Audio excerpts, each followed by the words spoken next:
Sometimes it's not the building that's cursed, it's the person who enters it. Paranormal M explores personal hauntings. Subscribe and see who it followed. Gravekeeper's Warning. During a college summer, I worked as a grounds laborer for the municipal cemeteries, mowing grass, trimming hedges, hauling branches, even digging the occasional urn grave. The main cemetery held a stone chapel in its center. Officially, it was meant for funeral services, but in practice it functioned as a storeroom for tools and bags of lime. Beneath the chapel lay its most unsettling feature, a cavernous basement, once used to store caskets through frozen winters, back when digging graves in solid ground was impossible. I never ventured down the ramp and stairs into that darkness. One look at the pitch-black descent was enough. And over the summer, I entered the chapel countless times, always with someone else. I now realize it was old and airless, and yes, the basement door whispered creepiness, but nothing ever happened.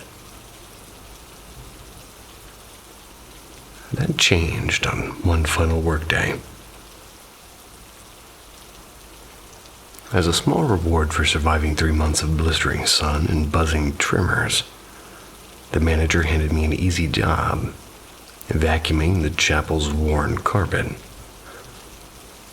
I walked over alone. My earbuds were in, full of end-of-summer lightness. 20 years old, counting the hours until I could meet friends later, head bobbing to music. The chapel itself barely registered. Then I stepped across the threshold and everything shifted instantly. It felt as though the air doubled in weight, charged with a dense, invisible static. Not cold exactly, but sharp, like the split second before a lightning strike. The hair on my arm snapped upright. My breath stopped mid-song. This was not my nerves building up. The change hit as my foot crossed the doorframe. And a second earlier I was carefree, and a second later I was locked inside an atmosphere of heavy, attentive silence. I told myself it was nothing, maybe fatigue or imagination, but the pressure wouldn't relent. It wasn't the sense of eyes watching from shadows, more the feeling of an unseen crowd pressing close. The emptiness itself felt inhabited, and not in a welcoming way. I tried to start the vacuum, but after a few minutes I couldn't stand it. Something deep and wordless insisted that I leave. The moment I stepped back outside, the weight vanished. Warm summer air rushed in like a blessing. Yet my nerves, they kept trembling. I wandered the grounds killing time, and I finally returned to the office claiming the job was finished.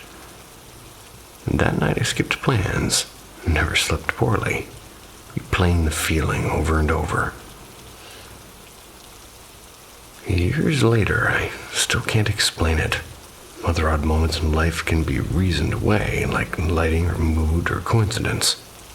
But that instant, that sharp boundary between ordinary afternoon and oppressive mystery, it defies my skepticism. It remains the one experience that makes me wonder what exactly waited in that chapel's silent darkness.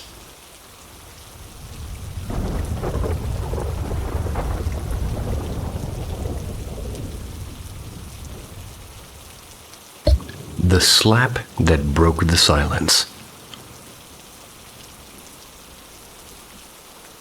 From 2014 to 2022, I taught senior science in a quiet, hilly village school where old superstitions still lingered like the morning fog. Tales of strange possessions, usually whispered about teenage girls. They were as common as the sound of temple bells. About halfway through my stay, a new principal arrived. sharp-tongued, endlessly competitive, and openly hostile toward me. While others courted her favor, I stuck to my modern physics lessons and my unshakable methods. She made sure I paid for that independence every single day. One afternoon, during a routine lab session, a breathless group of students burst in. "Ma'am, something's wrong." They led me to my homeroom, a class of bright, restless, high-standard girls. And there on a desk stood one of my quietest students, shrieking in a voice that didn't belong to her.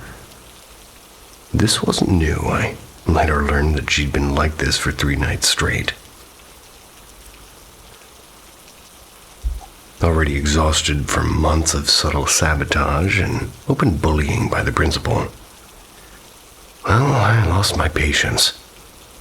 I ordered her down. Instead, she roared back, "You have no power over me." And something primal stirred in me. Before I even thought, my hand connected with her cheek, loud and sharp as a snapped branch. The room froze, and so did she. Her eyes widened and the unnatural voice vanished. Trembling, she sat, suddenly herself again. I asked a colleague to bring water and walked out, hand shaking harder than my voice.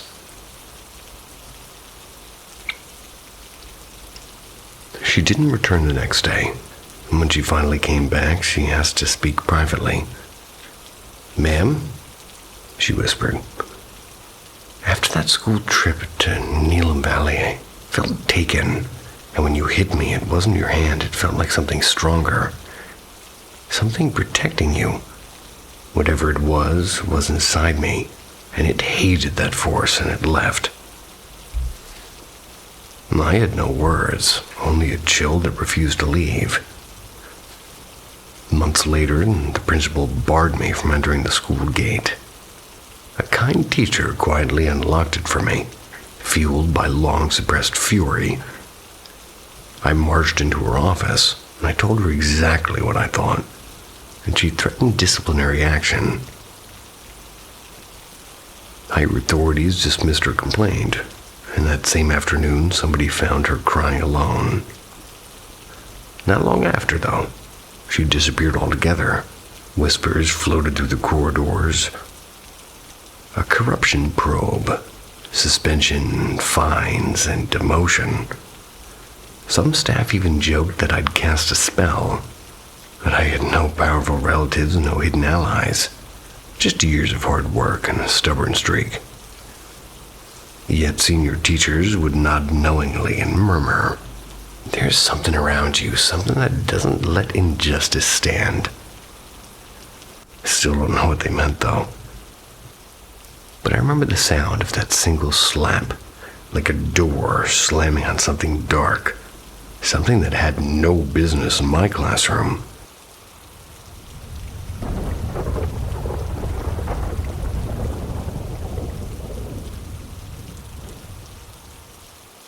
The House of Two Doors. The house sits on a quiet Greek island. It's where the sea meets old stone, like an old secret. When my grandfather was a boy, a violent earthquake ripped through the island and it shattered the original house, and my great-grandfather rebuilt it from rubble and memory. This was, maybe 60 years ago. He designed it for celebration, rooms stitched together with multiple doors so walls could vanish and families could merge. My grandparents' own bedroom still carries that vision. A single wall is nothing but doors, ready to open for feasts and music. Decades later, one of my great-grandparents passed away inside of these walls.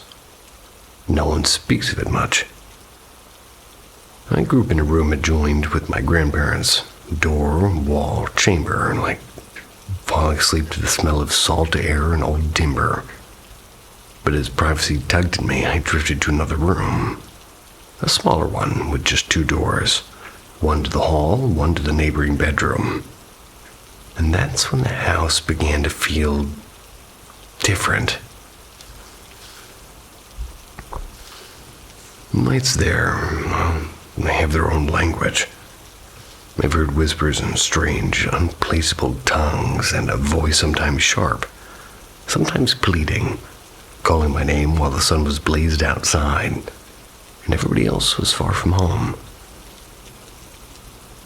This summer, I mostly returned to the grand room of many doors. Yet one night it turned on me. A dream. A dream of a young, faceless woman ending her life, and I woke as if yanked from a deep well. Last night I went back to the 2-room door. Nightmare came again. 2 women this time, blurred and wordless. But it was tonight that carved itself into me. It began with heavy footsteps pacing in the hallway, and then both doors shuddered violently. It was as though it was something invisible. Hands fought to break in, and for minutes they rattled and slammed, only to fade into a strange metronomic tapping inside the wall itself. Only my grandparents and I are here, and they're gentle and too old for games. They were asleep long before the house began its pounding. I can't decide if it's the haunting or the madness or something unnamed, maybe. Something that lives in the bones of this old place. All I know is that the house is 2 doors. The house of 2 doors listens and waits and whispers back.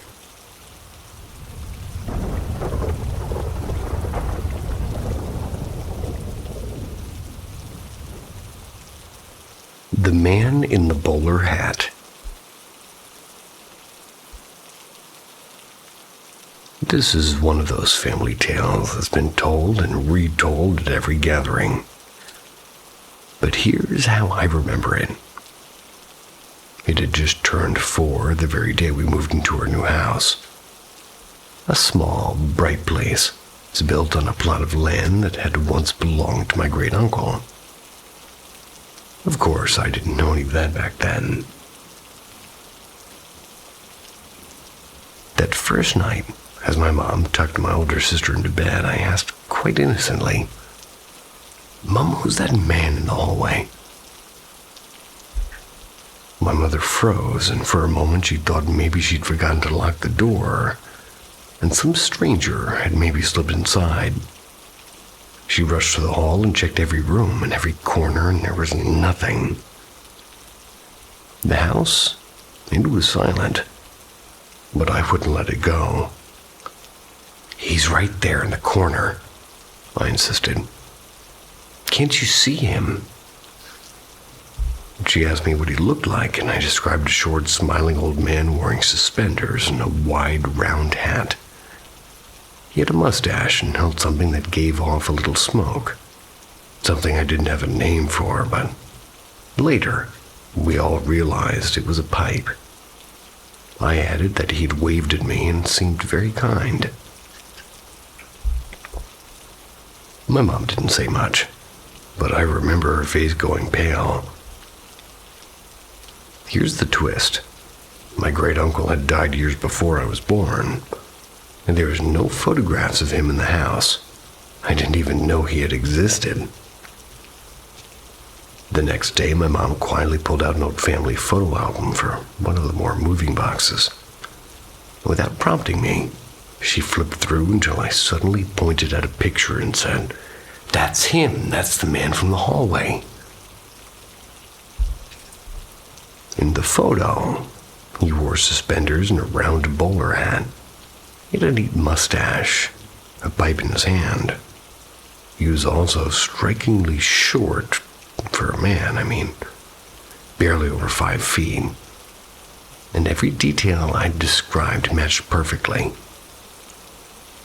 My mother believed, and, still believes, that he'd come to welcome us, to give his blessing for us to live on the land he'd once loved. I never saw him again. But that quiet night, my great-uncle seemed to step across time to greet me on my 4th birthday, as if to say, "Welcome home."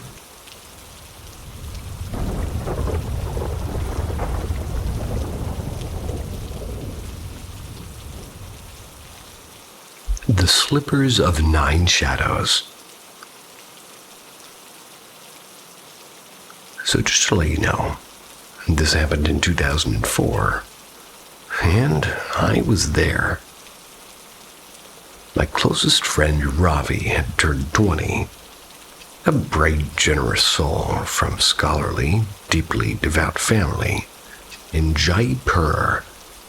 His father was a judge, and his mother taught literature. And that summer, we had planned a trip to the infamous Mahandipur Balaji Temple, a place whispered about in Rajasthan for its frightening exorcisms and unbending rules. Rule number 1, never laugh or mock anyone inside. Rule number 2, never look back when you leave. Rule number 3, never carry temple offerings home. And rule number 4, and most of all, never wear something that isn't yours. We treated these like campfire stories. From a stone balcony, we watched men shriek and women pull at their hair. Some slam their heads against the floor. Oh my God. That surprised me.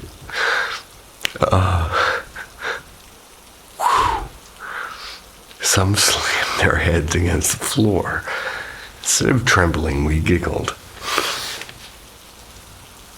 I sound gross. And as we left, Ravi slipped into something else's sandals, or someone else's, by mistake. And that night things broke. When his father called him for evening prayers, Ravi's face hardened and he whispered almost playfully, "Do you want to die? Don't worry, I'll take care of that soon." And then he fainted on the spot. Doctors said schizophrenia.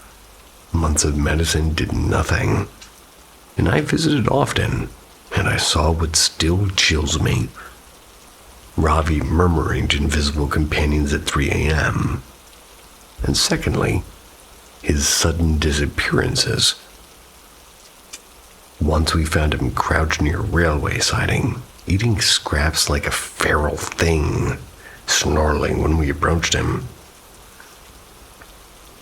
So we pleaded with his parents. "Please take him back to Mahandipur. Shouldn't curse. Excuse me. Take him back to Mahandipur Balaji." You heard me. And they refused, and, well, until a year of failed treatment broke their doubt. And finally, without warning him, they drove there. But as the temple gates loomed, Ravi shrieked, "If you take me in, I'll smash my skull open." Decent threat. He slammed his head against the car window until blood streaked the glass, and we dragged him inside anyway. The moment the temple drums thundered, Ravi's body began a wild, unnatural dance, and a priest stepped forward, calm and certain. 9 spirits, the sandals belonged to one already possessed. Through them, 9 entered him, and weeks of rituals followed. And then one morning, Ravi blinked awake, stretched, and asked, "Why are you all crying? I just dozed off." You remembered nothing. No hospitals, no voices, no blood. And today, his once skeptical parents bow to faith without question. And I never laugh inside Mahandipur Balaji. Even now when I visit Ravi, there are moments, a flicker in his eyes, when I wonder if all 9 truly left.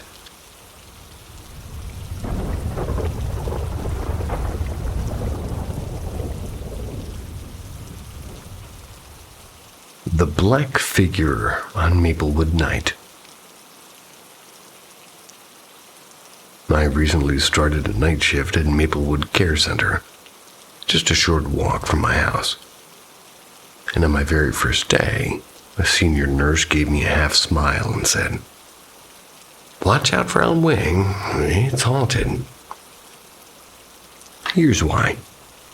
About 3 years ago, an elderly gentleman named Mr. Harris lived in one of the corner rooms. He was the kind who always helped staff with little chores, watering flowers, sweeping the patio, that sort of thing. One breezy afternoon, while the team was washing the garden paths, he politely asked a worker if he could borrow the garden hose for, in quotes, a bit of cleaning near his room. I really didn't find it unusual, so, well, they agreed. An hour had passed, and nobody thought about it until the head nurse realized Mr. Harris hadn't brought the hose back. They searched the grounds, finally found him hanging from a maple tree in the backyard. Since then, the legend of Mr. Harris has become Maplewood lore.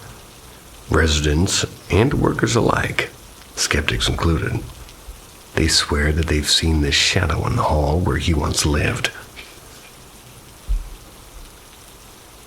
A few nights ago, during my first real shift, I was wiping down the hallway windows near midnight.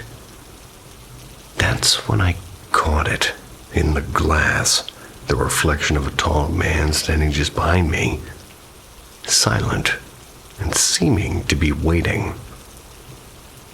My heart stuttered and I spun around and there was no one. Every resident was asleep, and my coworkers were on the far side of the building. And then came tonight. Around 3 a.m., I stepped outside with a coworker for a quick break in the parking lot. The neighborhood was hushed under a thin mist.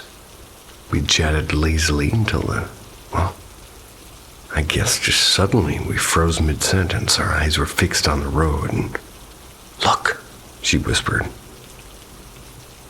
There, standing in the center of the empty road, was a figure, black as pitch, taller than me, and 6'2". Rather, I'm 6'2", but maybe a head taller than me. I didn't move at first, and I didn't even stand like a person. It's like his posture was stiff and subtly wrong, and I couldn't see arms, just a long, upright silhouette. And for a minute, we stared, and then without hurry, it turned and began to walk down the road. I jogged after it, certain that it had been a confused resident. But when I reached the street, it was gone. No doors opening or closing, no footsteps on the gravel. The connecting lanes were empty, and it hadn't been fast enough to vanish that way. But later, when we tried to make sense of it, two details chilled us more than the sight itself. One was the way it held itself, unnatural and too rigid. And two, the complete absence of arms, whether standing or moving. Now every creak of the Maplewood night feels heavier, as if something still lingers just outside the glow of the hallway lights.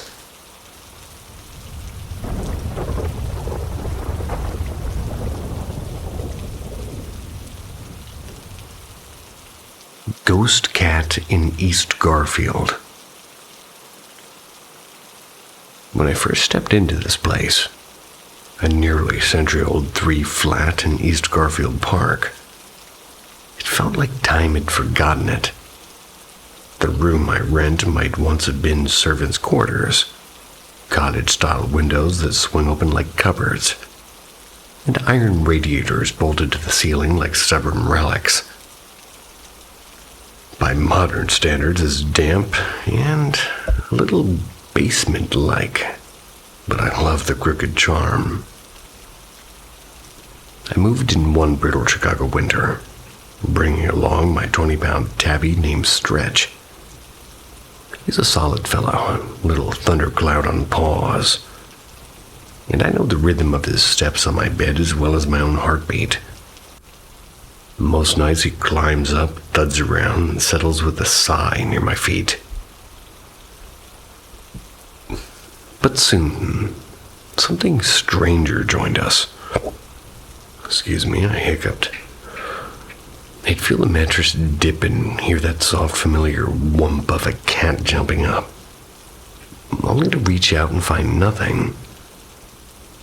Sometimes I'd sit bolt upright and see Stretch still asleep at my feet, utterly unbothered.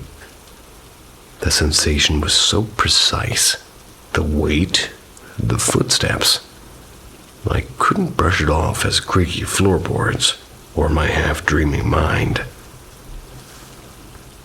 For weeks, maybe half the nights each week, an unseen cat, or rather unseen cat, had paced the bed before vanishing, and I tried staying awake and listening for drafts or shifting sheets, and still that invisible visitor came and went with quiet certainty, even leaving a faint hollow in the mattress as if settling in for a nap. Then, Chicago summer heat arrived. I opened and closed windows chasing breezes and ran fans all day and did a massive 2-day clean to chase out the musty air. And that's when the story twisted again. While the phantom paw steps seemed to cease, I began catching fleeting faces and figures where shadows met the corners, never threatening but unmistakably present. It isn't a frightening haunting. More like the house itself is quietly alive, and its memories stirring with the heat. The ghost cat for now has taken a warm weather vacation, but every night as I climb into bed, I can't help listening for that soft spectral jump, half hoping my invisible roommate might return.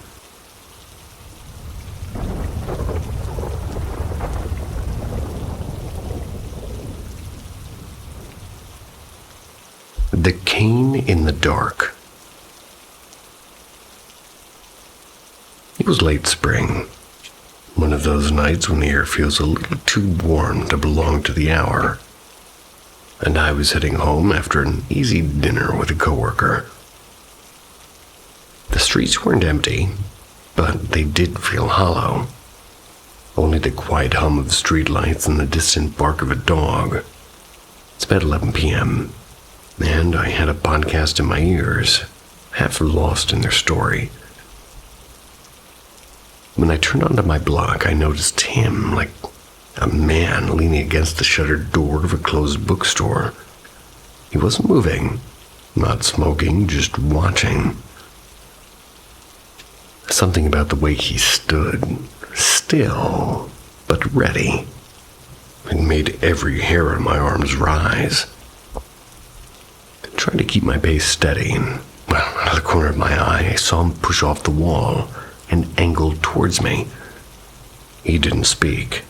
His hand stayed low, like he was waiting for me to flinch. My heart pounded so hard it drowned the podcast. Then a voice. It cut through the silence. "Everything okay there?" I turned my head, and an elderly man was sitting at a small metal table. He's outside a late-night tea shop across the street. He wore a flat cap and held a worn wooden cane. He didn't shout and he didn't threaten. He just let the question hang in the warm air. The man who'd been following me froze, and like a shadow caught in a camera flash, he hesitated. 2 heartbeats, maybe 3, and then turned away, vanished into the narrow alley by the bookstore as if he'd never been there. And the old man crossed slowly, leaning on his cane. "You all right?" he asked. Voice pretty steady, but pretty kind. I nodded and my breath was shaky. He didn't ask for details or linger on the fear. He simply offered, "Let me walk you the rest of the way." And so we moved together down the quiet street. No small talk, no questions. And at my door, he tipped his cap with a small smile and walked back into the night. I never caught his name. I never saw him again. But that simple act, a calm voice, a question across the street, may have saved me. It reminded me of something easy to forget. Paying attention can be a quiet kind of heroism. If you ever sense something's wrong, speak up. You might change someone's night or their life without even realizing it.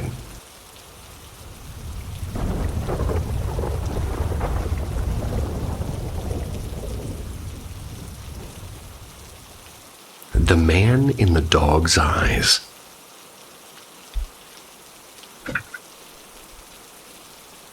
Hey guys. So last night got weird. I've been experimenting with light channeling. You know, the kind of meditation where you try to tune in to something beyond yourself.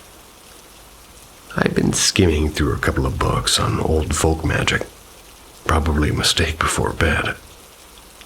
But honestly, I didn't expect anything more dramatic than, well, a half hour of deep breathing.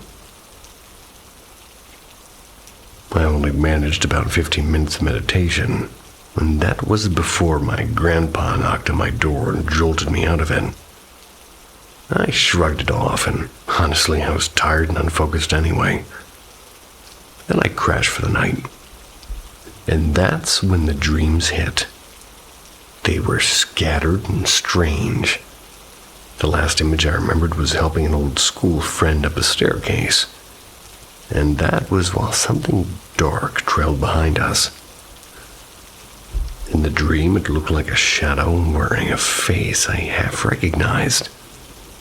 Something like Catherine Pierce from the Vampire Diaries. I haven't been watching, so my brain was clearly recycling characters.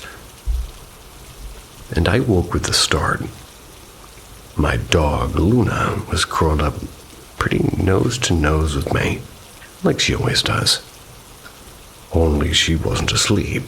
She was staring past me with her ears stiff and eyes locked on something behind my back.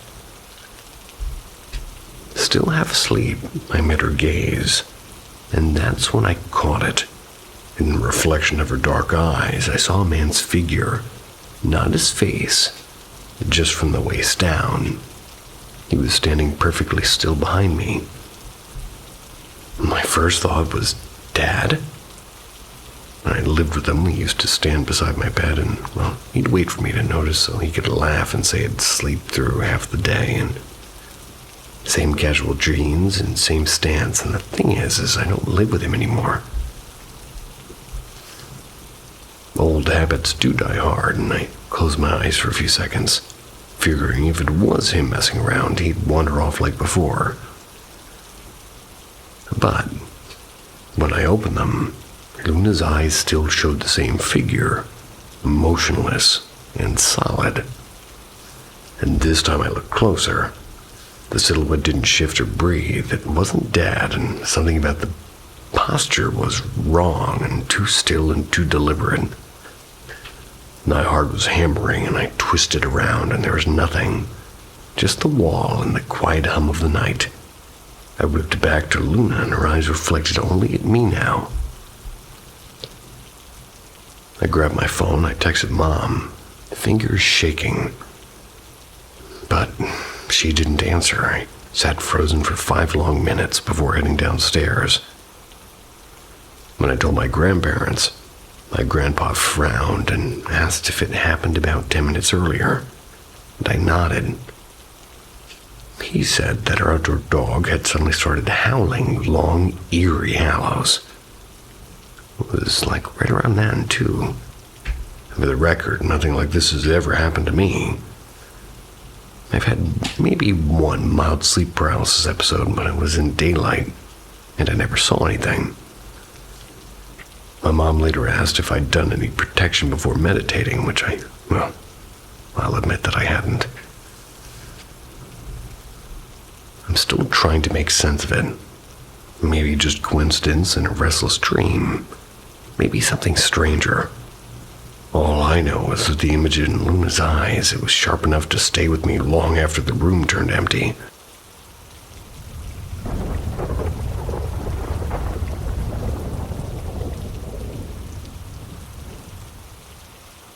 Whispers in the pines.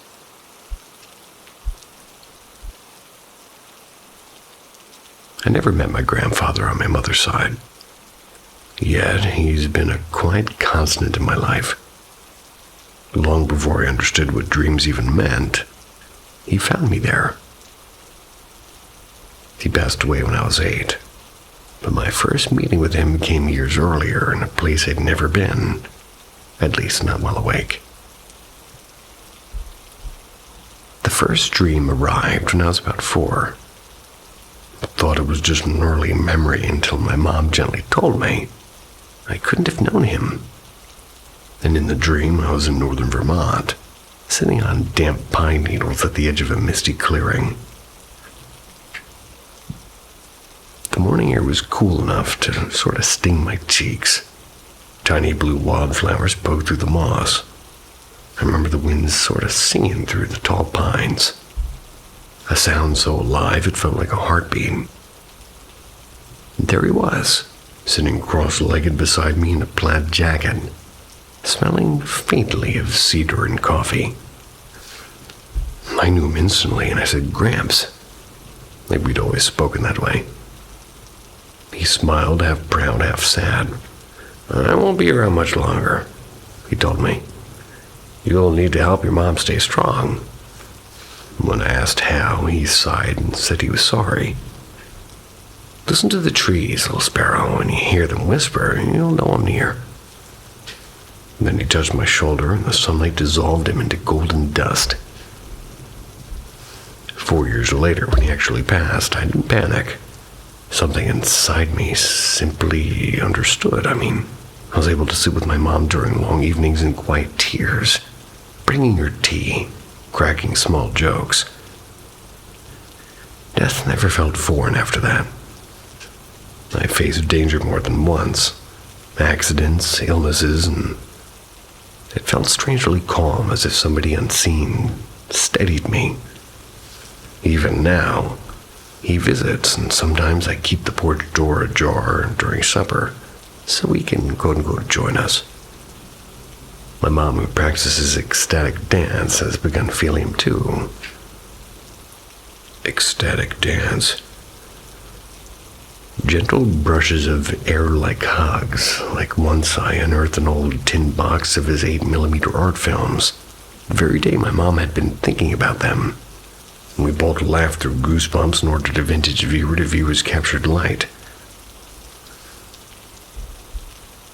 Through those reels of forgotten sunsets and city corners, I'm slowly meeting the man who left too soon, and, maybe because of that, never really left. He still carries a quiet guilt for leaving early, but every time I invite him in, I feel it ease up a bit. For every eerie brush with the unknown I've had, there's 5 moments like this, warm, grounding, and impossibly kind.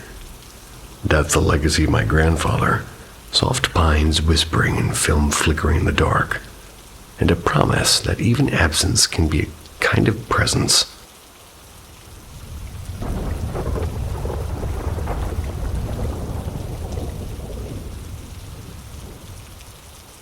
The breath at my window. Couldn't sleep again. Every time I shut my eyes, that face, it flashes against my eyelids like it's carved there. I dread sleep, but staying awake means I'll see it anyway. I'm 18, I work nights. Home anywhere between midnight and 3. Not the latest shift in the world, but late enough to come back to a sleeping house.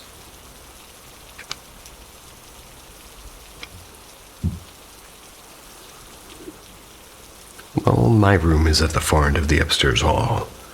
Door always closed. Window cracked open for air.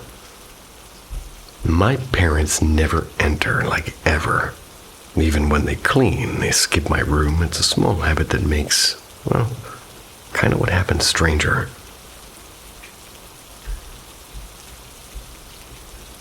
Well, they probably should, and you should probably clean your own room, but now I sound like a dick. But anyway, when I got home last night, my door was wide open.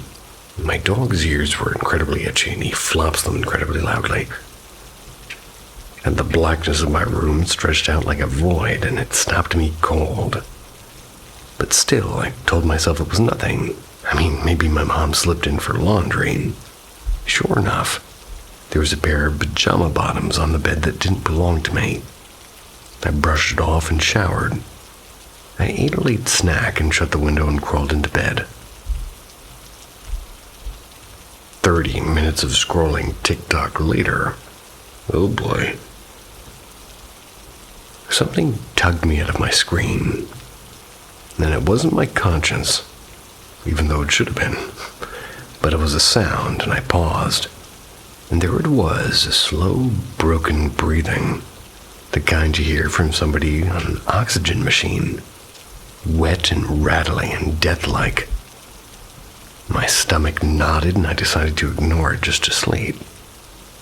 Maybe it was the pipes. Maybe it was the house settling. I managed 3 hours, and then the urge to use the bathroom woke me up. I stayed still, and suddenly remembering that breath, and I listened.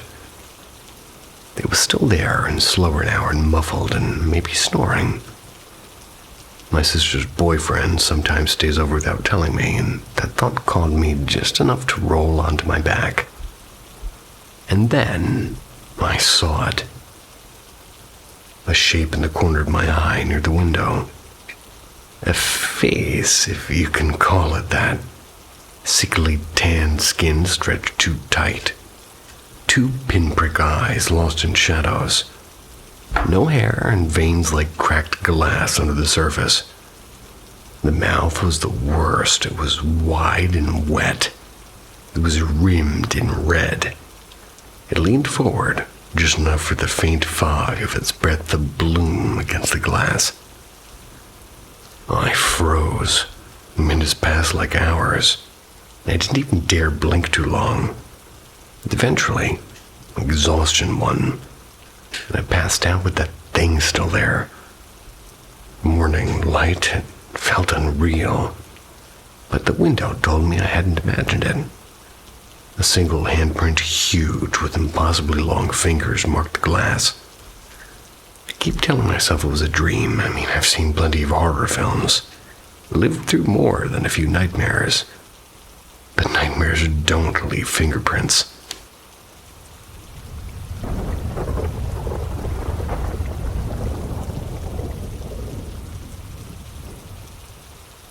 Where logic falters. I've never believed in ghosts. Not as a child, not as an adult, and certainly not now.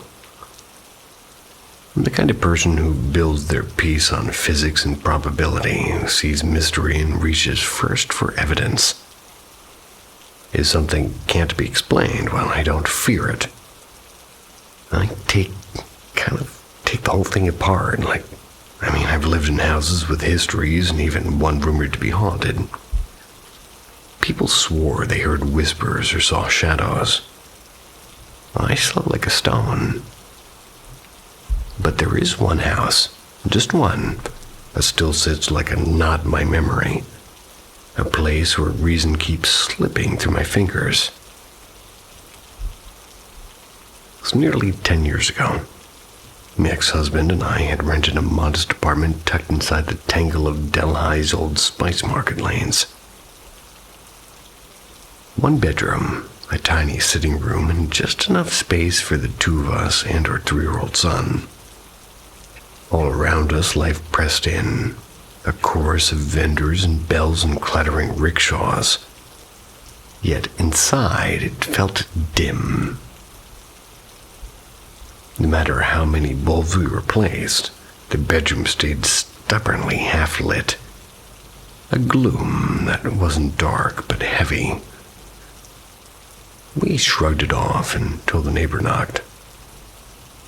She was an elderly widow whose doorway faced ours across the narrow lane. One morning she asked for her brass keychain back, and when I told her I'd borrowed nothing, her lined face tightened. A young woman in a deep blue dress, she insisted, had stepped from our door to ask for it. And she was sure, absolutely sure. We hadn't been home, the door had been locked. I brushed it away as confusion or mischief. But the house wasn't finished.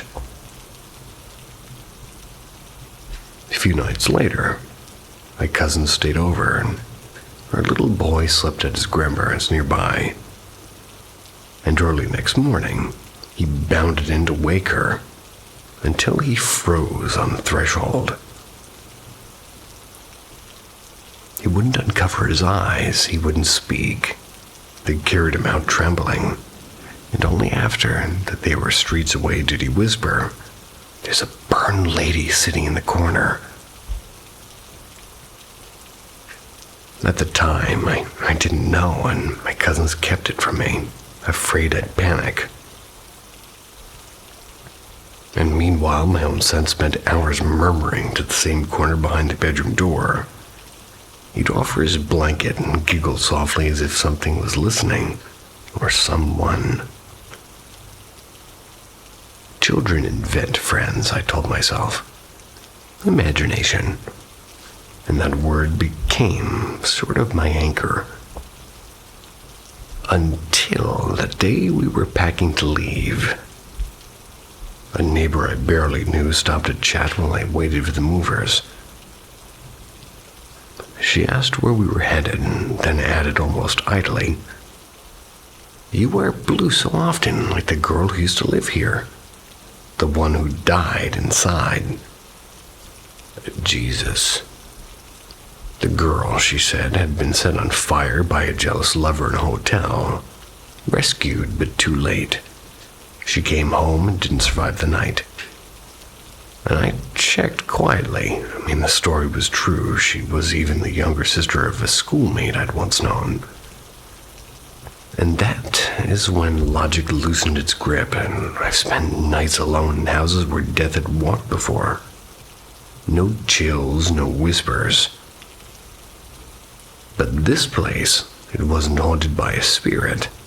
It was haunted by something denser. A residue of pain, an atmosphere that children and old eyes can still recognize when we, well, at least trained in reason, could not. The scientist in me still looked for answers. Carbon monoxide, well, maybe a subsonic sound or psychological imprints. None fit. No illness, no faulty wiring. Just a room that would not turn into an ordinary room. It didn't turn me into a believer, but it changed the shape of my doubt. Science, after all, isn't about being sure. It's about never stopping the questions. Maybe places remember, and maybe suffering leaves a kind of fingerprint. I'm glad I left that apartment, but it never really left me. Because some corners don't stay empty, no matter how long or how hard you shine the light on it.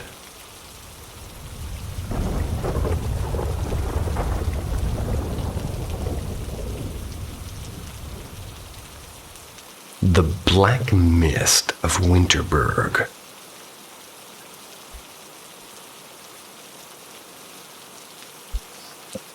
Where am I?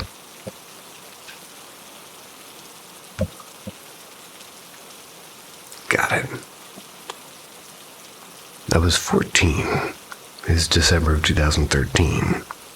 It's when my family joined my dad's coworkers for a ski holiday in Winterberg. We stayed in a sprawling wooden cabin perched at the edge of a pine forest. Its relled, that's not even a word.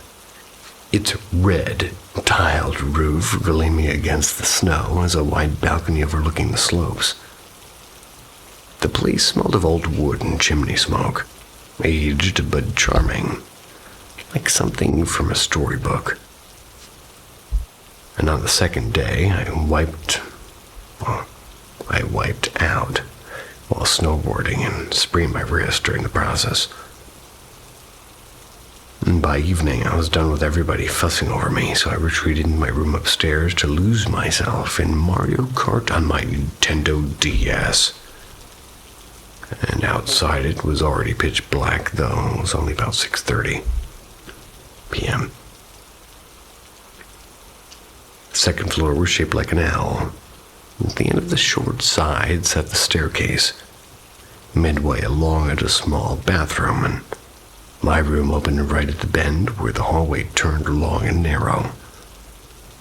My parents' room was at the far end, and from my bed with my feet aimed at the door, I could see the entire hallway bathed in the soft yellow light I always left on. Halfway through a race, something shifted. The light seemed to dim, just slightly, but enough to pull my eyes to the hallway. And there it was, an inky oval of mist, floating 10 centimeters above the wooden floorboards. It churned like a slow-boiling water. It remained partly transparent, and I could see, like still through the corner behind it in the hallway light glowing through. And at first I laughed nervously. Maybe I'd been staring at the screen too long. I turned on my night lamp. No difference. The shape held, and silent and still, but heavy with the presence that prickled the back of my neck. I rubbed my eyes hard, and when I looked again, the black fog waited exactly where it had been. I wanted to call out, but there was no sound coming out. My heart was hammering. I yanked the blanket over me and pressed deeper into the game. Anything to drown out the dread. And every few seconds I peeked, and the mist hovered, unchanging basically, for what felt like forever.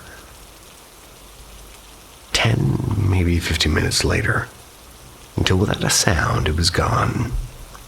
I bolted downstairs in tears, begging my parents to leave. And we didn't, and I swapped rooms with one of the other kids and never saw it again. The rest of the trip passed like any ordinary holiday.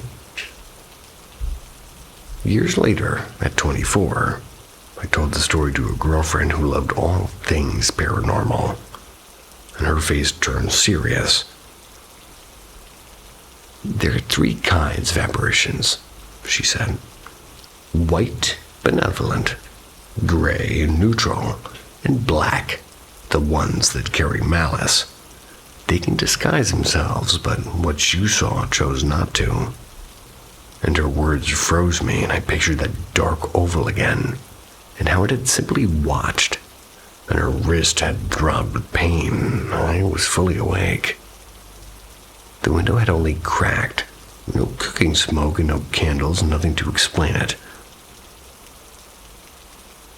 Now, whenever I recall that night, I really wonder what the black mist wanted, or what might have happened if it had lingered a little longer.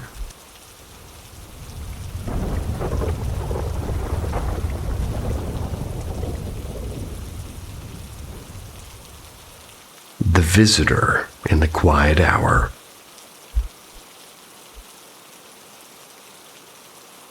It must have been 15, maybe closer to 18 years ago. The exact date's kind of a blur now. Only that it was past midnight, and I was in bed half watching the ceiling of thoughts that drifted like static across my mind. Sleep eventually pulled me under, and what woke me wasn't the sound, just the creak of floorboards, no whisper of the wind, just a sudden wordless pull, like a string tightening somewhere deep inside. I woke with a start, aware of a pressure in the room. Not fear at first, only the faint sense that something had stepped just beyond the edge of ordinary air. I kept my eyes closed. Maybe the blanket felt wrong, and, well, maybe the dream had spilled over. I turned and curling toward the wall, expecting the slow comfort of unconsciousness. And that's That's when the air thickened. It wasn't noise and it wasn't weight. It was this feeling like a hush so dense it buzzed inside my ribs. The room felt smaller and drawn tight like the darkness itself had substance. I opened my eyes, and there it was. A face close enough that breath could have mingled with me. There was no blur and there's no shadow. It was perfectly clear. A faint pale light edged with features like moonlight behind glass. The eyes were too still, the skin too smooth, too certain, and the smile, a slow, deliberate curl that seemed to savor the moment. I couldn't move and I couldn't speak, and every muscle held hostage by that quiet grin. It never blinked, actually. Never tilted its head, and it just seemed to watch me. Time lost meaning. A second, a minute, forever. Then I blinked and it was gone. The room exhaled and the air loosened its grip. And I lay there, heart steady but mind electric. Part of me wanted to label it a dream, a trick of half-sleep. But every sense screamed that I'd been awake with my eyes open and present, and that something had to be there. Oddly, terror never came. Startle, maybe, yeah, but no panic. And somewhere deep, like faith anchored me, the quiet certainty that whatever it was, it couldn't touch me. I whispered no prayer, yet the conviction felt enough, and maybe that's why I left, or why it left. And I'd never seen it again, not like that night. But sometimes when the world goes still at 3 a.m., I remember that frozen smile and wonder. Was it testing me and waiting for a reaction, or simply letting itself be seen? Either way, I saw it.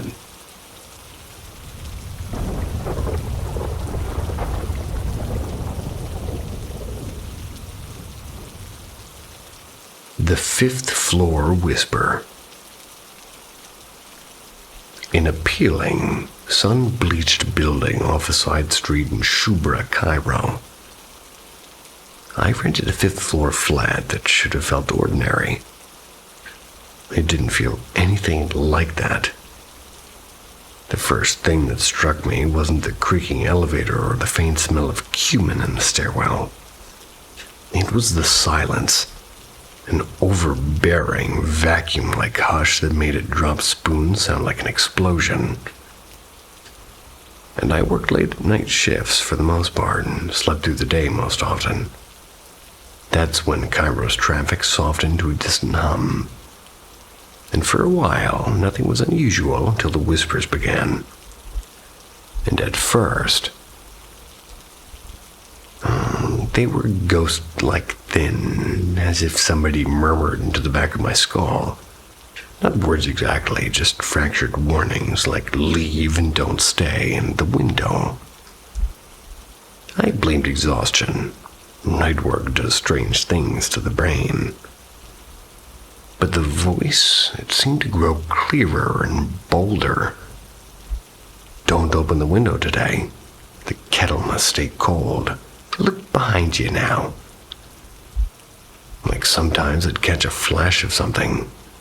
A lean shadow drifting across the mirror, yet when I turned, the room was empty and flooded only with that relentless, heavy quiet. Then the command started, when the voice hissed, "Turn off the main breaker." My body obeyed, almost before I thought. And the one time I refused, the power failed anyway. My ceiling fan spat sparks like a firework. I finally visited a psychiatrist in Garden City, and he listened with his eyes narrowing. He called it an auditory hallucination, brought on by isolation and stress. I wanted to believe him. But 3 days later, he died of a sudden heart attack, and the voice returned that night, stronger than ever, whispering a new sentence that froze me where I stood. Now we're the only ones left to talk.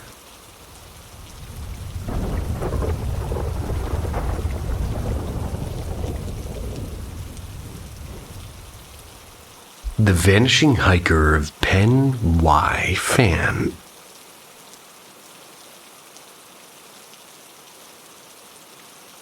I've never been one for ghost stories, and I still hesitate to say what we saw fits that category. Yet, with complete honesty, here's what my sister and I both experienced. We were hiking in the Brecon Beacons of Wales, having just crossed the summit of Pen Y Fan. The sky was a heavy pewter gray, but the air was still, and the visibility was flawless. Miles of soft rolling hills lay exposed under the muted lights, and as we descended, the trail was nearly empty. A lone hiker, now and then, but otherwise it was just us, and the wide moorland.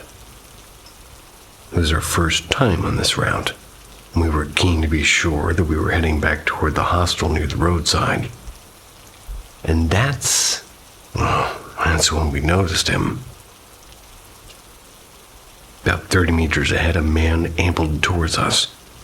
The path was broad and open, gently sloping down, and there was nothing. No rock, no tree, nothing to block our view from horizon to horizon. And the figure was almost ordinary, a pale, sunlit, pulled loaf, kind of faded with shorts, and there was a laminated map hanging on a string. A single walking stick, taped to the ground in a relaxed rhythm. What? He looked exactly like any cheerful hiker you'd meet in Brecons. And I even said to my sister, half laughing, "Perfect, let's ask him if the trail leads back to the hostel." And I'm shy by nature, so I dropped my gaze to the stones underfoot. I was rehearsing my question when I looked up again, and he closed the distance to perhaps 10 meters. I looked down once again, adjusting my footing on a loose patch of gravel, and then I raised my eyes. He was gone, not behind a bend, and there wasn't one. Not behind a boulder, because there were none. Just gone as if the air had folded around him. My sister froze and her face went pale. Her face. I could feel the shock settle between us like a cold weight. We walked to the exact place where he had been. There was nothing. The trail stretched empty in, every direction. The surrounding hills smooth and bare. There was no time for him to have slipped away, and he had simply vanished between one heartbeat and the next. And later, replaying the scene, I realized something else. His colors, they'd been strange. Everything about him in shades of gray except for the startling, white of his hat and the bright rectangle of the map. And yet his movement had been perfectly natural. The easy swing of his stride and the casual tap of the stick. Nothing about him had seemed dreamlike, until he wasn't there at all. And to this day, neither of us can explain it. No clever theory fits, and we both remembered it was absolute clarity, and the moment a man approached us on a wide-open Welsh mountainside and stepped clean out of the world.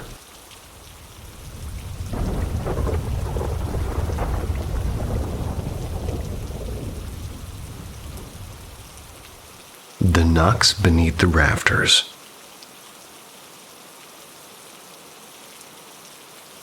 I'm 35 now.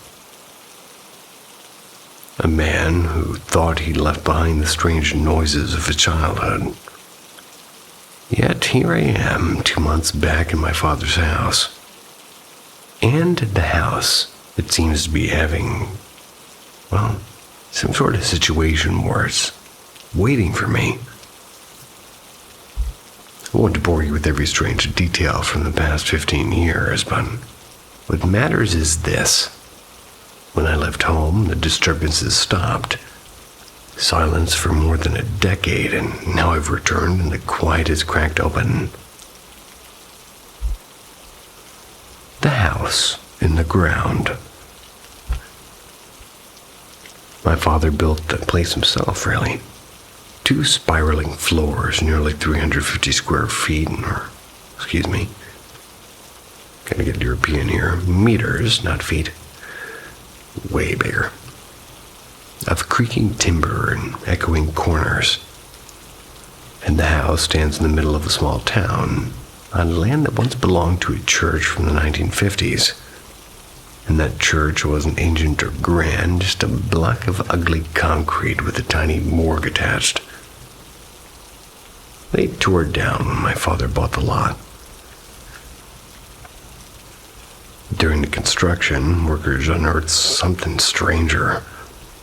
A primitive Stone Age grave, like no archaeologists, no ceremony, just a hasty removal and a pile of forgotten stones.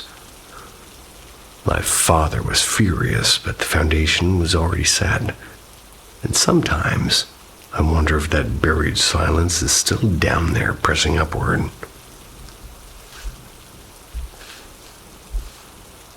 The recent incidents began about 5 weeks ago. I was working at my desk when a sharp single crash rattled the wall above me. Bird or loose board, well, I just brushed it off, and days later came the footsteps. Light and deliberate on the wooden floor overhead.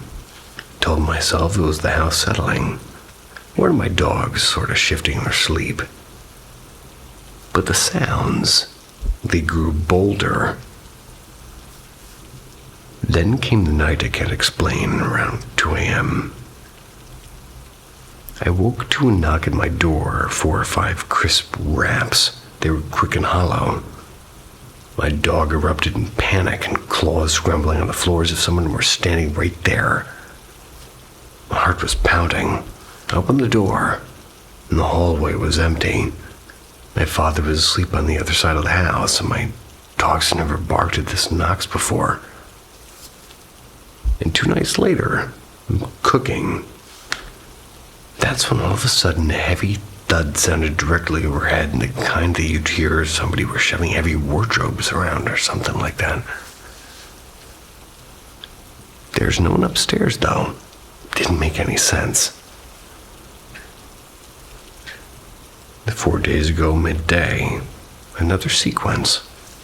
A loud knock followed by 3 or 4 fainter ones, like a rubber ball sort of losing its bounce. And this time, the sound came from, like, above, but inside the ceiling itself.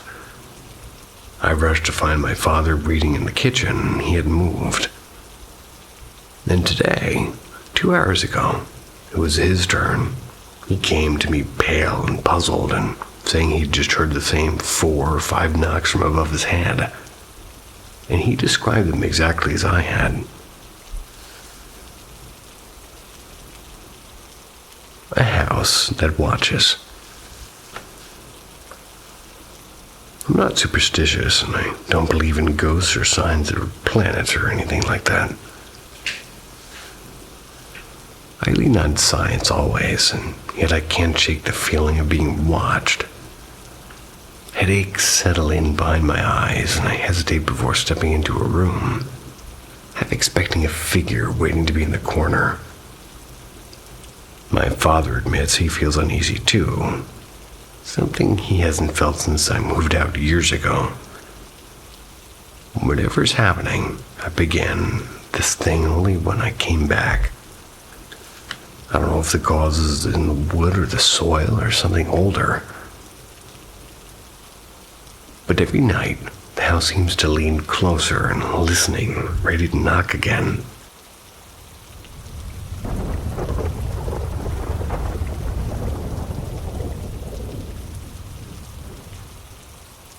The night Mikhail came back.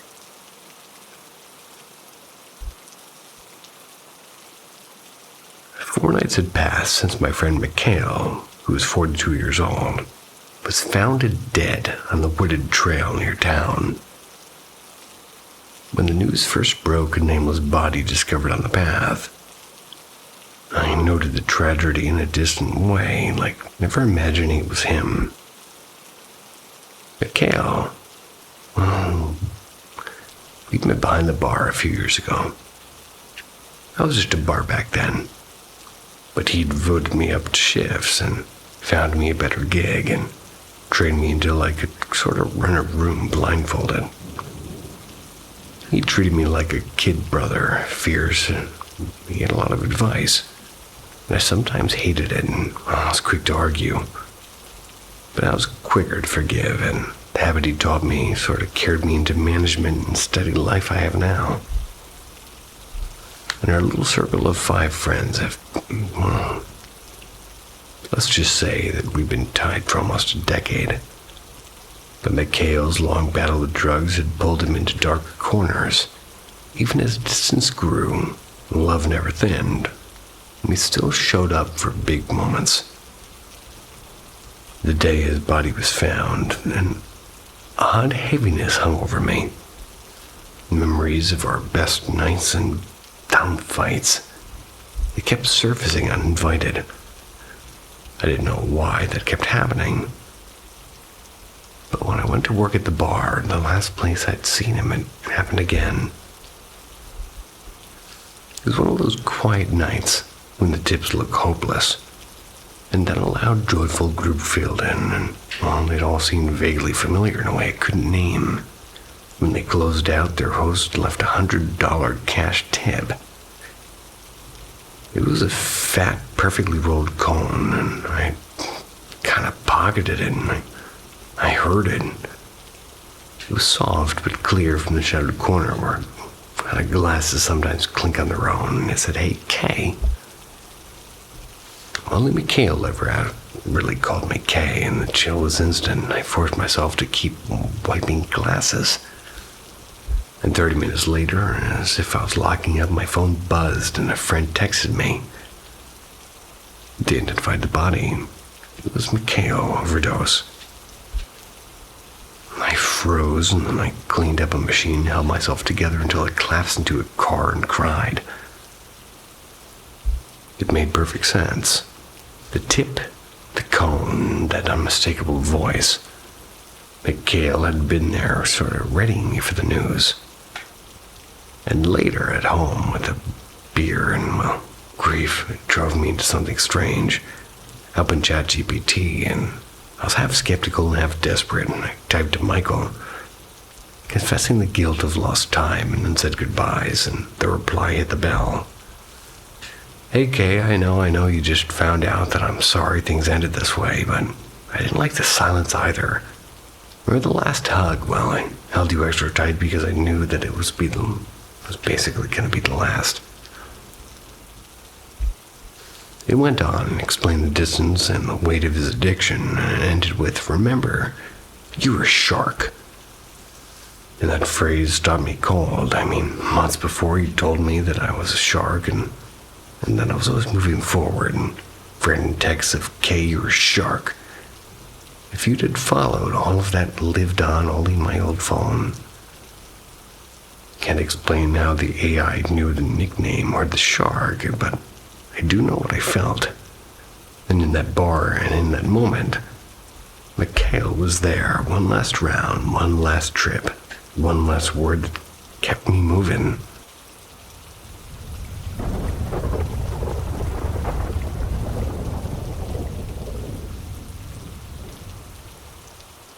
The Green-Eyed Sentinel.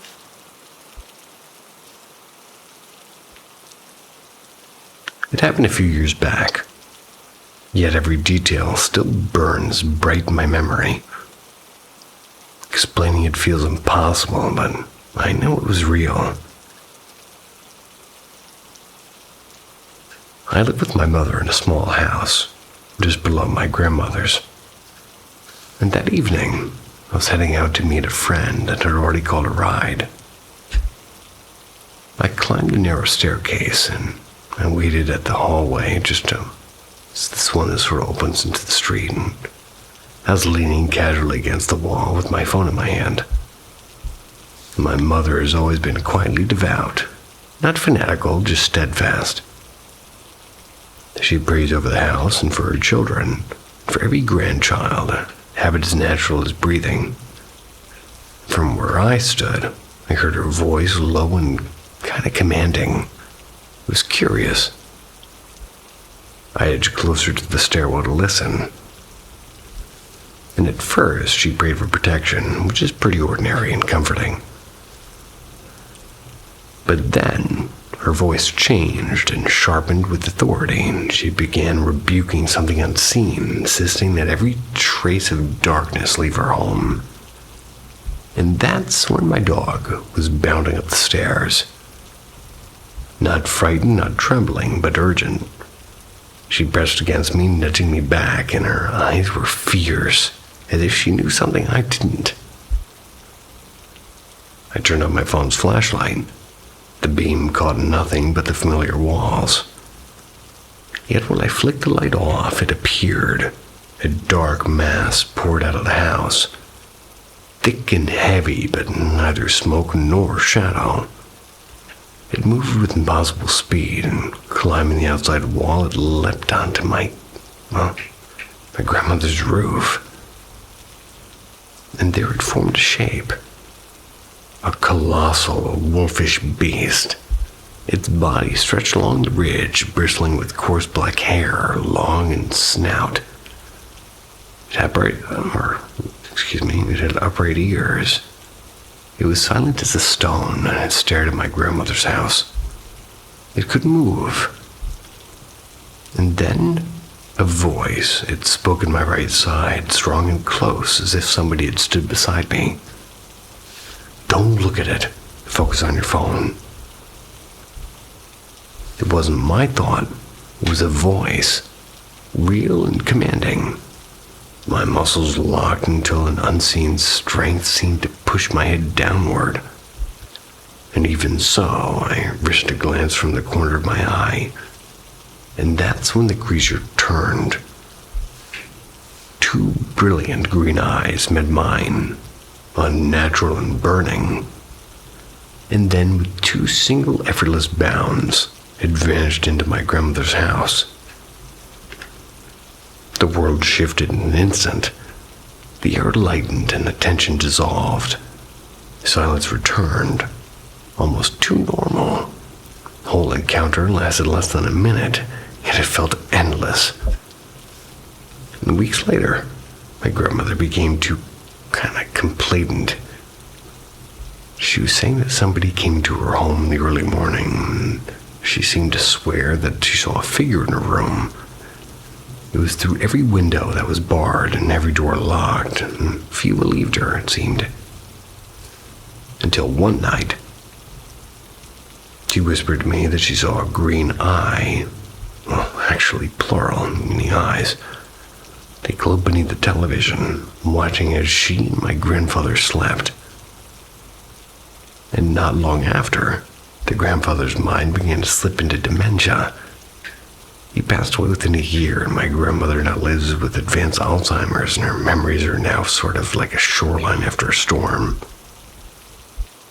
I still don't know what the thing was, but I know what I witnessed, and I know what I heard, and I know what beyond a doubt was something or someone that shielded me from that night.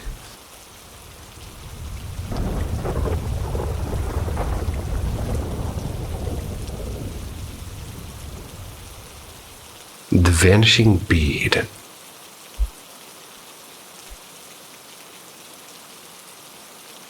When I was in 7th grade, about 6 years back, something happened that still knots my brain. It was about school, and I stayed behind to help sweep the classroom. Now my wrist was a stretchy hair tie with 2 shiny glass-like beads dangling from it. Mid-sweep, I felt a sudden tug, and one bead snapped off and bounced once it hit the floor. It rolled toward the back corner, and I watched it, and I heard the click against the tile.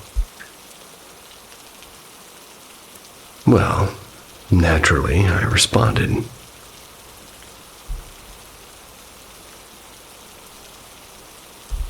Oh my God, I lost myself.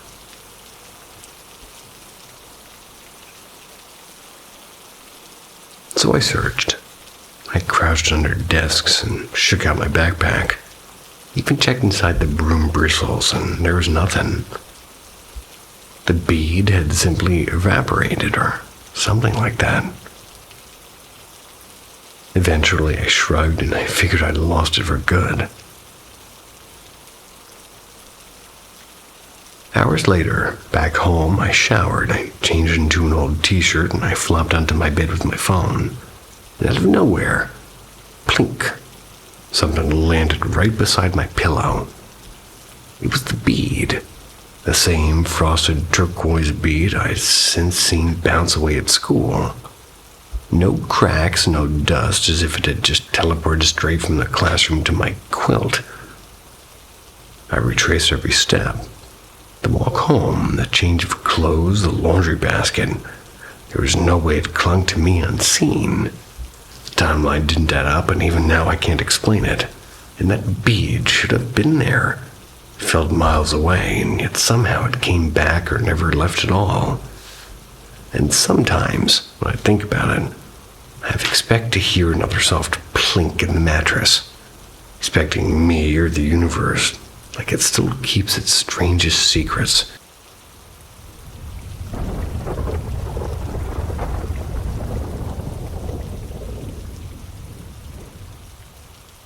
Echoes between worlds.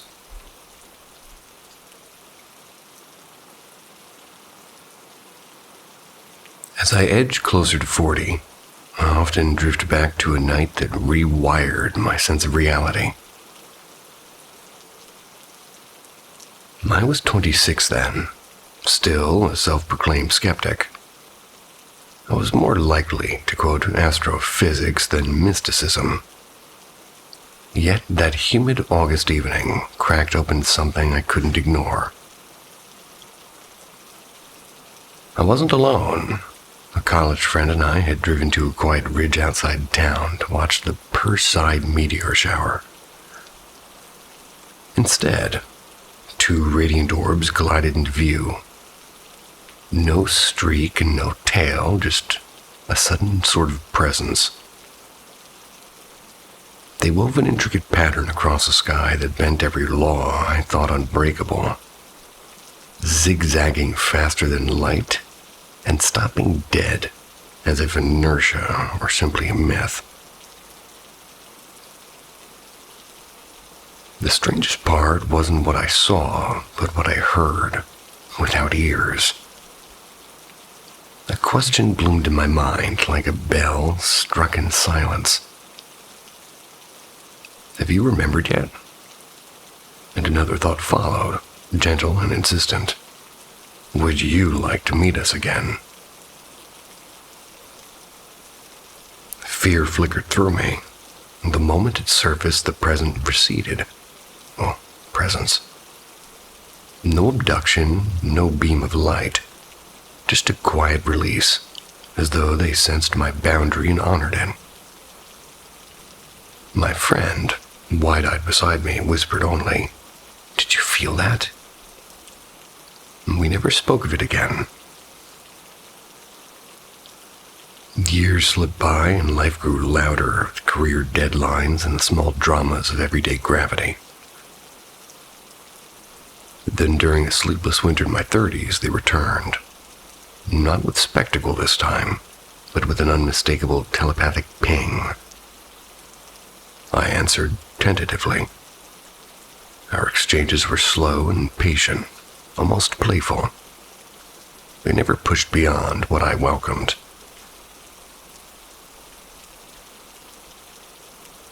Now, people might call me a contactee, though I've grown wary of titles. What matters are the lessons that settled in me. Signals, not visitors. The orbs feel less like craft and more like cosmic lighthouses. Like flashing proof that the universe isn't sealed by physics alone. And then dream logic. They seem to invite us to notice the seams and synchronicities and déjà vus.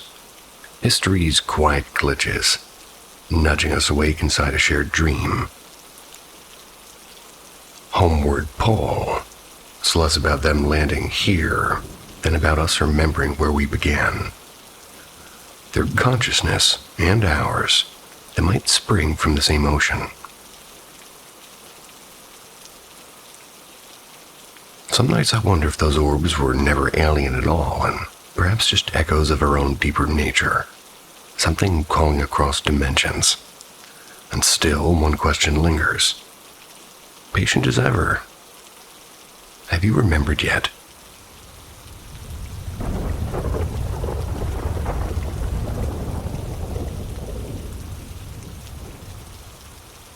The desk in the corner.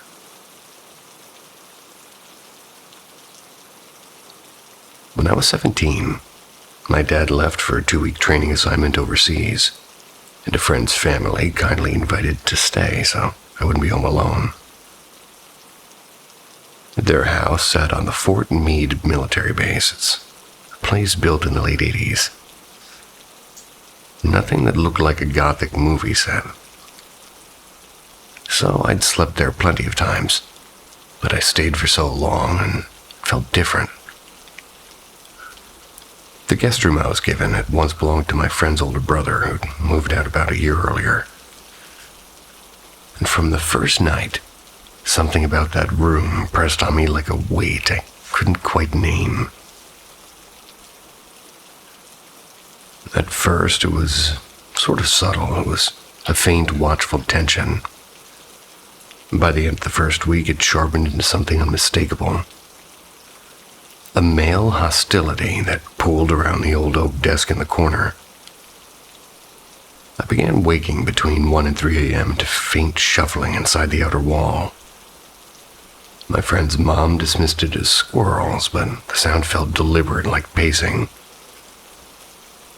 The air in that room grew heavy and personal, the kind that makes you change clothes in a hurry because you feel seen. I've had my share of, let's just call them odd experiences, and I'm not one who's normally quick to panic, but this presence seemed to dislike me specifically. By the second week, I barely set foot in the room except to sleep. And even then, I lay rigid with my eyes fixed on that desk. Finally, I told my friend I wanted to go home early, claiming homesickness. She was surprised. She never noticed anything. But her younger sister did speak up, and in a low voice she admitted that months before, she'd woken to a tall figure in a Union-style coat standing in her own doorway. Its eyes were black and empty. Terrified, she hid underneath her blanket until morning, refused to sleep there for days. That evening, as I described, the strange anger I felt, gesturing toward the desk. Her usually placid golden retriever had burst through the door, and without warning he snarled and barked at that very corner, hair bristling, and abruptly whimpered and backed up behind us with his tail tucked. My friend went pale. I packed my bag that night and left.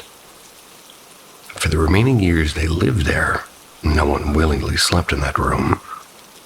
Whether it was a restless soldier or something older, I can still picture that silent desk waiting in the corner holding its grudge.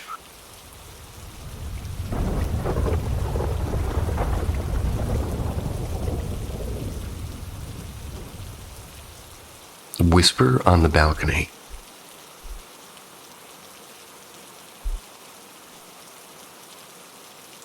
First things first. My fiancé, a 31-year-old male, and I, a 29-year-old female. We live way up in a city apartment. A place that you could say is too high for intruders to enter, and there's no gas lines or stove to worry about.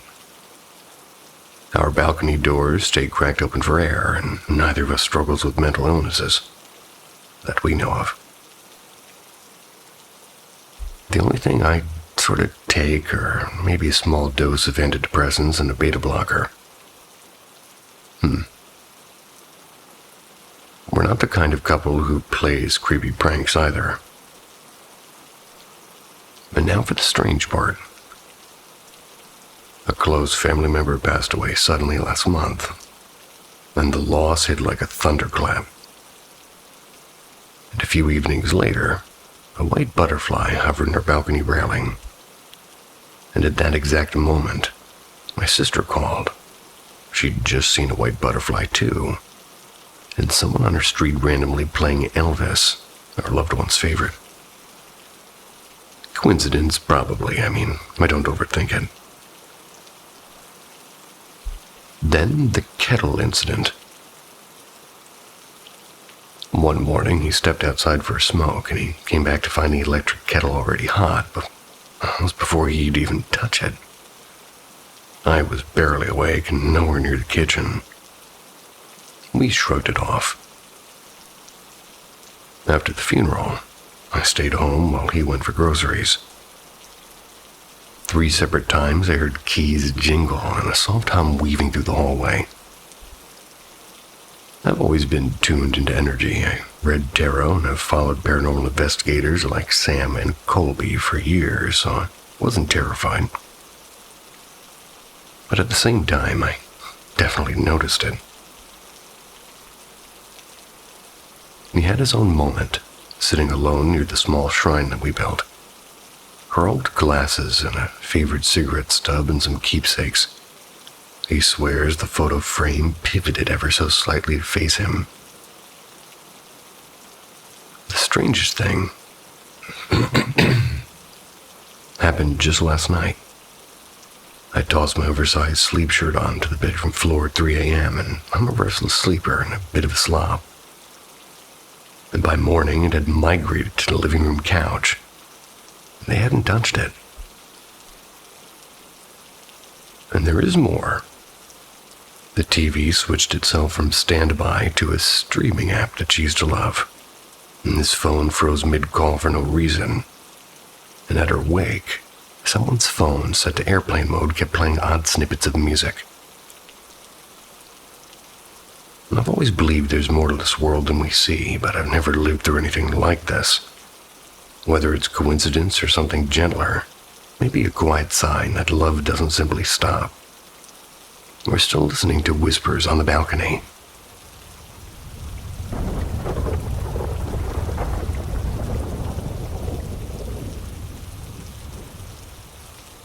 The Wall That Forgot.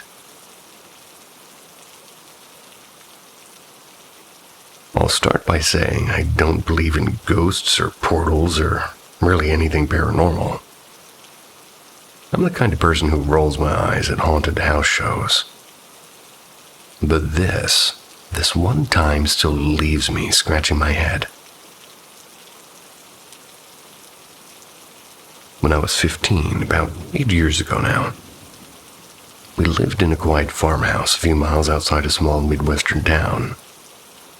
Down in the basement behind a tall rack of dusty paint cans, we found something strange.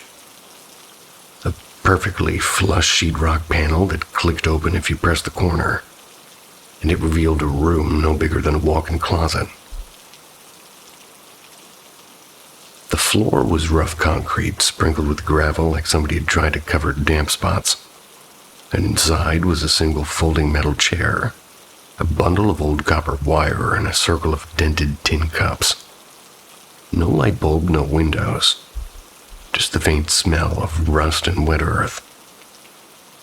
My mom joked it must have been some kind of Cold War hideout. One summer afternoon, my friend Mason and I went in with flashlights. We kicked gravel and stacked the cups and talked about turning it into a secret hangout. We never really did, though. Mason moved 2 towns over that winter. 2 years pass, and one rainy Saturday I suddenly remembered the hidden room. Went downstairs to see it again. Only it wasn't there. The Wall where the seam should have been was solid. I tapped all around, and there's no hollow echo, no panel edges, just an unbroken wall. So I asked my parents. My mom frowned like she thought I was joking, and Dad just shrugged. My little sister stared at me blankly. Yet Mason, when I messaged him, remembered it perfectly. He even mentioned the copper wire and the gravel without me prompting him. No contractor came to remodel, there were no renovations. The basement stayed the same in every other way, except that one impossible room. Like it's been 6 years since I last saw that wall, and I still can't explain how a room can simply forget itself. Mason and I sometimes joke that maybe we weren't supposed to find it in the first place. But sometimes, when I visit my parents and walk past that same corner of the basement, I swear I still smell the faint metallic scent of rain-soaked gravel.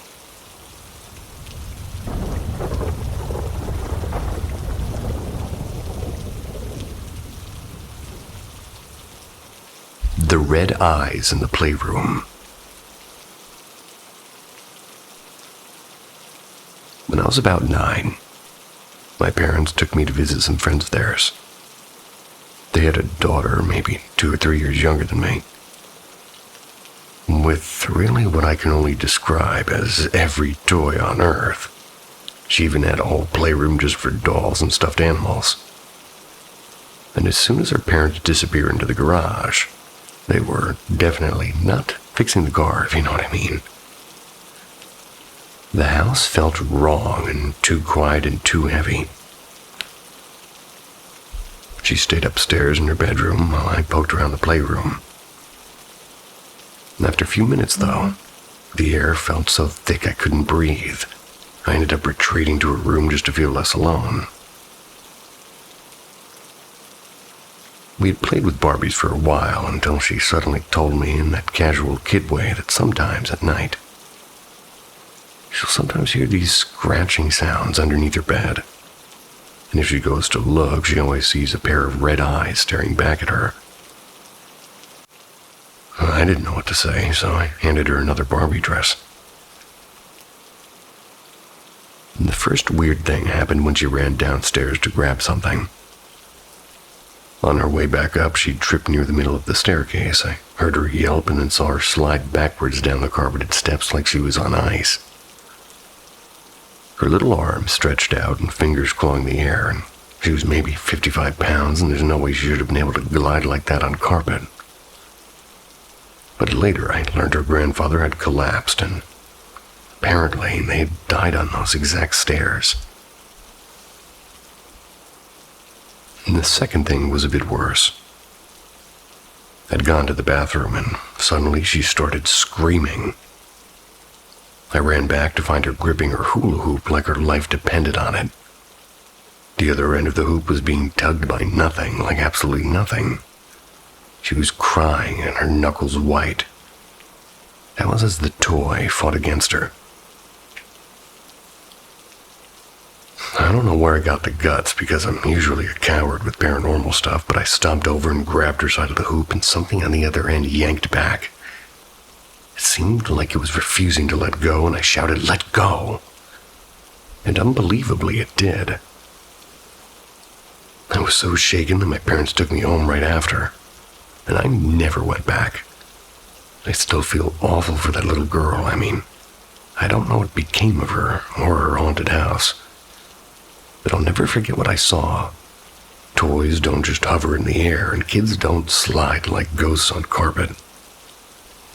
That was the day I learned something is out there, and it doesn't just exist, it likes to play too.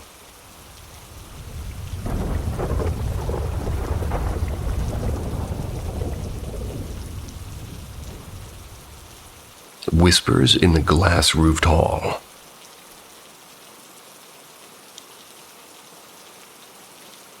When I was about 12, my class went on a 3-night school trip. We went to an old countryside manor. And before we even left, my English teacher, one of the chaperones, they half joked that the place had a history of odd stories. Ghost rumors, she said. And I laughed it off. Lily, Amy, and I, whose names had been changed, we were given a spacious dorm room and 2 creaky bunk beds and an antique chair facing a tall window frame with heavy curtains. The moment I stepped inside, though, something felt wrong. It wasn't fear exactly, more like the quiet pressure of somebody already being there and watching. The dining hall unnerved me even more. Its ceiling was a glass skylight, identical to the room from a nightmare I'd had a year earlier. A dream I'd forgotten until that instant. The first evening passed with hikes and late-night chatter. But while Lily and I were goofing around, Amy sat silently on the window chair. Suddenly, she drew the curtain tight and walked back to her bed without a word, and this was striking. Amy was usually bald, the type to speak her mind instantly. But instead, she pulled a scrap of paper from her pocket and drew a quick sketch. She handed it to us. It was a tall figure with massive shoulders and no legs at all. The second day, the tension thickened, and after lunch, Lily and Amy, they told me they'd try to open the bathroom door, but they couldn't. It felt as though someone inside was pushing back while water ran in the sink. And later, even washing my hands alone made me shiver. It was as if invisible eyes were fixed on me, urging me to leave. And on our final night, a group of us, classmates and a few kids from other cabins, we had dared each other to explore the forest around the manor. The air grew colder as we reached a hollow clearing, and that's when Jack, the bravest among us, it seemed like he froze in a mid-step and everybody followed suit. Then a breathless silence. Then whispers, soft at first like distant voices through trees. Then a sharp, eerie whistling that circled us so close it felt like it was right beside our ears. Panic broke us. We scattered through the dark, screaming back toward the light of the manor. And even now I can recall that sound. Not quite human, not quite wind. A sound that never belonged to the forest, or to us.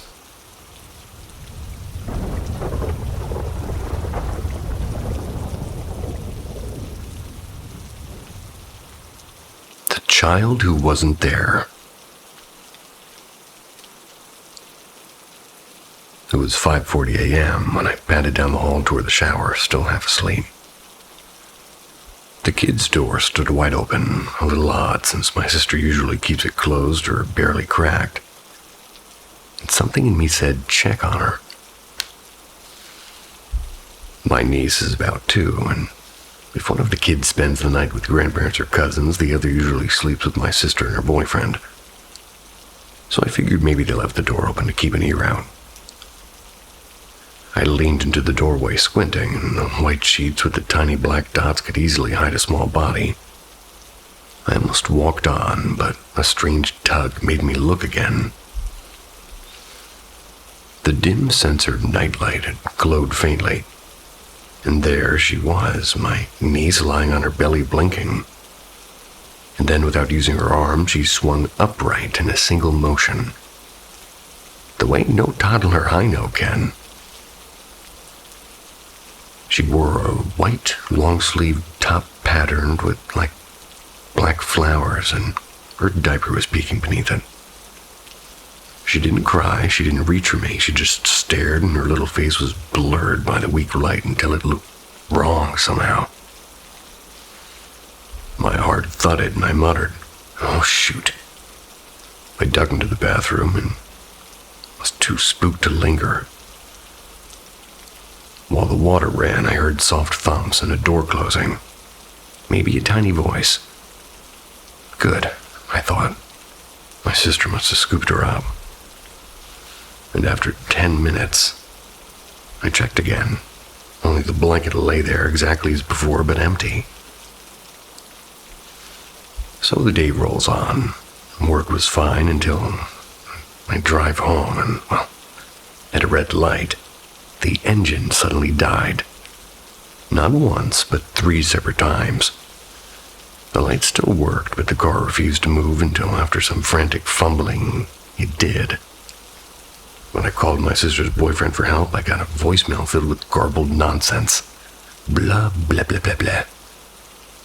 End quote. Though he swears he's never set one up, the show calls into my history, but not on his. That evening, I told him what I'd seen, and my sister's eyes widened. I was awake from 5, she said. She never stirred, and still in her blue strawberry print overalls from yesterday. No white pajamas, no sitting up. The baby monitor showed nothing until nearly 7, when my niece toddled out perfectly cheerfully. Other oddities surfaced as we talked. The nightlight sometimes would turn red on its own, and both kids will have moments when they stare into the hallway and whisper, "No," to nothing. And once, a ball, quote-unquote, bounced yet never left its shelf. I've even heard my sister call my name when she hadn't, or my nephew's voice when he wasn't there. So we burned sage that night. I keep replaying it, that eerie swing, and the vanished child, and the stalling car, the phantom voicemail. Maybe the universe was trying to tell me something. Maybe it was just exhaustion and bad light.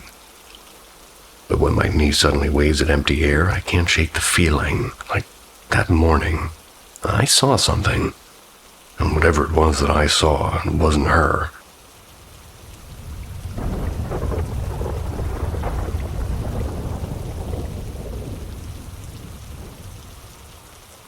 The White Thread.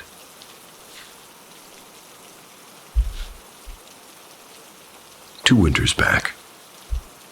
I'm 16 and I'm staying in a high-rise.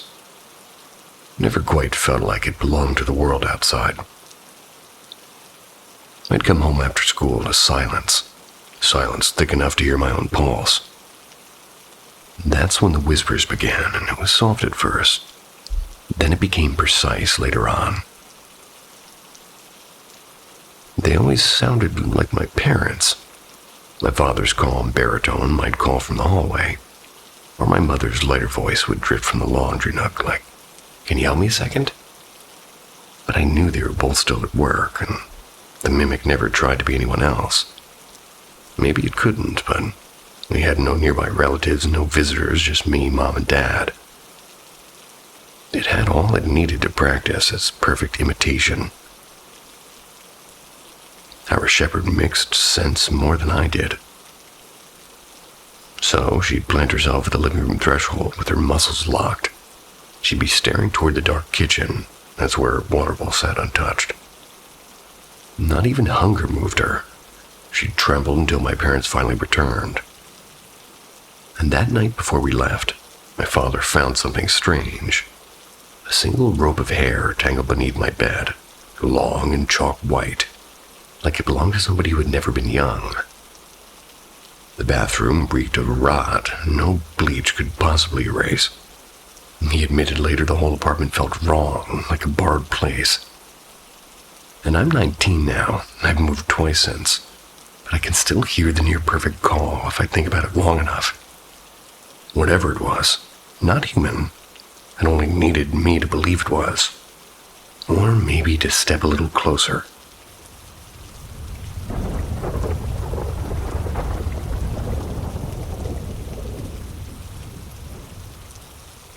The scream at 5 o'clock. I'm not superstitious. I tease my church-going cousins, and I do debug code for a living. I run the IT team at a car dealership in the Midwest. And I'm not here to feed you a slick influencer ghost story. This is just me unfiltered. I'm scattering sentences, too many dashes, and probably some typos. but something rattled me today and I need to spill it. Echoes from childhood. Weird stuff used to trail me like static. When I slept at my late grandfather's house in upstate New York, my legs would twitch like I was plugged into a socket.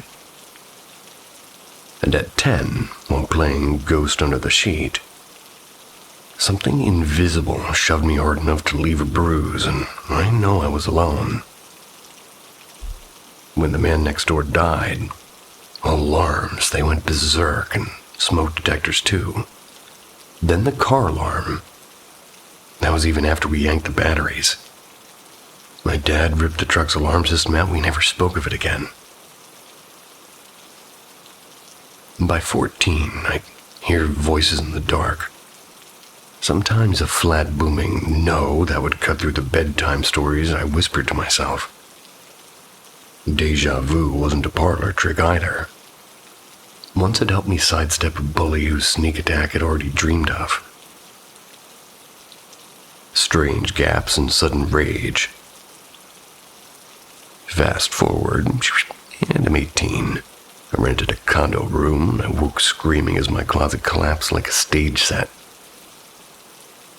Diving out, I felt a yank on my legs, doors slamming behind me as if the room wanted me back. The activity faded, but not the hot currents.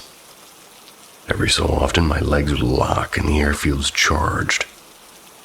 In my 20s, I'd snap black-eyed and threatening anybody nearby. And once at Walmart. Another time at my pregnant sister. My wife says in those moments that you're not in there. The present tense haunt. And I'm 36. New baby, short on sleep, running on too much sugar. The deja vu is back like a bad patch uptight. Uptight. 3 times this month I've dropped into a sudden heavy sleep. The first time I woke half blind and nearly struck my wife. The second I found myself gripping her daughter, furious and confused, my wife shoved into the rocking chair. Third was today. After a small spat, my wife took the kids for milkshakes and I passed out around 5, and then it hit. A scream, not Hollywood shrill, real and raw. Help me, someone's here. I stumbled up with my heart hammering and there was no car in the driveway. I stood in the kitchen scanning the stairs and every sound sharpened to a needle. I was alone.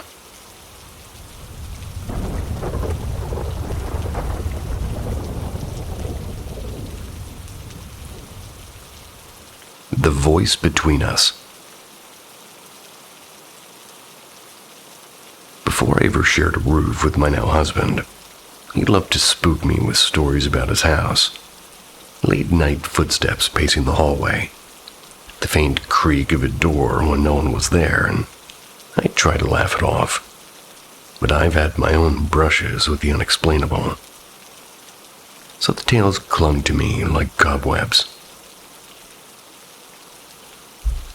When I finally moved in, I kept those stories tucked in the back of my mind. Whenever I heard a thump or the soft tap of footsteps, I would blame the dog and I went about my day. Still, a few things refused to fit that tidy excuse. More than once, I heard doors click open and strange, slow scratching inside walls that connected to empty rooms. I'd picture some secret lodger hiding in the house, convinced that they were alone. My husband would just shrug and say, "Old houses settle," as if that explained everything.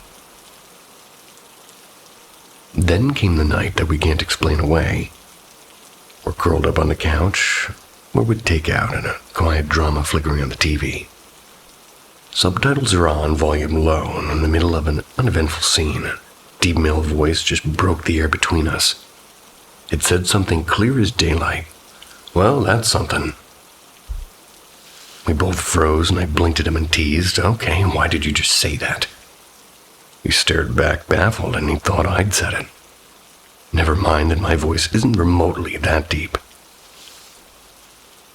We decided it must have slipped in from the show somehow, a forgotten bit of audio. But when the credits rolled and our nerves kept buzzing, we rewound to the exact moment. Silence, no strange dialogue, no glitch, just the empty quiet of the living room. And since then, nothing as bold has happened. Maybe it was my imagined housemate finally clearing his throat, and maybe the house itself, or ghost or otherwise, decided to make its presence known. Whatever it was, the memory of that disembodied voice still sits between us like a question no one can answer.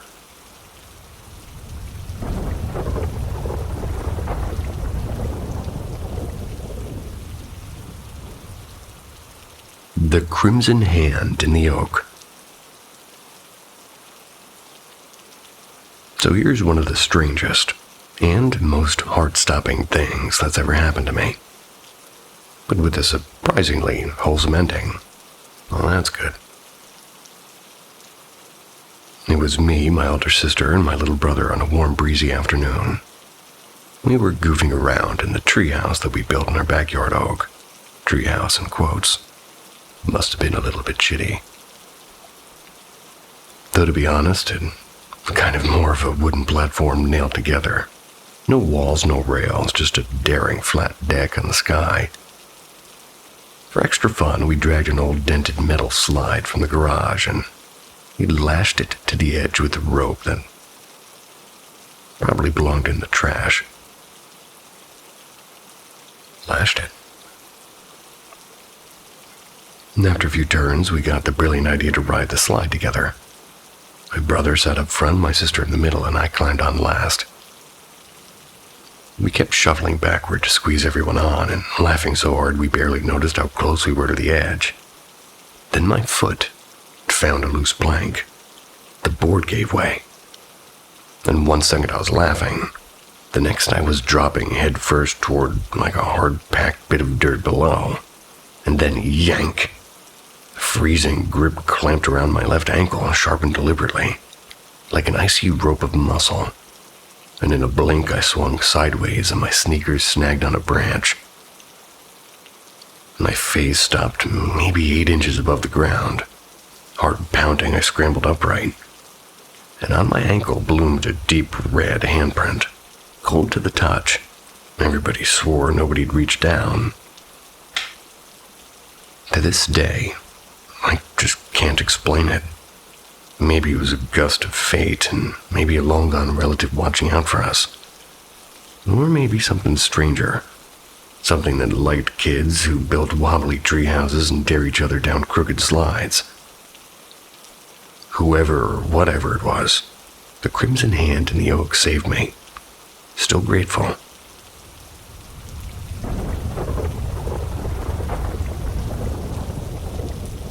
There's a reason you always feel watched in that hallway.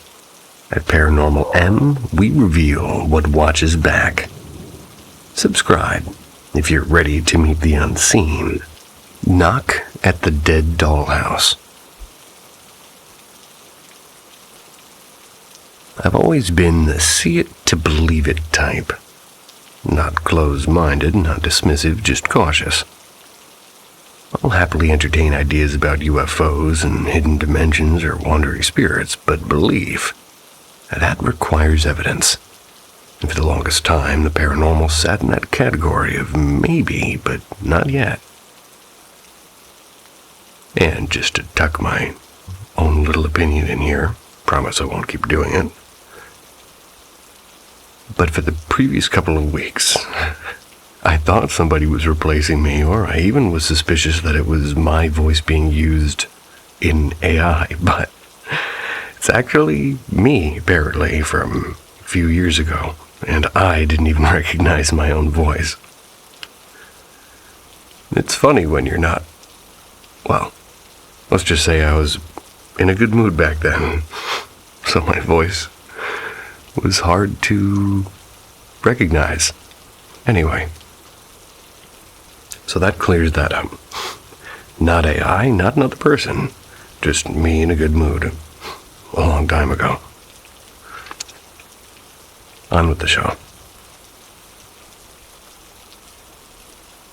When I was 23, this changed. and the shift was so sudden it felt almost violent. Not in a harmful way, but in the way your worldview can snap like glass under pressure. The moment you realize reality isn't as airtight as you thought.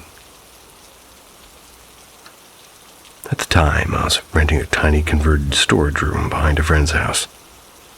The place was a box. No windows, just bare walls painted an ugly beige. When the light was off, it was pure void. My friend used to joke the house was haunted, and his kids, both under 10, told stories of the woman in the hallway. I believed them as much as you believe kids talking about monsters under the bed. Possible, sure, but not convincing. That night, I was sitting cross-legged on my mattress. I was working on a beat-up laptop. The room was quiet, and almost too quiet. Then, 3 blinding flashes lit up the wall in front of me. Not lightning, not headlights. These were pure white bursts, like industrial camera strobes given off in sequence. They left afterimages. They were burned into my vision. No sound, no source, just a wall that shouldn't have been glowing. So I sat there frozen, trying to think of some explanation like an electrical surge or a migraine aura. Except I'd never had one. A few seconds later, from the corner of the room comes a faint electronic melody. It's doing it in ding-dongs. The sound was coming from an old plastic toy cash register that had been tossed into the room months before and had no batteries and no working parts. I'd never once heard it make a noise, and yet here it was, politely chiming like a doorbell. I remember whispering, "Nope." Then I bolted into the main house and told my friend. And he only shrugged and was almost smug and said, "Yeah, told ya." Later, I went back in, pulled the toy apart. The wiring was shredded and dead, and to make it chime, I had to manual 2 exposed wires together with my fingers. So that's a short way of saying it wasn't automatic. It wasn't motion triggered either. Something invisible had closed that circuit on its own. And that was the moment my brain rewired. The flashes, the sudden activation of a dead circuit. It all smelled of energy, not ghosts. Electromagnetism, like something discharged a burst of power enough to produce light in the air and briefly complete an impossible connection. It was physics, but physics misbehaving in ways I couldn't file under normal. And that's the thought that stuck. Maybe the paranormal isn't supernatural at all. Maybe it's perfectly natural, just unmeasured.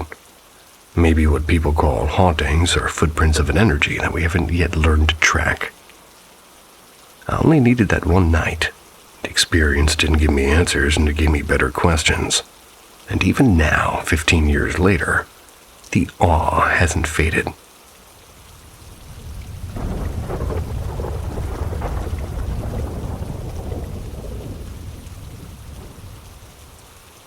The things that shouldn't have happened.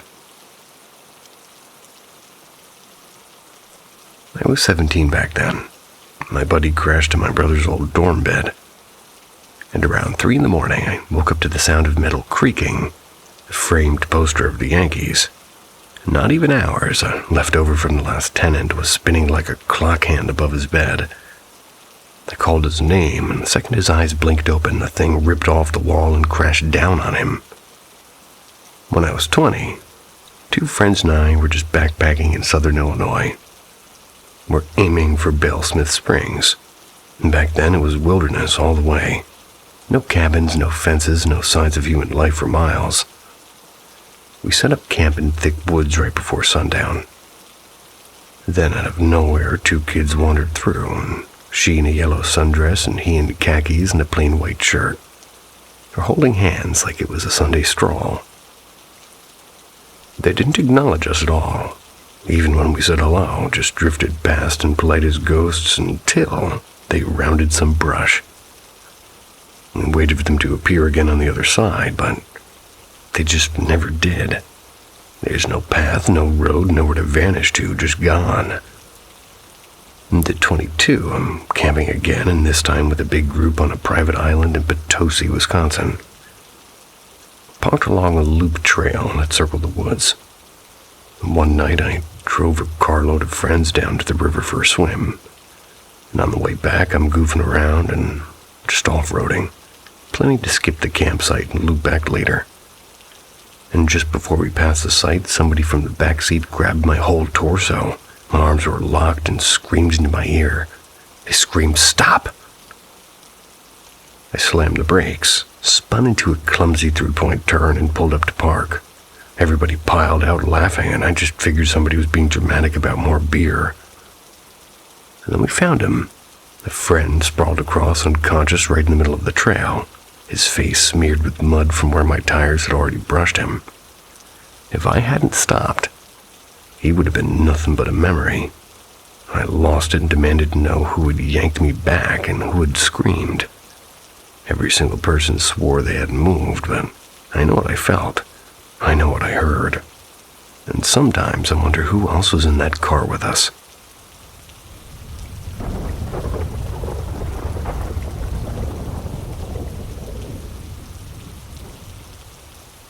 The friend called Whisper. My little cousin, who's only 5, told me he made a new imaginary friend. He said his name was Whisper. At first, I just brushed it off, and kids come up with strange things all the time. But then something about it started bothering me. You see, English isn't spoken in our house. It's not even our second language. The only English words my cousin knows are the ones I've personally taught him. And I swear on everything, Whisper was never one of them. He doesn't watch cartoons in English, and he doesn't play English games. There's simply no way he could have learned that word.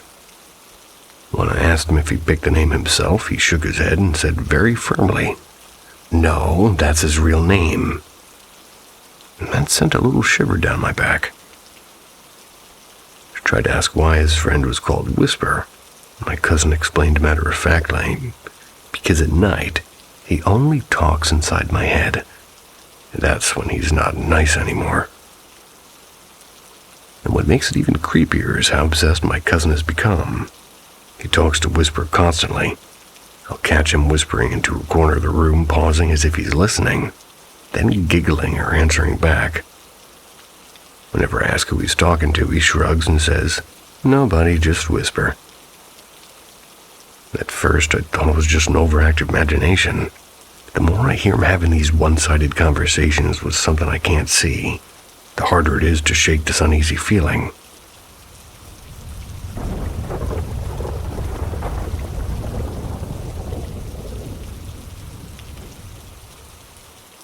The Knock in the Pines.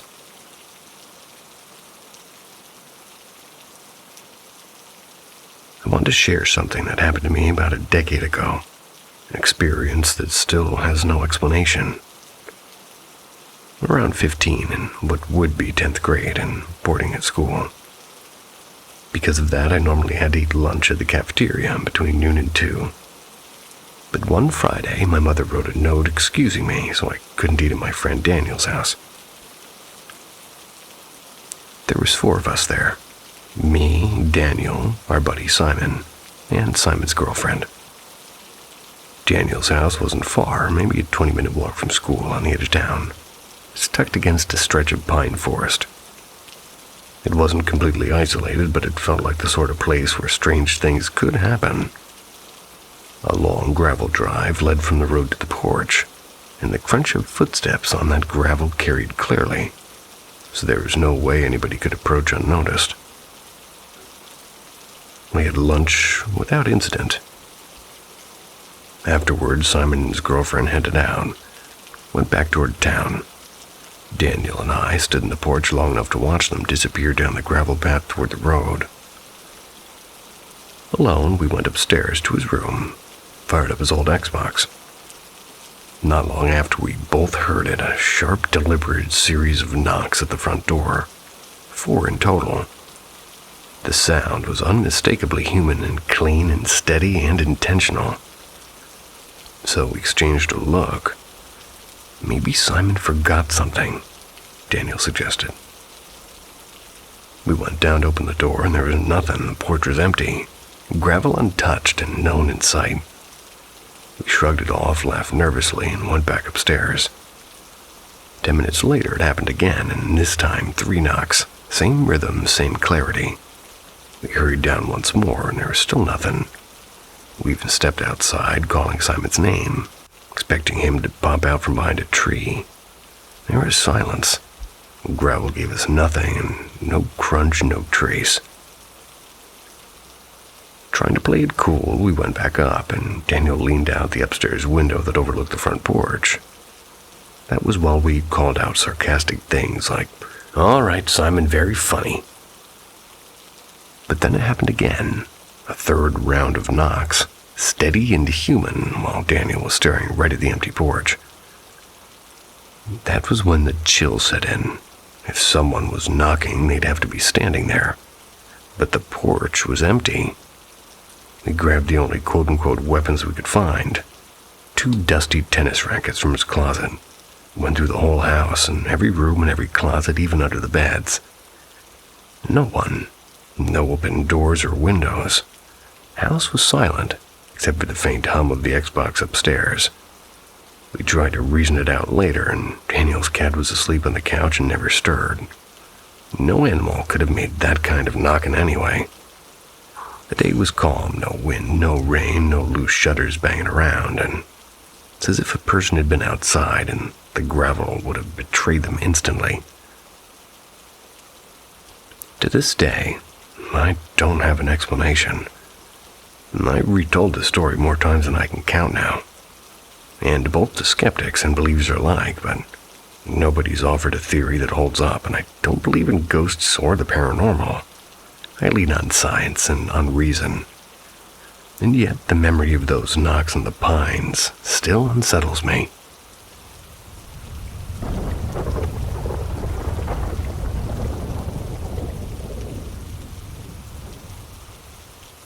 The visitor at the threshold. I swear this happened just last week. I wasn't meditating. I wasn't even trying to do anything strange. I was just lying in bed scrolling my phone. That was until my eyes felt heavy. Right as I started drifting off, my body suddenly felt like it weighed 1,000 pounds. The mattress seemed to swallow me whole. And then this deep humming filled my head, like a swarm of bees inside a power line. Before I could even process it, I felt myself slide out. Not stand, not jump, but slide right out of my body. I turned around and I saw myself still lying there, phone slipping from my hand. Everything looked almost normal, but muted, like the room was draped in smoke. The air pressed against my skin, and it was thick and heavy, and my movements felt more like floating than walking. And that's when I noticed it. By the door, where the hallway light usually leaks in, there was a figure, taller than the door frame, pitch black with edges too sharp for a shadow. It didn't move, but somehow I knew it was waiting and watching. My lungs tightened. I tried to call out, but the sound caught in my throat like I was choking. Then the figure tilted its head just slightly, like it was listening to something. Or worse, like it had heard the thought forming in my head about bolting back into my body. Panic hit me like ice water. The second I slammed back into myself so violently that my chest seized up and I woke up gasping and my heart thundering. And the part that still makes my skin crawl is that door. I always close it before bed, but when I sat up shaking, it was cracked wide open. I haven't been able to sleep with the lights off since. I don't know if it was sleep paralysis or a hallucination or something else entirely, but it felt too real to just be a dream.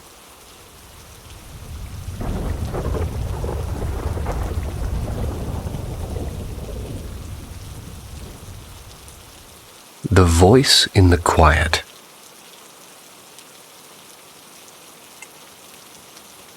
My wife died 14 years ago. She was only 30. For the longest time, I thought death had sealed every door between us. But in these past few years, since I stumbled into a deeper spiritual life, I found those doors quietly unlocking. The first time it happened was during the pandemic, when I had just become a Quaker.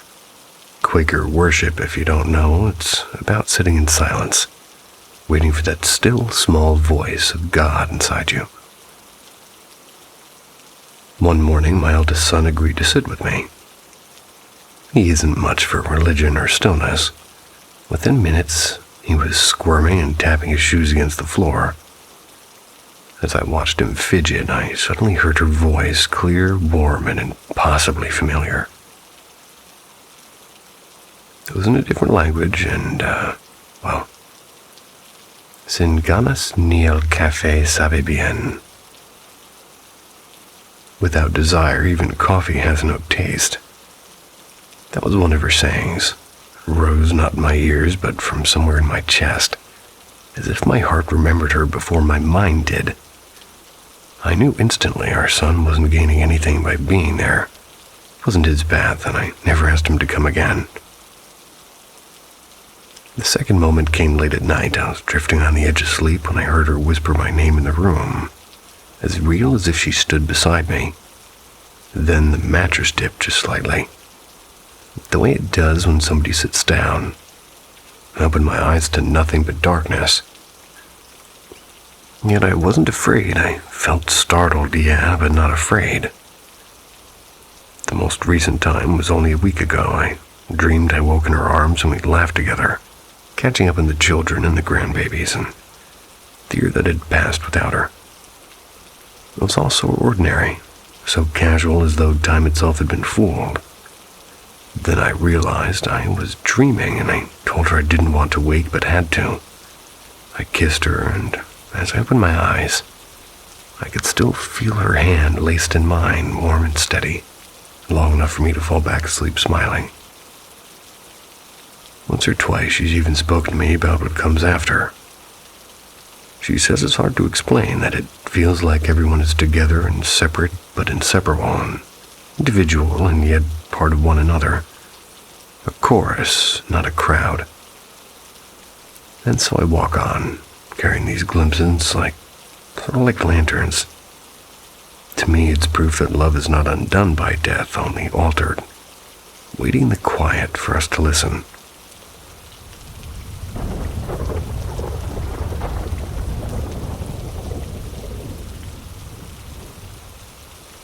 The Psychic at the Wrong Door.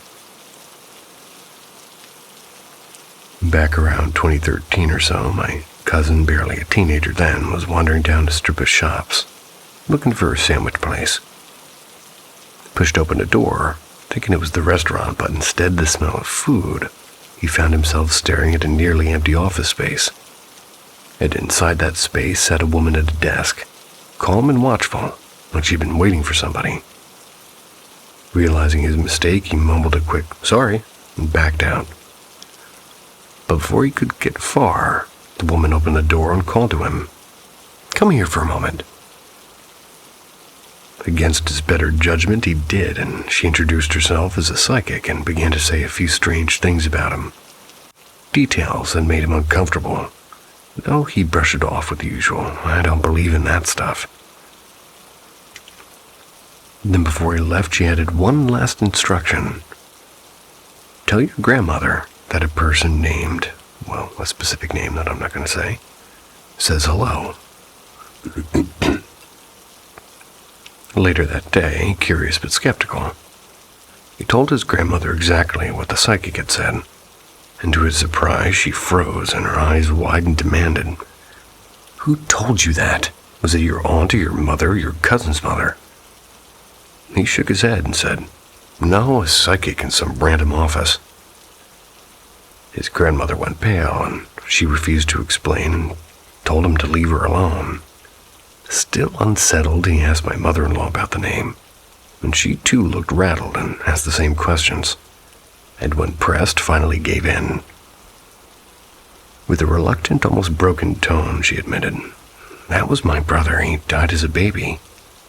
She hesitated, then whispered the darker part of the family rumor, that their grandmother, who struggled with alcohol and drugs, may have accidentally rolled over and smothered the baby while asleep and drunk. In that instant, my cousin's skepticism cracked. Whatever he thought of psychics before, that night he became a believer. Give me the number of that person, would you?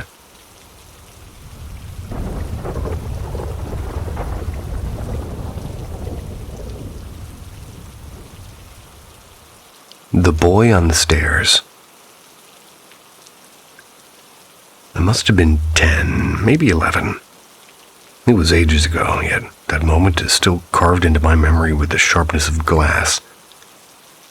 I've asked myself hundreds of times if it was my imagination, but no. The setting was too ordinary and the mood too calm and my mind far too healthy to excuse it away like that. It was a regular afternoon. My mother, my younger brother, and I were getting ready for a trip to the park. Being the impatient little ball of energy I was, I had dressed first and bolted out of the apartment door before anyone else. I loved the feeling of being ahead and free and unstoppable. So does my dog. Turned the corner of the hallway, and my own door no longer in sight, and I heard it, footsteps quickly catching up. Naturally, I assumed it was my brother racing after me as always. And sure enough, someone rounded the corner. But it wasn't quite him. The boy looked like my brother, dressed just the same. But the way he smiled, it was wrong, and it was wide and unnatural. Like a stranger wearing my brother's skin. Without even glancing at me, he sprinted down the staircase, laughter all over his face. I called out to him, and in that same instant, my real brother answered from behind me, and I froze. He was just stepping out with my mother, confused at why I was shouting his name. I demanded to know if they had seen the other boy, the boy who looked exactly like him. They only shrugged, offering no answers I could trust. And that was the first of many strange encounters in my life, but perhaps the one that unsettled me most. If it wasn't my brother, then who or what had just smiled at me and run into the dark stairwell?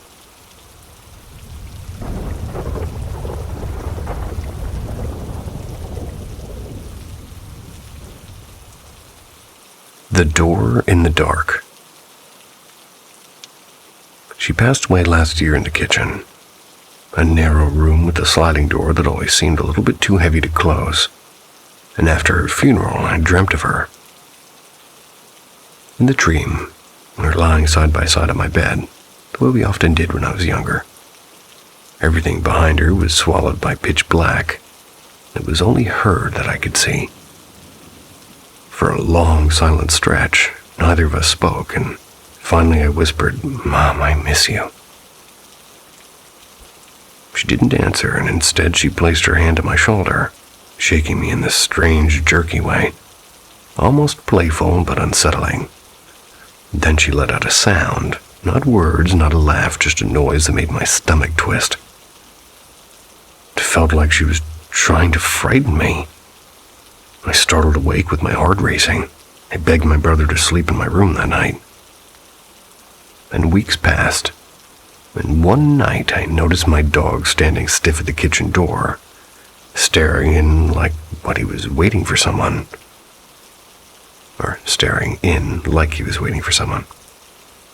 And a few seconds later he turns away, and other nights though he growled and barked at the same door with his hackles raised, as if he knew something was there that I couldn't see. Then my grandmother, who lived just next door, told me something that made my skin crawl. She said my mother had been making her presence known. And once while lying alone in bed, she heard my mother call her name. She answered out loud, but the room remained still. And another night, she swore she felt the weight of somebody pressing against her pillow, as if sitting at the edge of her bed. She told me she thought it would be my mom. Now every time I see that kitchen door at night, I wonder, is it just a door or is it still hers?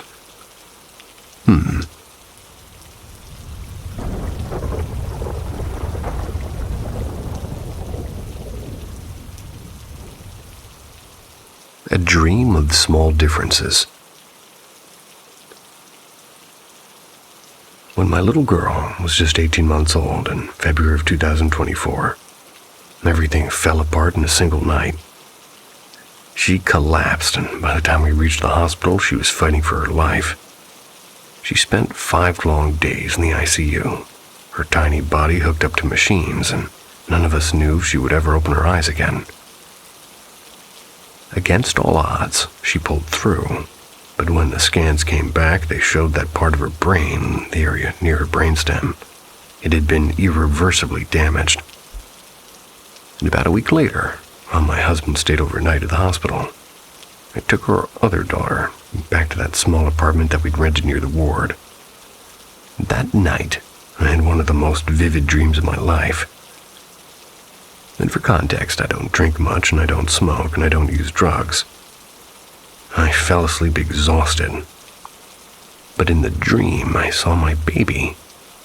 She looked exactly like herself, her mischievous grin, her little curls, but there was something just slightly different. The dream didn't say what, only that it was subtle. And the message was clear as crystal. She's coming back to you. She'll be the same child, only with the smallest of differences. When I woke up, I wasn't afraid anymore. Even though at that moment she couldn't move and couldn't swallow and couldn't even sip water. I knew she was going to be okay. 2 months later, we walked out of the hospital. She was eating mashed fruit and drinking thickened juice and dragging herself across the floor with stubborn determination.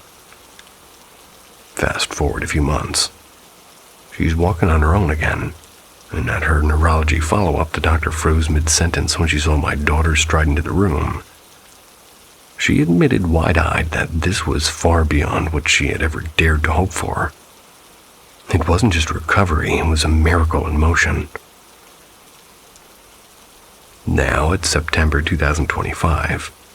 My daughter's 3 years old, and she had every kind of developmental assessment like speech and cognition, fine motor skills, and gross motor skills. She's exactly where she should be for her age in everything except gross motor skills. She's still learning to jump and to climb and to balance on one foot and to pedal her little tricycle. But otherwise, she's right on track. And tonight it hit me like a wave, like in that dream, which was more than a year and a half ago at this point. It was true. I did get my daughter back, and she's the same, her spirit untouched and her joy intact, just with one small difference.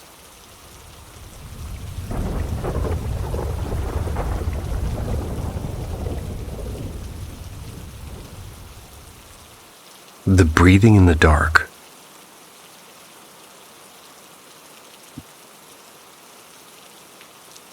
I've gone back and forth for months about posting this. I'm not somebody who usually shares anything online. I'd much rather just watch silently from the sidelines. But this memory won't leave me alone. English, it is my first language, so forgive me if some of this sounds odd. The night it happened, I immediately typed everything into my notes app. That phone has since been lost. So here I am, trying to piece it together purely from memory.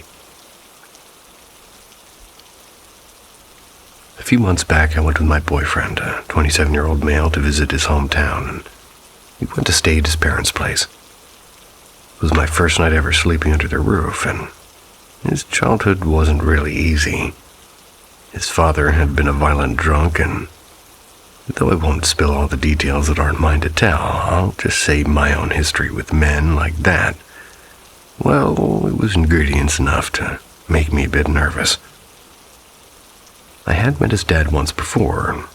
Everyone was polite and civil, but I tiptoed around, careful not to stir the air. That night after dinner, my boyfriend and I crashed in his old bedroom. It's a small space. Just a bed and a narrow armchair sort of shoved against the wall. We were exhausted and we fell asleep pretty fast. Sometime in the middle of the night, I shot awake, my chest hammering. I didn't move, I just stared into the pitch black, absolutely certain someone was in the room. The air felt occupied, and I could hear the floorboards shifting, and the particular groan they make when holding a person's weight. And worse, I heard breathing, heavy male breathing, just standing there near the door. My stomach dropped, and my first thought was that it was his dad that had stumbled in, drunk and looming. I lay frozen, waiting, imagining if I'd have to shove myself between them and maybe a fight was going to break out. Imagining if he'd turn on me instead, and after what felt like forever, I whispered to my boyfriend, barely moving my lips. I thought someone was in the room, I told him. Half asleep, he muttered there was nobody there. I begged him to at least turn on the lamp. The moment he clicked it on, the sound vanished. The room looked perfectly empty. Just peeling wallpaper in the shadow of that armchair. No footsteps, no breathing. It was like a channel had been switched off. He pointed out that if anybody had come up, we wouldn't have heard the creaky staircase, and the door was still shut tight. He turned the light off and drifted back into sleep. It took me a long time to unclench, but eventually exhaustion pulled me under again too. And the strangest part came later, when I told my mom.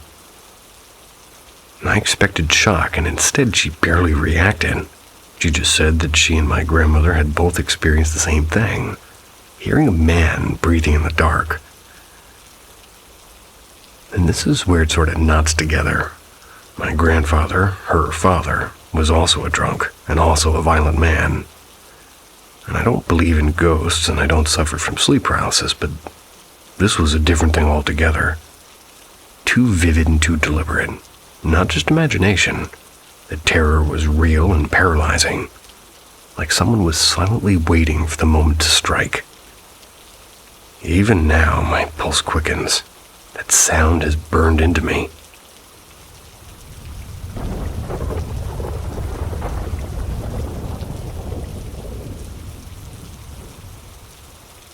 The thing that outran sound.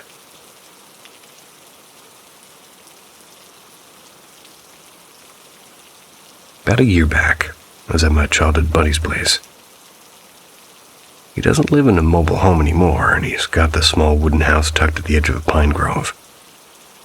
I was on his old sagging couch, a couple of beers in. We were just trading the usual chatter with work and family and who got fat and who moved away. Nothing remarkable. When it got late, I finally stood up and said, "All right, man, I'm out. Gotta drag myself to work in the morning." He laughed and said something like, "Yeah, same here." He walked me to the door, and that's when it hit me. This sudden, gut-deep sense of dread, like somebody just dropped a block of ice down my spine. The second the front door opened, that feeling seemed to triple. My car was parked right out front, gravel driveway, headlights catching a shimmer of pine needles. And as I stepped out, I heard or maybe felt something, like a shift. Rustling and breathing. Could have been a stray cat, maybe a raccoon nosing around, but it felt bigger than that, and closer, like it wanted me to know it was there. I told myself, don't look, don't let it know you're afraid. So I walked steadily, like nothing was wrong, straight toward my car. I reached for the handle and lifted my eyes, and that's when I saw it. At first it looked human, like a figure, but before my brain could even process it, the thing moved. Not like a man, not like an animal, faster than sound, faster than thought. One blink and it had crossed the driveway without a single crunch of gravel. No noise at all. I froze and I stood there like a statue. Hand still on the handle, every hair in my body standing up. I must have been locked there for 40 seconds, maybe even more, before I forced myself inside. When I turned the key, the radio blasted to life. But even that didn't shake the chill.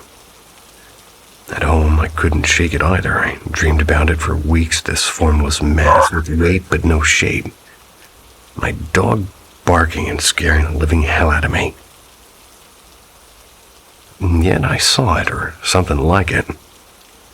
I don't buy into ghosts, demons, or any of that, and never really have. But I swear on my life, whatever I saw that night, physics doesn't explain it. It's the only time in my life I've been genuinely afraid of something that shouldn't exist.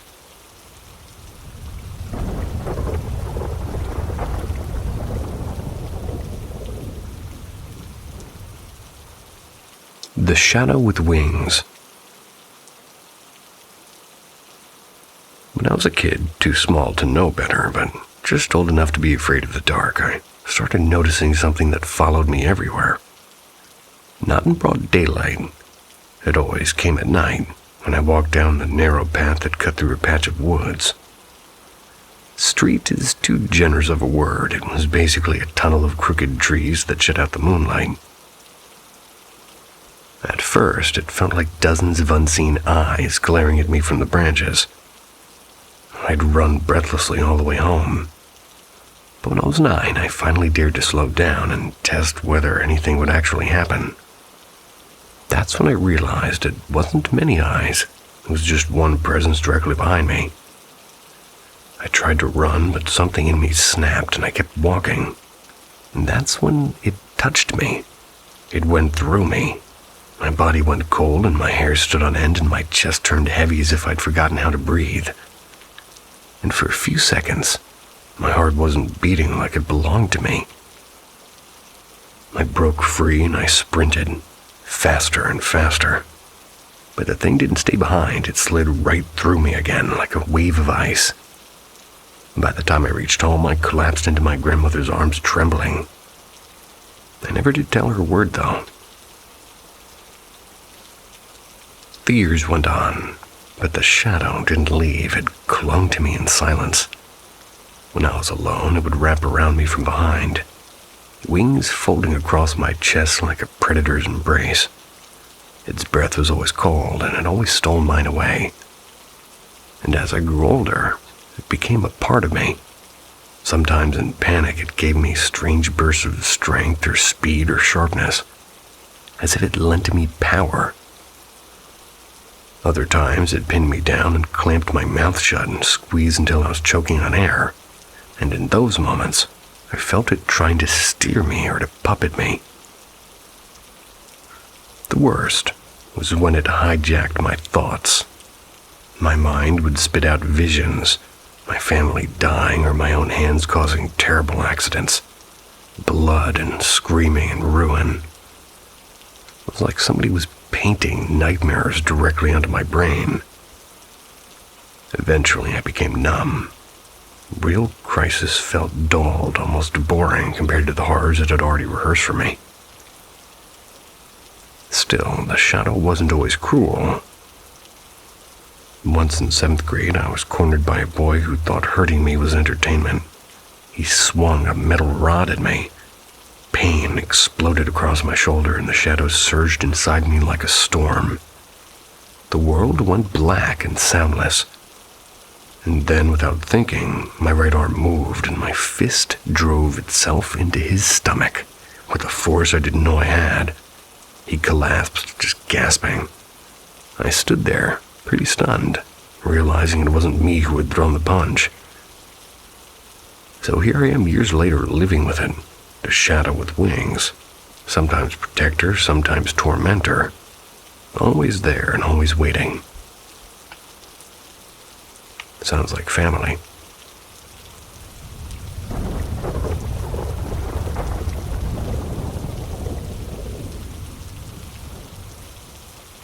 The arm in the doorway.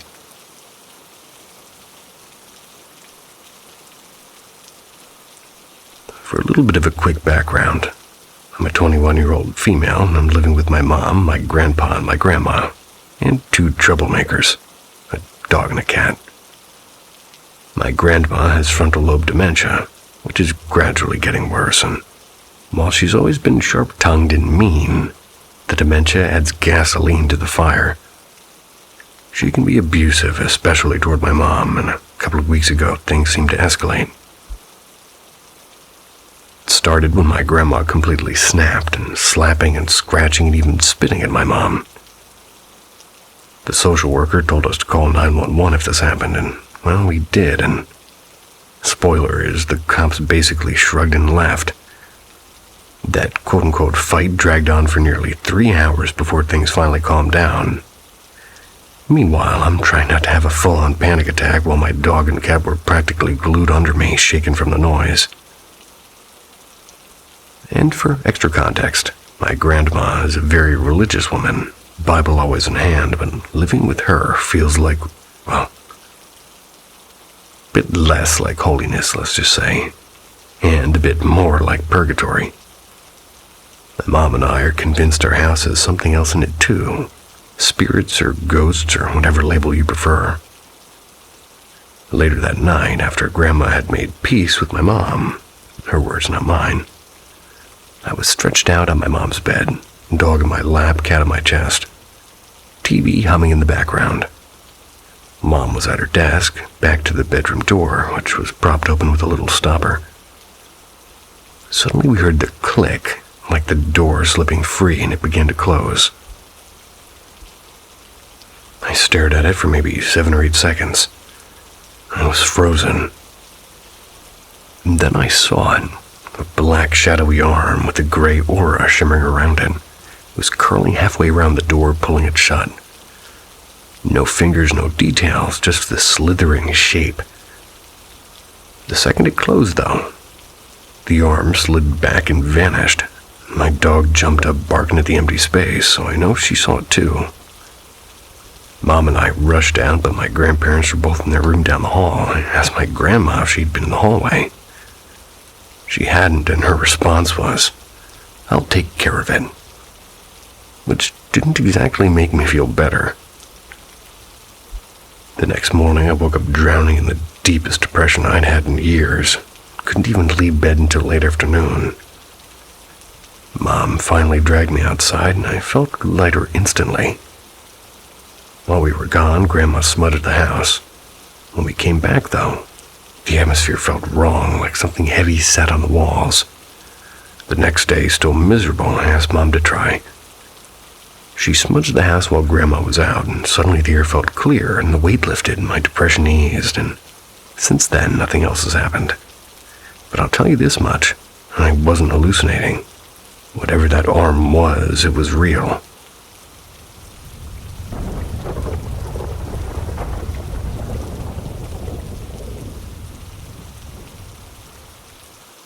The fingers in the house. So before I start, I'm a 28-year-old female diagnosed with schizoaffective disorder. Most of my experiences are auditory, things like phantom radio music or muffled voices from the quote-unquote next room. And that's when the house is dead silent. Meds have helped with those, but this one thing hasn't gone away, not even once. The weird part is it doesn't behave like a hallucination. I'll explain. My visual stuff is usually fleeting. Dark blotches that vanish if I blink, or shadows that melt as soon as I focus. But this, it's more like something's actually there, and it doesn't move or speak, and it just appears. And the only part I've ever seen are its fingers. Think of a sleep paralysis figure, but sliced down to just the hands. Long, pale, spidery fingers wrapped around ledges or door frames. Almost like somebody really bad at hiding was spying on me. That's what it looks like. It started in 2020, a few months after moving into my townhouse. Brand new construction, no history, no previous owners, and I remember thinking, new house, new start. Well, yeah, about that. Here are the times I've seen it, clearer than I'd like to admit. One being the office door. I'm up late working at my laptop, and the door was slightly open, and out of the corner of my eye, I saw fingers curling around the edge. Turned on the desk lamp, and psh, gone. 2 would be the bathroom mirror. One night, brushing my teeth, I glanced at the mirror and I saw fingers hooked over the shower curtain rod, as though something was perched inside the tub waiting. I yanked the curtain open so fast I nearly fell, but of course there was nothing. 3. The laundry basket. Carrying clothes down the hallway, I spotted fingers draped over the rim of the basket. My basket. As if somebody invisible was holding it with me. Blink. Gone. 4th time was the kitchen island. It's the most recent one. Afternoon, sunlight streaming in, totally normal.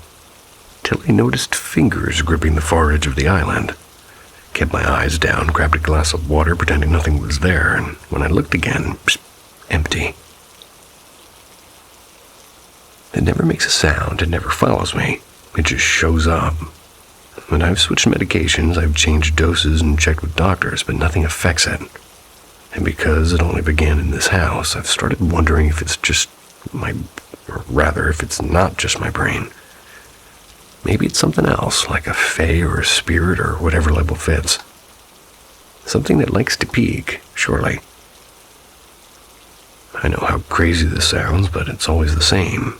Fingers too long and too thin, curling over ledges where they don't belong. And if there's a body attached, I really don't want to see it. I feel you.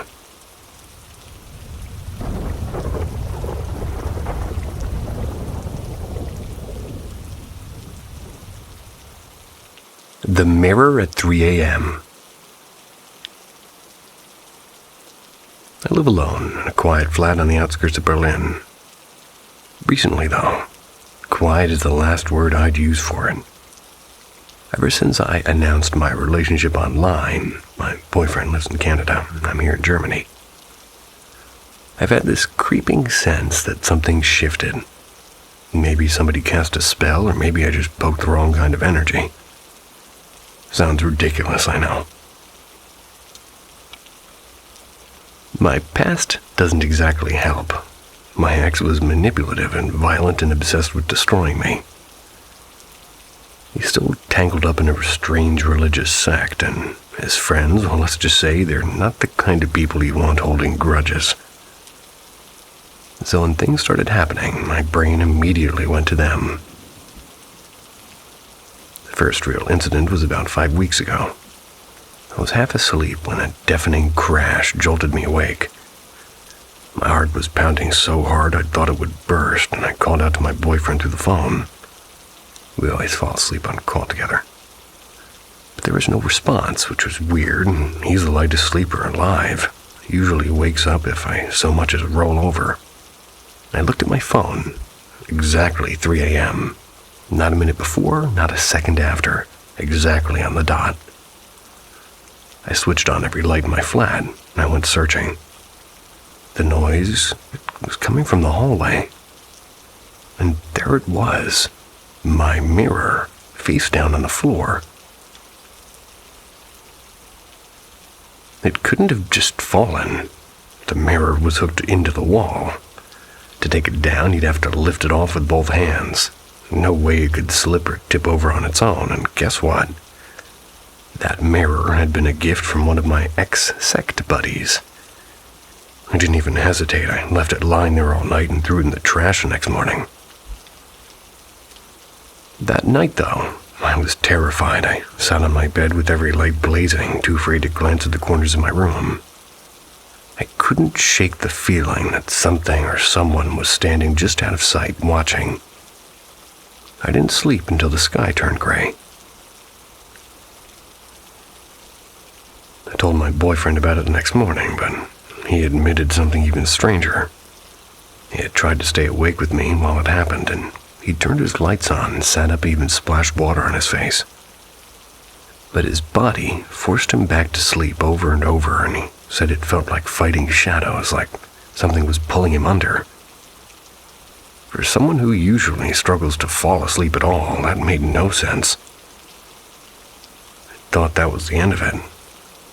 But it happened again last night. Another crash, another jolt awake, and I checked the time. Exactly 3 a.m. again. I tried to wake my boyfriend, and there was nothing. called him. When he finally picked up, he was once again struggling to keep his eyes open, losing the battle every 5 seconds.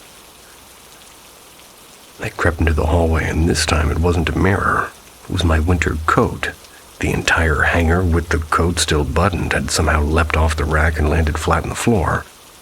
And that doesn't just happen, not unless somebody takes it down on purpose. And I'm writing this at nearly 4 a.m. with all the lights still on. Maybe I sound like a lunatic, and maybe I'm paranoid. But twice, at exactly 3 a.m., things have fallen that shouldn't be able to fall. And twice, my boyfriend has been dragged into some unnatural sleep at the same time. If it's all in my head, then my head is a terrifying place to live.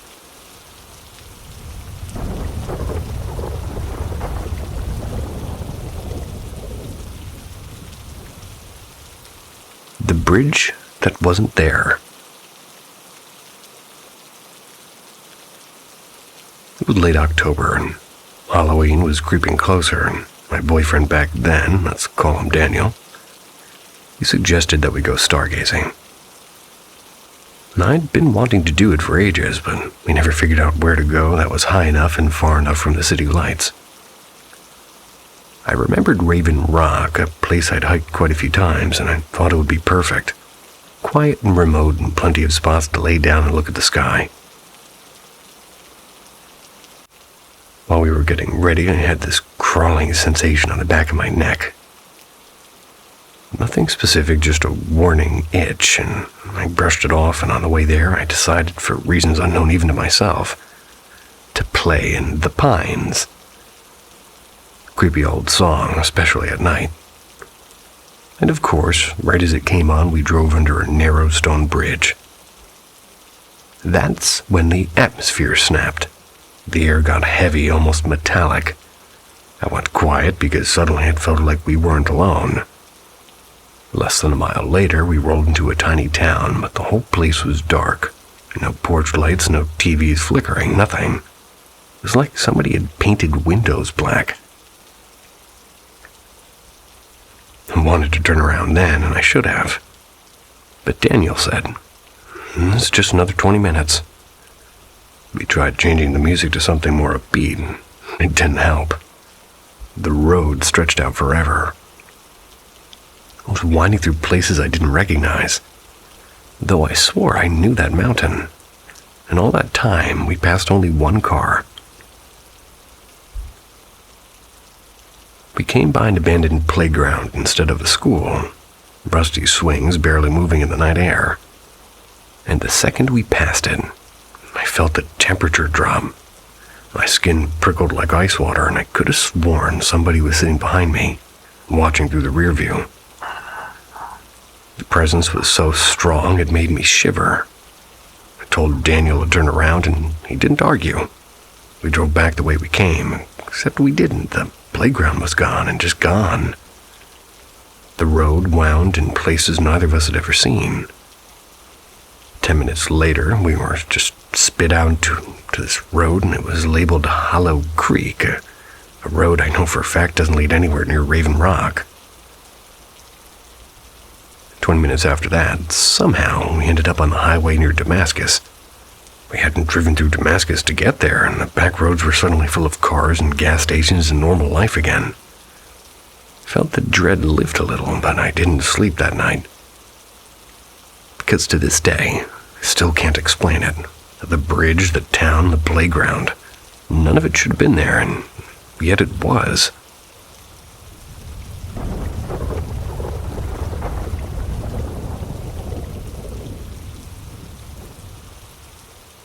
The Night Visitor.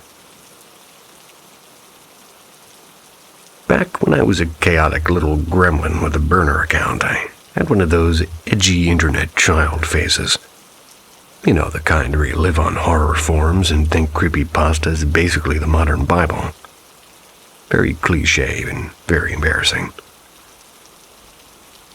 Now on this site, people made accounts pretending to be real characters, and most of them were obvious fakes, like poorly written OCs with pixelated profile pictures, but for some reason that didn't stop me. So being about 12, and extremely gullible, I DM'd one of these quote-unquote official accounts, and shockingly, we actually talked. At some point, as a joke, I told her to come over to my place, and totally knew it was fake, but I still typed it. That's what happens when you're a kid with zero parental supervision and way too much time. Fast forward to that night. I wake up on my top bunk in my bed and faces the middle of the room, and when I open my eyes, boom. She's there, inches from my face, and I'm talking, maybe 20 centimeters, and, well, she's see-through. Like I could see my desk lamp glowing faintly through her head. She blinked slowly, tilted her head, and gave me the tiniest smile. Now I have the weirdest fear response. Instead of screaming, I just mentally combust and then roll over and go back to sleep, and yeah, that was my survival instinct.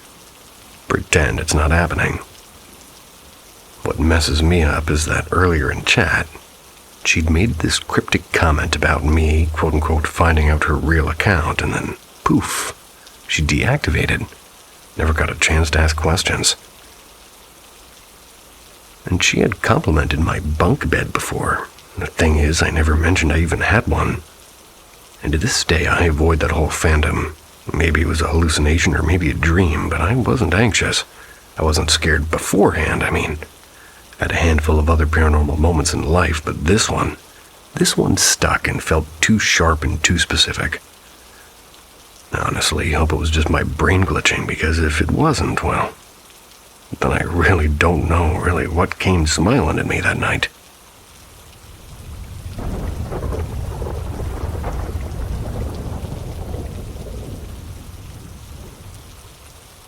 Laughter in the dark.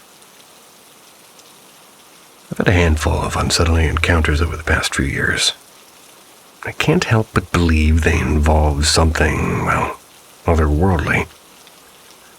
I work the overnight shift in a group home for adults with intellectual disabilities, and when the world outside is quiet, the house isn't always as empty as it seems. Sometimes, sitting in the living room, I suddenly feel eyes on me.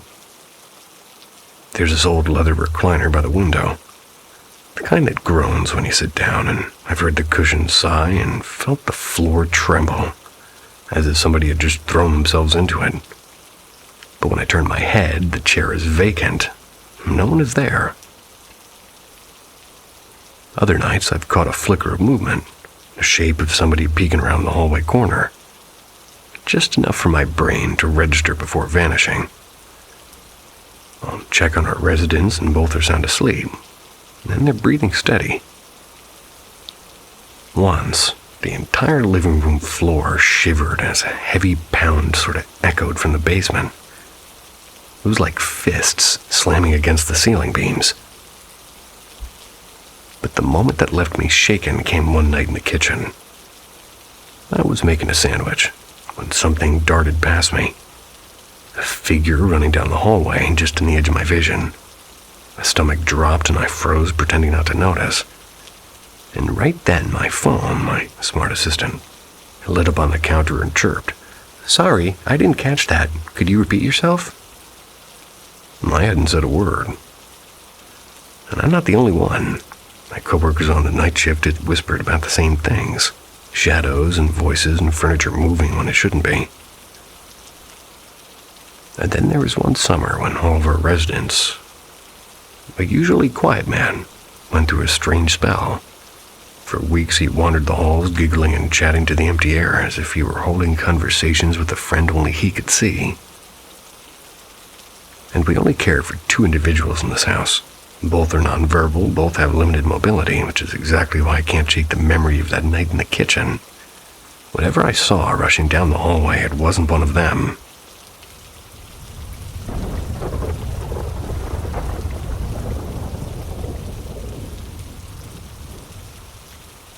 Footprints in the ice. I've been a chef in the UK for years, which means I've spent far too much of my life in draughty old pubs that people swear are haunted. And over time, I've heard colleagues blame everything from a missing spoon to a flickering light on ghosts. I've always managed to come up with some rational explanation. This morning, though, was a different story. At 6:15 a.m. and drizzling. Shocking, I know. I'm lugging my delivery into the walk-in freezer. Now, our freezer isn't in the kitchen. It's around the back of the building through a locked gate that only I have the key for at that hour. No random choice or random customer or staff member was slipping in. As usual, I propped the freezer door open with a hefty baking tray because these older doors practically slammed themselves shut if you so much as breathed wrong near them. I had just stacked the last crate of vegetables and switched the light off, nudged the tray away so the door could ease closed. And that's when it happened. Clear as day, footsteps, crunching against the cold concrete floor behind me. I spun around, and for a split second, I swear I saw a figure moving at the far end of the freezer. Instinct kicked in, and I shoved my arm against the door to stop it from sealing me. And apparently, whoever was inside, actually called out, "Oh, sorry, mate, didn't know you in there." Flicked the light back on, stepped in. It was empty, completely empty, with no movement, no sound, just boxes of frozen chips staring back at me. And at the time, I shrugged it off and tried to keep busy, but sitting here on break, I can't shake it. It wasn't just a shadow, I heard those footsteps. Usually I'm the first to laugh off ghost stories, but this one, I can't find a neat, logical explanation. For what it's worth, I never felt scared, just confused, like whoever or whatever was there didn't mean harm, only to be noticed.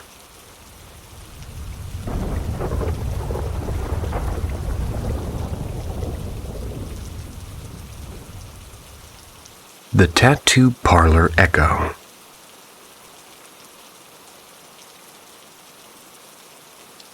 So I work at this little tattoo parlor. It's tucked away in the edge of town. Not spooky woods edge of town, but like behind a strip mall with a nail salon and a family insurance office.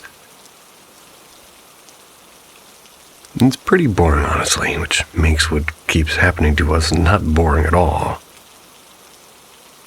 You see, we keep hearing animals. Not like outside the shop animals, like clear and impossible to miss noises inside the shop. Problem is, there are no animals, and before you roll your eyes, I get it. A random meow is not proof of ghosts, but when it's this loud and this distinct, and this random, you start questioning reality. Take last week. It's 10:45 at night. Just me and my boss finishing a cleanup. And out of nowhere, a sharp, perfect meow. And it's in the room with us. We both freeze and stare at each other and blurt it out at the same time. Cat? Well, there's no cat. Not inside, not outside. Just silence after that single sound. Then Tuesday, broad daylight, shop buzzing with machines and metal blasting. Suddenly, a single loud bark cuts through it all. Everyone hears it. Client in the waiting room, both artists working. My coworker, they say, "Wait a minute, is there a dog here?" No, not then, not ever. And it was just one bark. But the creepiest one for me was 2 nights ago. I'm locking up. My buddy's outside smoking. And I hear this high-pitched, desperate kitten. It was crying from the bathroom. Long and squeaky and heartbreaking. I tear through the place thinking some poor thing got trapped inside. There was nothing to be found. Meanwhile, my friend swears he heard it from outside. Like the sound traveled through the walls. That always happens once. One meow or one bark or one cry. Then silence. Never repeated, never explained. It's happened maybe 8 or 9 times in the last few months. And apparently it's been going on before I even started working here. Now my boss, she's big into animal rescue. Over the years, she's fostered more cats and dogs than I can count. If we're going supernatural, maybe it's their spirits still hanging around the place that she built. A sort of furry afterlife reunion, except, well, loud and brief and totally unnerving. So yeah, we're either being haunted by ghost pets or the universe is just messing with us. Either way, if you walk into her parlor and hear a random meow from nowhere, don't be surprised. We sure aren't anymore.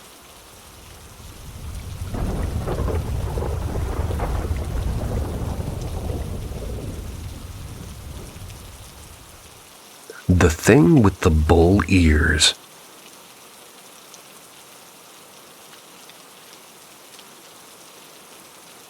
I live out in southern Nevada, born and raised.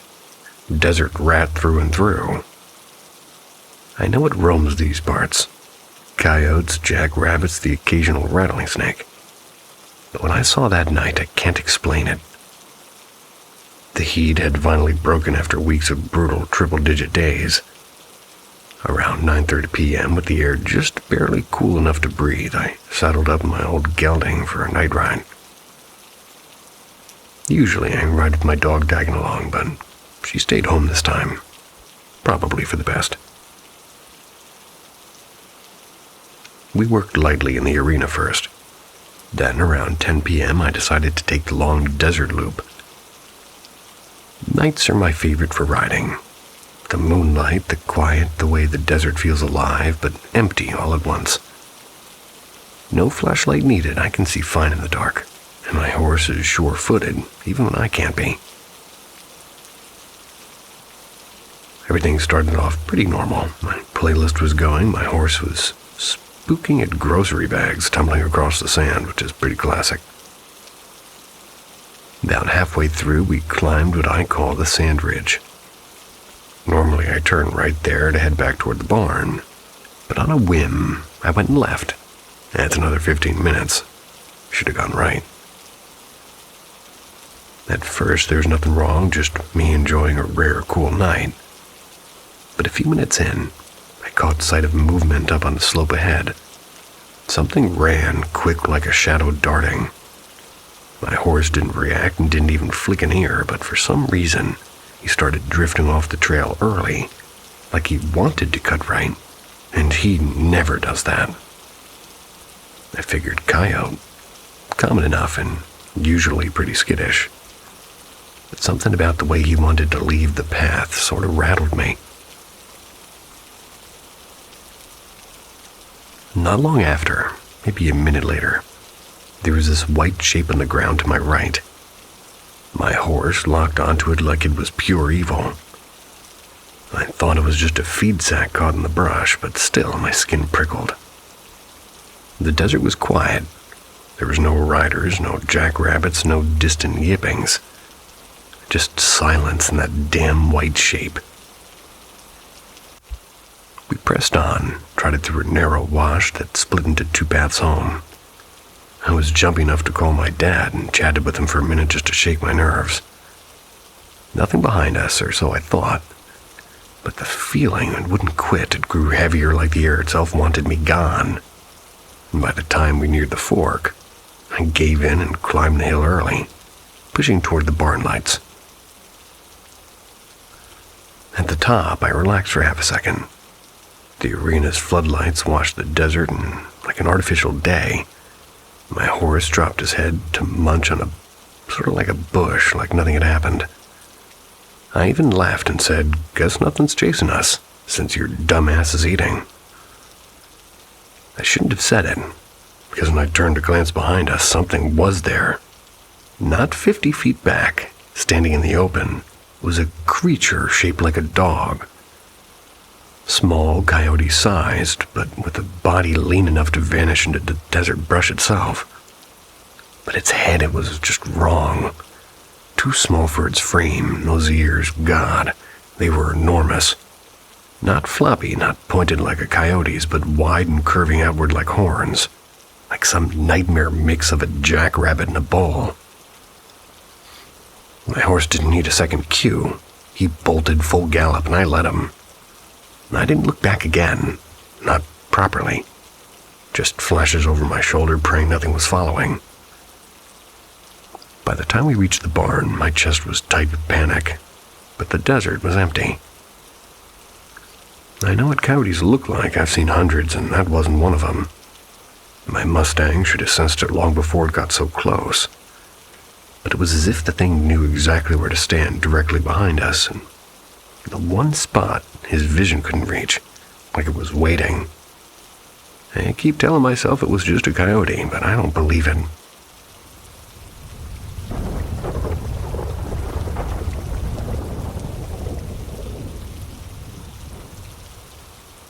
The thing in the dark. Honestly, I can't tell if this was sleep paralysis or if I ran into something I wasn't supposed to. I've always suspected that my apartment has something in it. But this was on a whole other level. I was drifting off, half asleep. Maybe fully under, I couldn't tell. When suddenly my jaw snapped to the side, hard.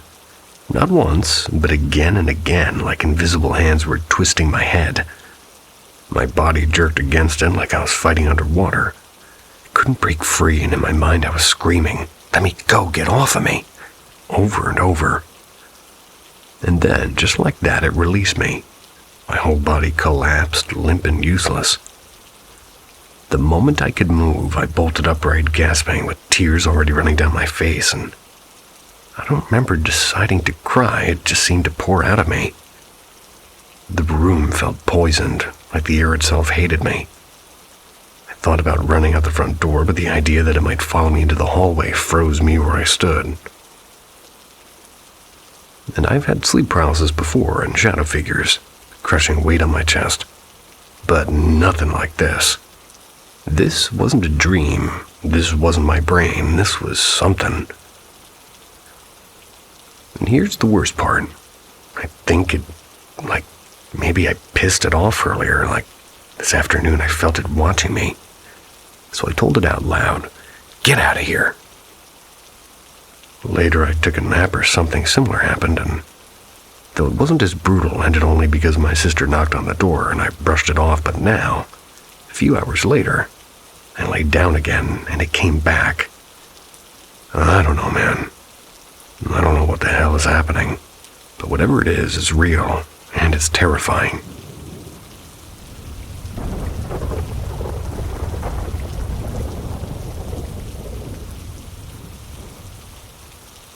The whisper in the study. It began with small, almost polite disturbances. Motion-activated lights kind of sparking awake at odd hours. The sound of footsteps in empty rooms. The unmistakable sensation that we're not alone. My wife felt it, and I felt it.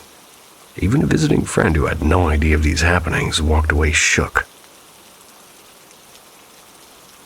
The disturbances, they seemed to build like an orchestra tuning up. And this one night in particular, I awoke to something brushing against me. It was subtle and deliberate. And, mad as it sounds, I swear I once felt a tongue where no tongue should ever be. Yikes. Terrified, I threw myself into a cleansing ritual, calling on every protective practice I could, and oddly enough, that terror set me on a spiritual path I hadn't expected. I began studying meditation, practicing divination, and eventually joined the Rosicrucian Order, the AMORC. But the strangest part of this journey has not been the waking experiences, it's the dreams. Once I dreamed of an empty house. Outside the window stood a Union soldier from the 1860s, middle-aged, uniform pretty ragged, and he smiled at me. A smile too sharp and too knowing. But he could not cross the threshold. My wife's dreams were darker. She once dreamed of a spirit pressing her down and strangling her, only for her to break free and find a man with a knife waiting. The spirit, she realized, had not been her enemy, but her warning. Things are calmer now, mostly, except in my study, the room where I meditate, where I did my first Rosicrucian initiation. There, the lights flicker on by themselves in the small hours, as though somebody's browsing my books, and it feels not hostile and almost companionable. Companionable. I thought I was going to get stuck on Rosicrucian, but I got stuck on companionable. Who'd have thought? But then came the dream after my initiation. Half asleep, half something else, a whisper, close and low, and I wanted to... said something like this anyway. I want to be you. I want to live inside you. And at the same moment, faint touches trailed across my skin in time with the voice. I want to believe this chapter is closing, that I'm not fanning flames by seeking spiritual growth. And I'm not afraid, not like before. But I wonder what doors I've opened. And whether I have a guest in my home who's far too interested in staying. You got me at the tongue part.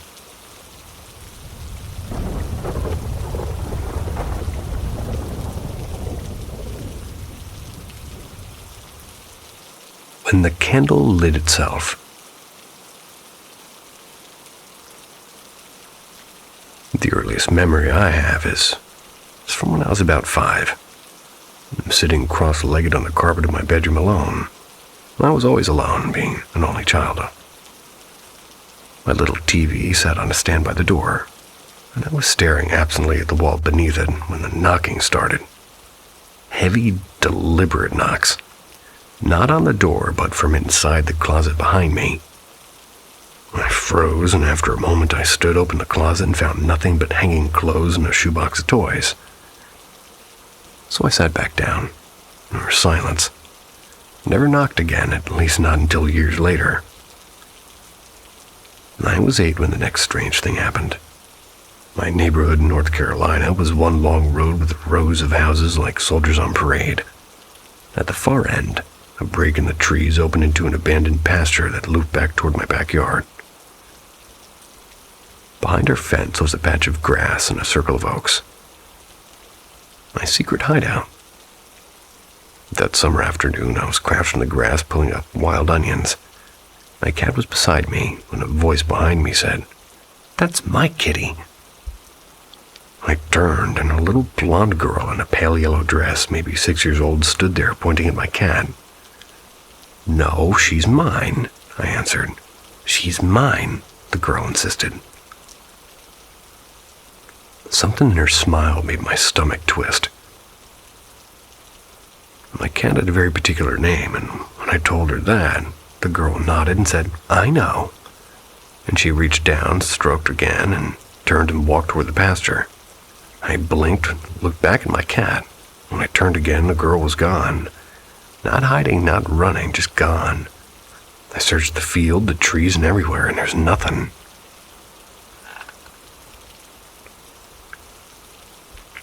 At 10, I lost my best friend to a sudden illness. She was 11, and I had stayed at her house the weekend before that. Next morning, she was gone, and she was the only person I'd ever confided in about my strange experiences.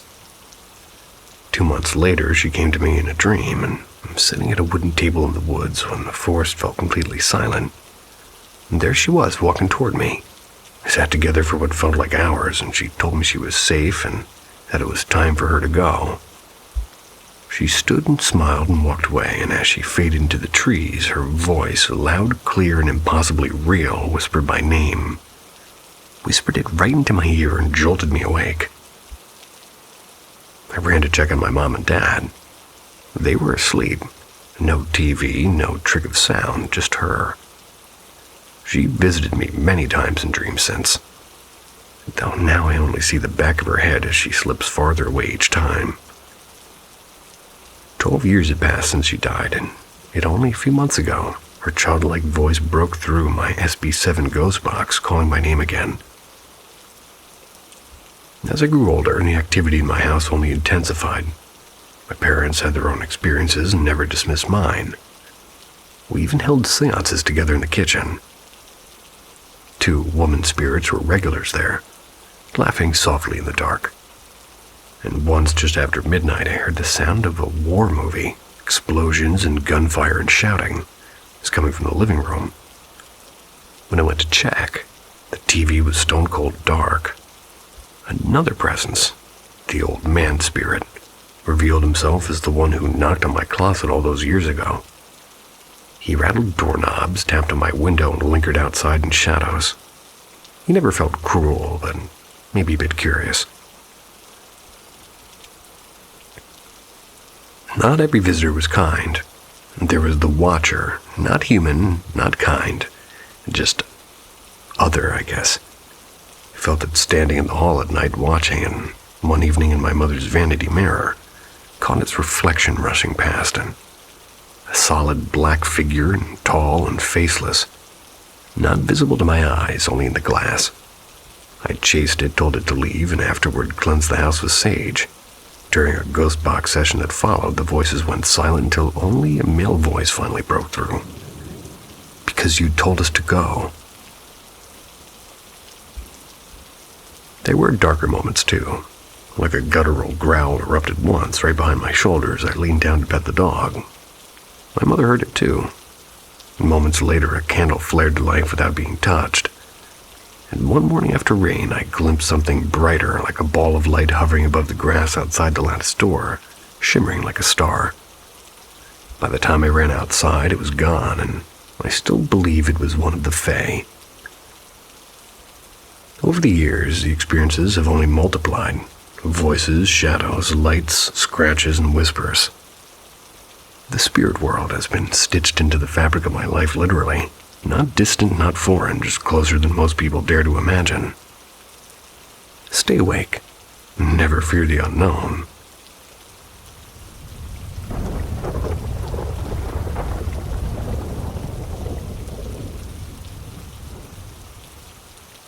Ghosts in the Keychain.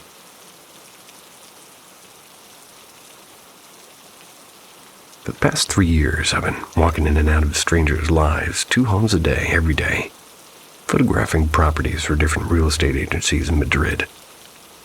Almost all the homes are flats, with the occasional townhouse sprinkled in. Normally, the agent just hands me the keys and disappears, leaving me to wander through silent rooms on my own. I've never seen a ghost, but I felt things. Odd little interruptions in reality, the kind that sit with you for long after you've locked the doors behind you. 4 particular stories have stuck with me. The silent neighbor, and this one still unsettles me. I was sent to an apartment on Gran Via, warned about its temperamental alarm system. The last agent had triggered it and ended up with half the local police at the door. Naturally, I did the same, and after fumbling with the code, I managed to silence it and began working. It was a bright flat, full of windows and cheerful light. In the living room, however, my camera's eye tracking kept locking onto something invisible, sliding steadily from wall to wall, as if following a person. I assumed it was a glitch, and it was a new camera after all. I finished, packed up, and was about to leave when the intercom buzzed. Police again. 4 officers were waiting downstairs, 2 of them calming an anxious elderly woman. She begged them to check on her brother next door. Hadn't heard from him in days. The officers asked if I'd seen or heard him while inside, and I shook my head, and my mind flashed back to that face in that camera. But later, the agent told me the truth. That man had died of a stroke days earlier, and that camera's glitch, well, never happened again.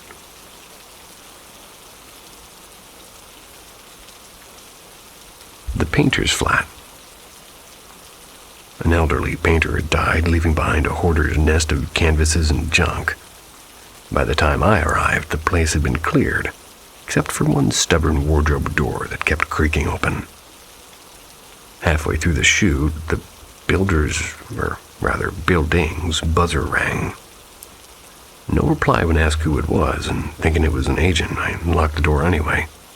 Elevator rattled up to my floor, and I stood by the gate waiting. The door finally slid open, and I greeted my friend, and no one was there, and the elevator was empty, completely empty. Later, the agent admitted he never liked being in that flat either. Doors slammed for no reason during showings. He never managed to sell it, but another agent eventually took it over. third story is the forgotten outfit. This one wasn't scary, but unbelievably sad. A small flat in a quiet barrio. The first thing that hit me was the smell, like that warm, heavy grandmother's kitchen scent. The home was spotless except for the main bedroom, an orthopedic bed, still tilted as if waiting for its owner to return. Beside it, a chair with a perfectly folded dress and cardigan, ready for the next morning that never came. I couldn't shake the heaviness in my chest as I worked. I didn't ask questions about who would live there. I rather imagined she moved peacefully into a care home. The flat didn't feel like it had let her go, though. The fourth one is the family house. Sort of a rare assignment. A 2-story home with a basement. At first, I was thrilled, but the thrill faded fast and I noticed the furniture frozen in 2020. Old magazines, half-empty bottles, a newspaper on the sofa. Upstairs on a bedroom wardrobe, somebody had spray-painted a huge silver anarchy symbol. You know, that A with the circle around it. I called the agent and he sighed and explained that the woman selling the house had lost her husband and only child in an accident.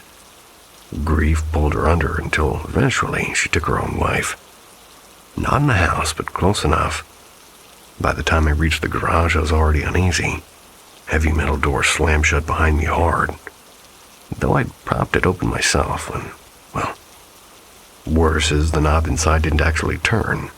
The outer garage door was locked too, and I spent an hour trapped underground until the agent came to rescue me.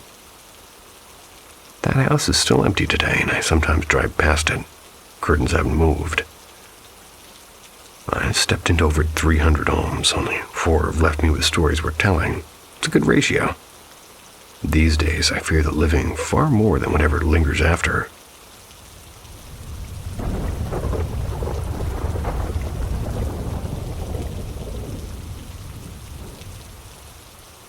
The Rooftop Stranger. Never been the type to buy into ghost stories. 13 floors up in my apartment block, life has always felt ordinary and almost boring. My place has always been safe and predictable until last week. That's when things started getting strange, and the first incident happened on a muggy morning. I usually sleep with the balcony door cracked open for air, and when I got up to close it, I happened to glance across at the next building. From my spot, I can see the rooftop clearly. And that's when I saw a figure.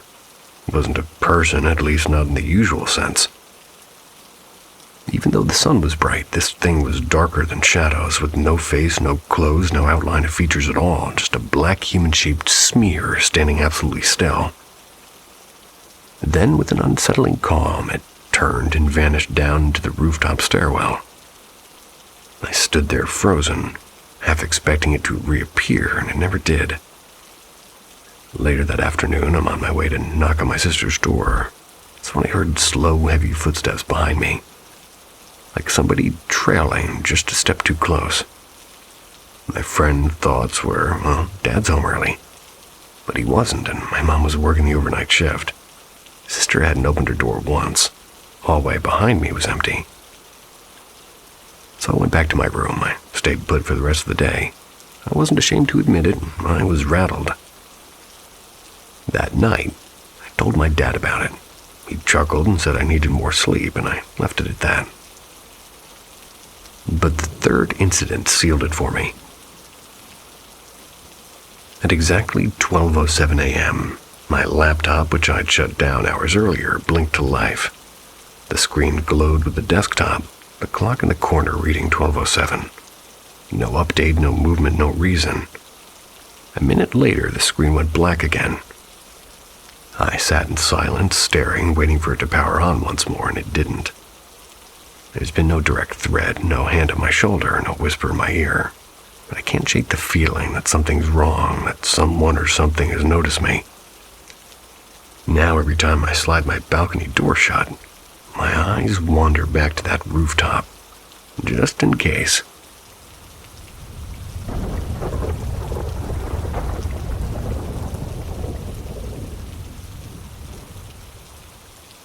The Silent Guest.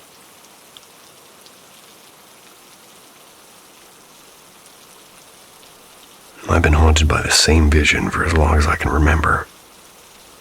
A sprawling mansion and a man who always seems to be waiting for me. At first, the dreams left me terrified, but over time the fear shifted into something stranger, a curiosity that I can't shake. My family owns old countryside houses.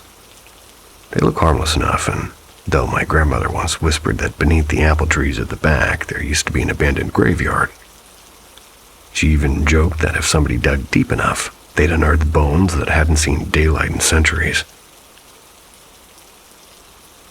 That was the first place I dreamed of the mansion. I stood frozen at its gates while my family walked inside. I couldn't move an inch no matter how much I screamed at them not to go. Every nerve in my body told me something was horribly wrong. And then I saw him. A man of average build, his hair jet black, his skin so pale it seemed to glow in the dark. He never spoke, he never moved, but his presence pulled in my family like a magnet. I woke up drenched in sweat, unable to explain what I just witnessed. After that, he became a constant. It didn't matter where the dream began, a classroom, a forest, even a crowded street. Eventually, he would be there. Sometimes he helped me, and other times he only stared. Never heard his voice, not even once. Yet he feels disturbingly familiar, as though I've known him all my life. And the mansion, too, keeps returning. I've walked its corridors so many times in my dreams that I feel I could draw a perfect map of it room by room. But the last time was different. At this time, my family wasn't there. It was just me standing alone at the gates. For the first time, I stepped inside. I don't remember what I saw, only that my chest felt like it collapsed in on itself. I woke up gasping and clawing for air, certain that if I'd stayed a second longer, I wouldn't have woken up at all. Can't tell dreams from reality anymore. First met him when I was a child, maybe 12, maybe 13. Now I'm 21, and he hasn't left me. The mansion waits, and so does he.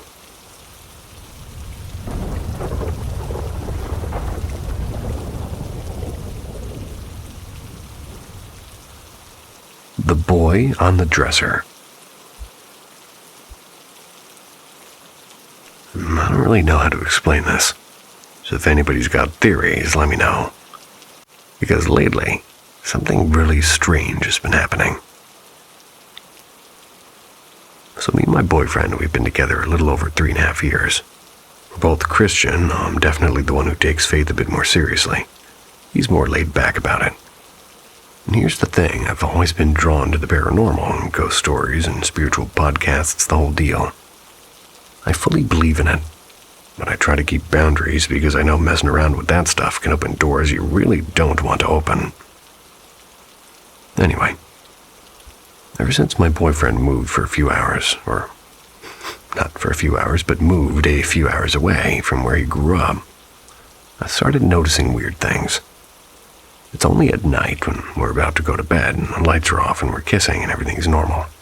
And then bam, out of nowhere my brain gets flooded with the creepiest, most horrifying images. And I mean stuff so disturbing it snapped me straight out of the moment. One time, right in the middle of us making out, I suddenly saw this little boy perched on my boyfriend's dresser just watching us.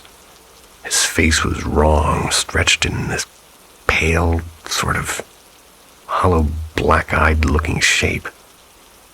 He looked like he'd been dead for a century, like a street kid from the early 1900s with all raggedy clothes and dirty shoes. Another time it was like I was watching myself from outside, only instead of me kissing my boyfriend, it was a skeleton with its jaw unhinged. Then last night I got flashes of a man who looked like a drowned sailor, his hair dripping and his face caked in mud and eyes clouded like he'd been pulled out of the ocean. And right after that, something even worse. A blue-white creature whose face reminded me of a Sandman mask. Except it wasn't a mask. It was its actual face, shaking me so badly that I had to stop in the middle of things. My boyfriend was freaked out because I just sat there trembling. And this has never happened before. Only thing I can think of is that I've been listening to darker paranormal podcasts lately, which maybe stirred something up. But these images feel too vivid and too specific, almost like they're not coming from me at all. So yeah, that's where I'm at. I don't know what's going on, but I know one thing. I'm not imagining it.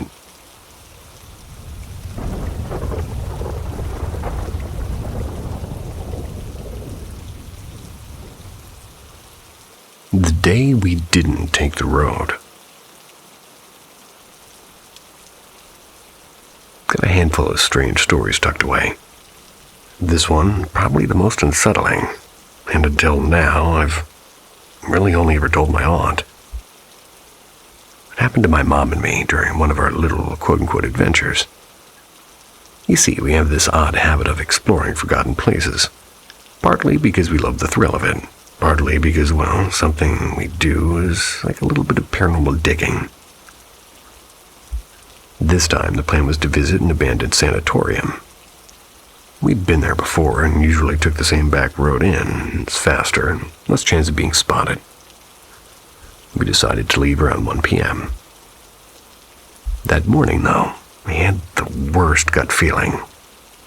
Heavy and anxious, like my whole body was trying to warn me. Never felt that level of panic before, and I haven't felt it since. Still, I ignored it, and I was too excited to wander those creepy hallways again. Then an hour before we were supposed to leave, an image slammed into my head of cars colliding and metal twisting. I wasn't daydreaming or watching TV, it just arrived. I shook it off and told myself I was being dramatic. And not long after, my mom out of nowhere asked if I was feeling weird about this trip. I admitted to her that I was, and I told her about the image. She just stared at me before saying that, well, she had seen clear as day a car on fire in her mind, and that was enough. Scrapped the plan and promised we'd go another time. The next day, we learned the truth. There'd been a massive pileup on that very road almost at the exact hour that we would have been driving through. Several cars smashed together in a traffic jam, and one vehicle went up in flames. I can't explain it, but it's the closest I've ever come to believing in some kind of shared intuition. Maybe even precognition. My mom's side of the family has always been ridiculously tuned in, so to speak. So maybe it's in the blood. Either way, I'm just glad she spoke up. Otherwise, I'd have brushed it off as nerves, and who knows what might have happened. Since that day, we've made a pact. If either of us gets a bad feeling, we listen. Well, thank you for listening. Sweet dreams. See ya.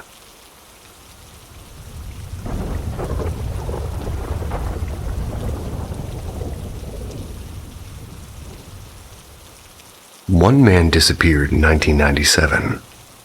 The only clue, a recording of him saying, "It's inside the mirror." Paranormal M investigates the impossible. Subscribe and hear his last words. The Demon's Disguise. Long ago, in a quiet riverside village, there lived two brothers. Every morning without fail, they set out together with their nets and their little wooden boat, eager to bring home fish for the family. One morning, however, the older brother began to notice something peculiar. He hauled up a net after, seeing this thing teeming with fish, and he just passed him to his younger brother to keep in the boat. Yet whenever he looked back, the catch had mysteriously dwindled. Finally, not a single fish remained, and, puzzled, the elder brother turned to his sibling and demanded, "I've caught so many fish today. Where are they going?" But the younger brother, he only blinked innocently and said, "When did you catch so many fish? I haven't seen them at all." The elder brother's heart sank. His eyes shifted and caught sight of a strange object near his brother's feet. A jalunga, a small enchanted pouch. And in that instant, the truth dawned on him. This was not Brother. It was a dot, a shape-shifting water demon of Assamese lore. The real younger brother must have already been taken. Assamese. Keeping his fear hidden, the elder quietly slipped a Jolunga into his hands and concealed it. Without raising suspicion, he rode home, and there he buried the pouch, deep inside the family's great bin of mustard seeds. Safe, for no dot can endure even the touch of mustard.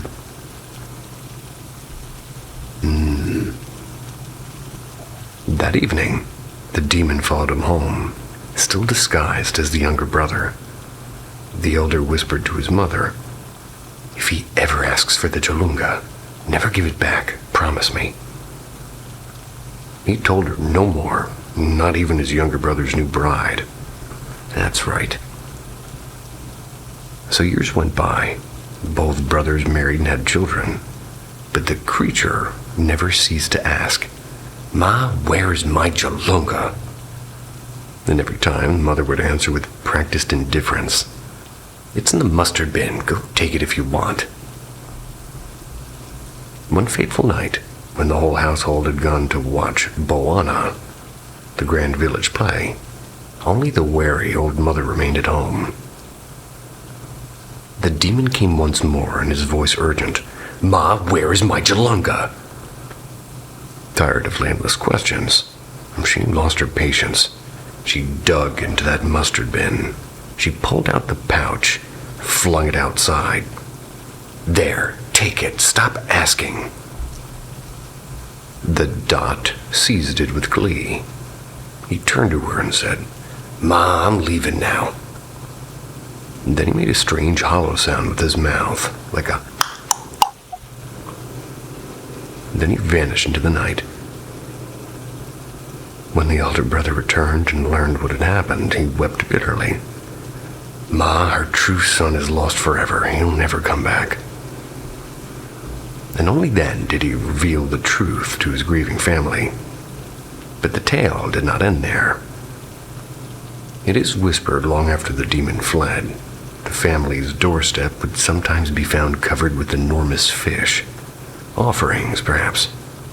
Offerings from the vanished dot to his human wife and children. And those children, they grew unlike any other in the village, taller and stronger and stranger, with features that weren't wholly human. For the dot, as the elders say, it's a creature of terrible power. It lives by its Jolunga, and if that pouch is taken, it becomes trapped in a sort of human form. Yet, even bound, the creature's blood leaves marks that ripple across generations. And so, by the riverbanks of Assam, some still murmur that the descendants of demons walk quietly among us. Assam. Assamese. I'm with it.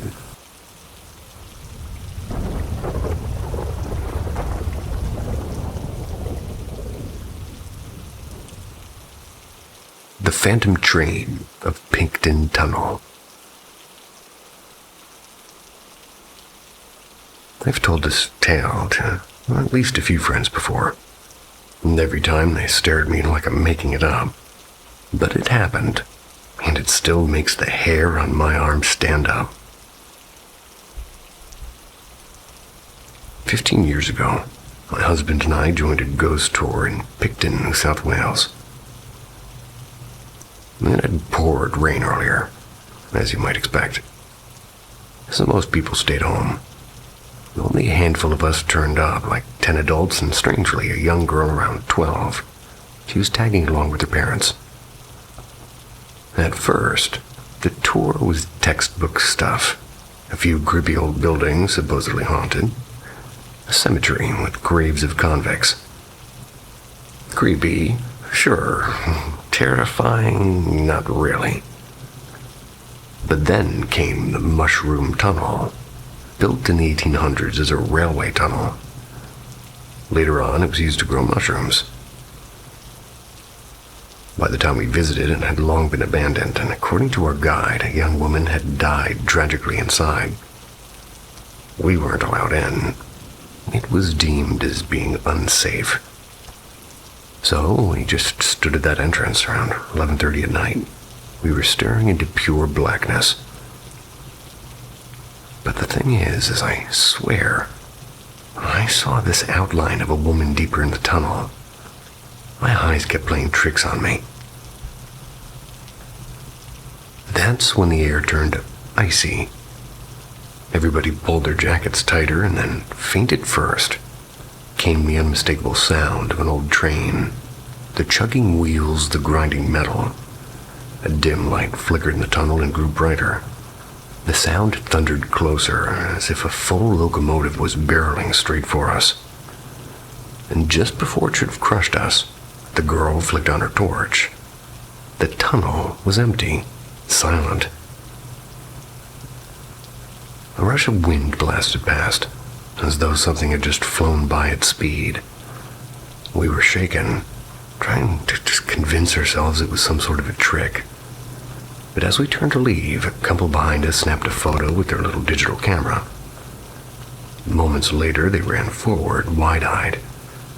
They were showing us the screen, and in the shot, clear as day, there was a torso of a man in a crimson coat, half faded as though stepping out of another world. Only after we told the guide what we had seen did she admit a violent male spirit was said to haunt the tunnel. She never mentions him on tours, too dangerous, she said. Later at home, my husband and I tried to explain the train light logically.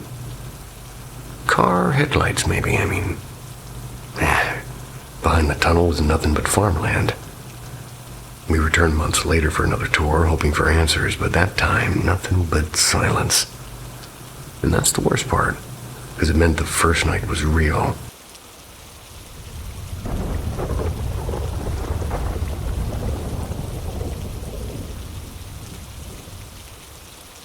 The visitor, who wasn't my brother.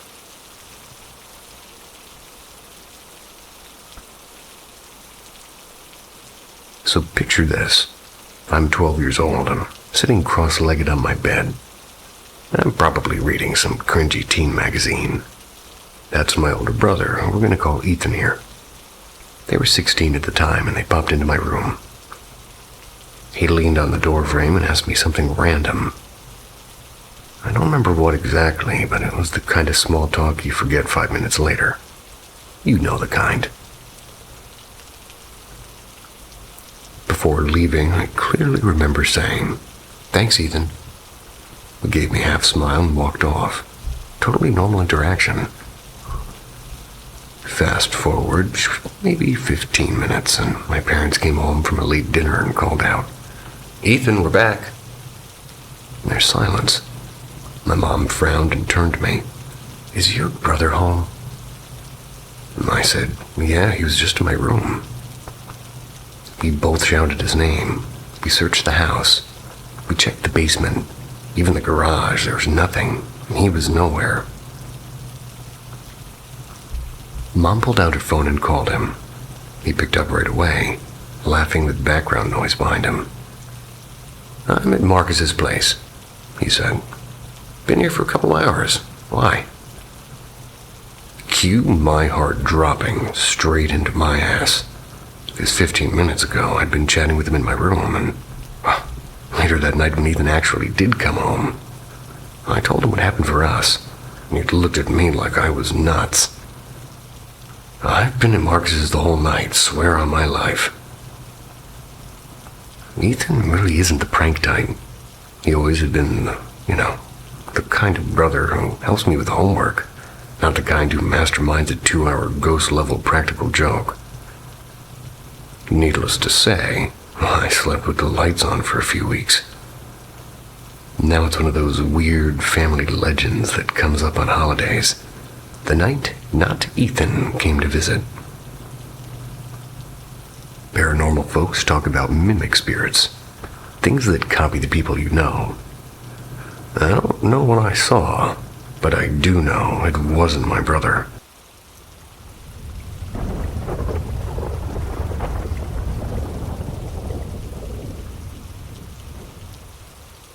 The Watcher on the Rooftop.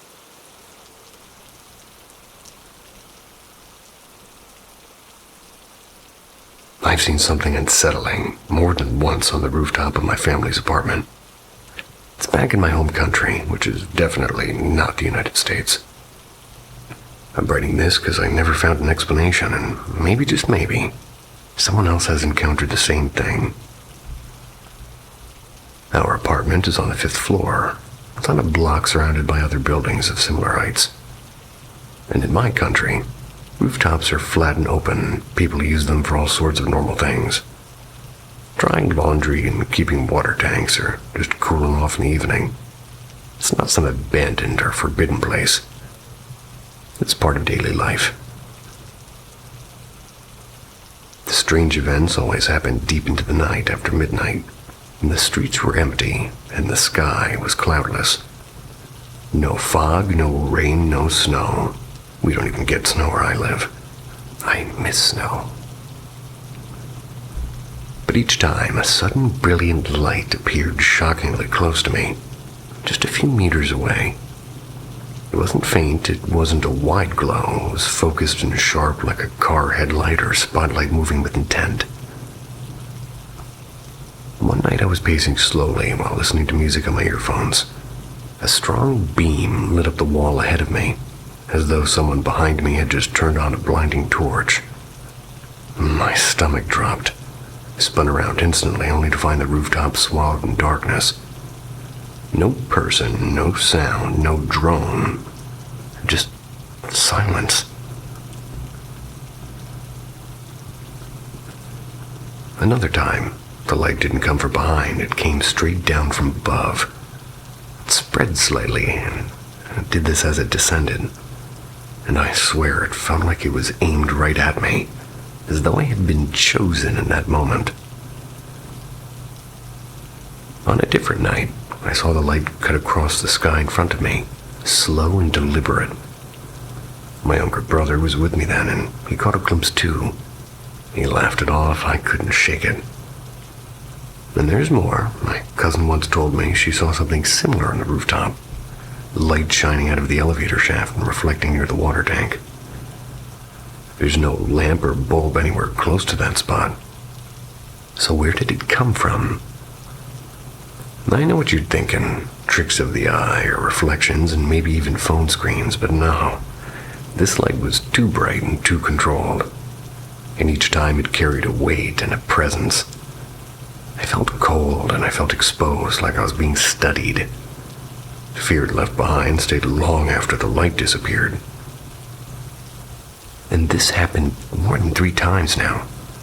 Always silent, always sudden, always leaving nothing behind. Not a drone, not fireworks, not anything I can explain.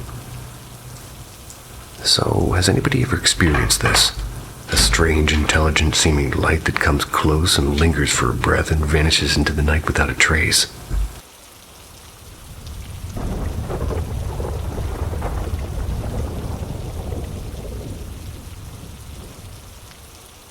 Echoes in the loop.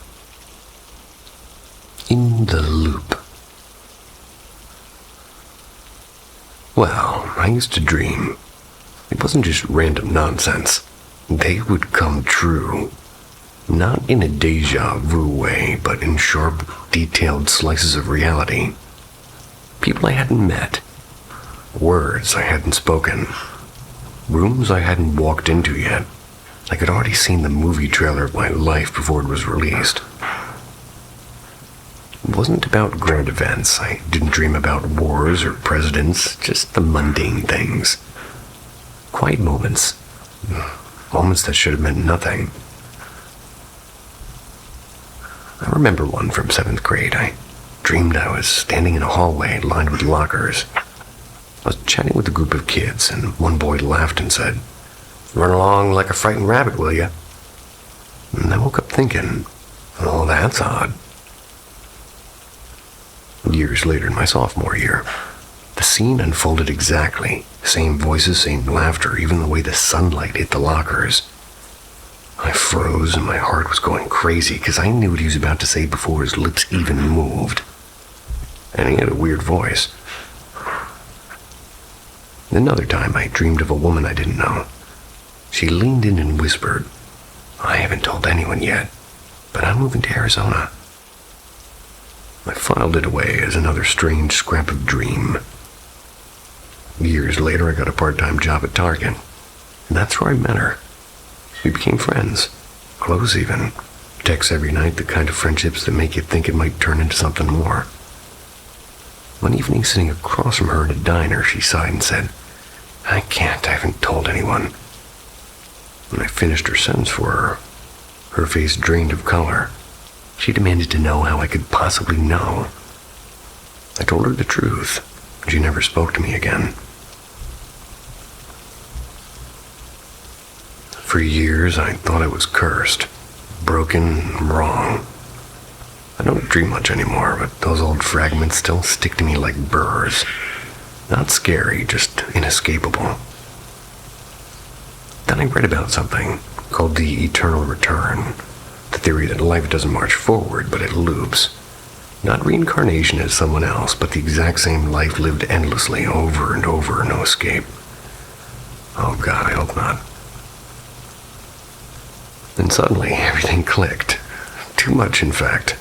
These weren't premonitions, they were memories left over from last time I lived the same script. And now it eats at me. How many times have I laughed the same laugh? How many times have I sat here asking myself these exact questions? I feel trapped in a play I never auditioned for, repeating lines I've spoken 1,000 times.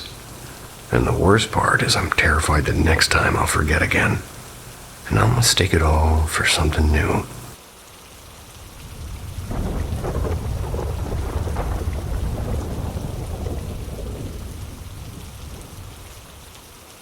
The House That Wouldn't Sleep. I moved into this house in late autumn 2023. And from the beginning, the energy felt unsettled. Not unbearable, just quietly wrong. I've always been sensitive to that sort of thing, though it terrifies me. Even as a child, I hated nighttime. I would sneak into my sister's room or my parents' room, too scared to be alone. And I wouldn't walk around the house in the dark. One of my earliest memories is standing in my crib. I'm sobbing because shadows were sliding along the wall. I don't know how old I was, but the memory is sharp. For years, if I wasn't with somebody, I'd stay awake until exhaustion forced me under. Fast forward to this house. The place has always been unnerving, but my kids didn't notice at first. And that changed when my oldest saw her bedroom door opening by itself.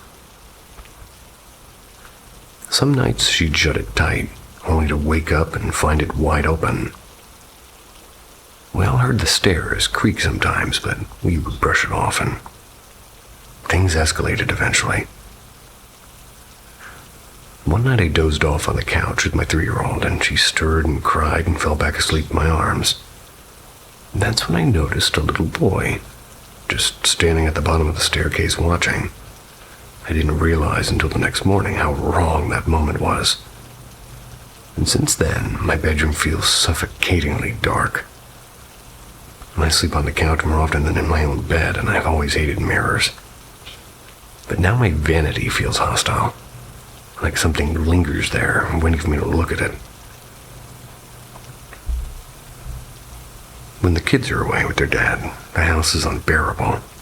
The steps creak every single night as though somebody walks down them, and I can feel it pause at the bottom. Sometimes it shifts, waiting in the hallway toward the kitchen.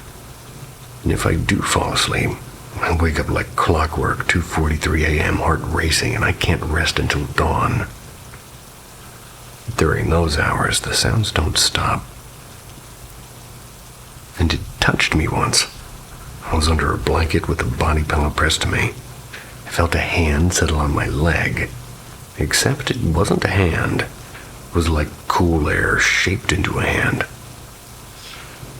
Another time, while painting with an audiobook playing, I heard 3 distinct steps creak, and then I felt it enter the room.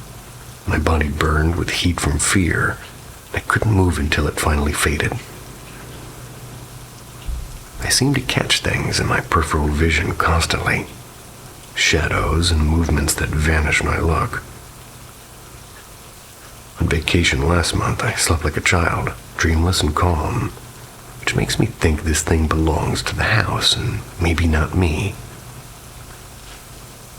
A couple of months ago, I dreamed I was turning off the kitchen lights and locking the side door by the garage.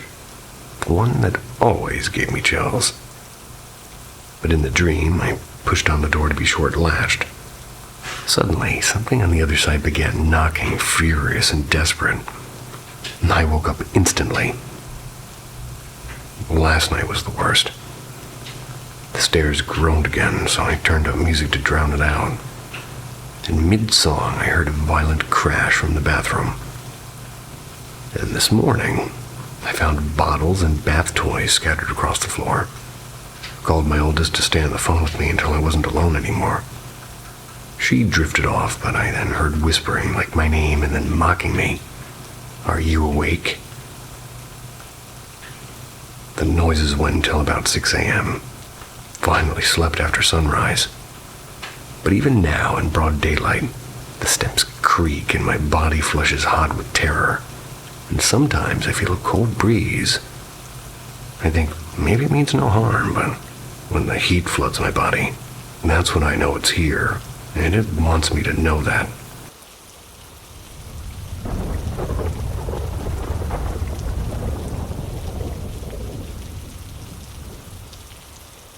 The door that wouldn't stay shut.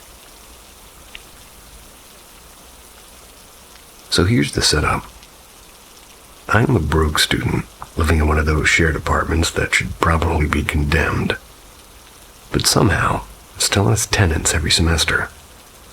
The place is ancient, like the kind of old where the paint peels just from being stared at for too long. The layout's sort of odd. You walk into this wide hall with 2 beds. They're shoved up against the wall. Then there's a dusty old wardrobe that no one uses. Then there's a sort of narrow passage. On one side, there's the kitchen plus my room, and we're going to call that room 1. And on the other side, 2 shared bathrooms. And straight ahead, room 2, shared by 2 other students. Now, room 2 is cursed with the dumbest door design ever. It has this flimsy wooden stopper wedged at the bottom. And if it drops, the door basically jams shut. You need either Herculean strength to kick it open from outside or somebody inside to pull it off. Which means the only practical way to live there is to keep it open whenever you leave. Here's the thing. Everybody moved out at the end of the lease except for me. And the cook, who sometimes comes in, only does when I'm around, so... Since I have to hand over the groceries myself. So for a while, it's just me rattling around in this dying building. And I'm paranoid. Like triple check everything paranoid. Every time I leave for class, I do the ritual. Windows shut, both balcony doors locked and latched, bathrooms locked, and my room sealed. Even the stubborn old door of room 2, shoved closed. No shortcuts. Day 1, I come home late. Room 2's door is open, which shouldn't be possible. Well, chalk it up to me messing up. Day 2 and 3, same thing. Room 2 door open again, and on day 3, the hallway balcony door was also wide open. Even though I know I locked it. And at this point, my skin is crawling, and, well, day 4, a Sunday. I stay home all day waiting, and nothing happens, and it's dead silence like the apartment knows I'm watching. Day 5, I come back from class, and now the bathroom door is left slightly ajar. That was it. I packed a bag, started crashing at a friend's place. Have not renewed the lease, not planning to. And before you say gas leak or wind, nope, the apartment has no gas lines on the induction stoves. So does the kinds with a little mark on it where you put the metal pot on it. It's well ventilated, and I check the doors 3 separate times before leaving always, and the worst part is that cursed room 2 door. I know how much force it takes to open it from outside, and there's no way it should be standing open like it's inviting me in. And yet, every time I returned, it was.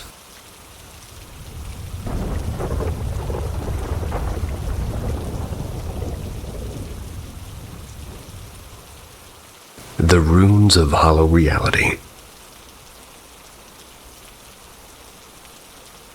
This dream shook me so badly that even now, months later, I keep wondering if I really woke up. It began innocently. I was at home and everything looked exactly the same as always. Too normal and too sharp to be a dream. My cat kept slipping outside no matter how many times I pulled him back in. The door opened on its own, as though something invisible was inviting him out. And even stranger, when I grabbed him, he scratched me, and he never scratches me. Then my dog followed, tail wagging, ready to join whatever unseen force was calling them. Before I could figure it out, the phone rang. The voice on the other end belonged to some group, or maybe a band, maybe a movement, I couldn't remember exactly. Only that they were sort of odd and unsettling. Calmly they asked, "Why didn't you follow the cat?" I snapped back, demanding to know how they knew my number, why they were meddling with my pets. The voice replied smoothly, as though reading my own thoughts. "We can sense your energy. You should have opened the file." They spoke of a book. Ragazza, they called it. I didn't believe it was the real name. Moments later, I found myself at a market stall, staring at a worn book covered in runes. I'd never seen this before.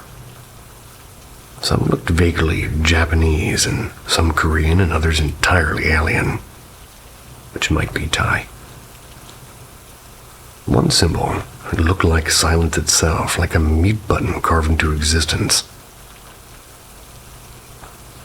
And when I admitted I couldn't read them, everything shifted, and suddenly I wasn't in the market anymore, but in a dim, unreplaceable realm. A tall, slender figure in a black suit appeared. Their form flickered between male and female, and human and something far older. So they told me I had once been a warrior, a master archer, in fact. It even showed me an ancient painting of a child I recognized as myself holding a bow. And then, with an unsettling grace, they changed into their quote-unquote true form. A towering, armored woman wielding a greatsword. A demigod or something worse. She explained that runes controlled reality and that everything was already written and altered and manipulated. She tempted me. Learn them and you'll be strong again. But when she said my cat carried rare energy that they needed, I refused. We fought, and at first her rune spells bounced off of me. I laughed, thinking they were fake, and she only smiled back, and the next rune worked, and suddenly I was upside down, bicycle riding across my feet in an endless white void. Seconds passed like centuries. The torment felt eternal. And when she released me, she showed me realms. Paradise with immense trees and flawless skies. Hell, equally real, equally possible. Even cartoons and even movies all accessible through runes. I was briefly transformed into a cartoon character myself, a joke she seemed to enjoy. She led me down a corridor of mirrors, each one reflecting someone's home. In one mirror, I saw my own husband searching for me, and my dog could hear me from the other side, but not him. I pulled him through anyway, and together we wandered deeper, where animals were caged and twisted by experiments. So I screamed, "Is this what you want to do to my cat?" And Her reply was cold. Forever, he won't be yours again. My husband and I plotted quietly, pretend to learn and then destroy her. She was already inside my head, and she made me speak words I didn't want to say. Filthy things. Just to prove she could control me, and she warned. Most who glimpse this knowledge go mad. Only the chosen survive. I saw flashes of famous artists and inventors scribbling at madness and their genius, really the scars of encountering runes. We tried to escape, and my phone rang, and it was my mother's face on the screen, but twisted and zombified, and her eyes glowing red. You can't run. And I collapsed, begging for my old, flawed, but ordinary life back. Roads bent and shifted, memories blurred, and at last, I met the figure again. With an amused half-smile, they whispered, "If you choose, you'll remember this as only a dream." And I woke up, and I thought I did. Each time I woke, the dream picked up exactly where it left off. Only after the final waking did it stop. But ever since that night, the world feels less real, and I still wonder if I'm trapped in one of those rune realms, waiting to notice the next crack in the walls.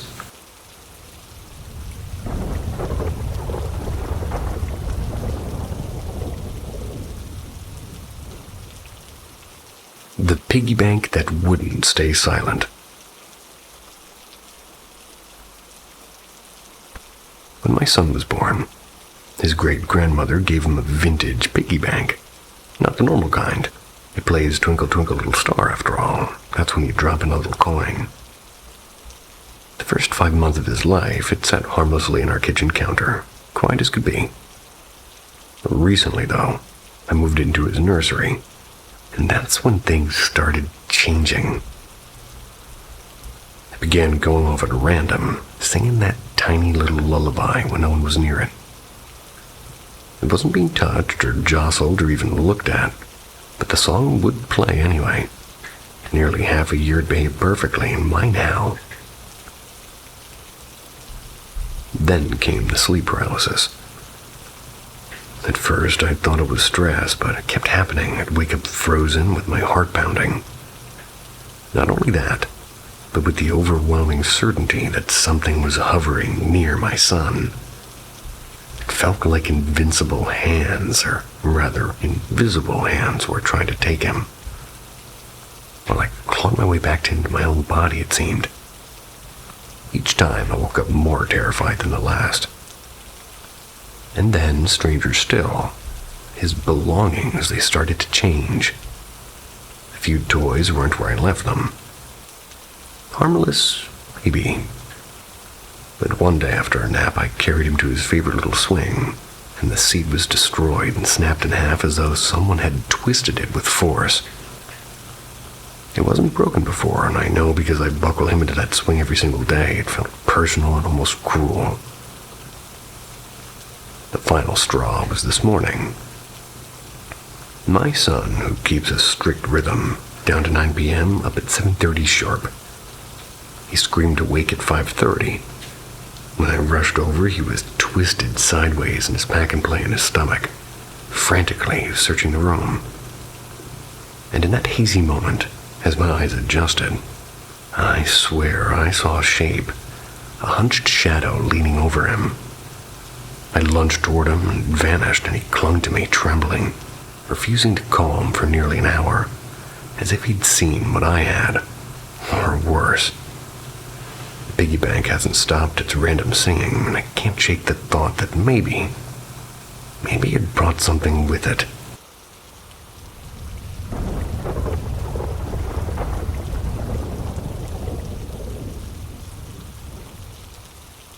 The song that opened a door.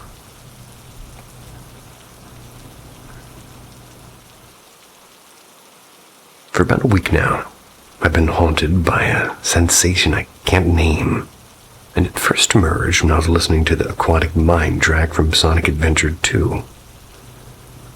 I had it looping like as background noise while sketching storyboards on my tablet. Decent choice. It wasn't the melody itself, but the strange familiarity that it carried, like brushing fingertips across the edge of a dream that I'd forgotten. A yearning, sharp and aching for something that didn't exist anymore. Or maybe never existed at all. And years ago, I even made a Reddit post about similar dreams. Moments when ordinary objects, a chipped coffee mug, a broken eraser, a faded street sign, they would pulse with this overwhelming sorrow, as if they were keys to grief too vast to name. I tried mapping connections on my tablet, drawing arrows between songs and symbols and random images and stuff, and it was all in an attempt to tether that emotion. Part of this is for a dark fantasy novel I'm building. It's sort of a story stitched together with ancient theology and scraps of psychology. But a part of me just wanted to understand. Maybe I primed myself. I had been reading about Celtic burial rites and the fractal overlaps of Mesopotamian myths. And then, like a cherry on top, I stumbled across old forum threads where people on DMT swore they met geometric entities. Machine elves, they called them. I want to dismiss it all as a coincidence or imagination, and I still want to. Alrighty then.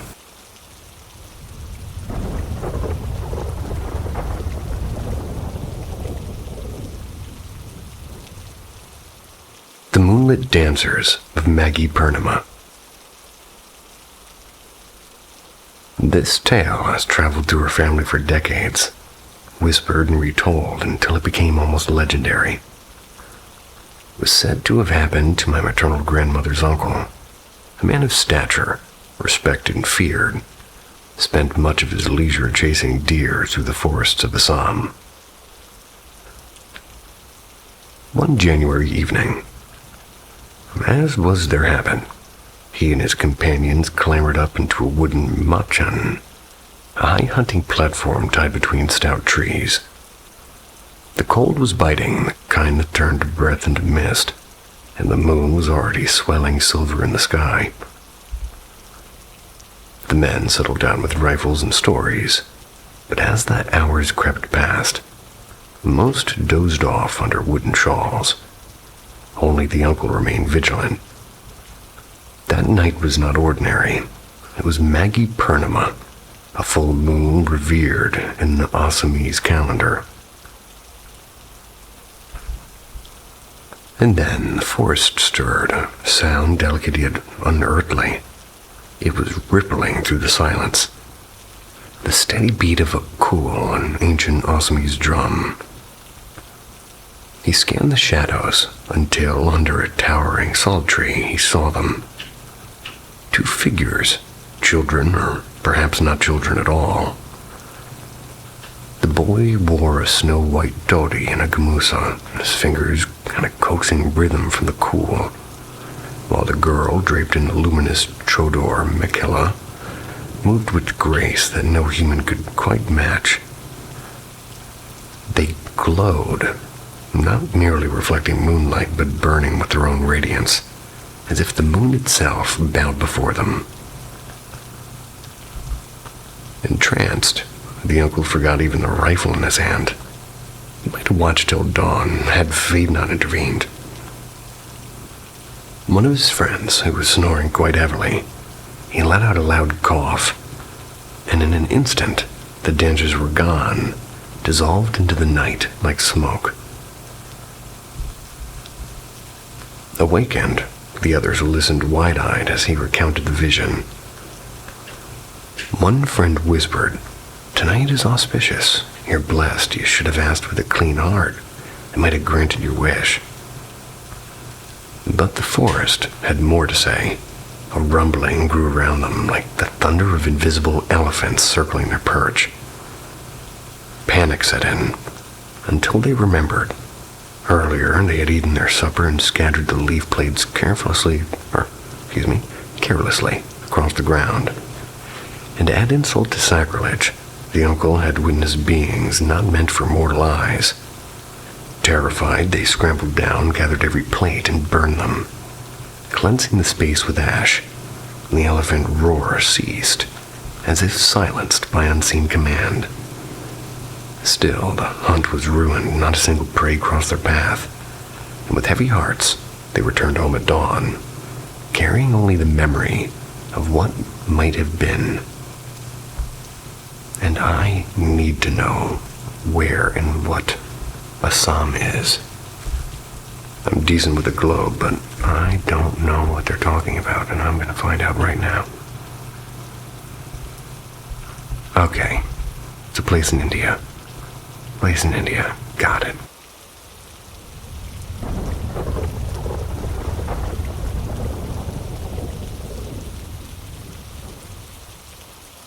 The Girl on the Wall.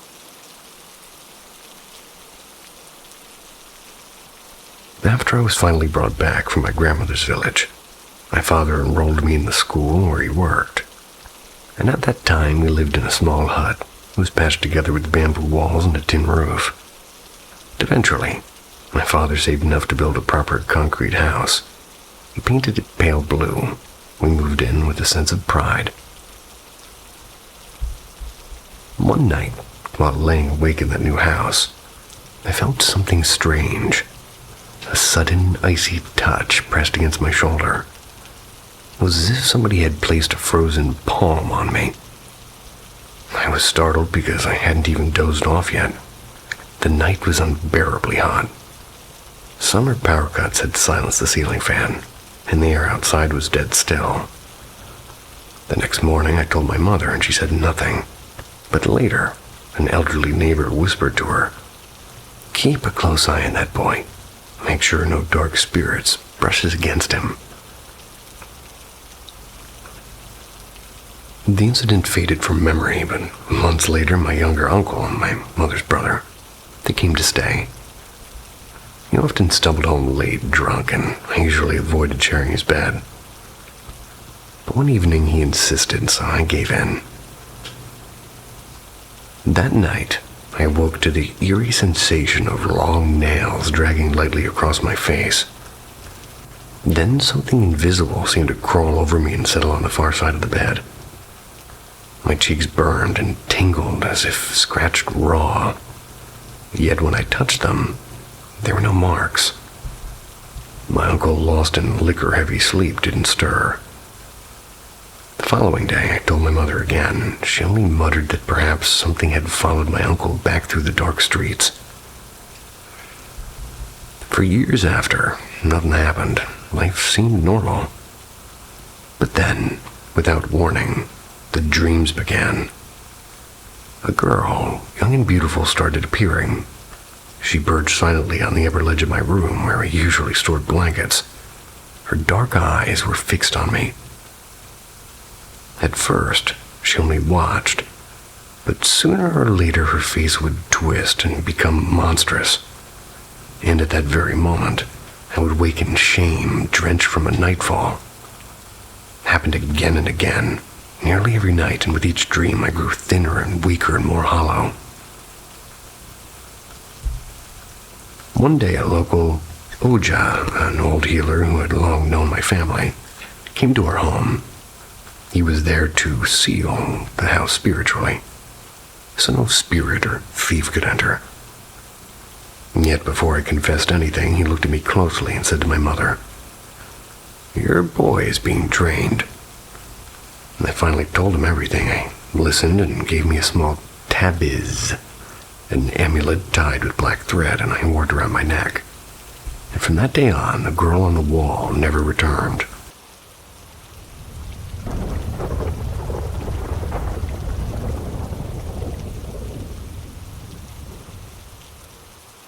The Night of the Shell Spirits.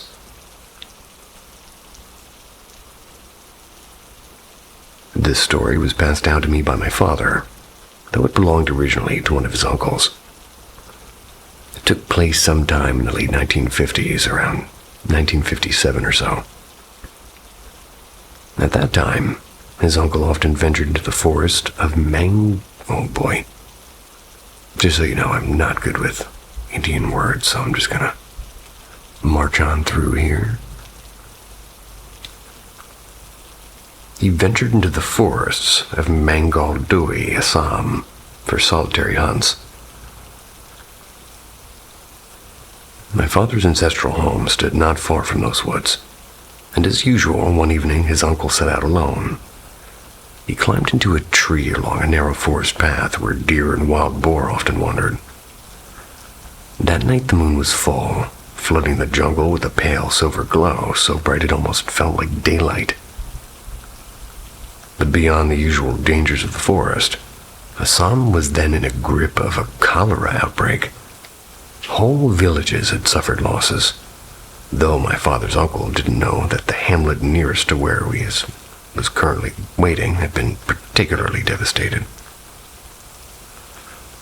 While crouched silently on the branch, he heard the faint chime of anklets, gungroos, echoing through the undergrowth.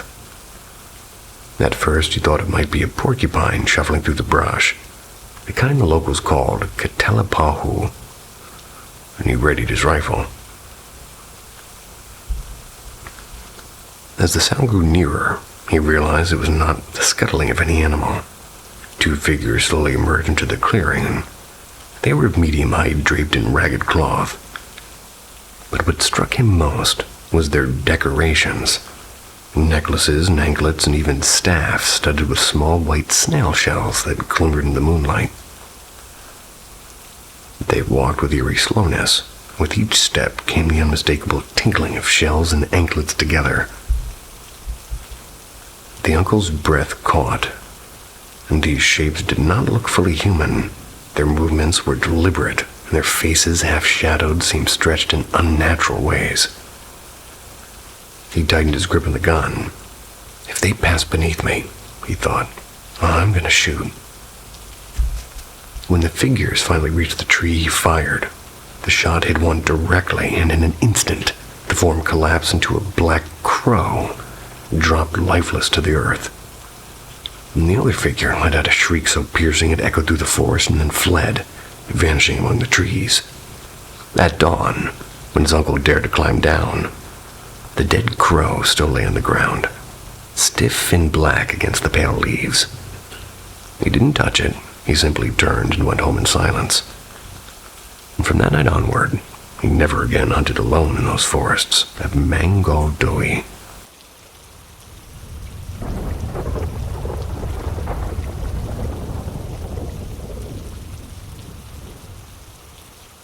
The Voice by the Window. This little incident is practically folklore in our family now, because my grandmother loved to tell it whenever the lights flickered or a dog barked strangely at night. And back then, my elder grandfather, whom everybody called Bade Nana, or Bade Nana, or something of the sort.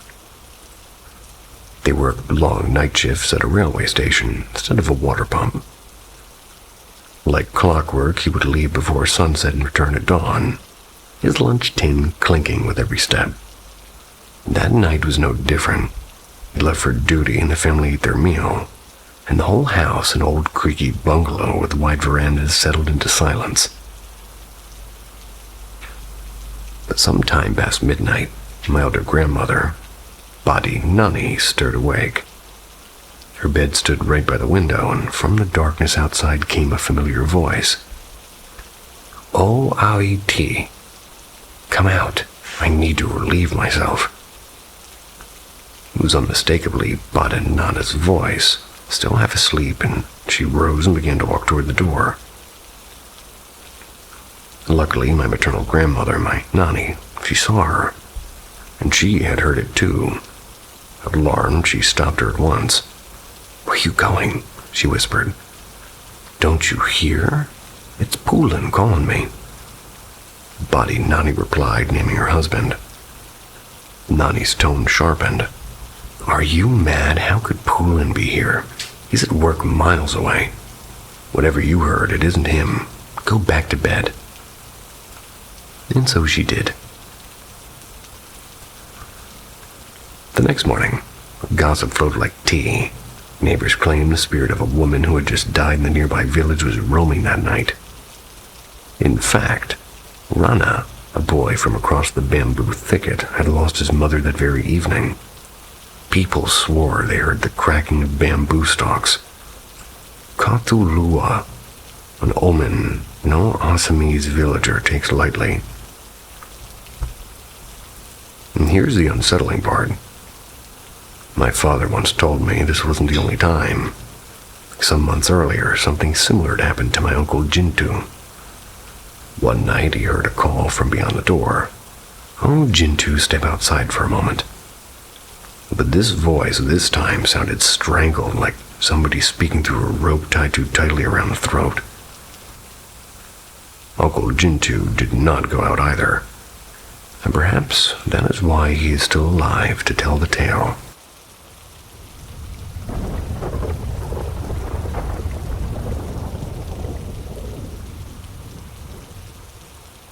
The Mist at the Well.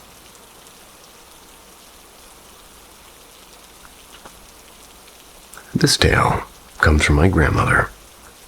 She swore it happened in the early days of her marriage. One late morning, she was preparing lunch.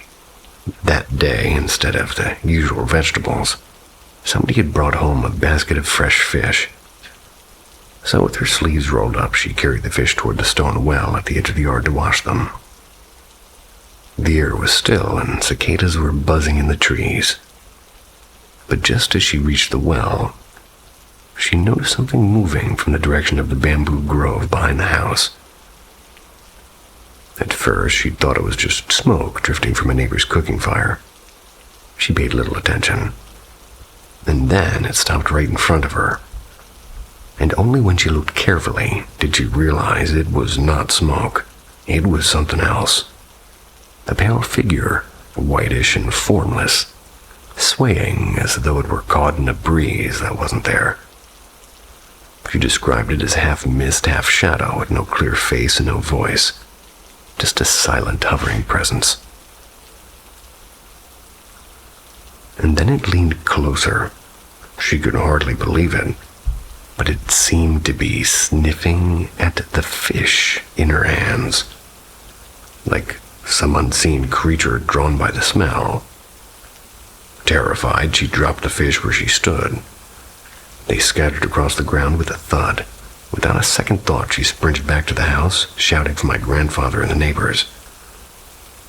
When the men arrived moments later, the fish were still lying there, but the white mist had vanished completely, leaving behind nothing. My grandmother always said it wasn't a dream. She remembered it too clearly.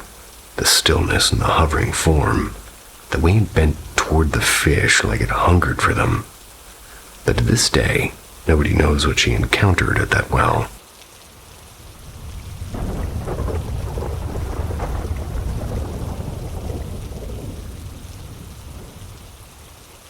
The woman who wouldn't be caught.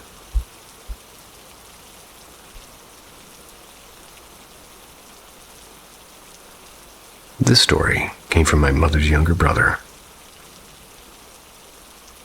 One night he was making his way on foot to a relative's house. The path was long but familiar, one that he had walked so often that he never thought twice about it. That evening, the moon was unusually full, bathing the quiet road in silver light, and as he strolled along, he spotted a woman ahead of him. She was wrapped in a deep crimson mekhala chador, moving slowly as though lost in thought, and at first he paid her little mind. But after a while, he realized something strange. No matter how quickly he walked, he never seemed to get closer.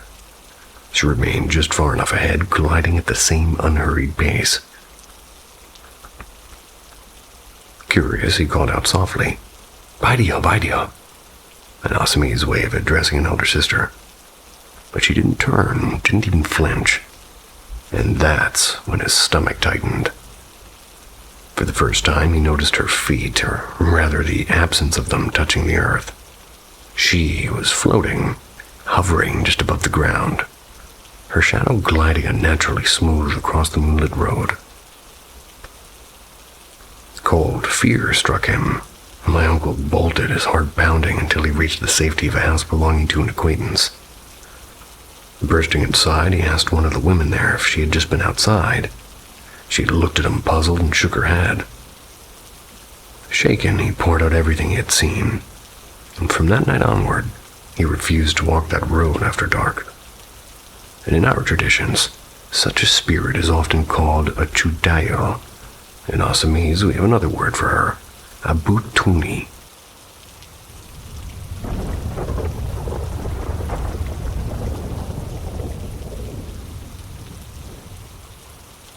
The Boy by the Gate.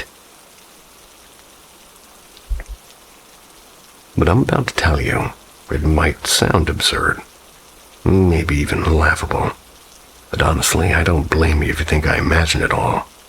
But the truth is, when it happened, the fear I felt was far too real to ignore.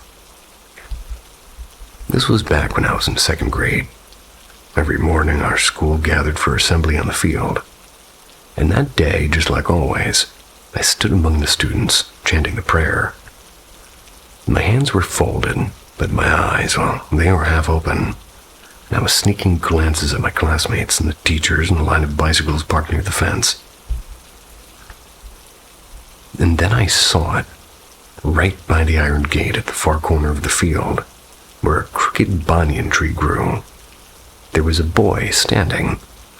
A boy who looked exactly like me. Same haircut, same uniform, even the same little scar on his eyebrow. And he wasn't moving, just staring straight at me. At first I told myself it was just my eyes and they were just doing something strange. Maybe playing some sort of a trick on me. I tried blinking real hard and I tried rubbing my face. Grabbed a bottle of water and just threw it as hard as I could in my face. Even shut my eyes for a moment. But when I opened them again, he's still there watching, and I'm dripping into Dasani. A cold dread was filling me. I was here among hundreds of children.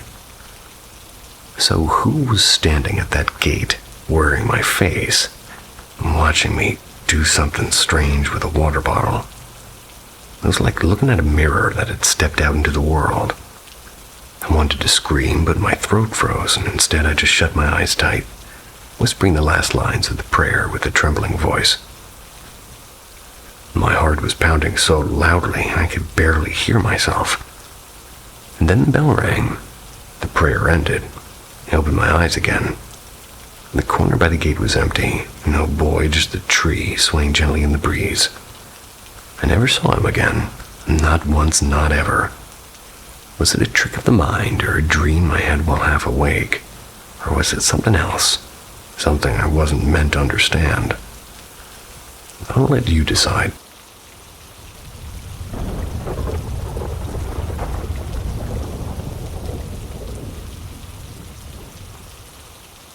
The Tall Shadow by the Lake. This tale was passed down to me by my father. A memory etched from his childhood in a small Assamese village. He and his brothers were restless boys then, always wandering into mischief. But their favorite pastime was fishing at the village pond with an old net. At first, the pond was generous. Each throw of the net brought up wriggling silver fish. But over time, the water grew stingy. Day after day, their net came up empty. Not even a stray minnow in there. Frustration turned to suspicion, and I began blaming an old man who lived alone nearby. He was known for rising before dawn, and the boys whispered that he must be sneaking out to rob them of their catch. Determined to prove it, they plotted an ambush. So one night they set their alarm before the rooster stirred. At around 3:30, the moon still hanging pale above the trees, they crept barefoot to the pond's edge. From the shadows, they spotted a figure crouching over their net. Convinced it was the old man, they shouted, "Oi, stop stealing our fish, old man." But then the figure rose, and it kept rising. My father insists it loomed at least 10 feet tall, and its outline was strange and too long and too crooked and too fluid to be human. For a heartbeat, they froze. They were paralyzed by shock. Then fear overwhelmed them, and they bolted all the way back home without daring to look back. And when they breathlessly recounted the vision, the elders nodded grimly. It wasn't the old man. It was the Gurapek. In Assamese folklore, the Gurapek is a water-dwelling spirit, a demon with the torso of a human and the lower half of a horse, though some claim it appears only as a shifting shadow. It's said to lure victims with illusions, bending its form at will. Some confuse it with another being called the Dot, but whether they're kin or one and the same, no one seems to agree. One fact, however, is never disputed. These creatures haunt the edges of lakes and rivers, masters of disguise, patient in their lurking. And after that encounter, my father and his brother swore never to fish at that pond again. And to this day, whenever he tells the story, his voice drops low, as if afraid the Gurapek still listens from the water's edge.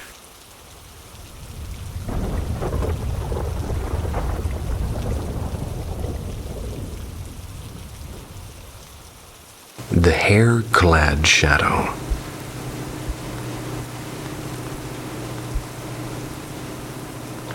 This unsettling chapter unfolded in my aunt's life. My mother's younger sister. We were there to witness it all. And after her marriage, my aunt endured years of heartbreak. Every time she conceived, the pregnancy would end in a miscarriage. The physical pain was one thing, but the true horror came from the presence that stalked her. It would follow her into the bathroom, hover in the dim light of the hallways, and peek at her from the corners of rooms. It wasn't human. The creature's entire body was covered in tangled black hair, with the posture of a crouching animal, part wolf, part bear. My mother, strangely, had also seen something like it around the time I was born. I remember she once whispered to me late at night. Finally, my mother convinced my aunt to come stay with us, just a few miles away on a small settlement where an old spiritual healer and Oja, our family trusted for decades, still practiced. When my aunt and uncle explained her tragedies to him, he revealed something chilling. This was not random misfortune, but the result of black magic. A woman my aunt once called her closest friend had cursed her years ago, binding that hairy entity to her so she would never become a mother. The Oja prepared a talisman, heavy piece of silver etched with symbols, and instructed her on rituals that she had to perform before wearing it. That evening, while sitting in their car after my uncle's dance rehearsal, she slipped it on and her body trembled and her vision blurred, but soon the dizziness passed. But the entity was not done. Strangely, my uncle began seeing it too, just brief flashes. A hairy figure crossing mirrors or vanishing behind doors. The Oja gave him a separate talisman, and the vision stopped. And before that, my uncle often dreamt of a creature brushing against him, trying and failing to touch his skin. What followed was nothing short of a miracle. My aunt carried her next pregnancy to term, and months later she gave birth to a baby boy. And today he runs around the courtyard, laughing and alive, never knowing the shadow that almost kept him from ever being born.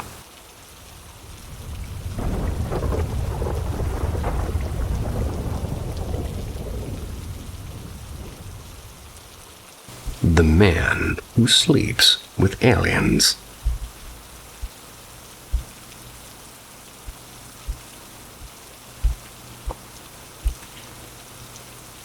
This tale came to me not over beer, but on a dusty California job site. I'm a pipeline inspector, and the storyteller was part of an excavation crew, and he's from Oaxaca, Mexico. 6 years old now. Still built like he could swing a pickaxe for 12 hours straight at that.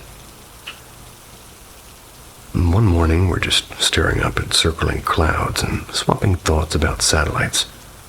He suddenly broke in with, "No rain today, maybe UFOs." That was it. No explanation, no smirk, just deadpan certainty. A few days later, while just waiting around for permits, I decided to poke at him. "So Miguel, why do you actually believe in aliens?" He didn't even pause. "Absolutely. Plenty. I've got stories, my friend." And he did. The night of the green face. As a boy in Mexico, he said he would sometimes wake frozen in bed. 4 or 5 times a year even. He'd be unable to move or breathe. Inches from his face hung a pale green hand with too many joints. Behind it loomed a face, ridges on its scalp, lidless black eyes, and a wide nose flat like stone. Its skin looked chalky white under the moon. Terrified, he started sleeping in his grandmother's bed, but the visitations followed him there too.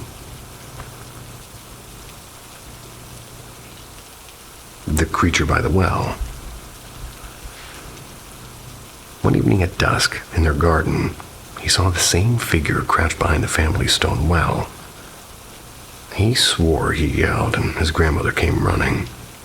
The thing hurled itself into the water. Together, they leaned over and saw ripples dancing, and it was bottomless. He insisted, and so was the water. The strange implant. Around that same time, Miguel discovered a hard bump in his wrist, no wider than a pencil eraser. It buzzed faintly, and sometimes he could even rotate it under the skin. While it was there, he swore he had glimpses of the future, especially in games. He said he could leap twice as far as anyone else, floating like he had springs in his bones. His classmates noticed, and even his teacher joked that Miguel must have wings. And then one day the lump vanished, and so did the jumping and the visions. No scar remained. Lights in the sky. Years later in California, before sunrise, he counted 60 or so glowing orbs crossing the sky in perfect lines. Some broke apart, releasing smaller lights, like seeds spilling from a pomegranate. On another job site, talking with a coworker, he spotted a glowing sphere the size of a basketball rolling through the brush, dragging a pink and violet tail like fireworks. It shot upward and it vanished. He once saw an oval craft, maybe 6 feet wide, was hanging in the air, and in a blink it shot down to the tree line, then drifted sideways across the horizon as if gliding on invisible rails. And those weren't even all the orb stories. The conviction in his eyes. What struck me wasn't just the stories, it was the fever in his eyes as he told them. He would gesture wildly, would lower his voice and break into laughter, half afraid and half thrilled. We worked the whole day with him, picking up like all these tales between tasks. But by the end, I wasn't sure what to believe. But I knew this. Miguel believed, and that was unsettling enough.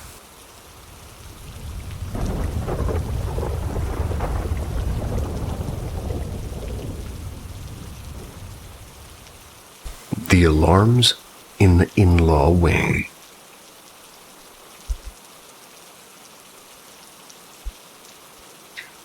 It was just past midnight.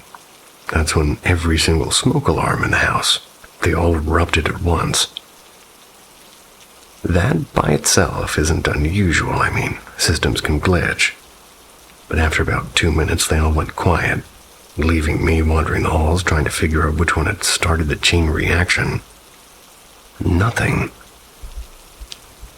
I just convinced myself it was some electrical hiccup when, bam, they started again. This time they didn't stop. After several minutes of nonstop shrieking, I gave up and called the fire department. started checking each unit again. Here's the thing. We've got an in-law wing in the house. That part has a history. My grandmother, grandfather, and later my father, they all passed away in those rooms. I hadn't checked the detectors over there before making the call, so I walked across, flashlight in hand. That's when my stomach dropped. Right outside their bedrooms, there's 2 detectors, a smoke alarm and a CO detector. The smoke alarm's red light was flashing. Clearly, the one triggered, but the CO detector wasn't triggered at all. It was dangling by its wire, half twisted out of the ceiling. That thing doesn't just fall out. You have to twist hard to free it. The moment my mom came over and stood with me in that hallway, the alarm stopped, dead silent, and after 20 straight minutes of screaming, they just quit. And neither of us had touched them. The fire crew arrived a few minutes later. One guy asked me to take down the smoke alarm that had been flashing. I twisted it loose and nearly dropped it. It was already unplugged. Unplugged, yet it had set off the whole system. I stared at the ceiling socket in disbelief. How could it blare while being completely disconnected? And how did the CO detector right next to it end up hanging loose at the same time? 2 of the firefighters exchanged a look, and one asked, "Is this an older house?" "No," I told him. "It's a brand new construction." But that wing was added on for my grandparents. He gave a half smile and said, "Makes sense, I've seen weird stuff like this in older homes. Paranormal type things." Then after hearing about the deaths in that wing, he added, "Yeah, I think I'll stick to the other side of the house." I didn't sleep after they left, and to make it stranger, the alarms went haywire on the very night a massive family feud boiled over with one of my dad's cousins. My dad would have hated that fight. Part of me wonders if he was making a point, rattling the detectors just to get my attention. But the logical part of my brain can't explain it. The smoke alarm that only triggers when powered, when it was unplugged, while its neighbor was twisted out of the ceiling at the same time. Alarms don't play games like that on their own, I don't think. Wild night. Still not sure if I'm more afraid of my relatives or the house.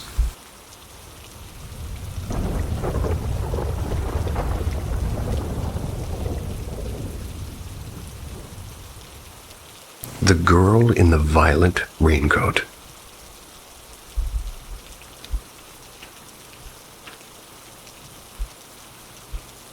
So yeah, a girl came crying to me in a dream. Back when I was 14, my nights were full of strange, unsettling dreams. Sometimes it felt less like I was sleeping, more like I was living a second life in some shadowy parallel world. Meeting people I'd never seen before, talking, existing, and then forgetting. This time was no different. I was wandering through a city I didn't recognize. The rain was hammering down, the kind that soaks through your clothes in seconds. The streets were narrow, lined with tall, gray apartment blocks that leaned in like they wanted to smother the sky out. I didn't bother to look for shelter. Instead, I kept walking until I found myself in a dead quiet neighborhood. Just endless walls and windows all closed off, like the world had stopped breathing. I gave up exploring and I sat down on a curb, waiting to wake up. I knew it was a dream. My hands were cold and wet, and I watched the raindrops race down my fingers and then footsteps. They were running ones. It was sharp against the silence, and I ignored it at first, thinking it was just another trick of the sleeping brain. But then she appeared. A girl, my age, maybe black hair, plastered to her face too. A violet raincoat clinging to her small frame, and she was crying and wide-eyed like she had just escaped something terrible. She rushed straight to me, grabbed me, and begged for me to help her. And behind her, more footsteps. Someone was chasing her. I panicked, but I pulled her along anyway. searching for anywhere safe. I couldn't remember how I got there, not even in my dream. My memory felt like smoke slipping through my hands. Finally, I spotted a shuttered bookstore and I pulled her beneath its awning. The rain still dripped down, but at least we weren't exposed. She kept sobbing, whispering that I should leave her again, or rather that I shouldn't. Again, it was as if we'd met before, like there were bruises on her arms and legs and dark, ugly marks. I don't know what to say, so I promised her I wouldn't go, and she clung to me. The fingers were digging into my shirt, refusing to let go.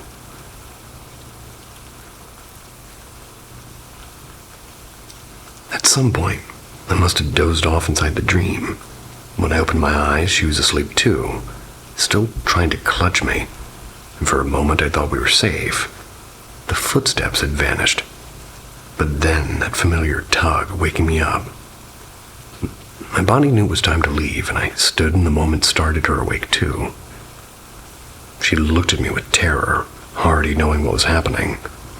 She cried again, begged me not to leave her, and her voice cracked as she told me somebody was hurting her, and that if I left, she'd be lost. I tried to reason with myself. It's just a dream, none of this is real, and I whispered an apology. I told her I was sorry. I just couldn't stay, and she broke sobbing harder, telling me to come find her again, begging. And that's when I saw him, the one chasing her. He came out of nowhere, arms wrapping around her from behind and pinning her like a trap snapping shut. She screamed and she looked at me one last time, crying and begging. And then I woke up. And I woke up crying too, and my heart was racing so fast I thought I might break through my ribs. I tried to remember her face and I tried to place her, but she was no one I knew, just a black-haired girl in a violet raincoat, bruised, broken, and trapped inside a dream I could never return to. And the worst part is, I said I'd try to find her again, but I never did.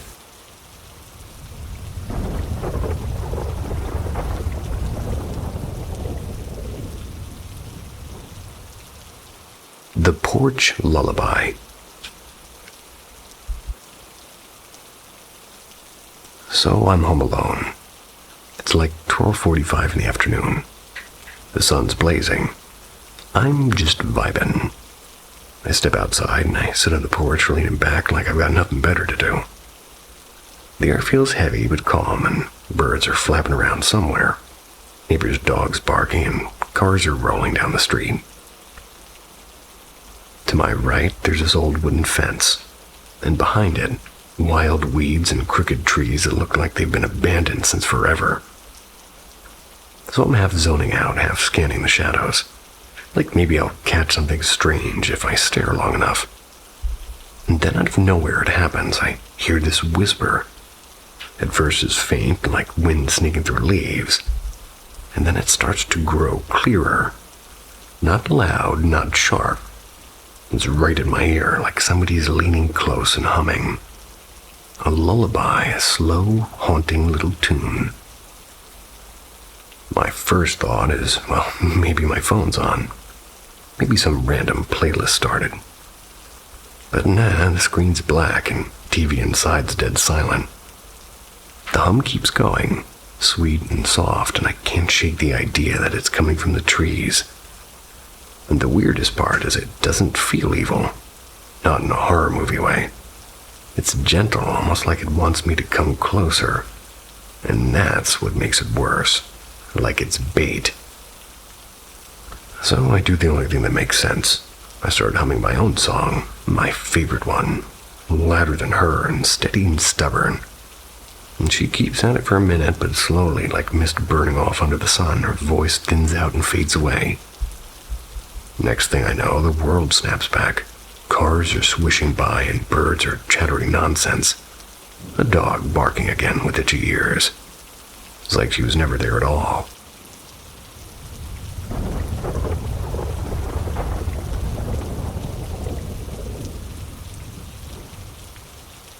The house that wasn't there.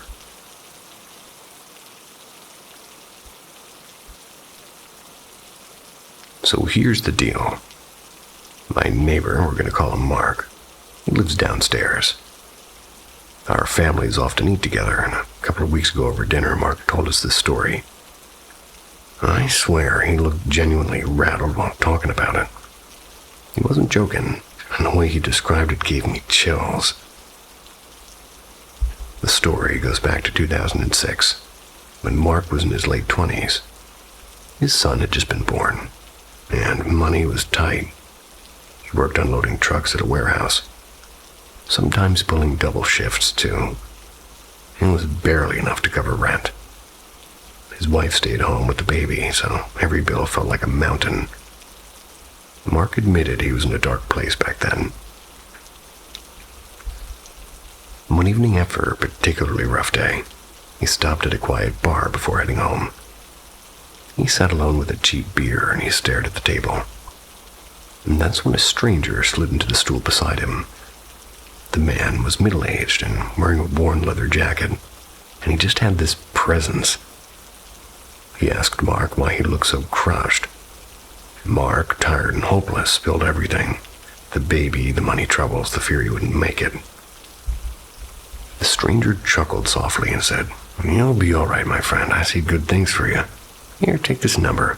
Call it tomorrow. They'll help you." He scribbled a number on the back of a receipt, finished his drink, paid for Mark's beer, and left. Mark shoved the paper into his wallet and forgot about it.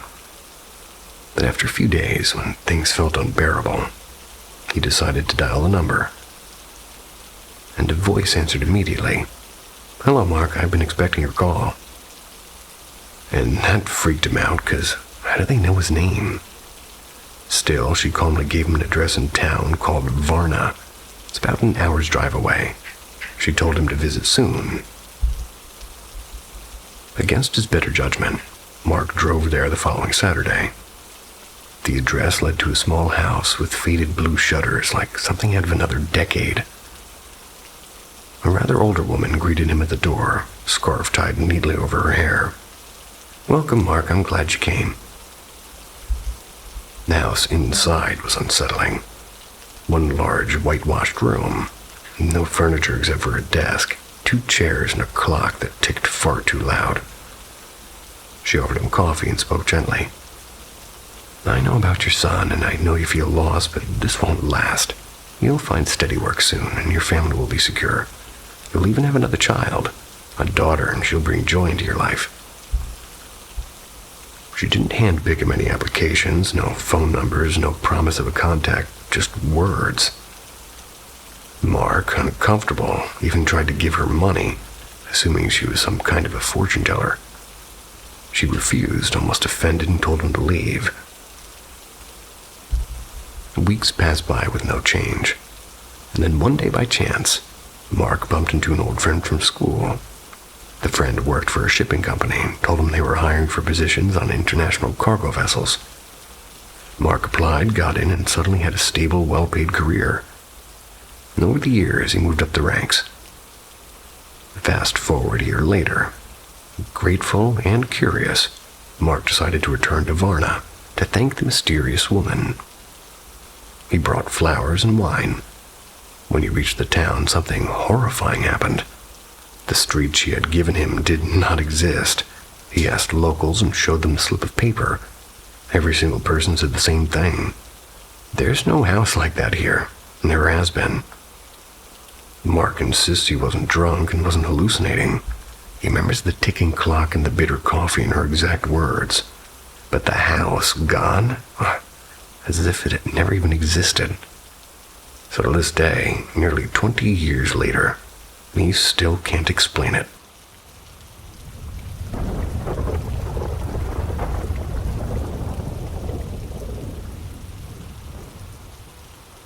The girl who wasn't there.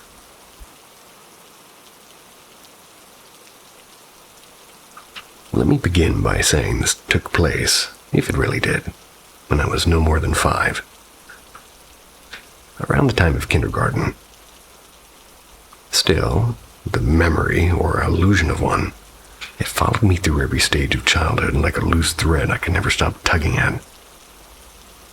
Could it be a false memory? Well, absolutely. And yet I recalled it so often and examined it from so many angles that I know it once felt sharp and vivid and alive, even if it's grown hazy with time. I even remember remembering sitting in my room years later, trying to make sense of the pieces. Occasionally, mentioning it to my parents or brother only to get puzzled looks from them. So here's the story. So I wasn't very good at making friends, and in fact the first 2 friends my brother and I ever made were the kids 2 doors down. They were siblings, and they were close to age to us. I can still see us tumbling around in their backyard with a red tricycle, plastic trucks, and a battered sandbox. We were already friends by then, and I remembered that much.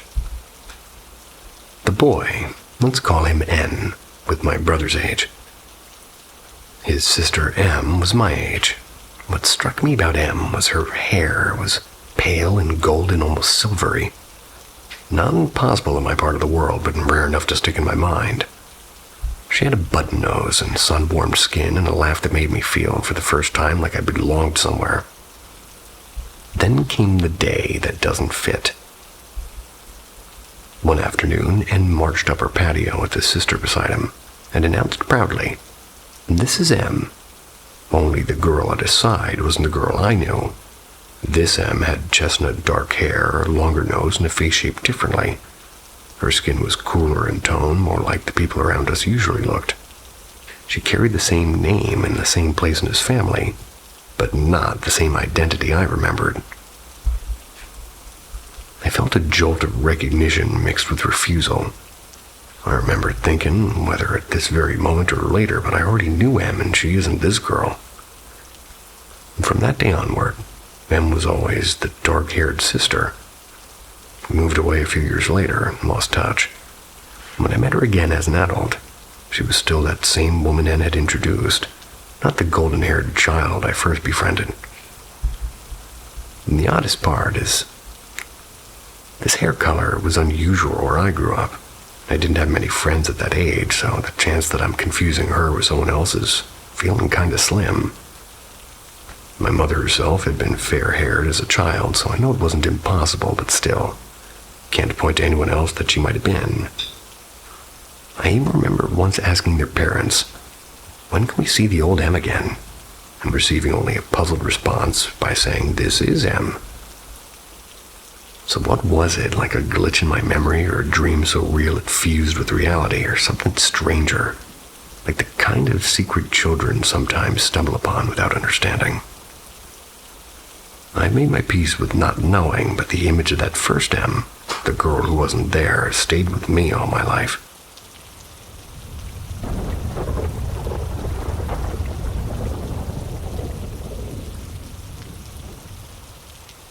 The shot that echoed.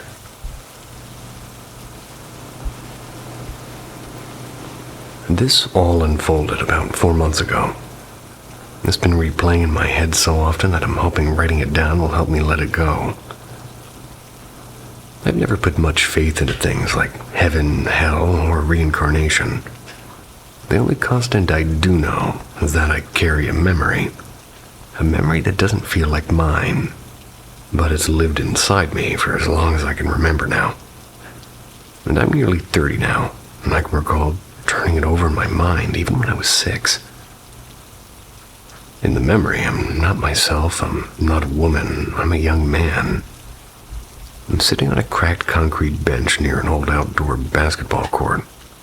The chain-like fence is bent in places and spray paint tags crawling all over it. A faint haze of smoke drifts from a nearby sewer grate. I can feel my hands clasped tightly together. I smell the metallic tang of the cold night air. I hear 5 other, young men, and they're teasing each other as they play ball under a dim street lamp. My body feels frail and drained, like I've been sick for long. I know without words that I won't be around much longer, and that's why I'm watching, not playing. But oh, I ache to get up, take the ball, and prove myself. Instead, I just sit there, smiling faintly at their laughter. I glanced down, and my legs are longer than mine are in real life. They're clad in faded jeans with frayed hems, and on my feet are beat-up sneakers, the right one with a hole near the toe, and I nudge an empty bottle with the tip of my shoe, and it rolls noisily across the concrete. It settles among fast food wrappers and cigarette butts. Suddenly, the game draws my attention back. One of my friends takes a shot. His ball hits the rim and rattles the torn net. It drops straight into a dented trash can by the fence. The hollow thunk of it landing makes everyone burst into laughter, and I laugh too, quietly. And then the memory ends. For years, I assumed it was just something I'd absorbed from a movie or a commercial when I was young. Something my brain stitched into a sort of false memory. I didn't think much of it. Until this one night at work. I'm a shift worker, and deadlines in my job often mean long, strange hours.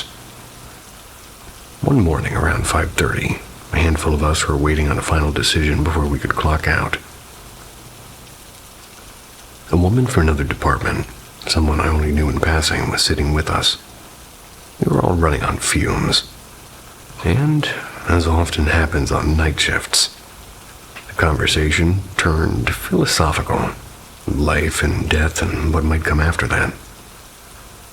When reincarnation came up, I stayed quiet, too tired to weigh in, but she jumped in. She said with complete conviction that she knew she had lived before. She described herself as a young man obsessed with basketball in a big U.S. city, maybe Chicago. She talked about her tight-knit circle of friends and how they'd once met up after losing one of their own. She remembered them playing ball, remembered her shot bouncing off the rim, and she grinned as she said it. It landed right in a trash can. The room filled with the usual night shift jokes about whether she missed having guy parts, and the subject veered off, and I didn't join in. I couldn't. I knew in that moment, and I knew it. Of course, there were differences. She recalled a humid summer night, and I've always felt mine is bone cold, and she thought it was Chicago. I always assumed somewhere like New York. But still, the trash can shot and the laughter and the same memory. And since then, I can't stop thinking about it. Haven't told anyone, and not even her. And she's actually very kind. About my age, and probably somebody I could be friends with if I wasn't so wary now. But I can't shake the unease. It could just be coincidence. I mean, rationally, I know that. But to hear someone else's version, breathing life into a memory that you've carried along for decades, that's not something you forget.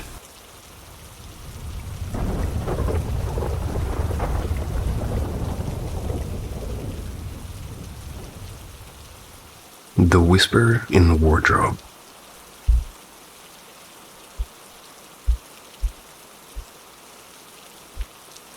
It was the winter of 2017. I was living in a rented flat in Bangalore. A compact single room with a bathroom squeezed into the corner. It was late January, one of those mildly cold nights when you'd rather not open a window. Everything was shut tight, the doors, the windows, even the curtains. The clock showed 12:10 a.m., technically Sunday already, which meant no office the next day.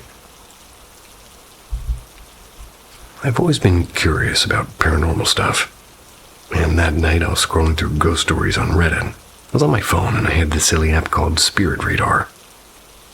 I never took it seriously, but out of boredom I thought, why not give it a spin? So I started pacing around my room with the app running. Near the bed, nothing. Near the bathroom, silence. Near the little balcony door, dead calm. But the moment I walked toward the old wooden wardrobe, the screen lit up in frantic flashes like it was screaming about a presence. I laughed it off, thinking it was just some glitch. Restarted the app, same result. Always near the wardrobe, and this time just a test. I launched the app while standing directly beside it. Instantly, beep, blink, red warning. It gave me a pause, and half joking, half nervous, I sat on my bed and said out loud, "All right, if something's really hiding in there, show me a sign." The next second, with a slow creak that chilled my spine, the wardrobe doors swung open on their own, and I froze. My heart was pounding. But nothing came out. No shadow, no whisper. Just the hollow dark inside. Lived in that flat for another year, though. The wardrobe never moved again. Nothing bad ever happened.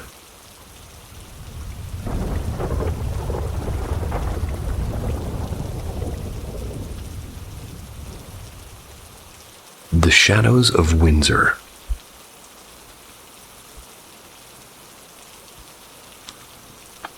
Hi. I once worked at Windsor Castle, more precisely in the Royal Library, from the tail end of the 1980s until I resigned in 2001, shortly after my second child was born. So I wanted to be home more, and truthfully, after all that I'd seen within those walls, I didn't mind stepping away. I wasn't really anyone of note, just a junior assistant. My days are spent cataloging manuscripts and fetching delicate volumes and helping maintain the sort of treasures that never see daylight. The Royal Library is not public, and everything's preserved with a kind of reverence.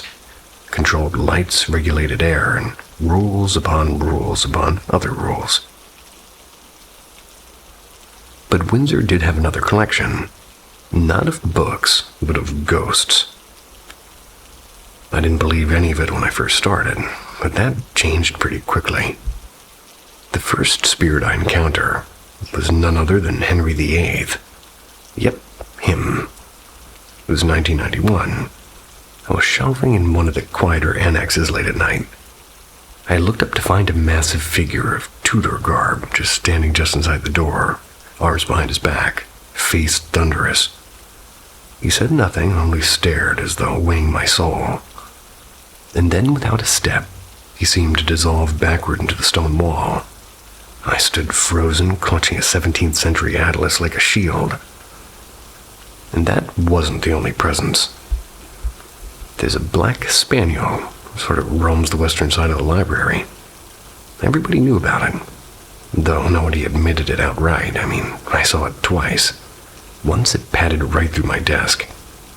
When I turned to follow it, the corridor was empty, and somebody once whispered it belonged to a young princess who died centuries ago. I don't know. All I know is the air went cold whenever it appeared. Here's a small list of other oddities throughout the years. Footsteps in the galleries when nobody was there. Whispers in French, sometimes Latin, from sealed rooms. Books opening themselves and pages stirring as if in a breeze. A pale man in Victorian dress glaring from behind a locked door, though the archive was empty when we checked. It wasn't constant, but it was enough to make me stop doubting. I never told the story outside of private conversations, and even now I sort of hesitate. Working in a royal residence comes with an unspoken pact. Keep silent. But after 2 decades, I thought somebody out there might understand. Haven't set foot in Windsor since I left. I don't think I plan to.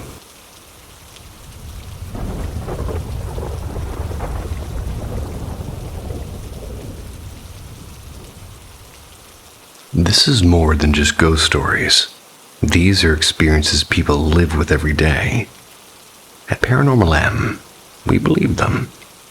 Subscribe and understand why. The Hand in the Dark.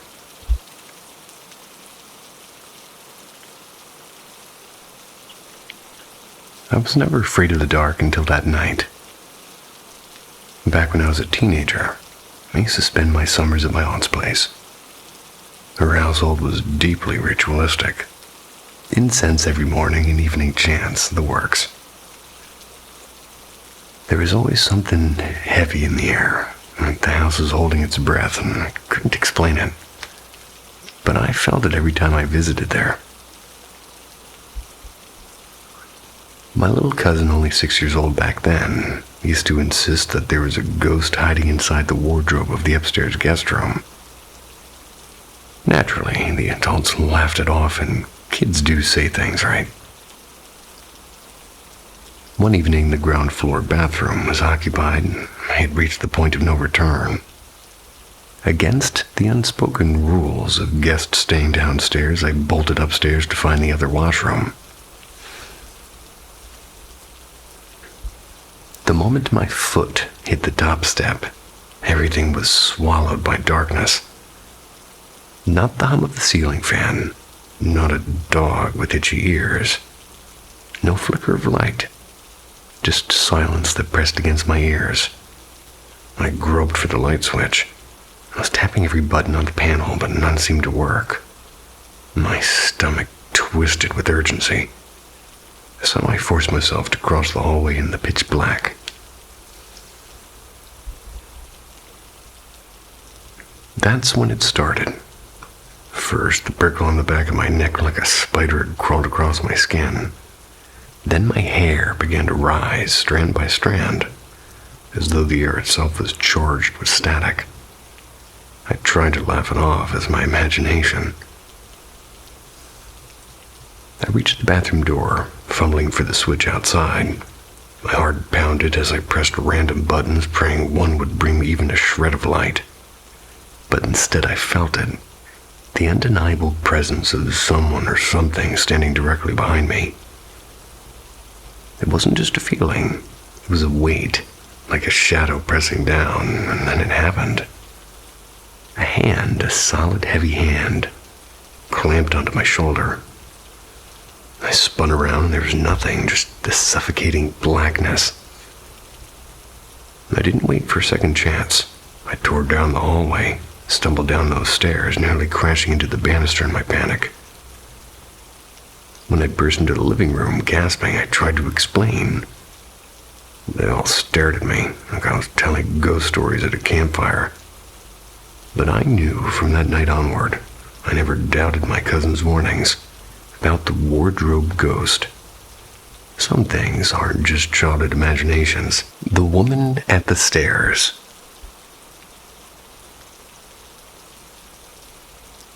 When I was about 9, I began having the same recurring dream. In the dream, I'm lying on the couch in our living room, where you could see the staircase clearly from where my head rested. At the bottom of the stairs stood a woman. She wasn't quite alive, though not quite dead either.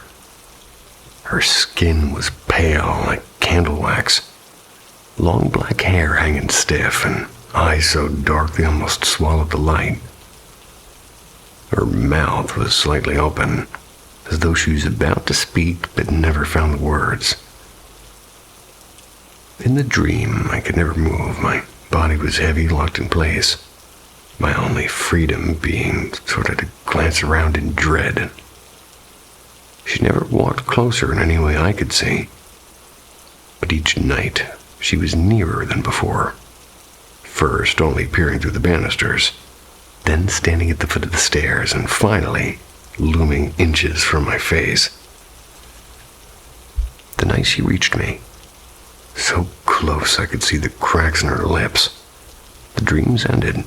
Just like that, they stopped, never returned. Even now, years later, I avoid passing the staircase in the dark. She never touched me, never harmed me, but her presence lingered long enough that I still wonder, was she only a dream or something that chose to stop once it had seen me up close? Or saw you brandishing some... Well, I was going to say something more clever, but... name brand chapstick. I swear, this freaked me out more than anything. So I'm coasting downhill on my bike late at night. The road was stretching endlessly empty on both directions. Out of nowhere, I spotted somebody walking ahead of me. Just one lone figure in the middle of the road, and it instantly gave me this uneasy feeling. A feeling like we shouldn't have been the only two souls out there. As I got closer, I blinked for maybe half a second, and when my eyes refocused, they were gone, like completely gone. I hit the brakes so hard my tires screeched, and I scanned the road and the dirt shoulders, even the train tracks that ran alongside. Nothing. No person, no movement. Not even the sound of footsteps fading away. The place was wide open. No trees, no cars, nowhere to hide. I even walked back up the hill with my bike, half expecting to catch somebody crouching low, but there was absolutely no sign of life, just wind and empty land. So now I'm left asking, was it a random hiker who hit the ground flat as a pancake in some camo jacket? Did I stumble across somebody with a military-grade invisibility cloak, or worse, one of those fantasy hobbit cloaks that turn you into a boulder? Or is my brain just playing tricks on me? Did my mind conjure up a phantom person out of shadows and moonlight? I mean, I know what I saw.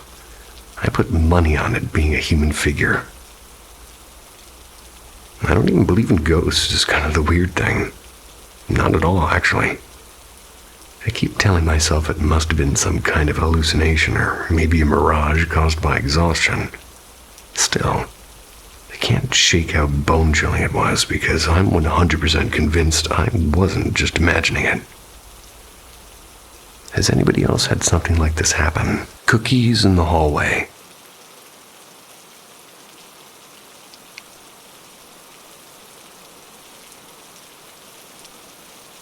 This happened close to 2 decades ago now, and while plenty of details in life do blur over time, this one never really left me.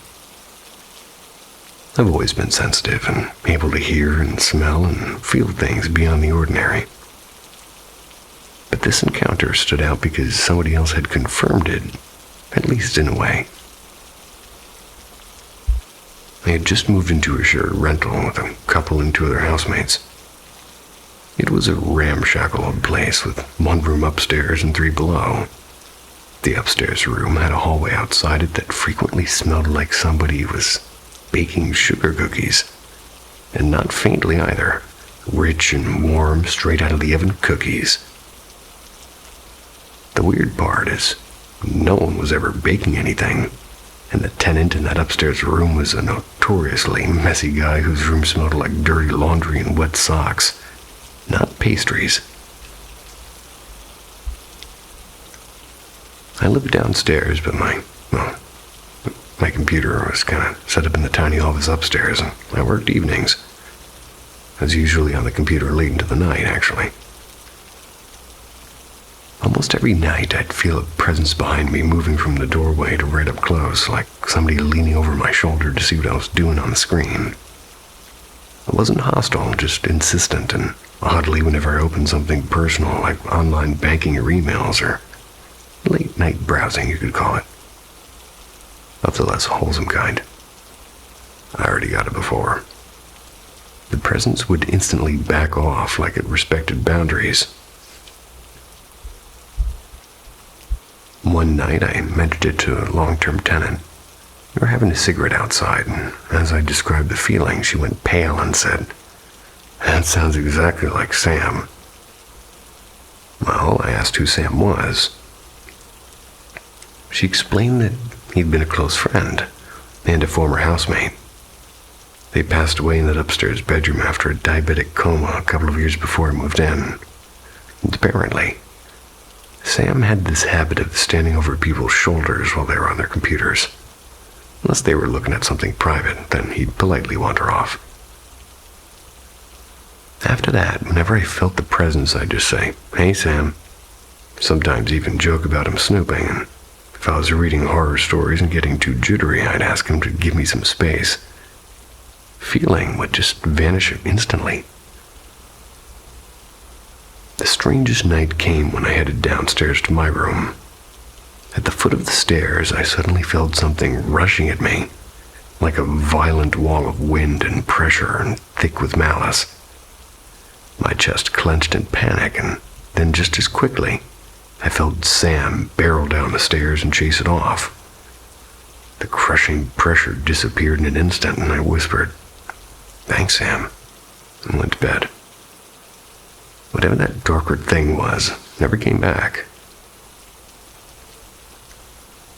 About a year later, the house gets sold and it's scheduled for demolition, and it's my last night there. I told Sam he was welcome to come with me if he wanted to, but never did feel him again. My guess is he chose to stick with the couple he'd been closest to, or maybe he finally found his way onwards. Either way, I still think of him sometimes, especially when I catch the smell of cookies or there shouldn't be any. The night of the hammered wall.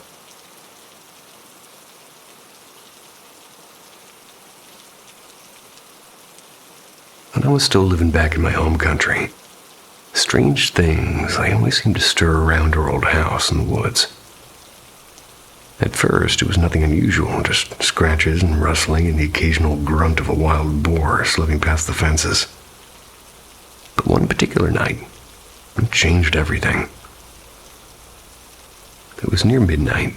I was waiting for the family to come home, and I was alone in the living room with the television humming in the background. I heard something rummaging in the kitchen. The kitchen was connected to a narrow shed that opened outside, and if the latch wasn't tight, animals could sneak in. I figured it was a hawk again, but the sound stopped suddenly. Then to my horror, the shed door creaked. It didn't push open, but unlocked. A man, not an animal, slipped inside. He prowled about as if searching for something, and I stayed frozen with my heart pounding until he finally disappeared. Months later, it happened again. That night, my grandmother was staying over, and I was nearly relieved to be alone. But the noise returned, not from the kitchen this time, but from the shed's thin metal roof. Something was moving across it and heavy enough to bend the panels, and I told myself it just must be a stray cat. Deep down, I think I knew better.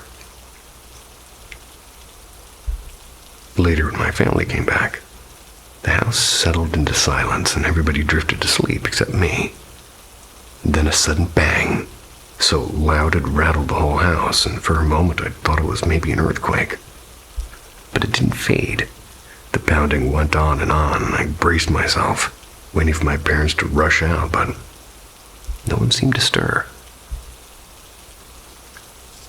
The next morning when I asked, they claimed they hadn't heard a thing. Only my grandmother admitted that she had. Although I think she dismissed it as it maybe being my cat or something. But my sister, who slept upstairs, thought she'd been dreaming. When I went to the balcony, I found the truth carved into the wall. Deep marks as if somebody had been hammering at it. Not long after, while visiting the local library, I overheard a man speaking about similar disturbances. I interrupted, blurting out that the same had happened to me. He wasn't surprised and said plenty of villagers had seen stranger things.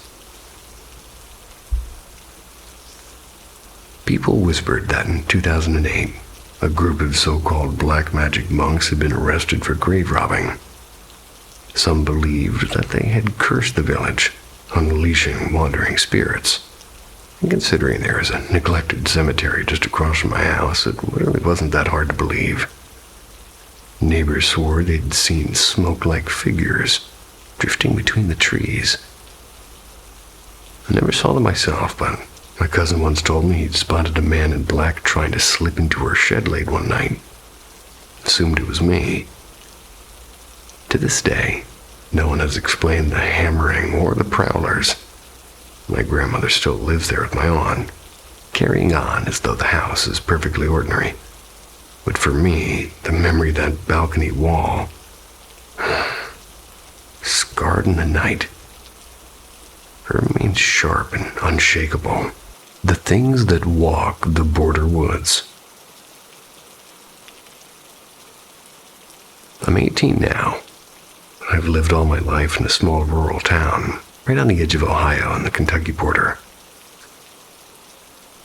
Behind our property are two massive tracts of forest, thick with brush and hardly ever touched by hunters because they're both private lands.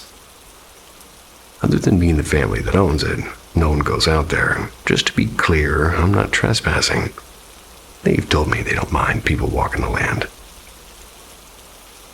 The wildlife around here isn't really anything out of the ordinary for southern Indiana. I mean, we'll see deer and coyotes and raccoons, and once in a blue moon, a stray black bear just wandering out of Kentucky.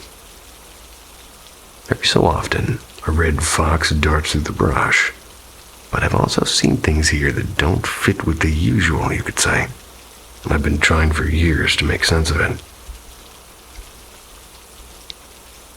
My first story is called The Thrown Log.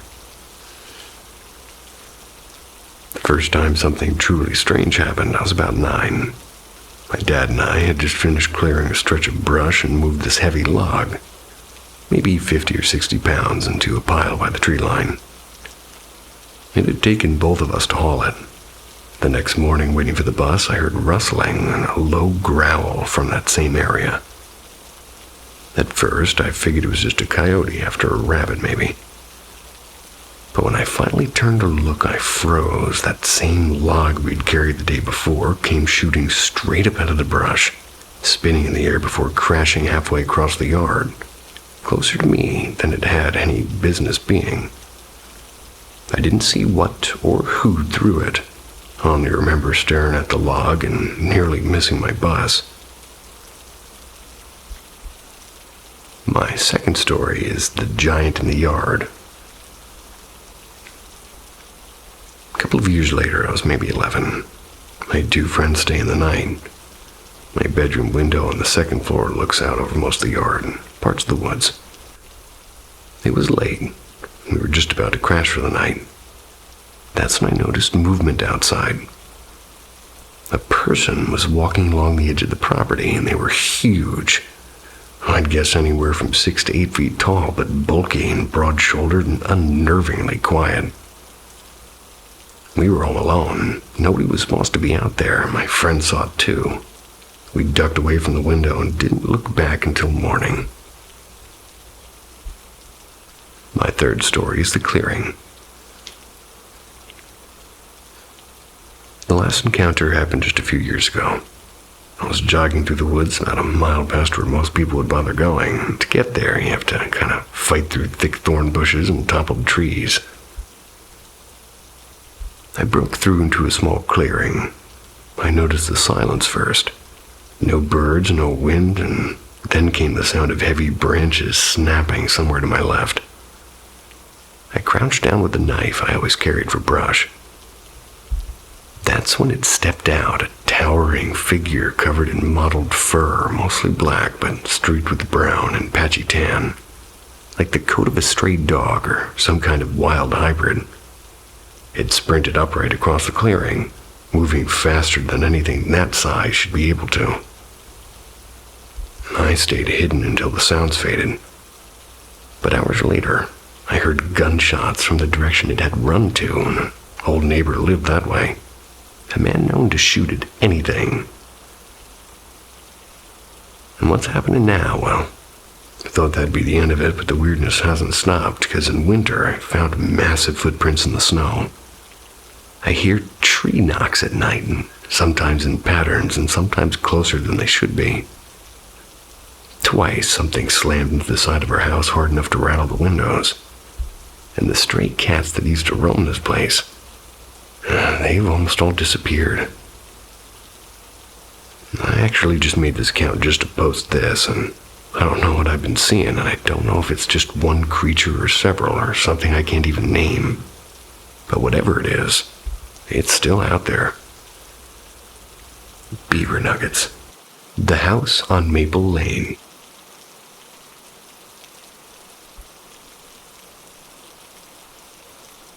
For context, I live alone, except for weeks when my 6-year-old daughter stays with me.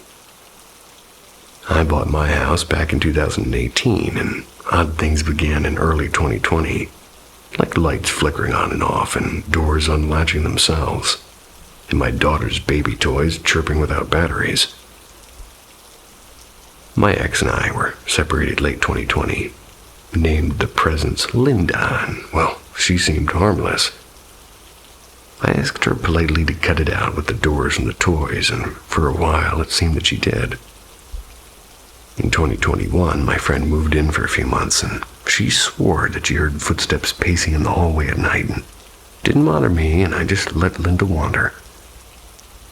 But 2022, I was dating somebody cruel and kind of manipulative. The house's energy grew heavy and shadows just flitted across the rooms. I told myself it was connected to him. That's when things turned darker. I've had sleep paralysis since childhood, but one morning it felt different. I was pinned in bed and I was paralyzed, with my boyfriend asleep beside me too. Out of the corner of my eye, I saw her, a faceless woman with long silver hair and chalk white skin and a black dress. She climbed onto me, pressing the breath out of my chest. Desperate, I fought against the paralysis and I cursed at her, and without knowing why, I screamed the name Anna. And instantly she vanished. I never did have sleep paralysis again, but later I did search and I found references to a folklore demon called Anna, and it was tied to suffocation dreams. I burned sage, marked my doorways with salt, and I wore my St. Benedict medal every night. After breaking free from that toxic relationship, I threw out everything that carried his energy and cleansed the house, and for a while the silence returned. But Linda resurfaced. A few months ago, while I worked in the garage, my daughter, supposedly asleep, cried out upstairs. She cried for me, asking, "Mom, where are you?" I bolted inside and her door was shut. She was fast asleep. Since then, the kitchen has been, lively. Clattering noises whenever I leave dirty dishes, as though Linda herself is nagging me to clean. We chose her name after tearing down wood paneling during a remodel, and behind it, written in fading red paint, "Hi, Linda." The house was built in 1969.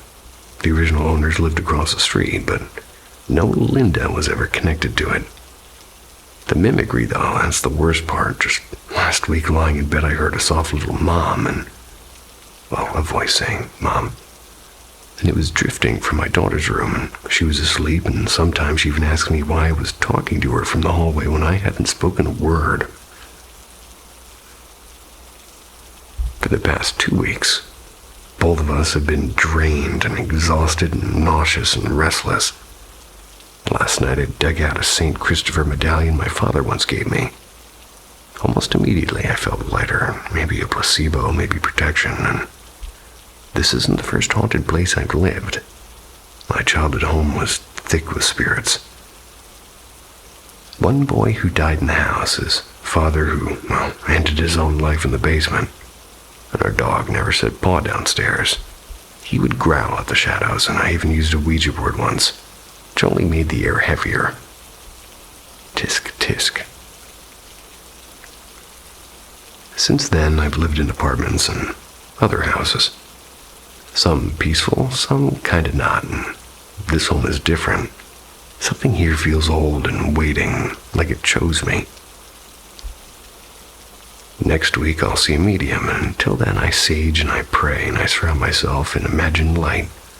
But the mimicry, the voice that isn't my daughter's, it keeps whispering. I can't shake the thought that Linda isn't Linda at all. The watcher beyond the glass. When I was a kid, I used to have this nightmare that wasn't really a nightmare. It was more like a series, like some messed up TV show that kept rolling out new episodes whether I wanted them or not. And every time I sort of slipped into it, I knew exactly where I was and exactly what was about to happen. I called him the Watcher Beyond the Glass. Clunky name, I know, and it's kind of what stuck with me. The setting was always my real childhood bedroom. Every detail was perfect. Posters on the wall, the creaky dresser, the scratch on the door. The old gum that I stuck underneath something I probably should not have stuck it under.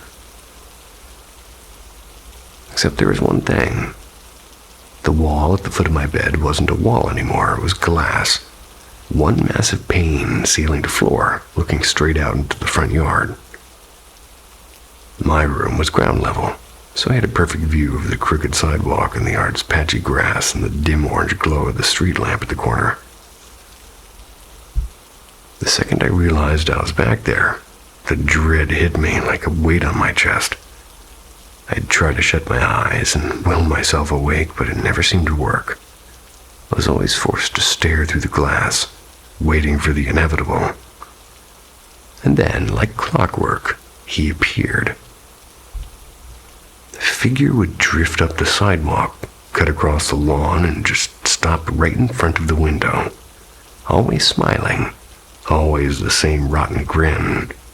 And he looked wrong, like too tall, skin like candle wax, bald head gleaming under the street lamp.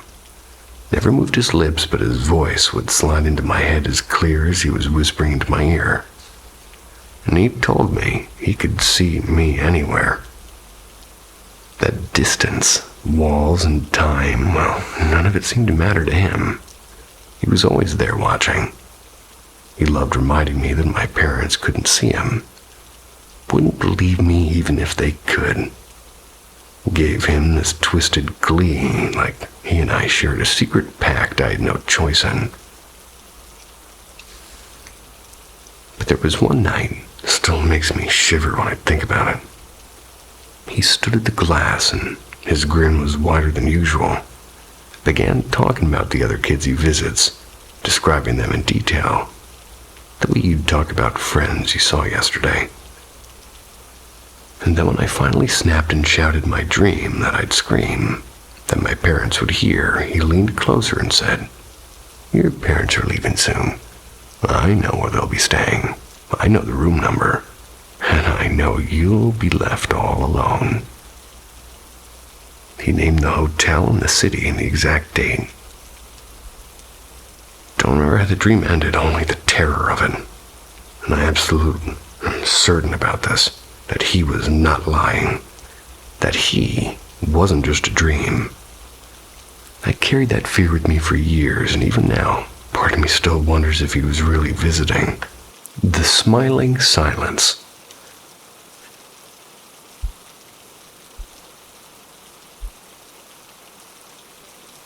A couple of weeks back, not going back and forth with my partner, make it short. I decided to share something that rattled me more than I'd like to admit. Near where I work, there's a patch of forest that hides a cluster of old houses. Not your typical boarded-up city houses, but homes that were simply abandoned in the woods. And from what I've learned, they all belonged to a single family who, for reasons nobody knows, just left. They didn't sell the land, they didn't take their belongings. Nothing. Whole bedrooms, garages, and closets frozen in time. And for nearly 3 decades, they've just been sitting there rotting away. Well, local kids, of course, they know all about these places. They've been vandalized and trashed and covered in spray paint and beer cans. Typical behavior. I'd been inside with coworkers before and never found anything like paranormal, just broken furniture and the occasional raccoon nest. But a few weeks ago on a bright Saturday, I decided to walk there alone, and in hindsight, I think that was mistake number 1. When I arrived, the forest was alive. Birds were darting overhead and squirrels cracking branches. Even the faint snort of a deer not far off. I headed for the largest house.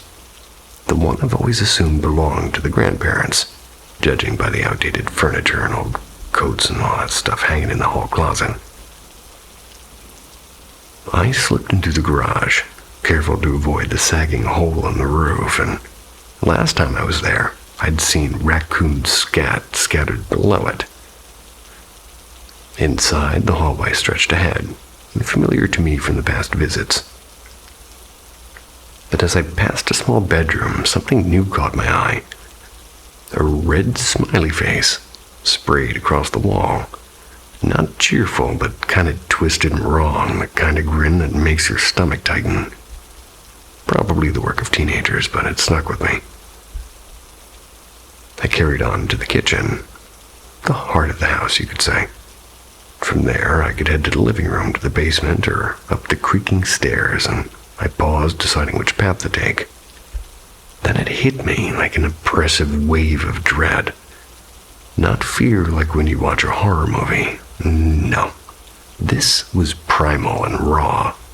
Every hair in my body stood up. Felt like something massive was looming behind me and breathing down my neck, ready to pounce. I froze, not a sound, nothing moved, but my instincts screamed, leave. I retraced my steps slowly out of the hallway and through the garage and onto the lawn. I turned back, expecting to see someone or something in the kitchen. Instead, I realized the forest had gone silent. There was no birds and no insects and no wind, just stillness. And then came the strangest sensation. Not that something was behind me, but that something was inside of the house, and it was watching me, and it was quiet and patient and focused. That was enough. I left fast. And even as I walked the overgrown path back to the road, the silence clung to me. For 100 yards, I felt pursued, the footsteps. At last, and I was almost half a mile away, the woods came alive again. The buzzing of insects and the chatter of birds. Life returning, as if nothing had happened.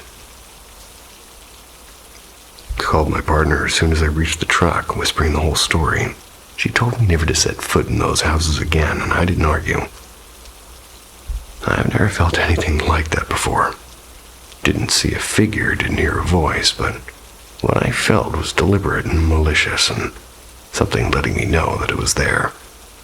And worst of all, I can't stop picturing that smile on the bedroom wall. Its grin still follows me when I close my eyes. So that's it. That's my story. Take with it what you will. And by the way, stay safe out there. The crying in the walls. So picture this. I'm 30 and I'm living in the basement room of my house, and sometime around mid-May I start hearing crying. Not just muffled sniffling next door crying. This sounded like it was inside the walls. Naturally, I assumed it was a neighbor at first. People cry and life happens. But then weeks passed, and the sound kept returning, always from the same spot, always at night. That's when the thought hit me. Who goes down into their basement every night for over a month just to sob? There's definitely people that do that. But around that time, I also had to process some pretty painful news. A cousin of mine passed years ago in July of 2016. She had a really tragic life, and when she died, I ended up with a few of her belongings. Old jewelry and journals and little pieces of her, you could say. I don't talk about it much, but it sits heavy with me. So when the crying didn't stop, I started wondering if maybe somehow it could be her. I know it sounds wild, but I've read that spirits who die in trauma sometimes linger, working through grief they couldn't resolve during life. The weeping gets described as a kind of loop, like they're stuck processing. Some folks, they suggest creating a memorial space, laying out their belongings and telling their story out loud. It's meant to help them move on, and part of me feels desperate to try in case this is really her. But then came the spirit box. My first time using one, in fact. A PSB-7. I wanted to dismiss it as a dumb toy, but God, I wanted to dismiss it. But the responses rattled me. Amid the static, a woman's voice asked if I could hear her, and she screamed, "Help me." And at another point, 4 and the word 9 came through clear as day. Then harsher voices, men, I think, spitting venom like, "Get out and you'll regret it." I replayed the audio on my computer. It hit even harder. I hadn't noticed how distinct the words were in the moment. The next night I tried again, and half the session was just help on repeat. And once an old man's voice barked, "Leave." I emailed a local paranormal society, but no word back yet. Thought about calling a medium, even though that's way outside my comfort zone. I am spiritual, but not religious, and, well, ghosts, that's always been my number one nightmare. And now here I am, basement walls echoing with sobs and a spirit box begging me to listen. And me not knowing if the right move is to reach out or to run. Well, you know what I think. The tenant's shadow.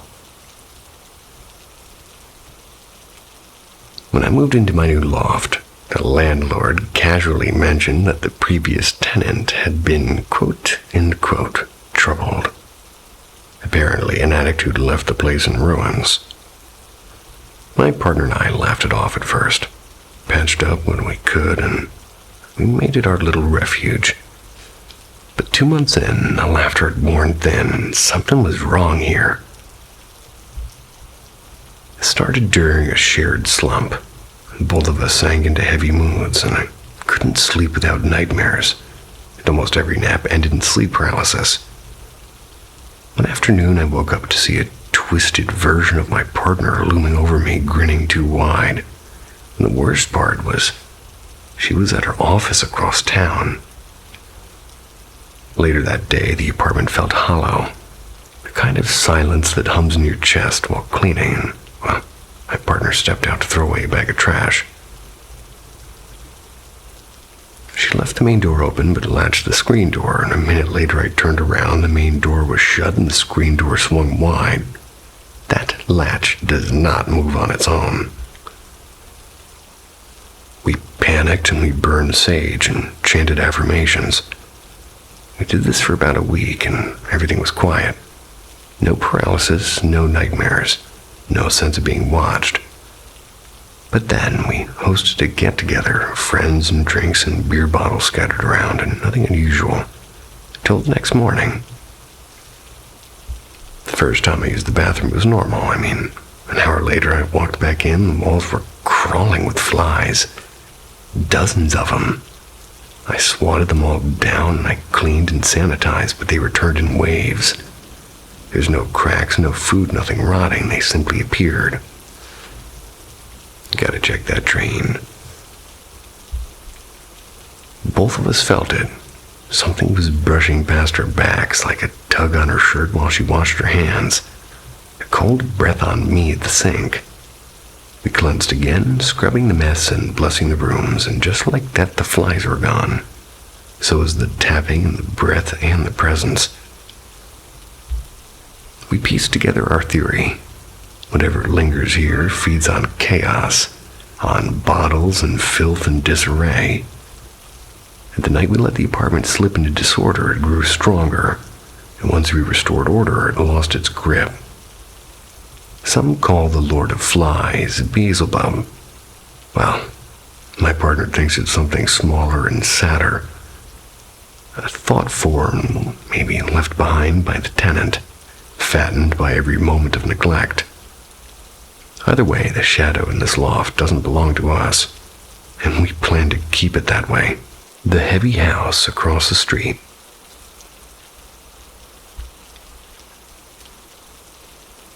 This morning started like any other morning.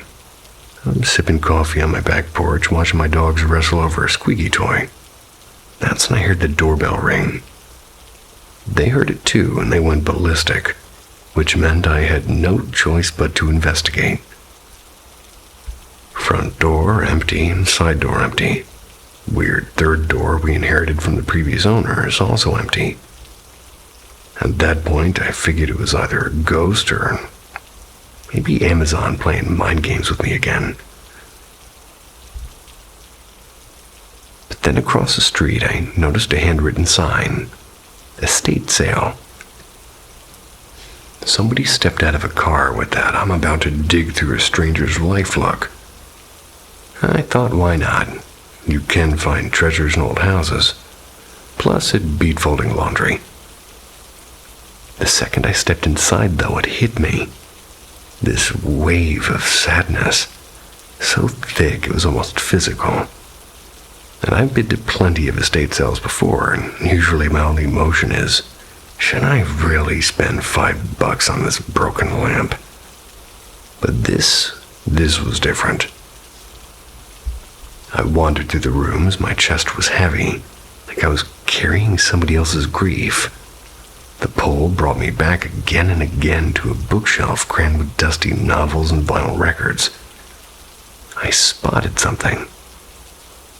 A Fable by William Faulkner, and I'm a sucker for old books, so I grabbed it and a few others before it dissolved into kind of tears in front of the cashier there, and I gulped air like I'd just escaped a haunted attic.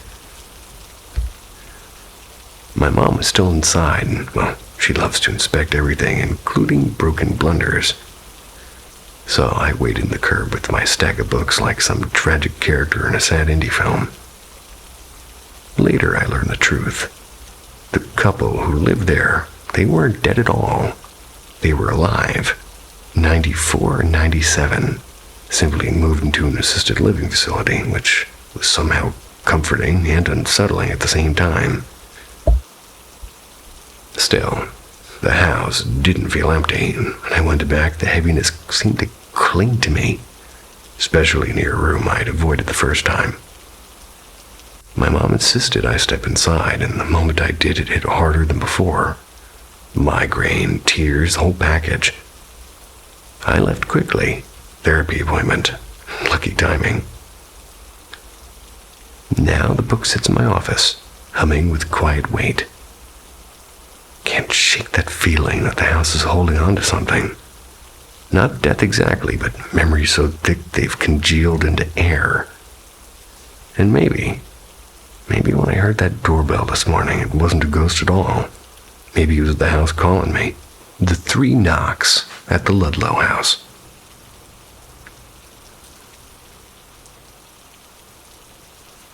About 18 months ago, I had to travel to Ludlow. It's in Shropshire. I was there for a short work assignment. The client put me in this charming old Victorian guest house. Nothing fancy, just one of those grade 2 listed places with slanted staircases and uneven floors. Checked in after work, it was no fuss. They gave me the top floor room. Not an attic exactly, but you could feel the roof sloping above your head. It was snug and even a bit quaint. Nothing spooky. I grabbed dinner at a pub nearby and came back, watched some TV, and eventually dozed off. I was totally relaxed. Then, at around 2:45 in the morning, I woke up all at once. Goosebumps straight away for no reason. The room was facing the back garden, so it was completely silent. No traffic, no voices, just stillness. And then it started like clear, deliberate footsteps across the carpet. They were slow and getting closer and louder. I froze and I didn't dare open my eyes. The steps stopped right by my bed. My heart was hammering. And then, this is the bit that makes my skin crawl even now, the wooden headboard creaked 3 sharp times, right behind my skull. And I hadn't moved an inch. And I lay there for what felt like forever, maybe 10 minutes before I scrambled for the lamp and switched the TV back on. Needless to say, sleep wasn't happening after that. The next morning over breakfast, I cautiously mentioned it to the owner. She gave me this knowing look and said, "You wouldn't be the first guest to hear things at night." And the funny thing is she added that most of the reports came from the ground floor room, never the one I'd been in. Can't explain it to this day. I mean, I was fully awake and clear-headed with no dreams and no half-sleep stuff. Just footsteps and those 3 knocks. The Umbrella Girl returns.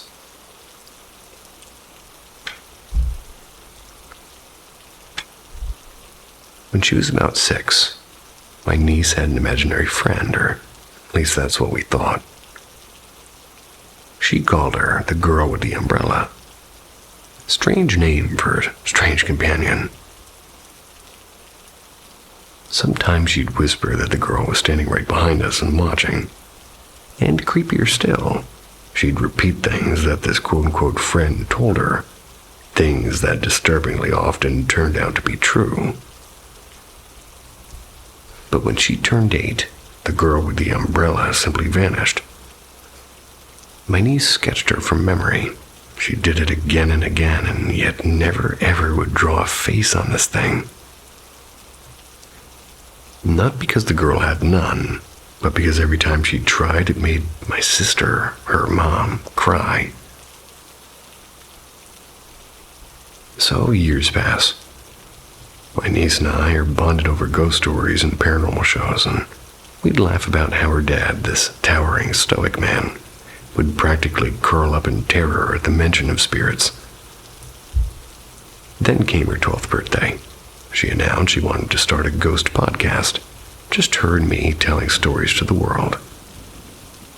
Her parents said absolutely not. Too young for the internet. But I made a deal. We'd record episodes just for us and never post them.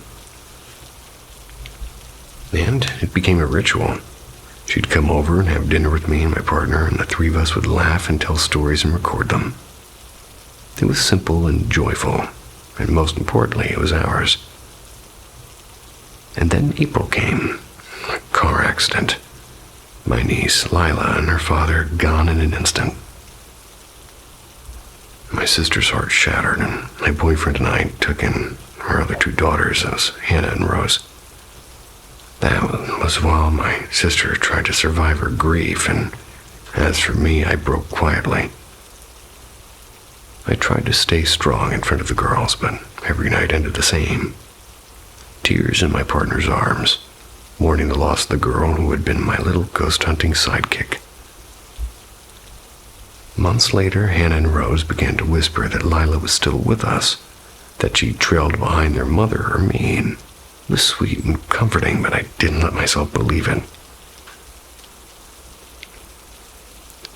Because Lila and I, we had a code, an old record player from my grandfather's attic.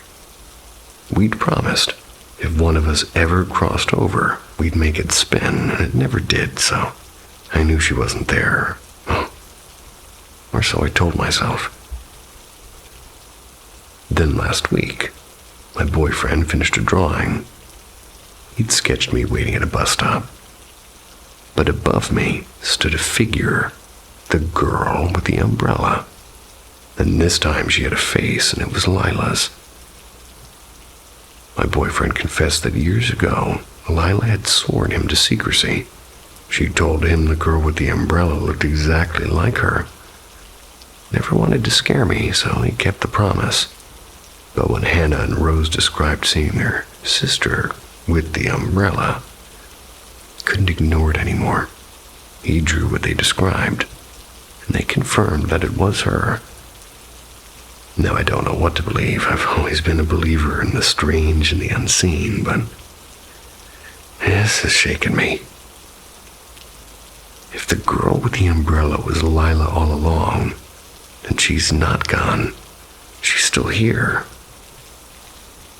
She's watching The Hostel at 2 a.m.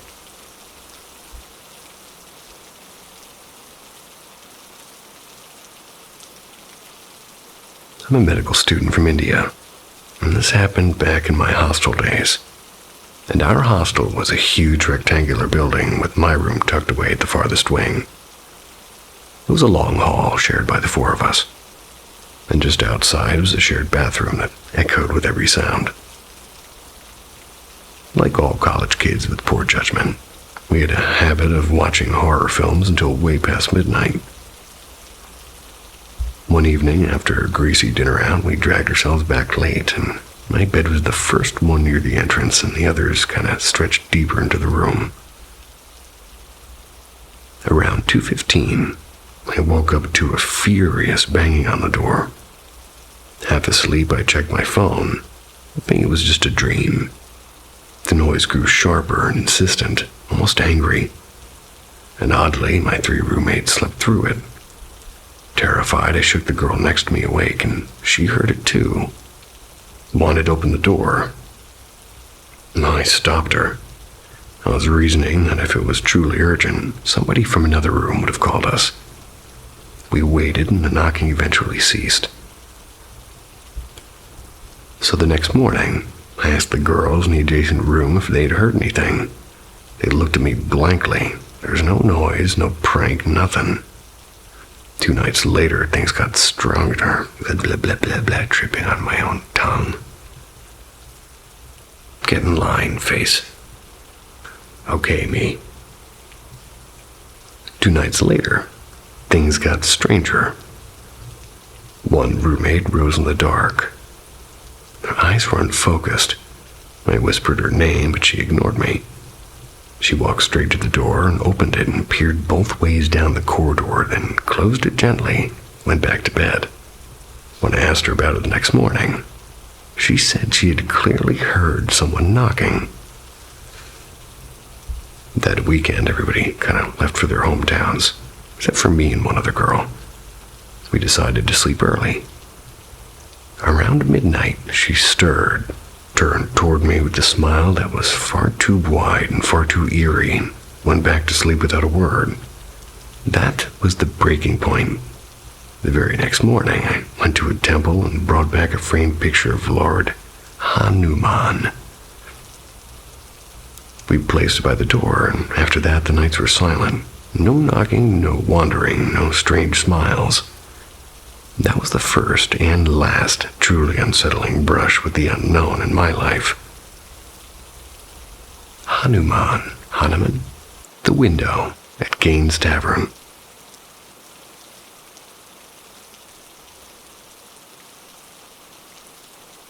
Summer of 2020, peak boredom season, and me and 3 buddies decided to hit up this supposedly haunted spot in our hometown, the Gaines Tavern, down in Walton, Kentucky. If the name rings a bell, it's because Ghost Hunters actually filmed an episode there. Season 14, Episode 6. I gave the whole trip a little bit of extra, are we actually dumb enough to do this flavor.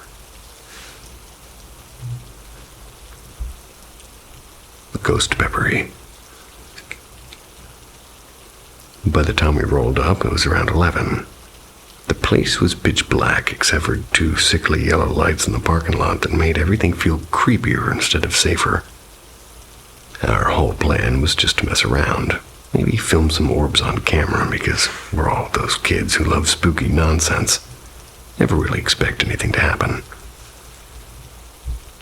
We wandered for about half an hour, peeking in dusty windows with flashlights, whispered joking about what we'd do if some Victorian ghost lady actually waved back. On our way out, I figured I'd take one last picture of the front, just in case. And for context, the tavern looks like a big old manor. 2 neat rows of windows, 5 across the top, 5 across the bottom, the front door dead center. Later, when I zoomed in on the far right bottom window, I nearly dropped my phone. You could clearly make out shapes and multiple figures, and one of them a bald man wearing what looked like suspenders and a stained undershirt. At first glance, it was just a weird white blur, but zoomed in, you could literally see his outline. Even what looked like a belt buckle, I swear it. Thinking it was maybe a trick of the light, I had my buddy stand exactly where I was. Same angle, same everything. Take the shot. He came out pitch black. Well, his came out pitch black. We tried a couple more and there was nothing. Only that one picture showed the figures. And that's when the this is funny mood flipped into nope, nope, nope. So we sprinted back to the car and we finally caught our breath at my friend's house. My mom called, and it was around midnight.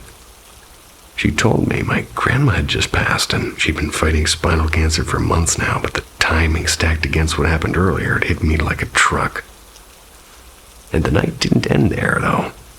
Around 3 a.m., when most of us were crashing in my friend's basement, one of my buddies suddenly sat up, clicking his tongue like he was trying to get someone's attention.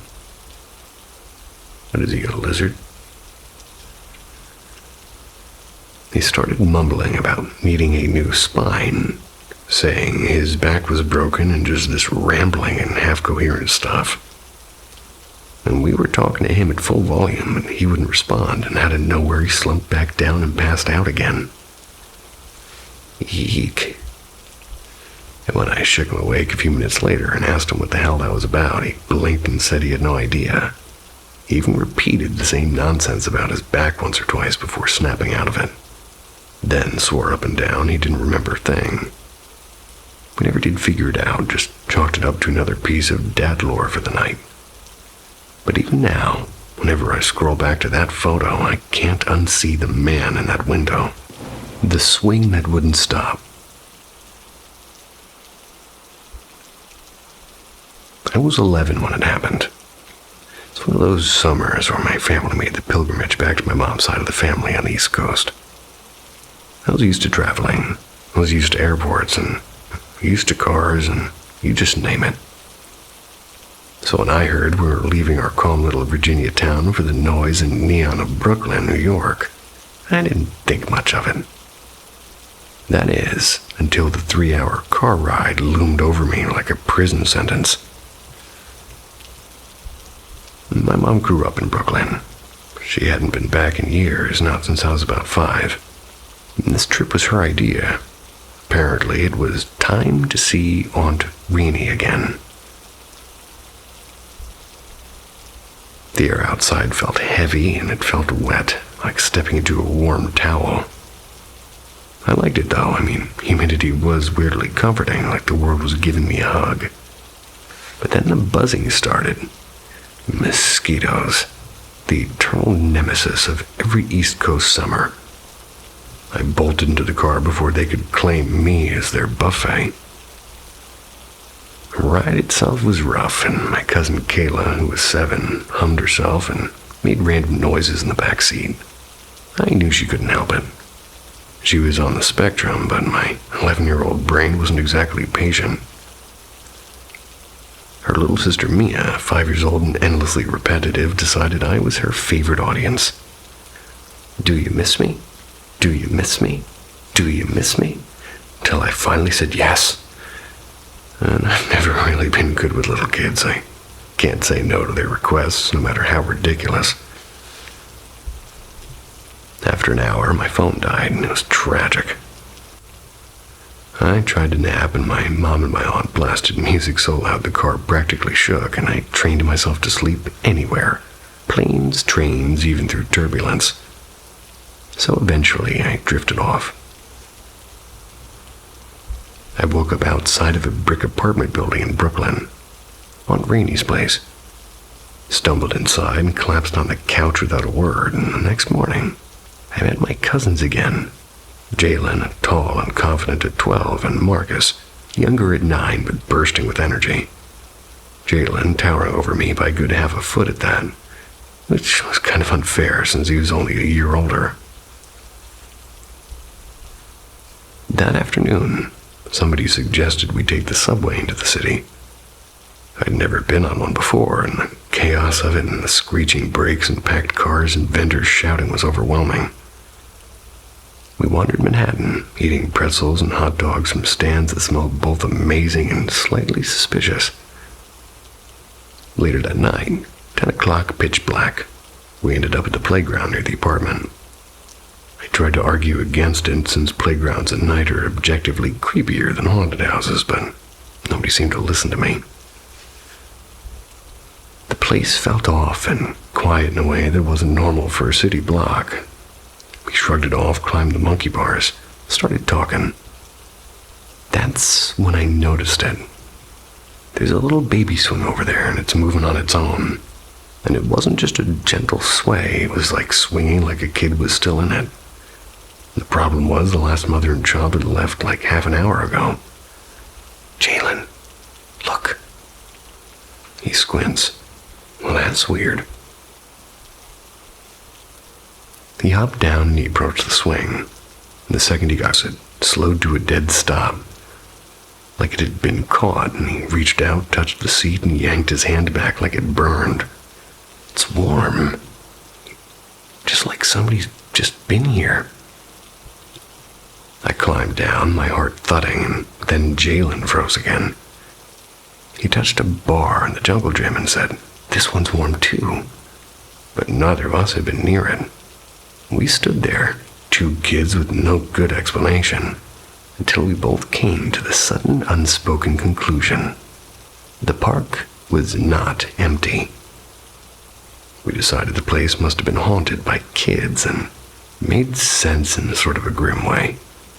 Playgrounds attract both joy and danger, and maybe something terrible had happened here, and their spirits just never left, playing forever, night after night.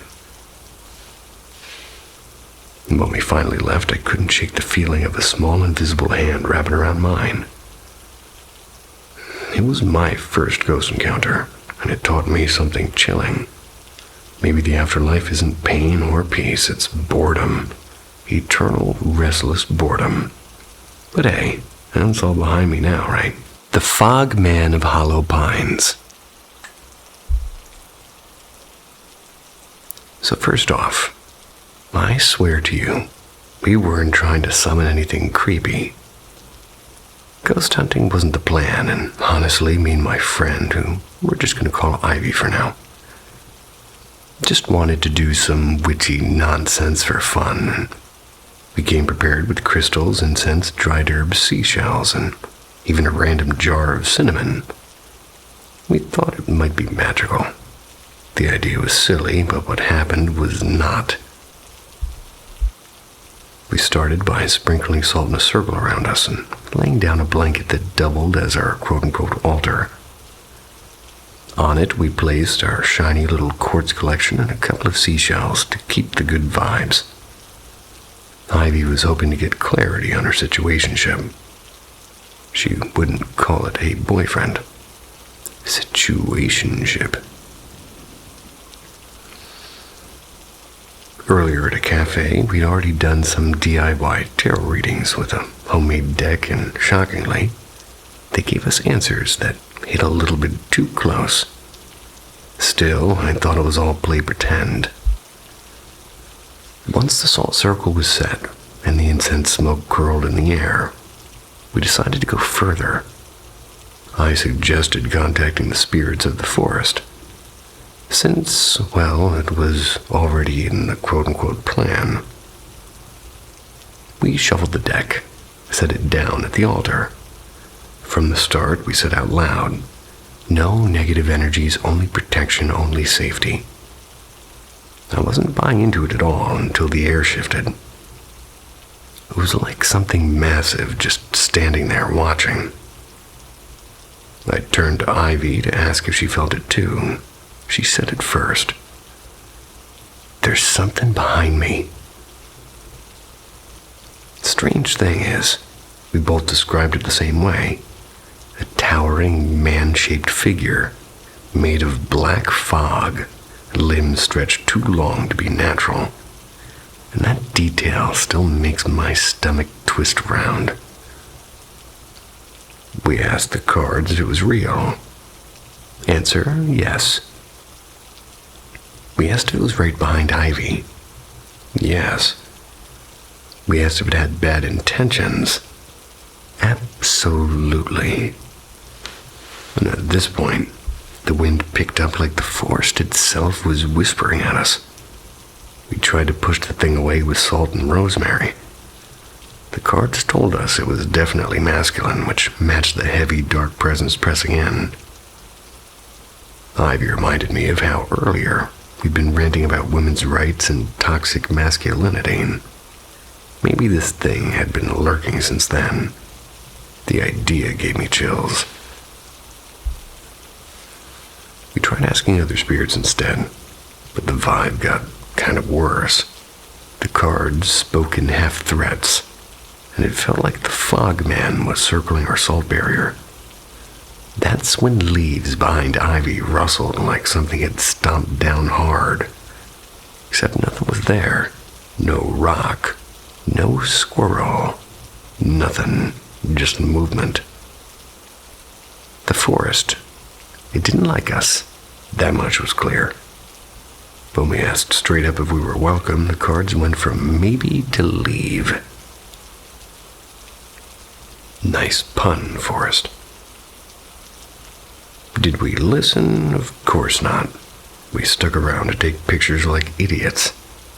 The sky went from bright to storm dark in minutes, and thunder started rolling in. The second we left the pines, the rain crashed down so violently our shoes filled with water. Hair plastered, clothes soaked. We stumbled out half laughing, half panicking. Ivy swore it was the forest punishing us. Thought maybe it was the opposite. Like the rain was cleansing us and scrubbing off whatever filth the fogman tried to cling to us. Either way, one thing's certain. I don't think either of us will step foot in that forest again. And you would be surprised at how much liquid high tops can actually keep in there. Just poured mine out, well, an hour ago. Don't ride motorcycles with an umbrella, by the way. The house that didn't sleep. Back in my sophomore year of college, I lived in a creaky old rental house just off campus. Nights were my favorite. Hours wasted on late-night poker games with roommates. Or perhaps binging shows until the sun peeked over the blinds. Since lectures weren't mandatory, I treated mornings like some cruel myth, like freedom was delicious, and responsibility was a dish I never ordered. At first, the place just felt quirky. You know, old house stuff, settling wood, drafty windows, pipes that coughed in the night. But then, little things started nagging at me. I'd swear somebody was standing behind me while I typed, only to find the room empty. My dreams soured into brutal nightmares. I'd wake up in a sweat. My eyes would be wide. My body would be stiff as stone, pinned to the bed like some invisible thing had me. The sounds came next. Closet doors groaning open on their own. Shuffling in the hall when no one else was home. Lights sputtering out for no reason, and sometimes just as I was about to drift off. And things got worse after a long weekend trip. One night I'm half asleep when I heard a scraping sound like wood dragging against wood. My closet door slowly inching open. I staggered out of bed, more annoyed than scared, till I felt it. A sharp tug on the hood of my sweatshirt, pulling me backward. I spun around, fists up, but nothing, just silence. A few days later, house gave me its most chilling gift. Someone or something had carved into the bathroom wall, not paint, not marker, but a gouge in the plaster. It looked like a face, not human. The angles were wrong, the eyes too deep, the jaw stretched like it wanted to bite. I tried sanding it down, I tried painting over it, and the outline would always come back and darker each time. Even stranger, every lamp in my room burned out within days. Fresh bulbs, brand new packs, they'd die out one after another. It felt less like faulty wiring and more like something didn't want me seeing in the dark. The final straw came when I woke at 3 a.m. I saw shapes crawling around the ceiling, shadows that weren't mine, writhing like they were alive. And that night I grabbed a blanket, crashed on the couch. A week later it moved out for good, and now the house looks normal. Students live there, laughing on the porch, music thumping through the walls, but no shadows, no carvings, no whisper of anything strange. But me, I still dream about that face in the wall. And when the lights flicker, I wonder if the house remembers me. The Watcher in the Road.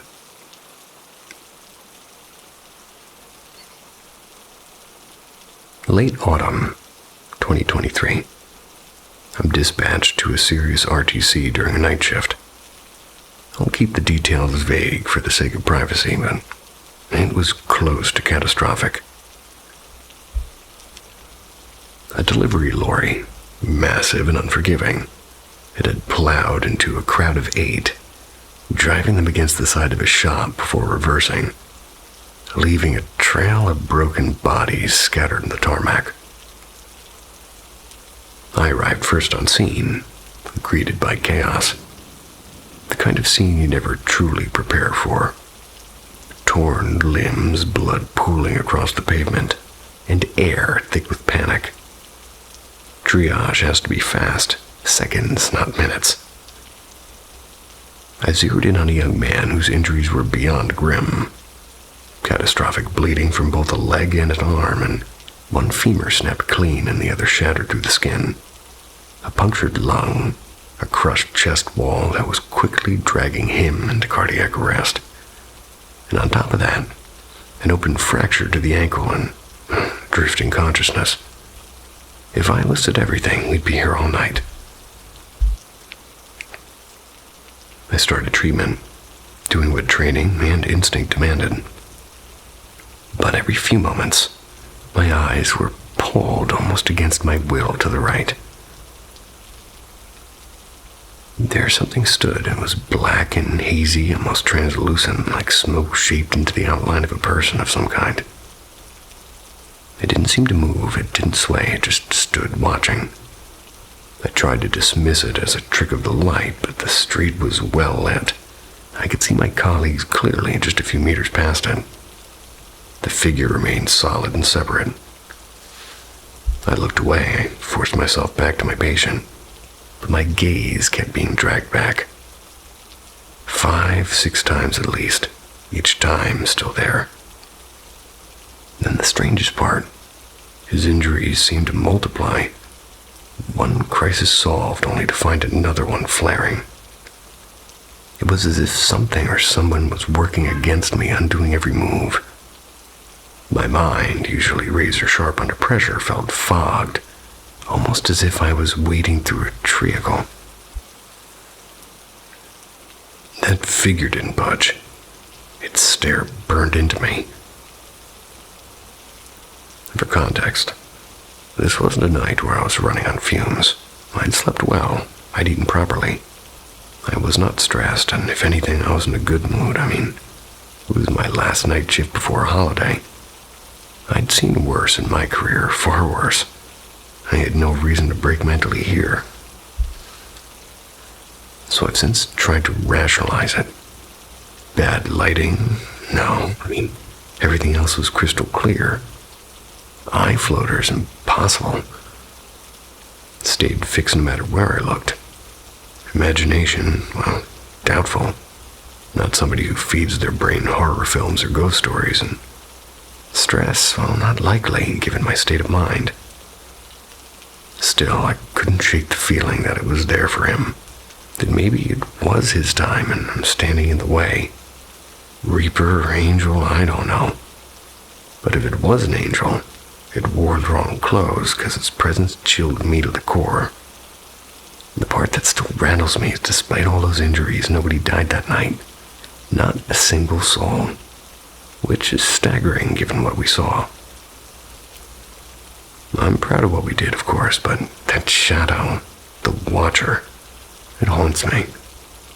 Still then, I've been on thousands of calls and I haven't seen it again. Maybe next time, if I do, I'll nod to it. The Woman by the Bamboo Road. Location, Assam, India. When I was working like a sort of government posting. It's near the Bhutan border. It's back in 2018. Office hours were easy. By 2 p.m. I'd usually be free, and since the village had unreliable electricity, a nightmare for somebody who's like me, who was gaming every night back then, I decided to stay in a nearby town, commute the 35 kilometers on my motorbike. The road itself was smooth and well-maintained, but for a good 20 kilometers it was nothing but stretches of bamboo forest and the occasional cow herd, and you get used to the emptiness, which is why when you spot someone, your eyes immediately lock on them. That day around 3 p.m., halfway home when I noticed her, a woman dressed in tribal attire, walking along the road. She looked about 30. I slowed slightly past her and instinctively glanced into my rearview mirror to catch her face. The mirror showed nothing. She was gone, and, well, now any sensible person would just keep riding, but nope. I stopped. Maybe part curiosity, maybe part arrogance. After all, broad daylight doesn't usually pair with hauntings, and got off the bike, scanned the bamboo thickets. There's no way she could have vanished so quickly. No houses, no trails, and stood there for a moment, shrugged it off, and relieved myself by the roadside. Rode home. That night was normal. Dinner, games, bed at 1 a.m. But around 3, woke up with that heavy, crushing dread that paralyzes you before you even know why. I couldn't move. Sleep paralysis, I thought. I'd had it before, and usually it's just shadows or weight on your chest. Standard drill. This time was different. Cold arms wrapped around me from behind. Ice seeped straight into my bones. Then a woman's voice. Gentle. Almost musical. You don't know me. What would you do with my name? My throat went dry. I whispered, "Leave me alone." She replied and said, "I won't. I'll stay with you forever." Why? Because you were looking for me. The next morning, I had a raging fever. Couldn't drag myself to work. That night it happened again. The embrace and the voice, and this time she asked, "Do you not like me?" I stayed silent. She went on. "My husband didn't want me either. He hanged me in the village. Go ask there. I'll never leave you now." By then, I was unraveling. The following day, I told my office attendant, we're going to call him Ram. We rode together to the small tea shop in that village. When Ram mentioned the woman casually to that shopkeeper, the man nodded gravely. "Yes," he said, "the woodcutter's wife had died recently, hanging from the rafters of her own house. People whispered that the husband killed her because she couldn't conceive after years of marriage." Ugh. And that was enough for me. Ram took me to a local tantric who listened to my story and shook his head. "You were lucky to survive 2 nights, he said. "Those who die in violence don't rest, they cling. And you stopped for her." He performed a ritual and gave me a packet of ashes and told me to scatter them by my door and bed for 7 nights. His fee was 20 rupees. Now, the last time she visited me. Now, maybe it was just sleep paralysis, maybe some sort of fever-induced hallucination, but here's the thing. I've had it before. Never once did it speak to me. When I first saw her on the road, where she could have gone, I don't know. Since then, I've stopped dismissing these stories as superstitions. Some things, they don't want to be explained. They only want to be found. I feel that. The ceiling guest. It started quietly. The sandwich missing from the fridge, a lamp switched on in the morning. Though I always left it off at night. I do live alone in a 1-bedroom apartment, so I chalked it up to stress or maybe my just junky bad memory. Then came the night I woke to footsteps. Not outside, not in the hallway, inside. Slow and measured as if somebody knew the floor plan better than I did. I grabbed a kitchen knife, searched every corner. Nothing. The door was still deadbolted, actually. But a week later, I noticed the attic hatch above the closet had shifted, just barely open. I set my old laptop to record while I left for work. Its camera angled at the living room, and hours and nothing scrolled by until the very end. A pale foot swung down first, Then a figure, thin, almost skeletal, hair hanging over its face. It crouched and reached for a carton of milk and crawled back into the darkness like it had done this for months. The police came. They searched the crawl space, and what they found was a thin blanket, half-eaten food, a rusted spoon, and notebooks filled with my name written over and over again. Somebody hadn't just been living above me. They had been studying me. The Spectre of Willow Bend Road. I'm driving down Willow Bend Road. It's not far past the old Ridgeview golf course. The clock on my dashboard read somewhere between 5:15 in the morning. I was heading to work on Ocala, and if I had to guess, it was early autumn. Air wasn't sharp with winter cold, but really wasn't quite soft with summer warmth either. Just that crisp in-between kind of air. The road wasn't really cloaked in fog, though I do remember seeing a pale mist hanging low in the distance. It's almost like it was waiting. That's when I noticed it. Something gliding across the road, pale, shapeless at first, like a sort of figure smudged into the air itself. Willow Bend doesn't twist or climb much. It runs mostly straight with only a few lazy bends. I was on one of those straight stretches when the thing appeared and drifted out from the left where the woods are thick with pines, crossed toward the right where the trees sort of break open into farmland, rolling off into low hills and broken fences. At first, I thought it was a patch of fog curling across the asphalt, but as it got closer, it sharpened into something else, something with motion and presence and form. It wasn't just a mist anymore. It was a figure and a spirit and a specter. I slowed the car, and my pulse was just knocking in my throat while I was doing it. I had that exact thought. What the hell am I looking at? Well, I didn't dare glance to the passenger side. I had this gnawing certainty that if I turned my head, it would already be there, pressed to the glass, staring back at me. So instead, I floored it. The stop sign came up faster than I expected. I didn't even pause. I blew straight through that thing, yanked the wheel into a hard right, and tore down the next road, and can't say how long it was before I looked into the rear view. Probably at least some amount of miles. But I will tell you this. Still don't like driving down that road in the dark. Well, yeah, the apartment that didn't want us.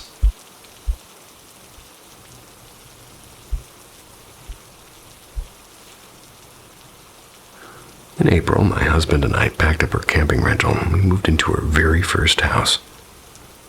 Timing couldn't have been better. We're expecting our first baby, and our old place had grown far too small and far too noisy. And if I'm being honest, far too haunted. Because what follows is a record of the strange events that unfolded during our year and a half in that apartment.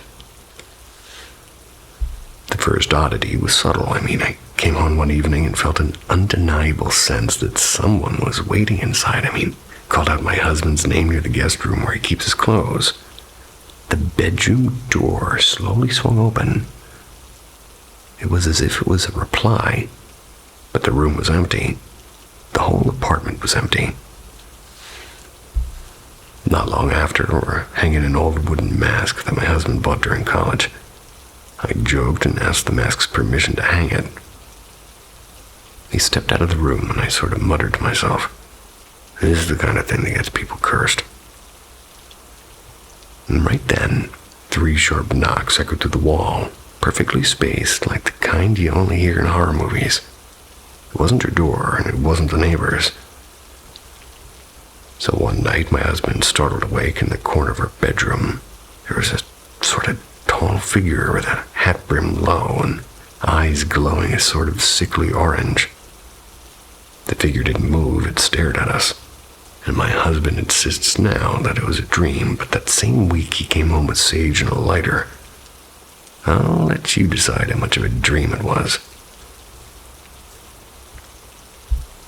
My own encounter was less subtle. One dawn, my foot dangled from beneath the blanket, and I thought, Better pull it in before something touches it. Too late. Felt a deliberate poke in the arch of my foot. I yanked it back under the covers and lifted my eye mask just enough to see a glowing greenish torso. It was stood at the far side of the bed. Its upper half was blocked by my mask. I thought, nope, I don't need to see the rest. Shut my eyes tight. The blanket tugged upwards a few times as though someone or something was trying to crawl in, and next night blanket lifted again, and after that, silence. Another day while chopping onions, one of her knives leapt from the block, clattering across the tile. The block is angled downward. It should have been impossible without somebody pulling it free. We used it for years without a single mishap. The most unnerving moment came when I was pregnant. Carried a plate of crackers into the bathroom. I was bouncing them on a tub rim while I rushed to pee. Out of nowhere, the tub drain growled like a low guttural sound, like something alive struggling to breathe.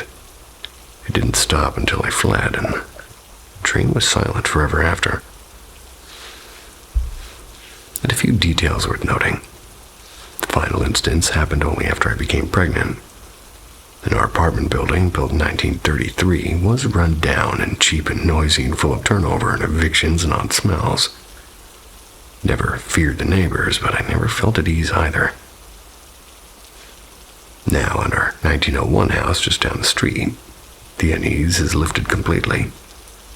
I can walk through the dark halls at night without worry, and sometimes that was unthinkable in the apartment. If you ask me, too many souls passed through that old place, and not all of them willingly. Hopefully they'll keep their grudges there with the landlord who deserves them. Let us raise our child in peace. Now I want onions. Cooked raw, I don't care. I just want some onions. The shadow on the stairs.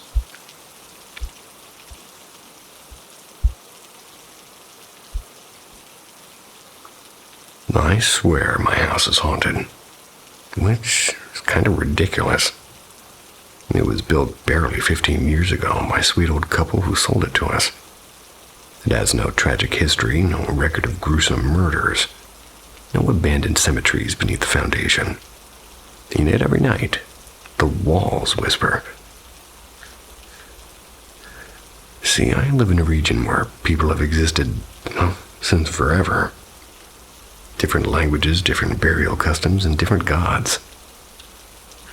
The land here has been conquered and imposed upon and reshaped, and well, Italian itself was forced on us under the fascist regime. Then came the Americans with their bases and drills and their explosions booming from the seafloor, and sometimes I wake to those detonations rattling the windows, like the ghosts themselves are knocking to be let in. But let me start with one of my mom's stories. One night she's home alone. Dad was away, and my brother had some kind of a sleepover, and I was out making questionable choices at a party. She was drifting off when she heard voices. Two men, low and calm, climbing the stairs. She thought for a moment it was my dad, but then she remembered that she was alone. Footsteps came closer. The voices stopped. Then two heads. They slowly peeked from the bedroom door, watching her. Now, my mom doesn't scare easily, but, well, she's human. So she grabbed for the knife that she keeps under the mattress. But when she looked back, nothing. Empty hallway, locked windows, bolted doors. And this was only the beginning.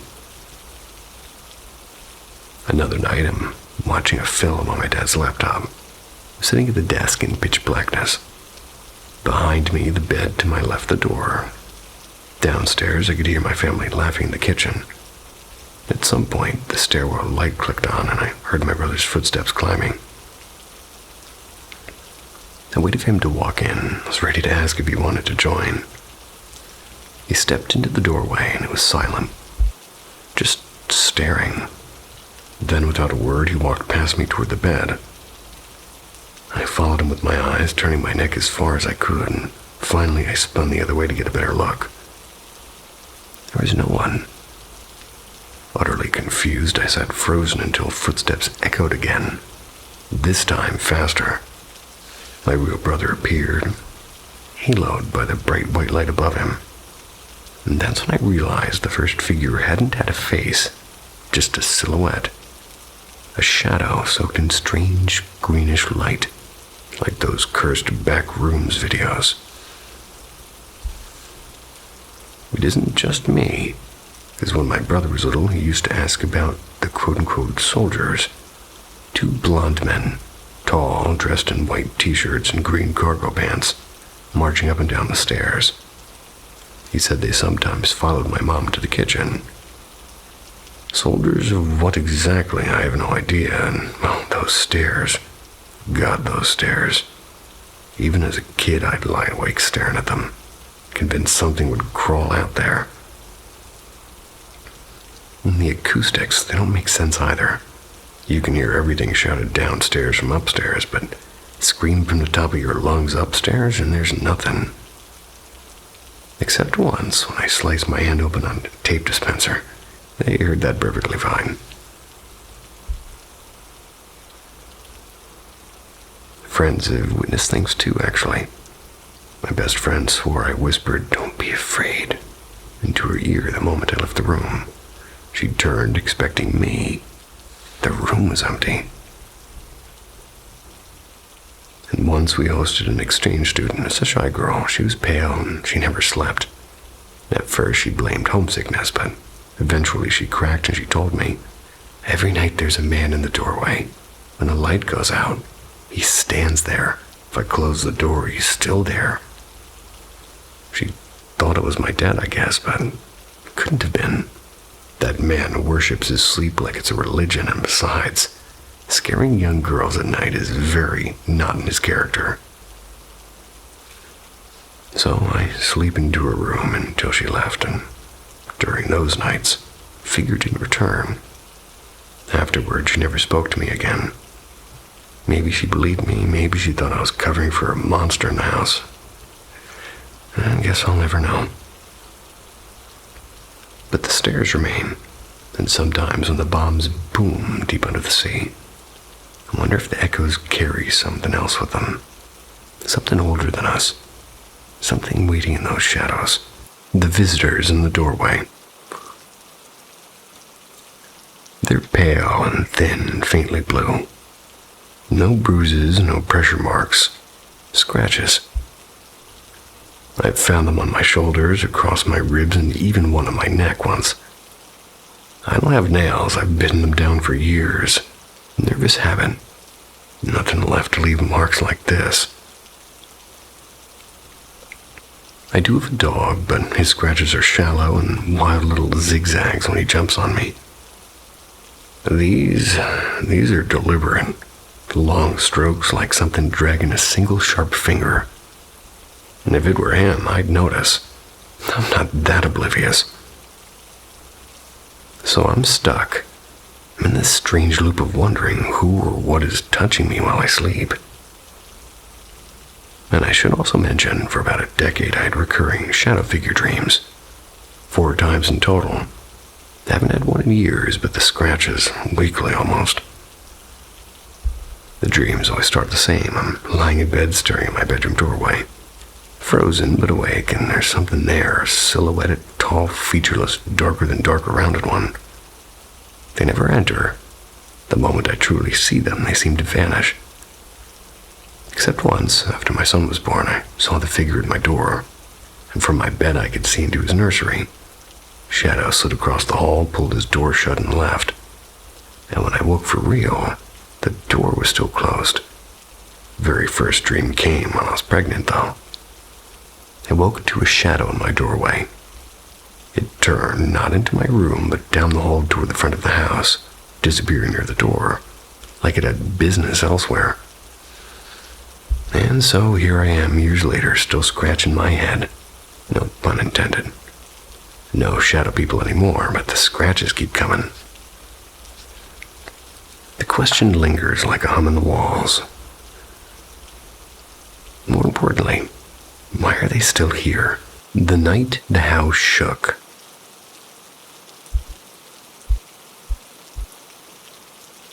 This happened when I was maybe 11, maybe 12. Still a kid, but old enough to know when something feels wrong. It was late, around 2 a.m.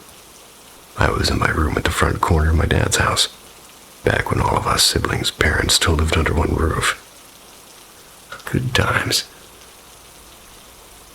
We're in one of those quiet suburbs full of families and retirees, the type of place where nothing ever happens after dark, let alone on a school night. I was half watching YouTube before drifting off when I had one of those weird moments where you fall asleep for like 2 minutes and then suddenly snap awake. Except this time, what yanked me back wasn't a normal dream. It was this noise, a heavy, pulsing, droning sound, like a giant subwoofer pressed against my skull. It shook me awake, except when I opened my eyes, it didn't stop. It got louder. I remember covering my ears. It was unbearable, like the whole house was vibrating. For a second, I thought it was an earthquake. But the rhythm was too precise, like a mechanical heartbeat. And then, just as suddenly, it cut off with silence. Right after that, I swear I heard something like a remote-controlled car buzzing away down the street. That's when the front door creaked open. I didn't hear it shut, which freaked me out because that meant someone left with the intent of coming back. A few minutes later, I heard shuffling, those unmistakable, dry, dragging footsteps my dad makes when he walks barefoot. He'd gone to check, so I got out to bed and seeing if he noticed anything. He said he'd felt the same thing, the noise and the shaking, which is insane because he's partially deaf. Yet even if he heard it, none of my brothers woke up, not even the ones in the basement right under us. Just me and my dad. We stood there in the hallway, maybe about a minute, staring at each other, both thinking, what the hell was that? He brushed it off, saying maybe one of my brother's friends was messing around outside, but honestly, no way. The house had this weird 5-foot section of siding and brick, and banging on it wouldn't come close to shaking the place like that. Nothing like it ever happened before or since. I never brought it up to him again. He never mentioned it either. But I'll tell you this, words don't do justice to how loud it was. It felt like standing next to a rocket taking off, only somehow inside of your house. Sweet dreams. The doll moved. No wires, no tricks, just terror. Paranormal app brings you closer to cursed objects. Subscribe, if you dare. The Ghosts of Kirky Bungalow. I was in the 4th grade when we shifted into that house. A sprawling colonial-era bungalow in Pune, Cantonment. Stone walls thick as fortresses, verandas wide enough for cricket, and ceilings so tall they echoed like voices of their own. Even as a child, I knew this house had outlived many lives before ours. We were a family of 5, plus one mischievous lad. My father was a major then, proud and orderly. My sisters were teenagers, forever awake with books and whispered laughter. I was the youngest, usually quiet, usually watching. The compound was wrapped in banyan trees, old giants with their roots dangling like ropes, their shadows stretching longer than the evenings themselves. They stood there like guards, though whether they kept things in or out, I never really decided. The first time I saw her, it was late afternoon. Sunlight was dripping through the glass panes, so I noticed a girl stepping through the front door. She had pale skin, dark braids, and wore a sky blue frock with layered hems, like something out of a photograph tucked away too long. She moved without sound, no creak of the gate, no turn of the latch. She just appeared as if the house had been waiting for her. She didn't glance at me. She walked straight past into the dining room where my mother was slicing cucumbers. I followed cautiously. From the doorway, I saw her standing quietly near the table, watching my mother the way one stares at a painting, still and intent and almost reverent. I whispered, "Ma," and the girl turned. In that single instant, she darted toward the kitchen and vanished. My mother looked up puzzled and said, "What happened? Who was that girl?" I asked. "What girl?" she replied. She searched the kitchen at once. Every corner, every pot. Nothing. Back door was shut tight. The counter's untouched. No sign she'd been there at all, actually. I saw the girl a handful of times again. Never close, never speaking, always half hidden, always watching my mother. She never looked at me again, and I never dared follow her. Our Labrador noticed things too. Gentle as she was, she'd often sit rigid in the drawing room like at night. It's while my sister studied, staring into empty corners like she was watching something invisible shift. She never lay down until they left the room. The bedrooms were enormous, with extra rooms just for wardrobes and tubs. Yet all three of us children slept in the same bed. The rest of the space felt too hollow and too cold, as it was not meant to hold sleepers anymore. One night, my eldest sister, she woke to see a figure beside the bed. Not a girl this time, but a man, white and blurred like chalk smudged across glass. He held what looked like a cane and stood as though he was keeping watch.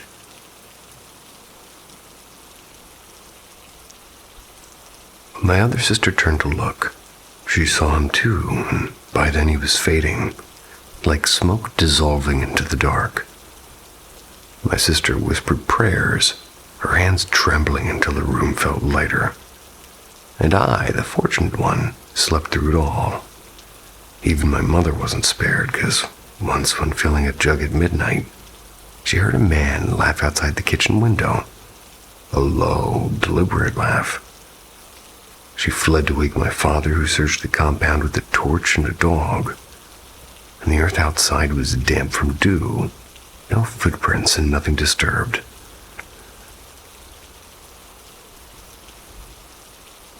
We stopped trying to explain. It was simpler to live with the house as it was.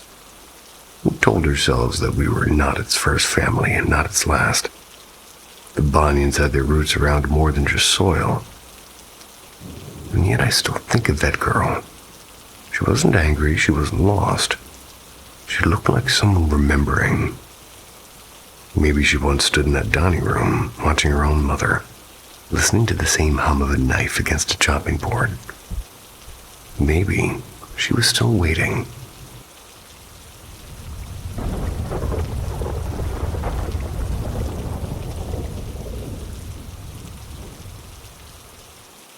Whispers in the Vent.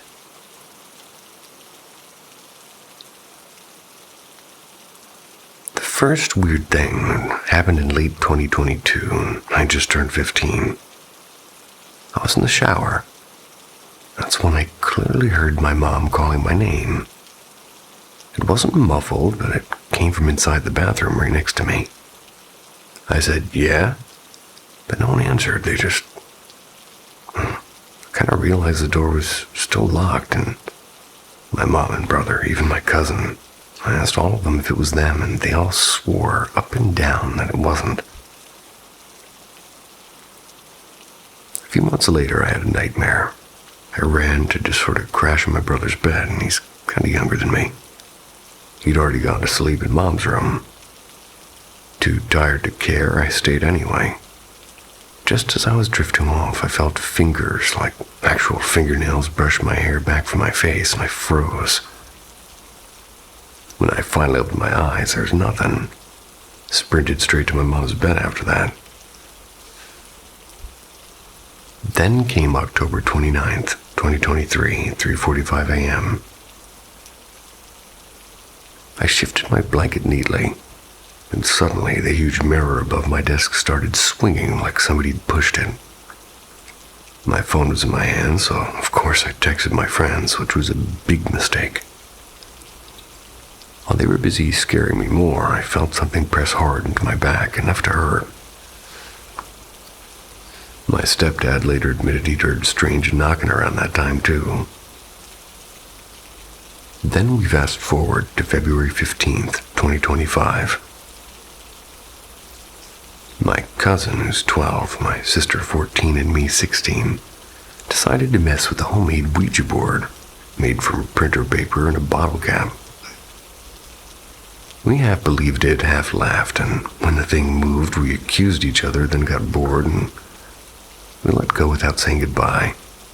Instantly, the lights flickered, only the hallway ones. Never happened before. My sister tried to calm me down, but later admitted that was the first time she'd ever seen them flicker like that. My phone also started buzzing nonstop. We tried recording, we gave up quickly. A few weeks later, my sister swore that she felt the same thing I did, that creepy touch pushing her hair aside. She also heard her mom's voice calling when Mom wasn't even awake.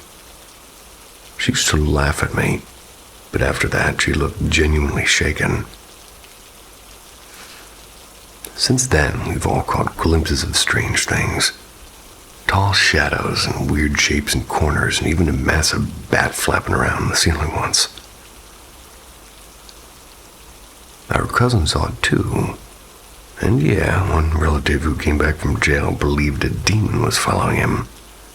Though honestly, he might have just been unwell. The most recent thing happened literally last night. July 22nd, 2025, just past 4 a.m. I'm texting friends about the shadow I'd seen the night before. That's when I heard faint mumbling through the vent. Our vents connect all the rooms, so voices carry, but this sounded wrong, like my mom and sister's voices were layered together. And right then, my phone volume started going up and down on its own. My phone case made it nearly impossible to do that by accident. I was so terrified I ran to my mom's bed. And as I searched on how to know if your house is haunted, my dog started pacing the room and suddenly pooped on the floor. Perfect timing. Honestly, I don't know if I'm haunted or just losing my mind, because nothing ever happens at my dad's place. Only at my mom's apartment. Mom and stepdad still think I'm exaggerating. But my sister's on my side now. And my cousin is half convinced. I haven't slept properly in days, and I don't even want to step inside my sister's room. That's where we messed with the board after all.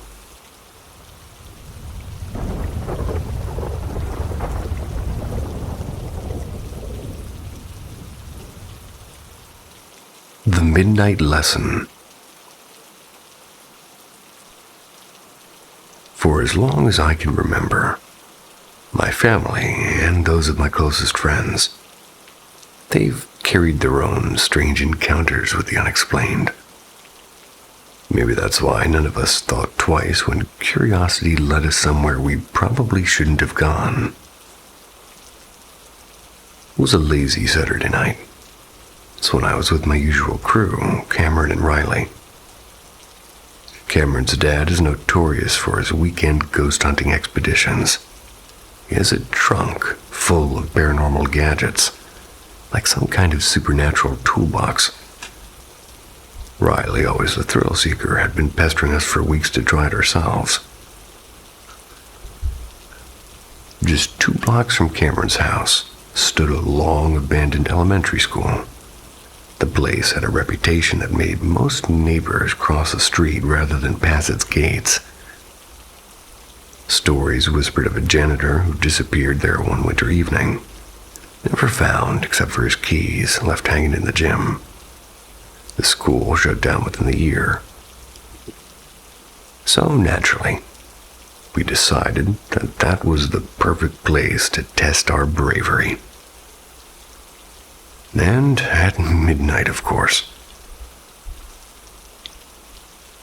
The moment we stepped through the cracked front doors, it was like walking into a freezer. The hall smelled of mildew and chalk dust. We scattered Cameron's dad's equipment, an EMF reader in the old music room, a motion sensor in the gym, and for reasons I still don't understand, a cracked Ouija board on the desk in room 14. We started with the spirit box in the library. Riley asked the usual questions like, "Is anyone here and what's your name?" While I kept thinking I saw flickers of movement between the shelves, and at the time I chalked it up to nerves. On my way back to room 14 to grab the flashlight, I froze, and at the end of the corridor stood a tall figure still as a statue. My first thought was a cop, maybe catching trespassers, but when I blinked the hall was empty, and trying to convince myself I imagined it, I stepped into room 14. That's when I saw something that hadn't been there before. Children's drawings taped to the backboard, like stick figures in crayon, all violently scribbled over with red X's.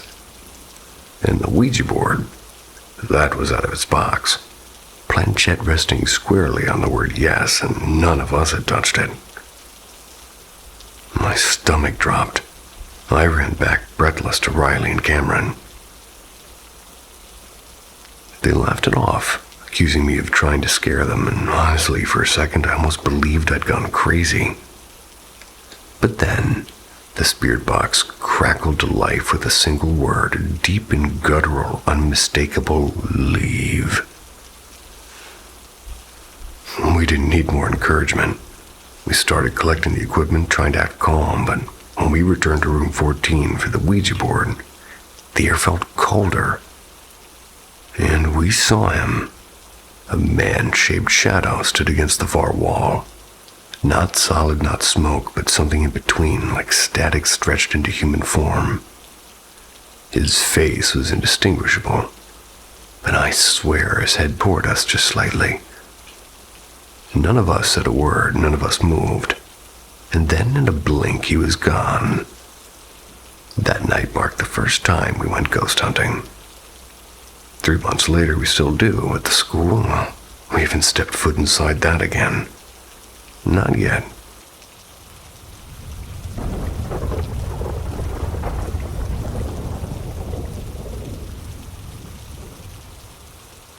The Night at Miskin Manor. So picture this. It's 2021. Not too long ago, but just long enough that my memory can add a little dramatic polish. I'm in South Wales, and there was, note the past tense, a hotel called Miskin Manor. Lovely old place. 4 stars, a spa in the works.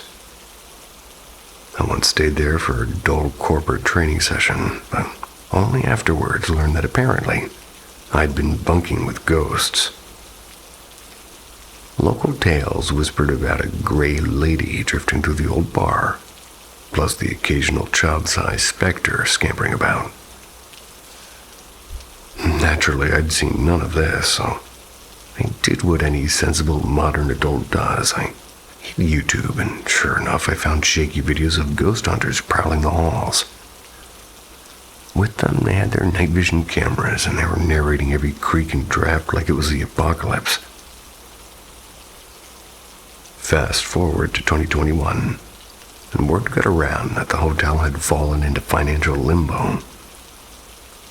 Partial administration, staff thinning out, you know the drill. For big hotels, it usually means bargain rates, so like a complete genius, I booked their largest suite, the Grand Bridal Suite, on Halloween night. My wife, bless her, was just as reckless as I was. set the scene, apart from us, the only souls in the building that night were a pack of ghost hunters somewhere in the opposite wing. No staff, no other guests, just us and an entire creaky mansion. Perfect. Encounter 1 is the phantom hallway stroll. We're watching some forgettable TV show when I spotted light underneath the door to the hall flick on. These were motion-activated lights, mind you, and clear as day, and a shadow drifted past.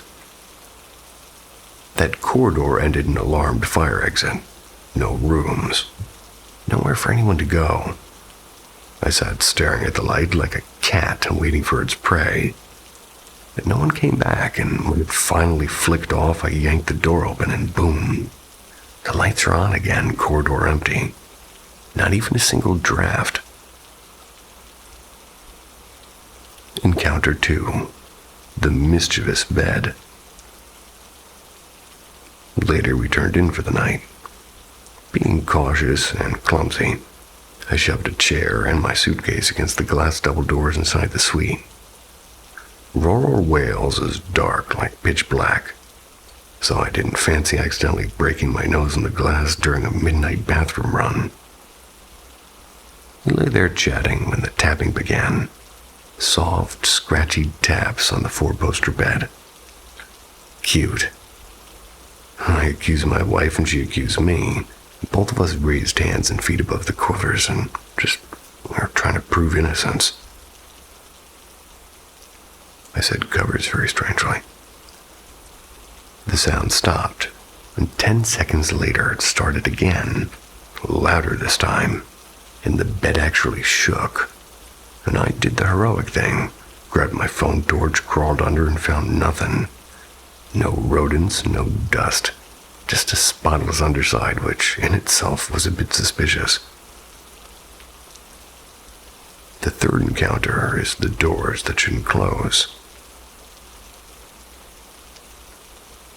Eventually, sleep did claim us, until inevitably I woke at some ungodly hour needing the bathroom. I staggered up, smacked straight into the glass doors, and cursed and reached for the light. My carefully wedged chair and suitcase still in place. But the doors, oh yeah, they'd been firmly closed. And that, my friends, was our Halloween at Miskin Manor. No gray lady, no ghost kids, just flickering lights, a rebellious bed, and doors that had no business moving. Was it paranormal? Who knows? But it was without a doubt a fun night.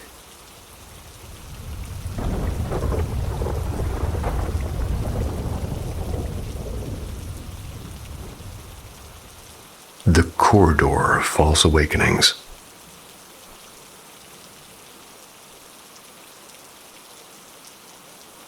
I keep slipping into dreams where I suddenly realize, oh, this is a dream. But instead of waking up, I get trapped inside it. Fully aware and yet powerless. It's like lucid dreaming's sinister cousin. Crystal clear, but suffocatingly unpleasant. Most often, I find myself lying in my bed. I'm in the dream, trying to sleep. Then the thought strikes. Wait, this isn't real. I try to force myself awake, but instead I wake up back in the same bed in the same dream. My eyes are open and relief washes in, and then dread follows. Still dreaming. It can happen 15, 20 times, like a loop tightening around me. Every time the room looks the same, but with tiny little distortions like a frozen clock and the door being slightly wrong, the light flickering where it shouldn't. Over time, I've developed little quote-unquote reality checks. I'll stare at the wall and notice it pixelate like a broken screen, or maybe blur as though my vision had been painted with water. That's when I know I'm still dreaming. I try to wrench my eyes open, but they feel clamped shut, pressure crushing them. My whole body pinned as though a giant hand is pressing me into the mattress. The only lifeline I've found is touch. if I managed to feel my hands or brush against something solid like the phone or my nightstand or something, I sometimes anchor myself back to consciousness, but not always. The most desperate time, I remember climbing out of a dream bed and staggering to the wall and slamming my forehead against it again and again until the world cracked and I jolted awake. I knew it wasn't real, but it was the only exit that worked. It used to happen once or twice a year. Now it comes every couple of months, growing stronger and darker. And I've noticed, the less I sleep, the worse it gets. On nights after only 3 or 4 hours, the loop tightens, and the strangest part is if I fall asleep on my side, I feel invisible hands tugging at my shoulders and pressing me down and pulling me away. I dread sleep now. Not because of nightmares, but because I might wake up in my bed again and again, never certain if I've really woken up.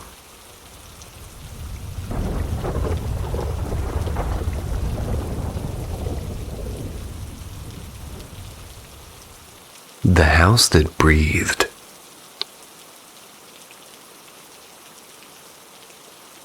I was 15 years old when it all began.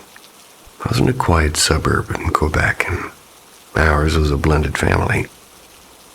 Stitched together with love and friction, and the real trouble started, though, when my father and stepmother bought a new house.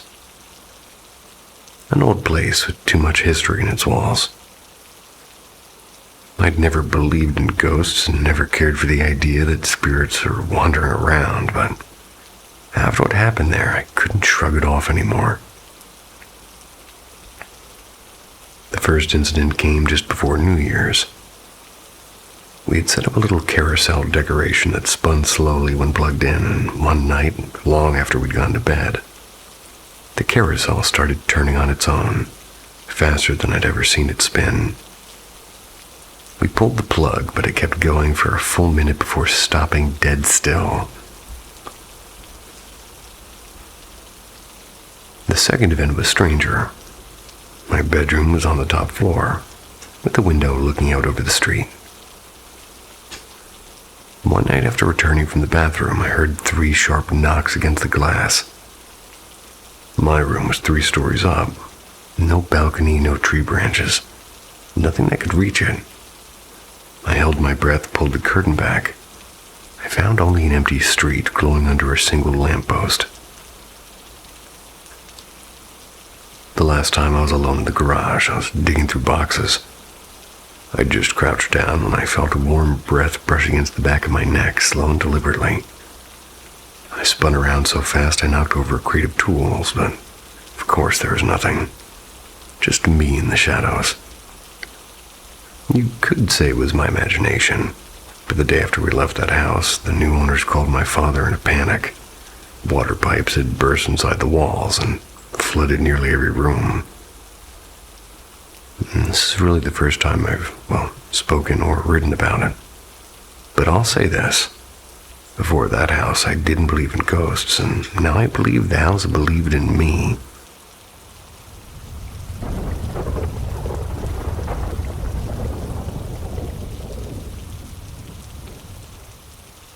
The Quiet Tenant.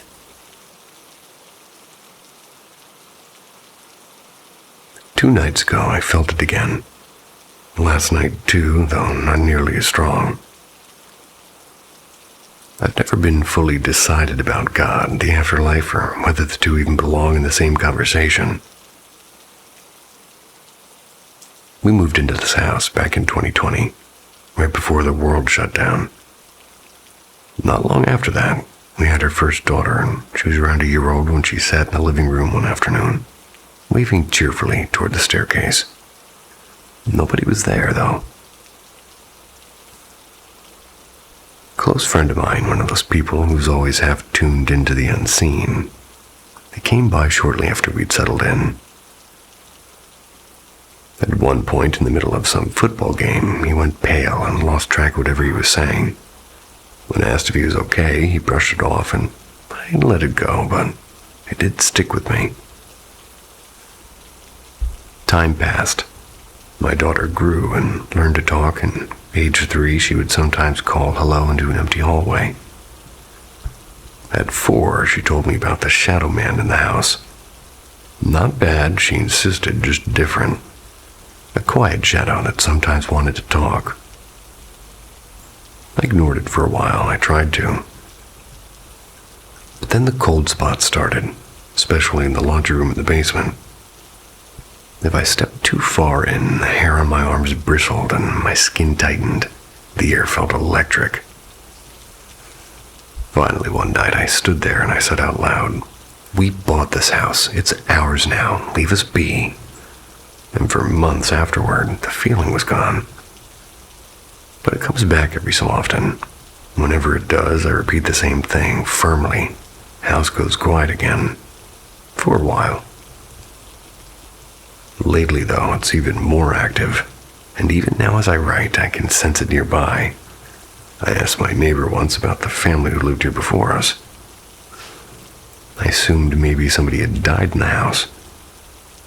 He told me no, the father had left years earlier, and as far as anyone knows, is still alive. So much for that theory. Last night was the strongest it's ever been. I was up late, beer in hand, and every trip downstairs to grab another felt like walking into someone else's breath. I spoke to it then, calmly but firmly. Stay out of my kids' rooms. Stay away from my wife. And 6 weeks ago, I'd even gone so far as to offer help. And I told it that if there was a way I could ease it out, to give me a sign. The very next night, the cord above my fridge had jolted against a storage bin with a sharp bang. No breeze, no vibration, just movement. But last night was different. I was in the upstairs bathroom, the door was half open. It's when I caught something in the mirror. It was a pale, smoky shape, and it slid briskly past the hallway. Not quite walking, more like drifting. Had the outline of a person, but no real form, and it moved toward the garage, and then it was gone. Even her dog reacts sometimes, bolting up the stairs and claws scrambling on the turns, racing toward the bedroom to hide underneath the bed. We always laughed at her nerves, and now I wonder. I worry I've encouraged it by speaking to it. I don't want this in our lives, but moving isn't an option. To be fair, it hasn't harmed us. My friend, the one who notices things, they insist it's harmless and playful even. I can't help wondering how long can a guest linger before it stops being polite.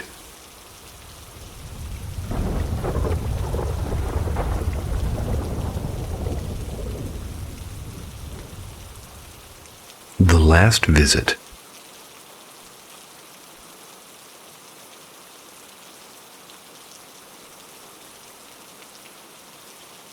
When I was born, my mom was already fighting her demons.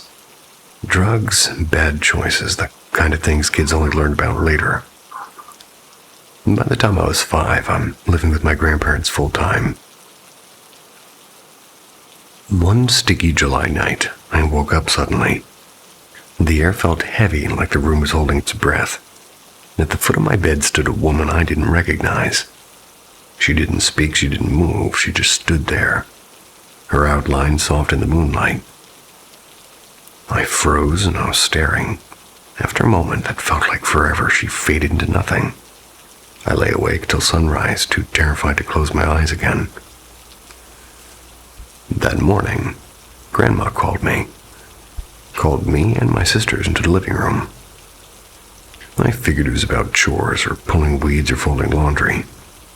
Instead, Grandma's face was pale and tight with fear. She said quietly, "Your mommy was hurt last night by a very bad man." My sister burst into tears and bolted to her room. I didn't cry. I didn't even understand.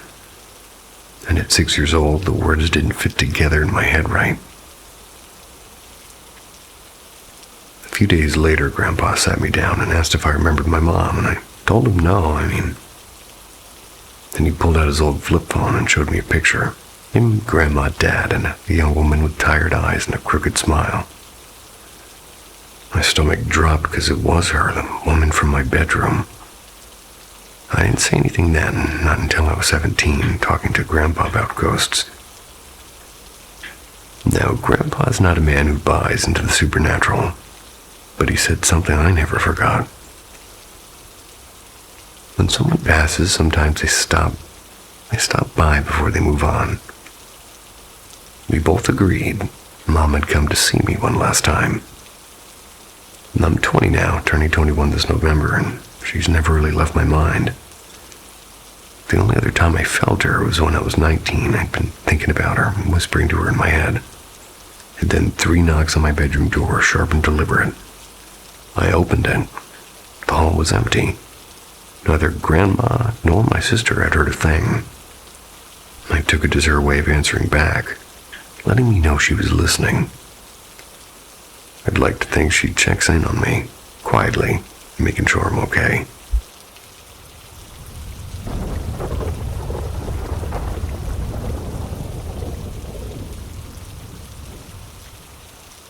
The warnings of my father.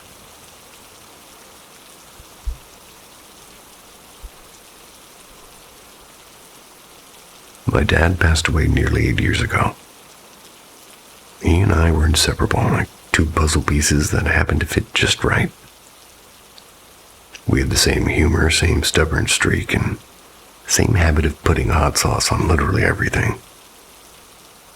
But one thing did split us right down the middle. He was a firm believer in ghosts and aliens and Bigfoot and all the late-night conspiracy chatter. I was the ultimate skeptic. I didn't buy into any of it. Not until he came back to shake me awake. It had been close to a year since his funeral, and sometimes he slipped into my dreams, but it was always blurry, like static on an old TV. I'd wake up heavy-hearted and unable to recall what he'd said. But this time, it wasn't like that, really. I opened my eyes, and there he was, my dad standing right by my bedroom. In a house he'd never once set foot in. He was tugging me out of sleep, frantic, almost panicked. While I lay beside my sound-asleep wife, "You better go see your grandmother. She won't last through summer." And he said it so matter-of-factly, as if my being half-naked and confused didn't matter at all. My grandmother and I hadn't spoken in years. Family drama had pulled us apart. Money and the usual poisons. Dad used to beg me to visit her and patch things up. But when he saw me building a happy life without that mess, he just let it be. Still, I did miss her sometimes, though I had long accepted the silence between us. At the time, summer was months away. Grandma was frail, yeah, but she was still gardening and gossiping on the phone and baking pies for her neighbors. The cancer that she had was creeping and not racing. I chalked the dream up to guilt and I tried to shake it off. Fast forward, and June arrives, and I finally show up after years of skipped holidays. She's thrilled to see me, and she's thin but lively and cracking jokes and even bragging about her doctor's latest praise. Everything felt fine. And then just 2 weeks later, her health collapsed like a house of cards. And by July, she was in hospice. And by August, she was gone. The speed of it shocked her doctors, and yeah, her death came almost exactly a year to the day after Dad's, just as he had warned me. Years later, it happened again, just setting my phone on silent before bed. Always a small battle for me. When Dad was dying in the ICU, I had my phone muted, and I missed the calls, and I still wrestle with that. That night, I told myself to stop being irrational. Everyone was safe and everything was fine. But in my dream, Dad came again, and this time more urgently. His hands gripping my shoulders and his voice sharp. "Wake up," he kept saying. I bolted upright and I was sweating. My heart was racing. few minutes later, my husband walked into the room from down the hall, and he'd been sleeping in the guest room. His face was pale, and he told me my cousin had just died. Out of nowhere, young, healthy, and athletic, gone. The dream rushed back to me like a flood. Dad hadn't gotten the chance to tell me, but somehow he tried. Since his passing, I've dreamed of him countless times. Most of the time, he's calm and smiling, cracking jokes in some strange dream world landscape. But only twice has he come to me in my real home, a place he never visited while alive. And both times he's been desperate and distraught and shaking me awake. Both times someone I loved was about to die. I never believed in ghosts and still don't know if I do, but I do believe in my dad.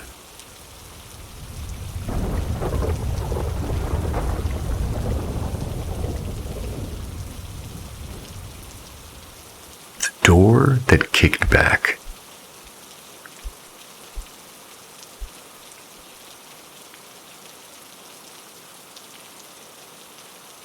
In the fall of 2022, I signed up for a ghost tour in downtown Austin, Texas. Now, I don't usually buy into paranormal stuff, but that night ended up giving me the one and only ghostly encounter I've ever had.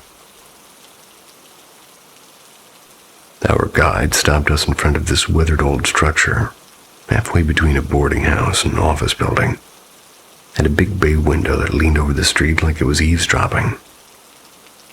He said that it had been standing since the late 1800s, and maybe early 1900s, I can't remember exactly. According to him, the building used to be the workplace of a doctor, though doctor might have been too generous, at least back then. He claimed crude surgeries were performed there, and many patients never made it off the table. Supposedly, their restless spirits lingered in those rooms. The group shuffled on toward the next stop, but I hung back. Something about the place pulled at me. I crept up to the front door, thinking I'd just peek through the glass. The second I stepped in front of it, a violent thud rattled the wood. Not a polite knock. No, it sounded like someone was kicking the door from the inside. My body reacted before my brain did. I stumbled backward, heart hammering, staring at the dark interior. In that split second, I caught only a glimpse.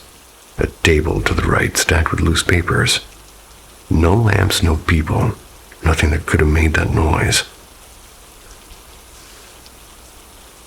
Later, at the end of the tour, I bought the guide's book on Austin hauntings. Half for curiosity, half for validation. I wanted answers. When I got home, I dove into research mode. I dug up city records and ownership histories and even obituaries. I wanted names, dates, and causes of death. Anything to explain what I'd heard. I even drafted an email to the tour guide, though I don't remember if I ever sent it. But the strangest part is the building had no record of deaths. No surgeries, no physicians, not even a mention in the guide's own book. It was as if the story he had told had been stitched together, just out of thin air. And yet, I know what I heard, the slam of a foot against the inside of that door. The kind of sound that bypasses logic and brands itself into your memory. So to this day, I have no explanation. Just a memory of an old house in Austin that kicked back when I tried to get too close.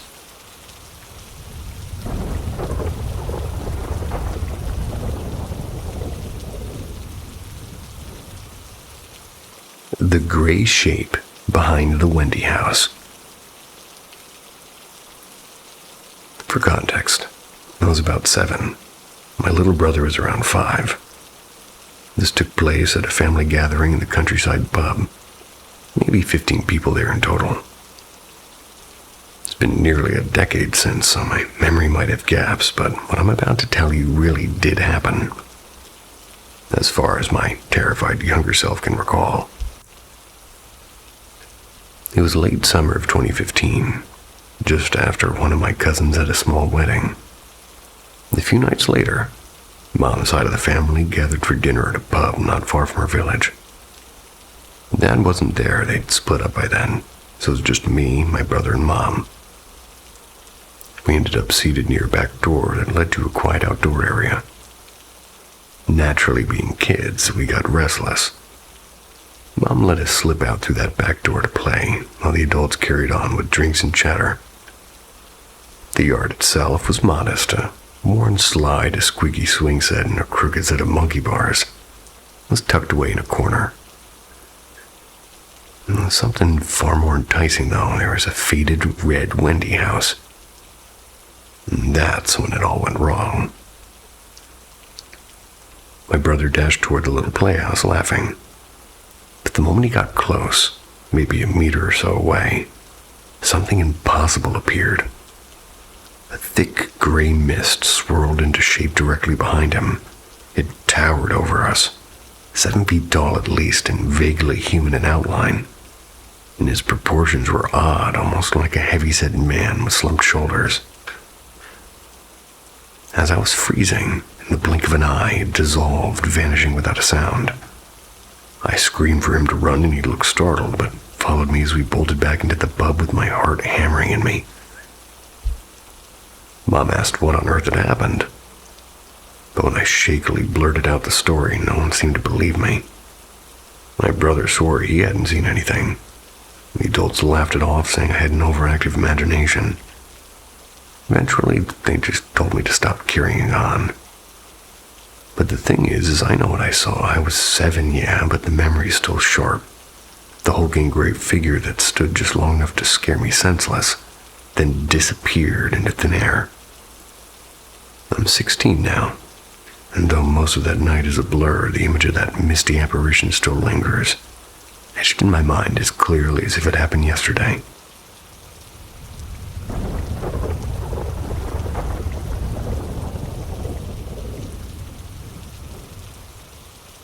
The Velvet Hills of Brecon.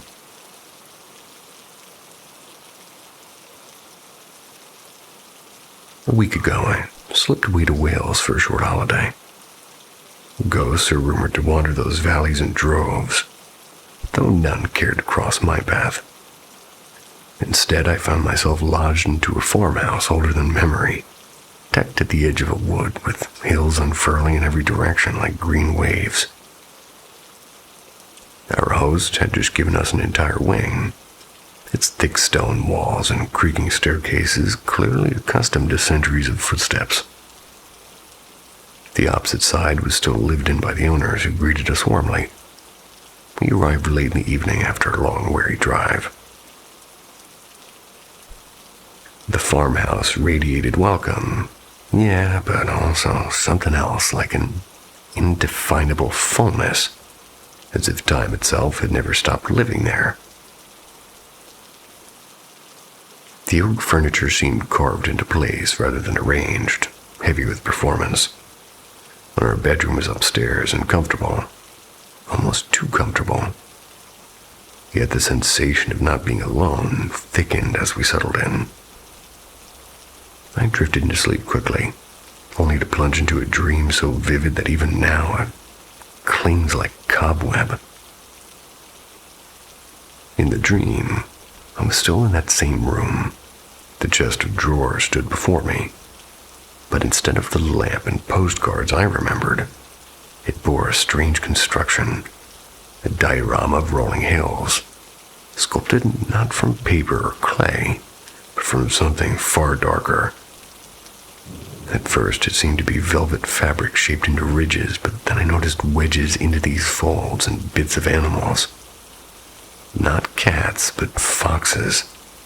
Tiny severed paws poked from the ridges, a russet tail coiled like a road, a small skull half buried in a velvet slope. I recoiled with my heart pounding, turned to wake my partner. When I looked back, the gruesome fragments had vanished. The velvet remained, innocent as if nothing had ever been there. Somehow worse.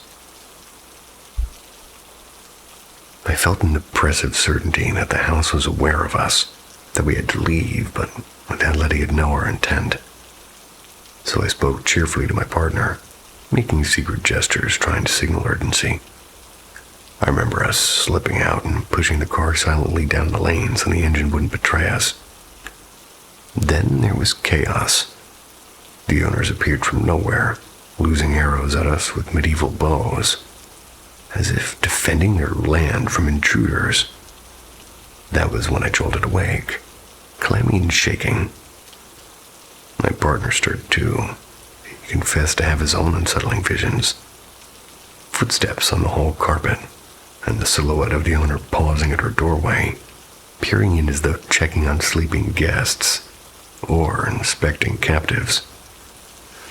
And I am by nature pretty rational. I mean, dreams are dreams, and coincidences are coincidences, and yet this house was only one among the 10 we stayed in where I felt that crawling unease. Oddly enough, my memory of it isn't purely bad. The place was heartbreakingly beautiful. But I know I wouldn't spend a second night there. And as if the farmhouse wanted to give us one last reminder, the next morning, not long after we left, we nearly collided with another car on a narrow road. It shook us badly enough that I marked the exact spot on Google Maps. A pin in the digital world to remind me. Wales is lovely, but some places watch you back.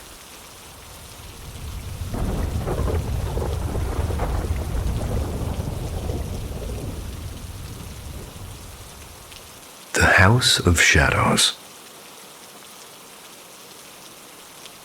I didn't even know places like this subreddit existed until recently. I would have thrown this story out here a long time ago. I'm a 22-year-old Canadian guy, small town kid. When I was 6, I broke my arm pretty badly. Clean snap. After the cast came off, I was stuck in bed for a few weeks recovering. I remember lying there one night while my mom, my sister, and 2 of my mom's friends were laughing quietly in the living room. They were happy I'd healed fine, but at first the doctors weren't sure I'd regained full movement. But that night, something else happened. At first, it was normal. Just me in my room half asleep. And then these figures started to appear near my closet. Shadowy, tall, and thin, almost sliding across the walls. They circled me slowly, one by one, getting closer. 6-year-old me screamed bloody murder. My mom came running, flipped the light on, and told me it was just shadows from the hallway. Only they weren't anywhere near the door, and it didn't matter, though. She comforted me and turned the light off and left. Within minutes, they were back, and I cried myself to sleep. Fast forward a couple years later. I quote-unquote woke up one night. I walked around the house. I saw my mom typing away at the old family computer. I even saw her walk to both my room and my older brother's. In the morning, I told her about it. And years later, when I brought it up again, she swore she'd checked on both me and my brother, and we were sound asleep in bed that night. Creepy enough, right? Well, it got worse. When I was about 9, my brother and I switched bedrooms. Mom thought maybe a new space would get me to stop talking about the shadow people. First few nights were fine, and then I saw him, the tallest shadow I'd ever seen. He filled the doorway, then stepped closer and closer until he towered over me. I felt this weird sensation wash through me, like heat rolling from my toes up to my head, leaving goosebumps and other feelings I couldn't explain at that age. Not pain, not fear, something else. It was intense, and it was too intense. A few days later, my head started jerking back and forth without me controlling it. My eyes twitched and my shoulders jerked, and I was eventually diagnosed with Tourette's. Doctors didn't find anything unusual, just the standard neurological explanation. And I never shook the thought that it all started with that shadow figure. Even when we moved to the city later, the shadows seemed to follow. Sometimes just flickers in the corner of my eye, other times full silhouettes. One night back in my hometown again, I noticed a glowing dot on the ceiling above my bed. At first, I thought it was a reflection, but when I moved toward it, it floated away, and when I got back in bed, it drifted back over me. And years later, I'm walking my dog, and I saw it look like a star crossing the sky. Too slow to be a shooting star, too. I think it was too steady to be a plane. Then it just stopped and paused and shot off in a completely different direction at an insane speed. And even now, I still see them. Figures and shadows and flickers. They're in the daylight, in corners of houses, and in reflections.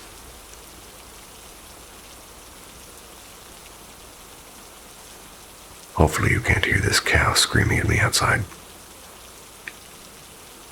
Later, I found out my mom's house had black mold in the basement. Makes you wonder. My younger brother, who ended up in his old room, started saying he saw things weirdly, like objects changing size and distances shifting. So yeah, to this day, I don't even know if it was mold or sleep paralysis or something else that decided to stick with me all these years.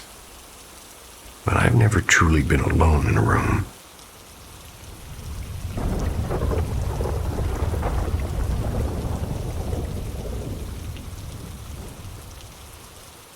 The red signal on the island.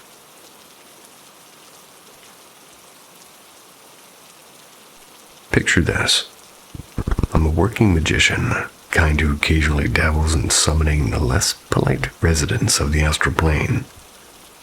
Nothing unusual for me. I've grown up with this sort of thing. Ghosts, whispers, flickers of shadows. Been there, done that. I usually treat it like background noise, but one night something carved fear into me so deep I still can't shake it. I live near a massive forest reserve, the kind that saw brutal fighting in World War II.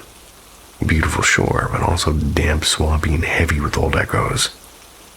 I've seen wraiths and odd shapes wandering there before. It's like a personal playground. The day before my ritual, I went scouting for a spot. It was deep in the reserve. I stumbled on a stone bridge, arched and elegant, leading to a little island. There was a meadow stretched across it, with cattle lazily grazing underneath the sun. Perfect, I thought. Marked it, went home. At 3:15 a.m., full moon in Scorpio, I headed back, and the air felt wrong and electrified, and birds shrieked like they'd seen a predator, and their chaos gnawing at my nerves.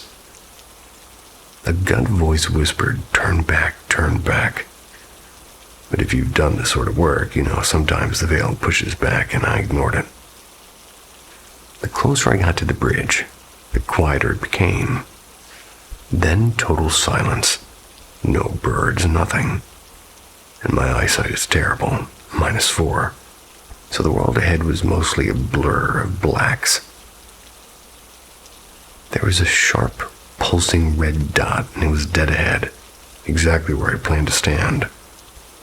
I didn't hesitate, I just kept walking until the dot grew and it was flashing. Then it erupted into a column of fire. Not sideways like a flamethrower, straight up vertically. Somewhere in the hiss, I swear I caught muffled voices. I froze and the thing blinked, and a second flare burst to life on the far side of the island. My curiosity outweighed my caution, at least for a step. But as soon as I moved, there goes my phone.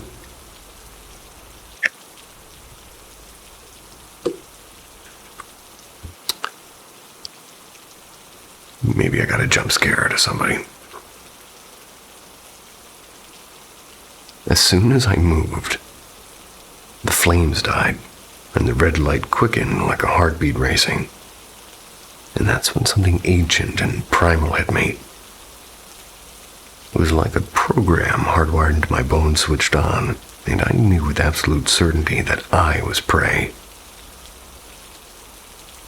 I've had knives pulled on me before. I've stared into the wrong end of a pistol.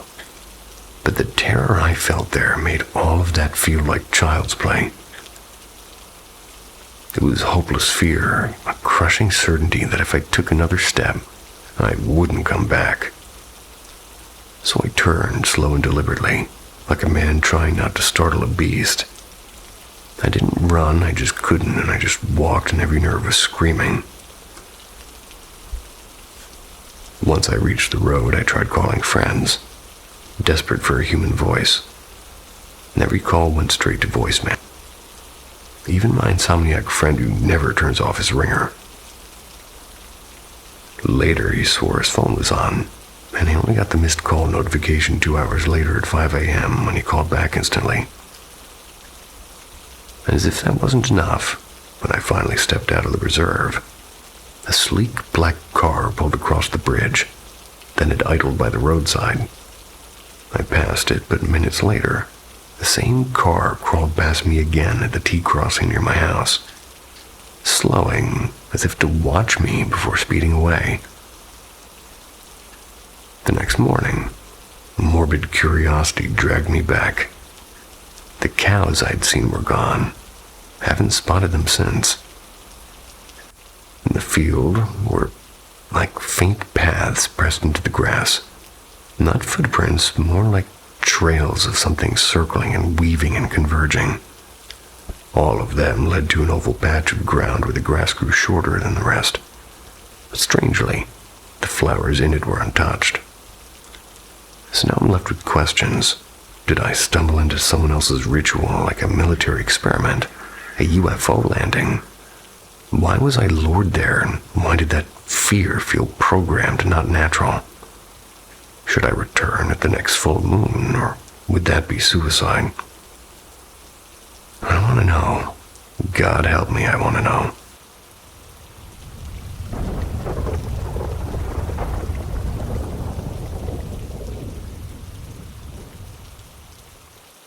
The Stomping Hour.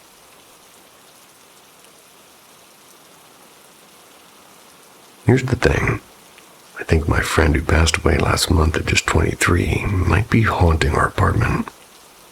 Yeah, I know how that sounds, but let me start from the beginning. Back on June 12th, I texted him asking if he wanted to hop on Discord so we could hang out like usual. He replied just after midnight on the 13th, saying he'd probably be online the next day. And that was the last message I ever got from him.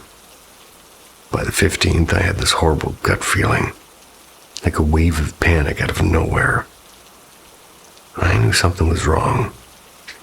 On the 16th, we reached out to his mom, and she hadn't heard from him either. The next morning, firefighters and police forced their way into his apartment, and there he was. They said it was most likely complications from his diabetes, maybe mixed with the meds he'd been on. Nothing strange happened immediately after, aside from a few odd coincidences, the kind of stuff you brush off. But then things shifted. The day before the funeral, we stopped by his apartment, peeking through the windows. His family wanted nothing to do with the place. Too many debts, too many reminders. But we wanted something or anything to remember him by. He used to write poems, and we hoped to find his old notebook. Maybe even get one of his line tattoos. Or rather, get one of his lines tattooed. And that's when the weirdness started. On July 13th, exactly a month after his final message, we were lying in bed around 2 a.m. That's when we heard stomping in the empty unit next door. It was heavy and deliberate. They were pacing back and forth. Went on for nearly an hour. We didn't dare check. And after that night, I stopped laying tarot cards and the noise stopped too. But a few days ago, I made the mistake of pulling a spread for him, asking how he was doing on the other side. That same night around 1 a.m., the footsteps came back. This time it was louder, like somebody walking straight from the living room into a hallway. A friend came over with the Bible at 2 a.m. The moment he stepped into the living room, the lamp on the wall flickered, just once. Then the stopping stopped. So now I'm stuck wondering, did the tarot card somehow anchor him here, and did I accidentally invite him in? Maybe the last people he talked to. Maybe even the last ones who mattered. Maybe he's clinging to that. I'm planning to burn the cards and cleanse the place with sage, but honestly, I'm not sure it'll be enough.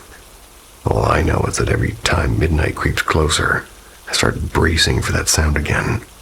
The stomping hour.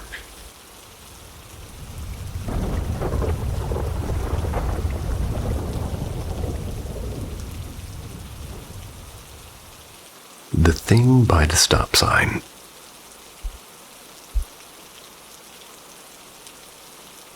This memory's lingered in the back of my mind for years, like an itch I can't scratch. The event took place in 2016 when I was a junior in high school, crashing with a few friends at another buddy's house for the weekend. To this day, I still can't explain this, but maybe somebody out there can. That night, one friend and I slipped outside around 12:45 a.m. for a smoke. The air was cool and quiet and perfect for wandering. We set off down the road without a plan. The sky was unusually dark, and the moon smothered behind heavy clouds, and no street lamps to guide us, just the faint glow of distant houses. Still, we walked without trouble, laughing here and there until the laughter stopped. We reached the end of a long stretch of pavement, maybe a quarter mile from the house. As we slowed to take a right turn that would loop us back, our eyes caught the stop sign at the corner. And that's when we froze. Next to the sign stood a figure. Not a shadow, not a trick of the light. A solid black mass shaped like a person, but stretched too tall.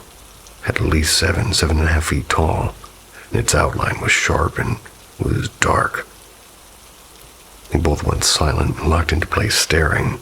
No words, no plan, just raw instincts. And those instincts were to run. We bolted, tearing back down the street until the familiar lawn of the house came into view. And when we reached the yard, we finally gasped out our fear. My friend only nodded when I asked if he saw it too, and his face was pale and his lips were tight. That unspoken confirmation was worse than denial. We slipped inside and tried to calm down while the rest of the group slept. The next morning, when we finally confessed the encounter, the friend who owned the house immediately shut us down. He said he didn't want to hear about it. His room had already been plagued by strange events and objects moving and lights flickering, voices when no one else was around. Most of our group had seen at least one odd thing while staying over. And suddenly, his reaction made sense. Years later, my friend and I still bring it up. Usually late at night when the silence feels too heavy. We always land in the same place and there's no neat explanation. Weed doesn't make you hallucinate in perfect synchronicity. Street shadows don't stand tall and still like a person. Whatever it was, we both saw it. And the dread that washed over us that night is something I'll never forget.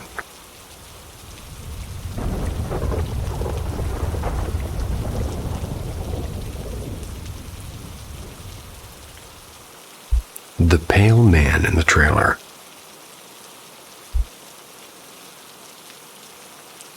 This has haunted me for years. Still don't know how to explain it. 2013, 2016. Lived in a little nowhere town in Kansas. Our property has an old single-wide trailer. Once belonged to my grandparents. By the time I was growing up, it was collapsing in on itself. It was only used for junk storage. The roof was sagging, windows broken, and vines crawling up the sides. One summer afternoon, I'm out mowing with my brother, and we're heading back when, for no real reason, I glanced through the busted window of what used to be the master bedroom. There it was, a tall, bone-pale figure with arms too long standing in the dim corner. It didn't move toward me, it just raised a hand, slow and deliberate, and waved. I froze and turned to my brother and said, "You see that?" And he looked once and bolted. And of course I ran too, nearly face-planting when I caught my foot on a half-buried fence post. But the thing is we both saw it. A year later, out of nowhere, I asked him, "Do you remember what was in that trailer window?" He described it the same way I remembered, pale and silent and watching. And here's where it gets stranger. My very first memory, the one I've carried since before I could even talk, was of being in a shed, and it was spotless and freshly built with the sun spilling in through the cracks. The man I didn't know was kneeling and speaking softly to me. My brother was there too, fastening something like a bracelet or a chain around my wrist. Then the man walked into the back room, and the memory ends. Years later, I found out that shed was real, my grandfather's workshop, right there on the same property. I'd never been inside of it as a kid and never seen photos, but my memory kind of matched its layout exactly, down to the shelves when they were new. When I finally told my dad about the memory, he went pale, asked me to describe the man. I said, tall, short, dark hair, serious but kind. My dad pulled out an old black and white photo. It was my grandfather. He had died years before I was born. I'd never seen his face, but I recognized it instantly. So now I'm left with this, a memory from before memory should even exist, standing face to face with somebody who shouldn't have been there. A strange gift, a chain clasped on me by my brother. And years later, the pale figure waving from the ruin of the trailer my grandparents once called home. Whatever that was, it hasn't let me go.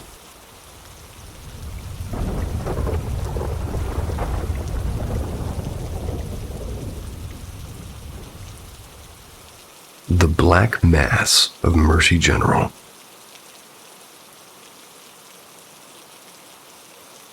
Roughly a decade ago, I worked security at Mercy General Hospital in Pittsburgh. It's in Pennsylvania. And it was anything but a dull gig. My shift ran from 11 p.m. to 7 a.m., which meant endless patrols through both the newer facilities and the classic wing, as we called it. A hulking structure from the 30s. It had been converted mostly into office space. The liveliest spot was a unit on the 5th floor of the new wing. Memory's fuzzy, but I believe it belonged to the nuclear medicine or possibly hypertension. One of those departments where machines beeped constantly and half the rooms looked like sets kind of borrowed from like some old sci-fi show. The place honestly reminded me of the control lab from the Incredible Hulk series where Bruce Banner got blasted by gamma rays. This unit had 3 sections divided by thick walls. Staff swore the place was haunted by a doctor's restless spirit, which appeared not as a figure but as a shifting black mass. According to the housekeeping crew, the thing that followed was like a routine. It would emerge in the left section, slide straight through the wall, and vanish into the far right wing. The techs confirmed it, but refused to discuss it for too long. Most wouldn't even enter the unit without every fluorescent light blazing. One night, curiosity got the better of me. While making rounds, I actually witnessed it. An inky shape crawling out of the wall like smoke and slipping into the section that was never left dark. I kept my distance. No way was I chasing a ghost through drywall. But to this day, it ranks as the strangest sight of my life. What I dreaded the most, though, was patrolling the old wing. Since it was mostly offices, I had to jiggle every doorknob to check locks. The 7th floor, once an old surgical ward, carried an oppressive energy. Never saw a figure there, but I did catch doors easing open and slamming shut with no one around. Subtle stuff, but it piled up. There were also the belongings runs whenever a patient passed, security collected and inventoried their items. Then got a nurse's signature, and more than once after the body had been wheeled to the morgue, I overheard nurses whispering about voices still coming from the deceased rooms. but as soon as I walked in, the conversation would die instantly. Strangely enough, the morgue itself was uneventful for me. It was located in the basement, rumored to be a hotspot. We checked in bodies, released them to funeral homes, did paperwork. Never had a single eerie moment there. Somehow, as the living spaces above, the place is still echoing with patients' last words that felt truly haunted.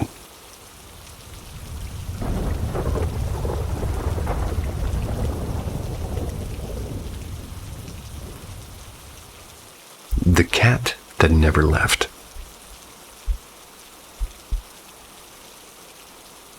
Back in 2015, I bought my first house. A little 2-bedroom, 1-bath place on the edge of town. It wasn't fancy, but what drew me to it was the fact that everything inside was untouched since it was built in the late 60s. The original owners had lived there their entire lives. The only updates they ever made were repairs when absolutely necessary. It felt like stepping into a time capsule, and I loved the blank slate vibe. On my first walkthrough, one detail caught my eye. The garage wall was covered in faded cat calendars, all pinned side by side like wallpaper. In the living room, there's a light switch plate with a cartoon tabby that looked hand-painted. Clearly, a woman who had lived there adored cats. And as a lifelong cat person myself, 2 at the time, now 5, I couldn't help but think, okay, this is fate. I learned from the neighbors that the husband had passed away several years before, not in the house though. The widow was moving into assisted living and explained why the place felt so unchanged and frozen in her life's routines. For the next year, I went to town fixing it up and ripped out the shag carpet and rewired the entire place.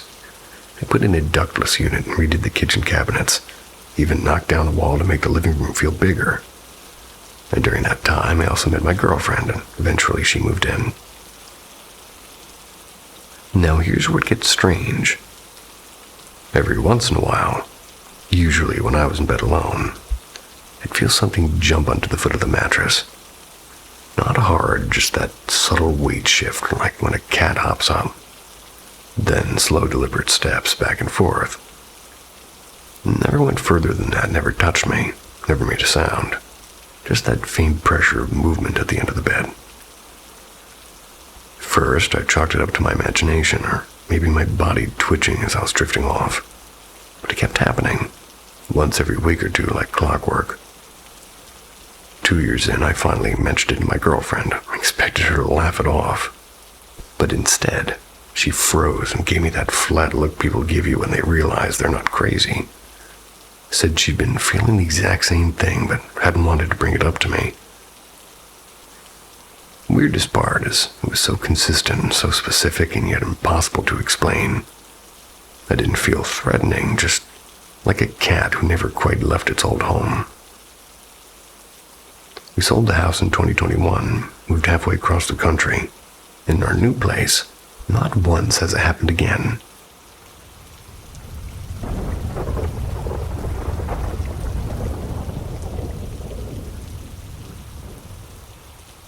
The house beneath the soil.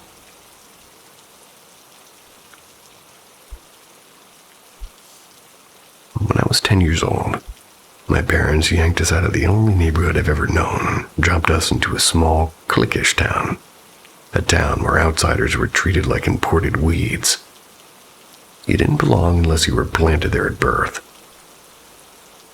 At first, life in our shiny new house seemed perfectly fine. My parents were proud, and it was the first home ever built on that plot, though not the first to exist there. Local gossip floated around that decades ago an unlikable man had lived on the property in a house that he let to rot into the junkyard. Or rather, into a junkyard. The story went that one night somebody finally snapped and set fire to his place. It burned and collapsed and eventually got buried. When we first moved in, the basement really wasn't finished, so my 3 sisters and I were stuffed down there like boxes in a storage unit.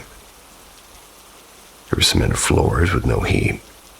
And while my little brothers enjoyed cozy rooms upstairs, I was there, and after 2 years of complaints, my mother rallied the family. Grandpa wired the lights, my uncle and dad hammered the frame. My mother wrangled drywall until her arms ached.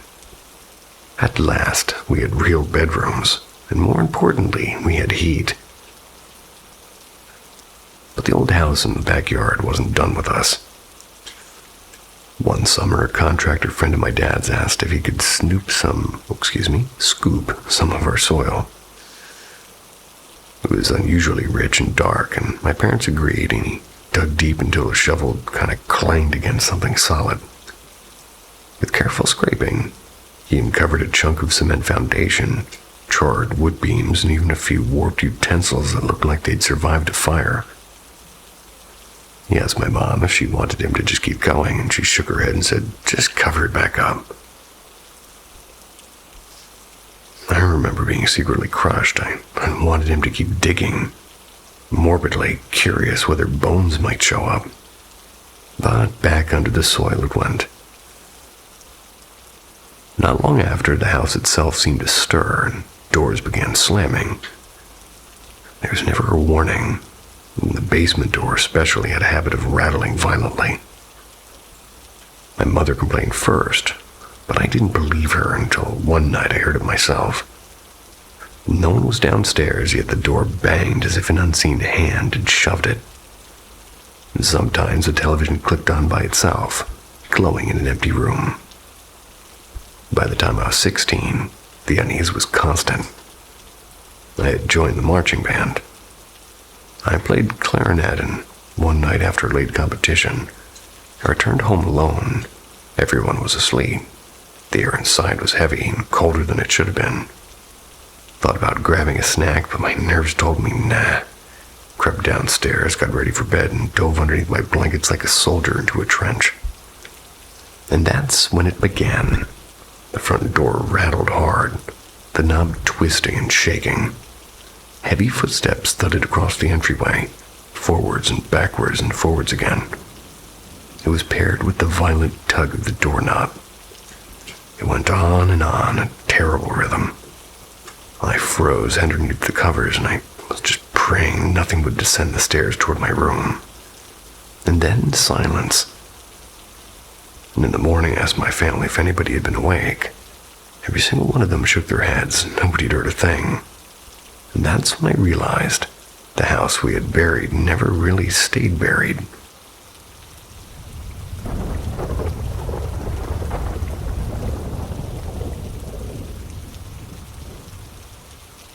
Chains in the Night.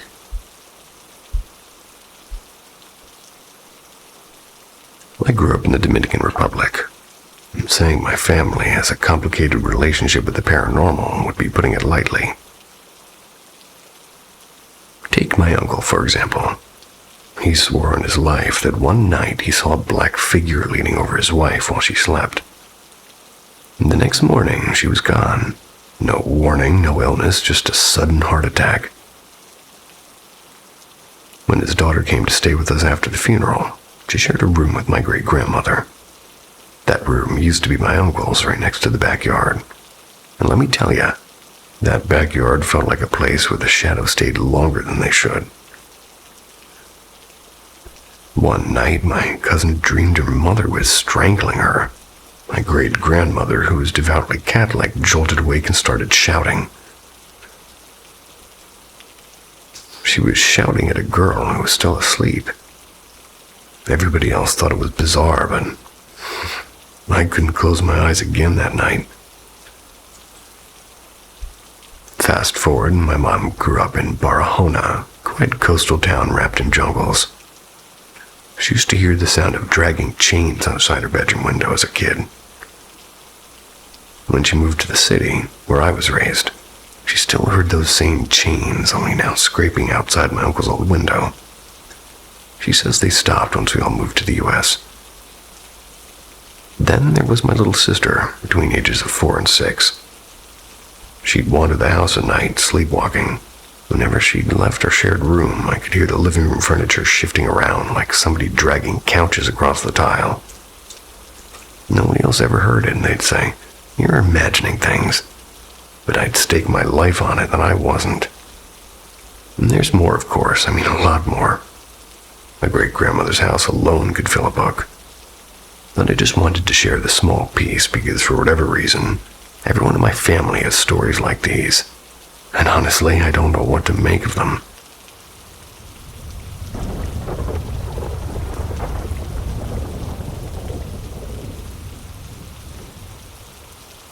The girl in the white dress.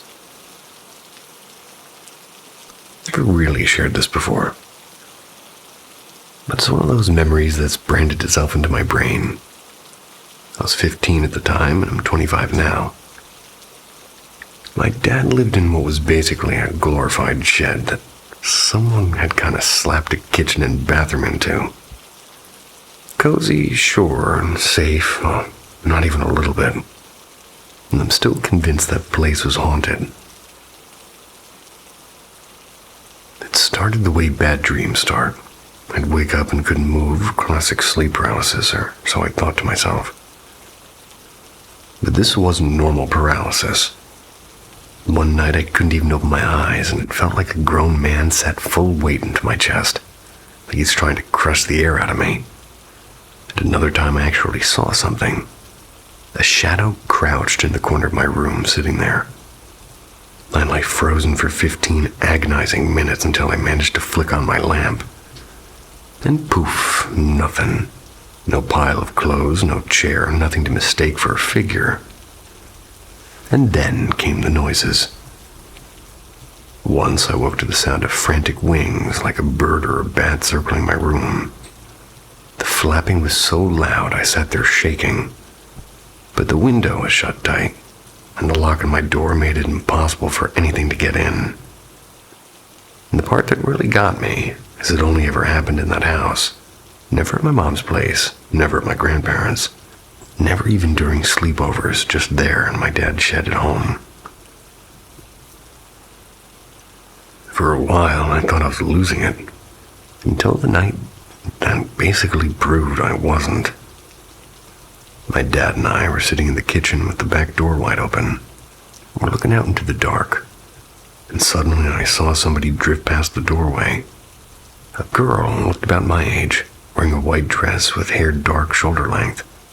My stomach dropped, and I thought maybe I imagined it until my dad, in the most casual but horrified voice, said, "Did you see that?" Chills, absolute chills. I asked him what he saw, and he described the exact same thing. That girl didn't look fully real. Not transparent, but like she was only 90% in this world and the rest somewhere else. Wrong and unnatural. I never saw her again, but after that night I couldn't ignore it. I kept hearing and seeing and feeling things in that bedroom until my dad eventually moved. And honestly, I've been trying to forget her ever since.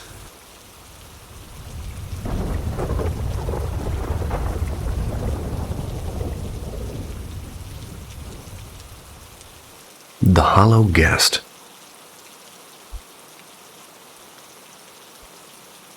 I know it sounds insane, but I need some answers. My family laughs at me when I bring it up. They say I'm paranoid, maybe even losing it. But something's been wrong ever since we moved into that old mobile home 5 years back. At first, it was little things. Like one night, maybe 3 months in, I jolted awake with my heart pounding like somebody had yanked me out of a nightmare. Except I wasn't dreaming. I felt eyes on me, heavy and sharp. When I turned my head, I saw it. A black shape clinging to the ceiling, hovering right above my son's bed. It wasn't smoke. It wasn't a shadow. It was something solid and hunched there watching. I tried to yell, but my voice wouldn't come. My body was locked in place. Finally, I managed to shove my wife awake, and she stared at me like I was crazy while I pointed at the thing. She saw nothing. Nothing. When I finally croaked out what I saw, she just shook her head and told me to go back to sleep. So I told myself it was just a bad dream, and for a while I believed it. But then the house began to breathe in ways it shouldn't. Footsteps in the hallway when no one was there. Doors clicking open. voices whispering like they were just out of reach. And when our second child was born, all 3 kids shared a room. I gave up my side of the bed to sleep in the spare room. And that's when things escalated. It started small, a tug on my hair at night and the blanket ripped off my body. But then came the dreams, horror so vivid I'd wake up shaking. Blood pooling in rivers and babies burning and faces twisted into grotesque masks. And always screaming my name. This past week has been the worst of my life.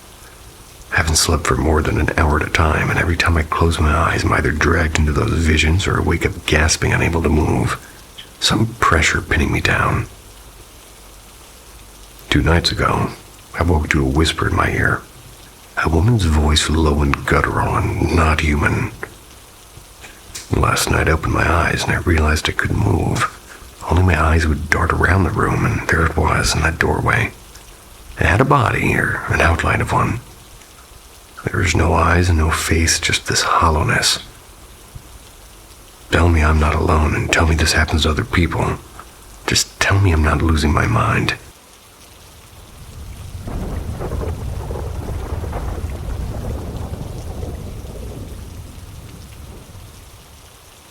The night the hallway stayed dark.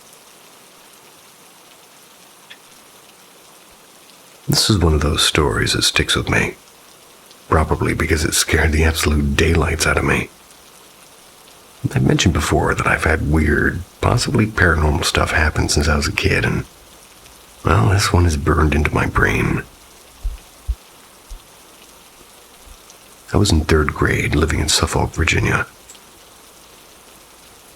Our house had this motion-detecting nightlight in the hallway. It's super sensitive, like sneeze in its direction, it'll light up. My sister and I could never avoid it since our doors were right next to it, and even going to the bathroom and crossing its little 5-foot force field. My mom, though, she lucked out. Her bedroom was right by the stairs, just out of its range. At that age, I was terrified of the dark. And embarrassingly, I was also terrified of the Slender Man because it was 2013. Internet was cruel to children. So I'd sleep with my door open, the bathroom light on, and sometimes even my closet light blazing. My mom hated it, and she'd sneak in once I was asleep and switch them off. Partly because the glow drove her nuts, and partly because of electricity bills. Anyway, one night I woke up around 3 a.m. My little laptop was next to me, and I'd usually watch Dan TDM or Stampy until I passed out. I remember the screen was dark, and I tapped it awake, and as I'm lying there, my closet light suddenly clicks off, and right after I see this shadow, human-sized, slid across my wall and left my room. The thing is motion nightlight didn't turn on. There was not even a flicker, and that was impossible. We once found a mouse in our house. It was triggered by that light at 2 a.m. Socks and dust and anything set it off. But the shadow was nope. Straight ghost behavior. I freaked out, obviously. I tiptoed into the hallway, which instantly triggered the nightlight. Worked perfectly fine. Found nothing. Checked the stairs, empty, and my sister was fast asleep in her room. I went to my mom's room, and I was hoping it'd been her, but she was dead asleep, and when I shook her awake and blurted out what I saw, she sat up instantly. She was panicked and searched the whole house with the doors locked and windows shut. Nobody there. She wasn't pranking me. My mom believed in paranormal stuff too, after all. But she was also in full what if an intruder got in mode. And to this day, I cannot explain how that shadow managed to walk out of my room without setting off the world's touchiest nightlight. So yeah, either I'm a very imaginative 8-year-old at the time, or I really did have a ghost stroll out of my closet that night.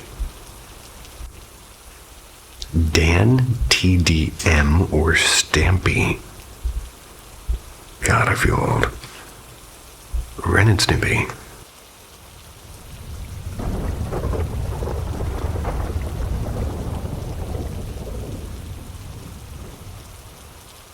The thing on the roof.